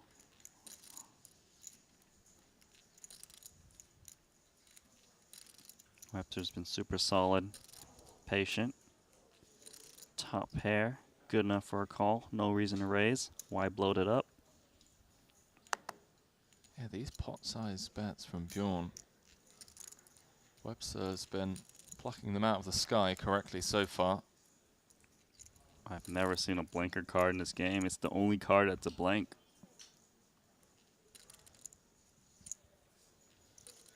Does feel like Bjorn has the nut combo to go blasting with. Block 7-9 and Queen 9. It's very possible Webster's just holding.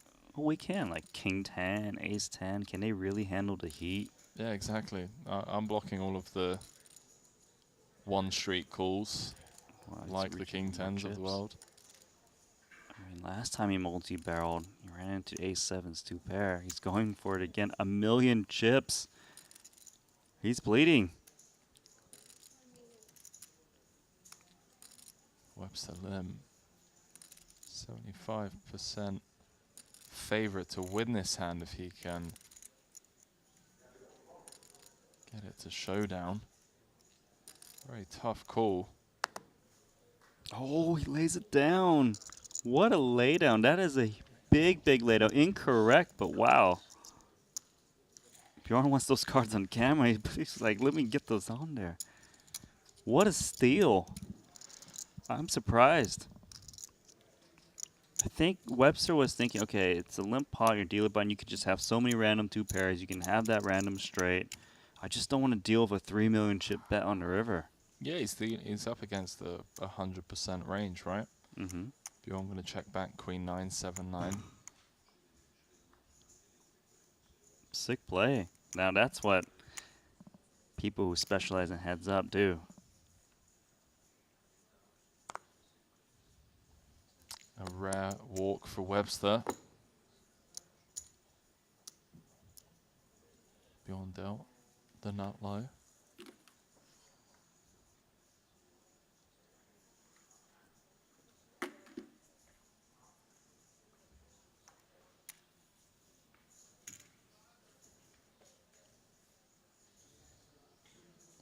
Note how, since Elton Tang's departure in 4th, what feels like a good, 2 hours ago or so, not been much talking at the table, has there? Even with Winfried. I mean, there's the occasional, bit of banter when Winfried Yu found himself all in, but these guys. Yeah, Winfried was the second most chatty guy. Now it's just pure business. It really is. But can you blame him? This is when the biggest prize jump is in the trophy.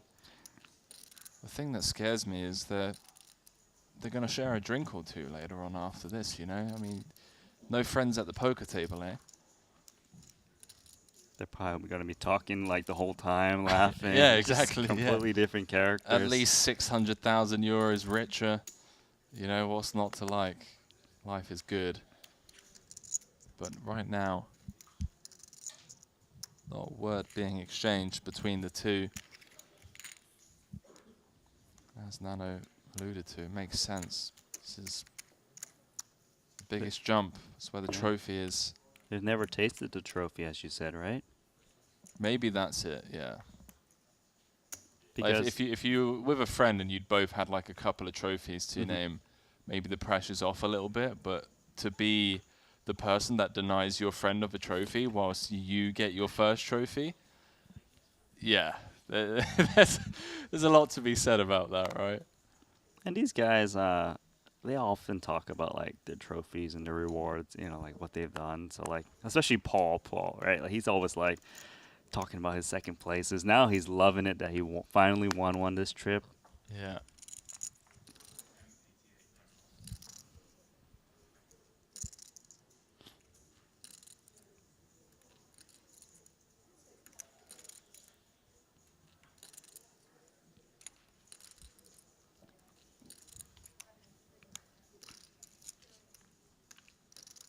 Little bottom pair.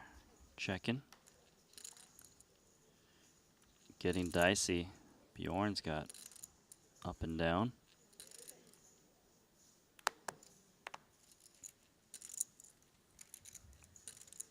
Probably going to want to take another free card.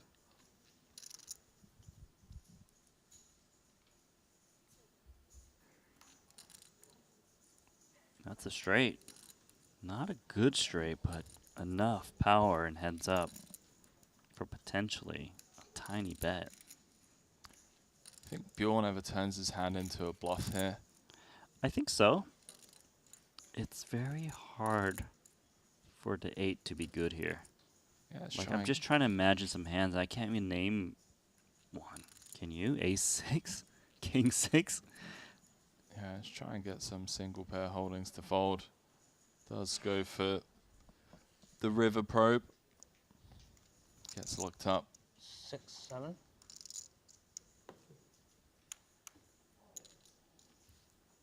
Webster back up to over 9.5 million in chips.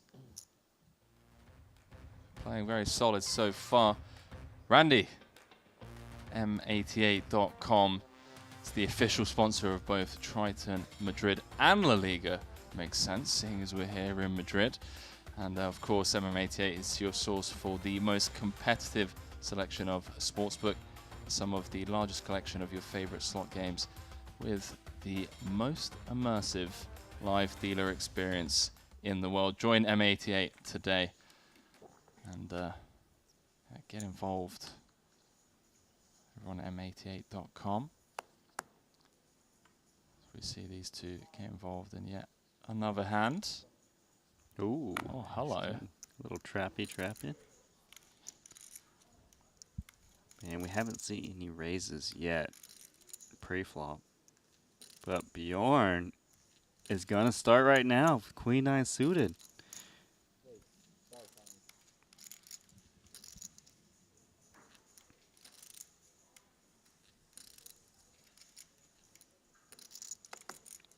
Wow.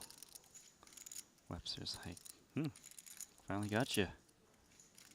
Do you re-race all in, or do you... I don't know, it's a little different sets up. Maybe just... Yeah, I was going to say there's incentive to not just jam it. You know, it's... You want to get your guy to give you a little bit of action. I think 3-betting the suited variant and jamming the offsuit variant makes a ton of sense. Yes, I can see that for sure.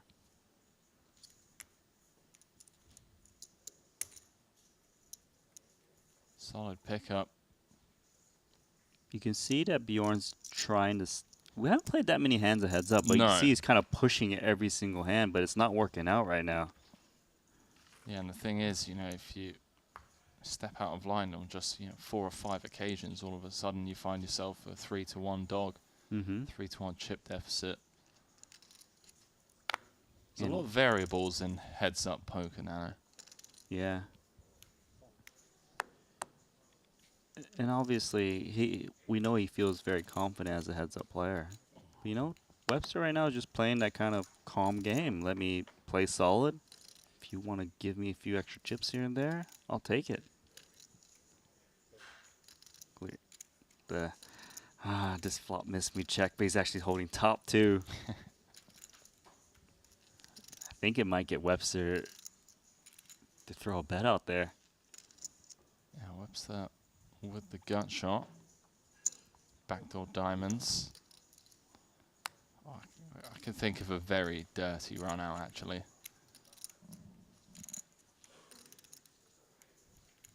Is he considering check raising?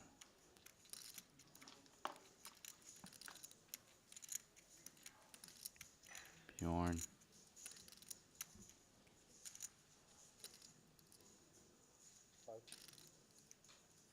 Those are raising chips. Gonna bloat the pot. $1 million. Webster just got an inside straight draw to a 10. Is he really gonna peel this one? And there's the backdoor diamonds. He's got position. Sometimes some funny things can happen. Your opponent looks weak. You can steal it from him later.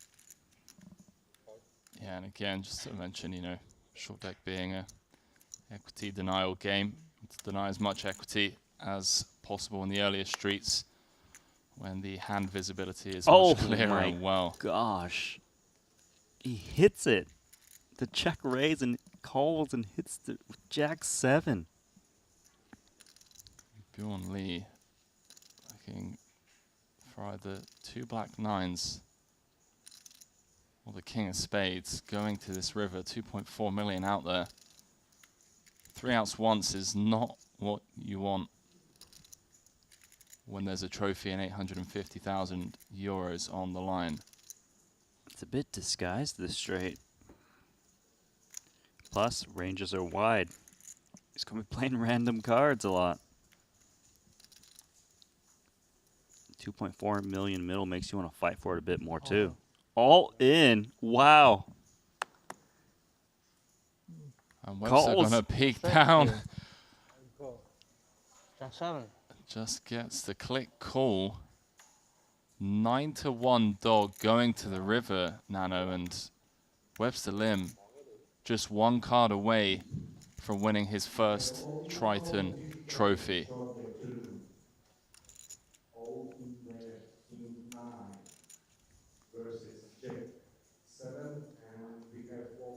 King of diamonds is not even now. 3 outs once, not what you want to hear.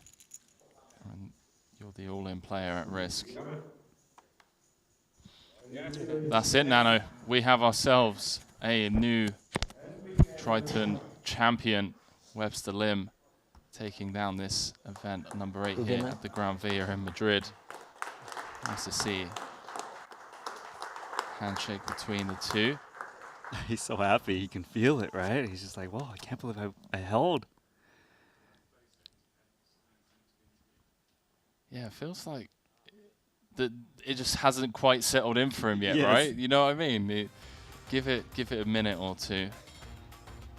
Let him head over to the cash desk and they tell him, oh, how do you want your 855,000 euros sent to you, Mr. Lim? And then reality is going to set in a little bit. But let's have a look at the payouts. So this final table, Webster Lim obviously coming out on top, 855,000 euros going to him. Phil Ivey in 6th, 182,000, other impressive run for him. Elton Sang, one of my favourite players in the world, and Wai Kin Yong out in 5th. Couldn't quite get it done. We're going to head down to our Lee to talk with our winner.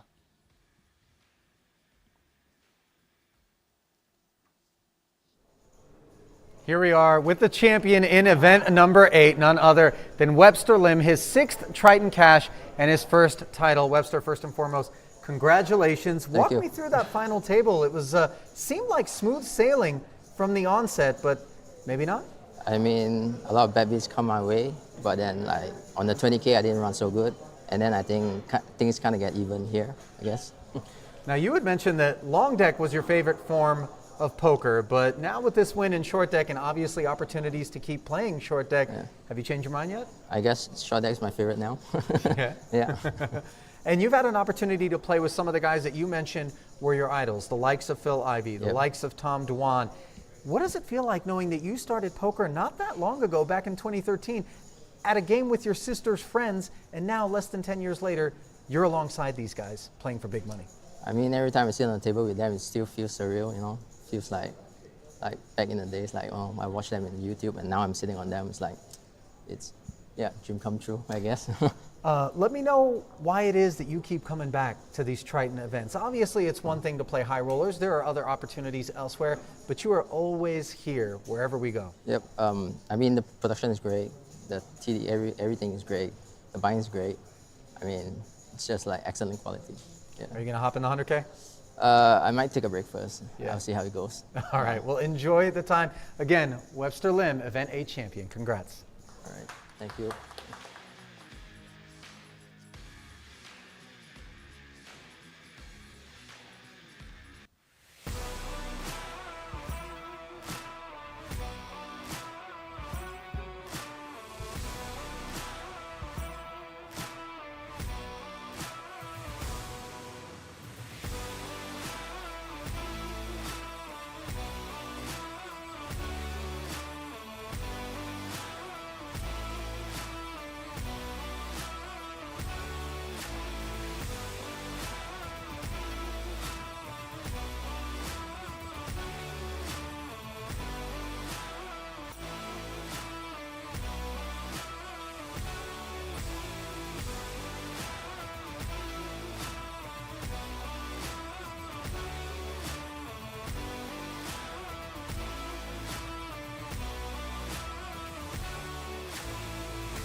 thoroughly enjoying these post-final table interviews with Ali and Najad. It just goes to show that these guys, even with all the money in the world, if you will, winning 855,000 euros, just coming across as incredibly humble. Coming from humble origins, watching the likes of Duan and Ivy on YouTube just a few years ago, and to still feel somewhat starstruck to compete against them at the highest level. Great to see that in a champion such as Webster Lim. Nano, your thoughts on that very quick heads-up match? We didn't really get to dive into the weeds at all. Yeah, it's different than the previous short deck heads-up match. That one took much longer. Here is a game where it's a lot of grinding, right? But one key pot and it's over, and it was the 2-pair turned into the straight for Webster, taking it down for all of the chips.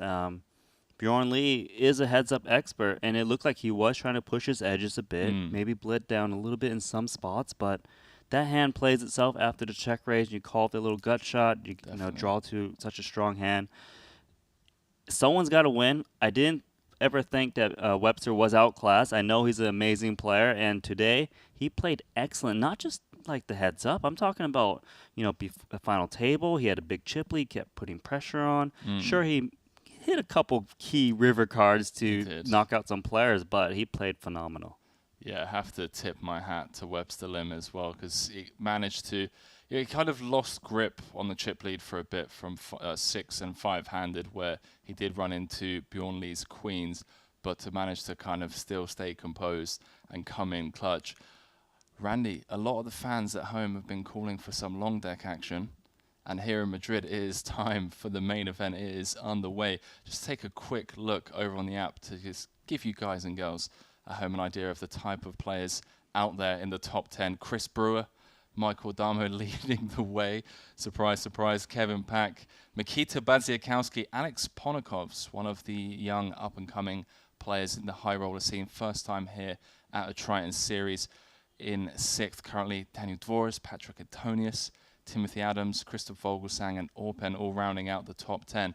I believe you and I are going for a late night stroll through Madrid, whilst Brian Rust and Jeff Gross are going to be coming back here in the broadcast booth to bring you guys at least a couple of hours of action from the main event. Randy, any final thoughts on this epic event number 8 before we send the viewers over to Brian and Jeff? No, I guess the last thing I'm going to say is that I've seen Webster play short deck back in 2019 Montenegro. That's true, yeah. Was a very different player then, didn't really know all the spots, was learning. 2020, he's improved. Now we're here in 2022 with Madrid. He's just like the perfect player now. It's one of the joys that we have from the broadcasting booth over the years. You get to see these players literally grow right before you, from event to event. And yeah, great to see him, especially given the fact that he is now a converted short deck enthusiast. No Limit Hold'em used to be his favorite game. Boys and girls, don't go anywhere. We'll be back in around about 15 minutes time. Brian Rust, Jeff Gross coming in for action from the 100K main event. And until next time, good night.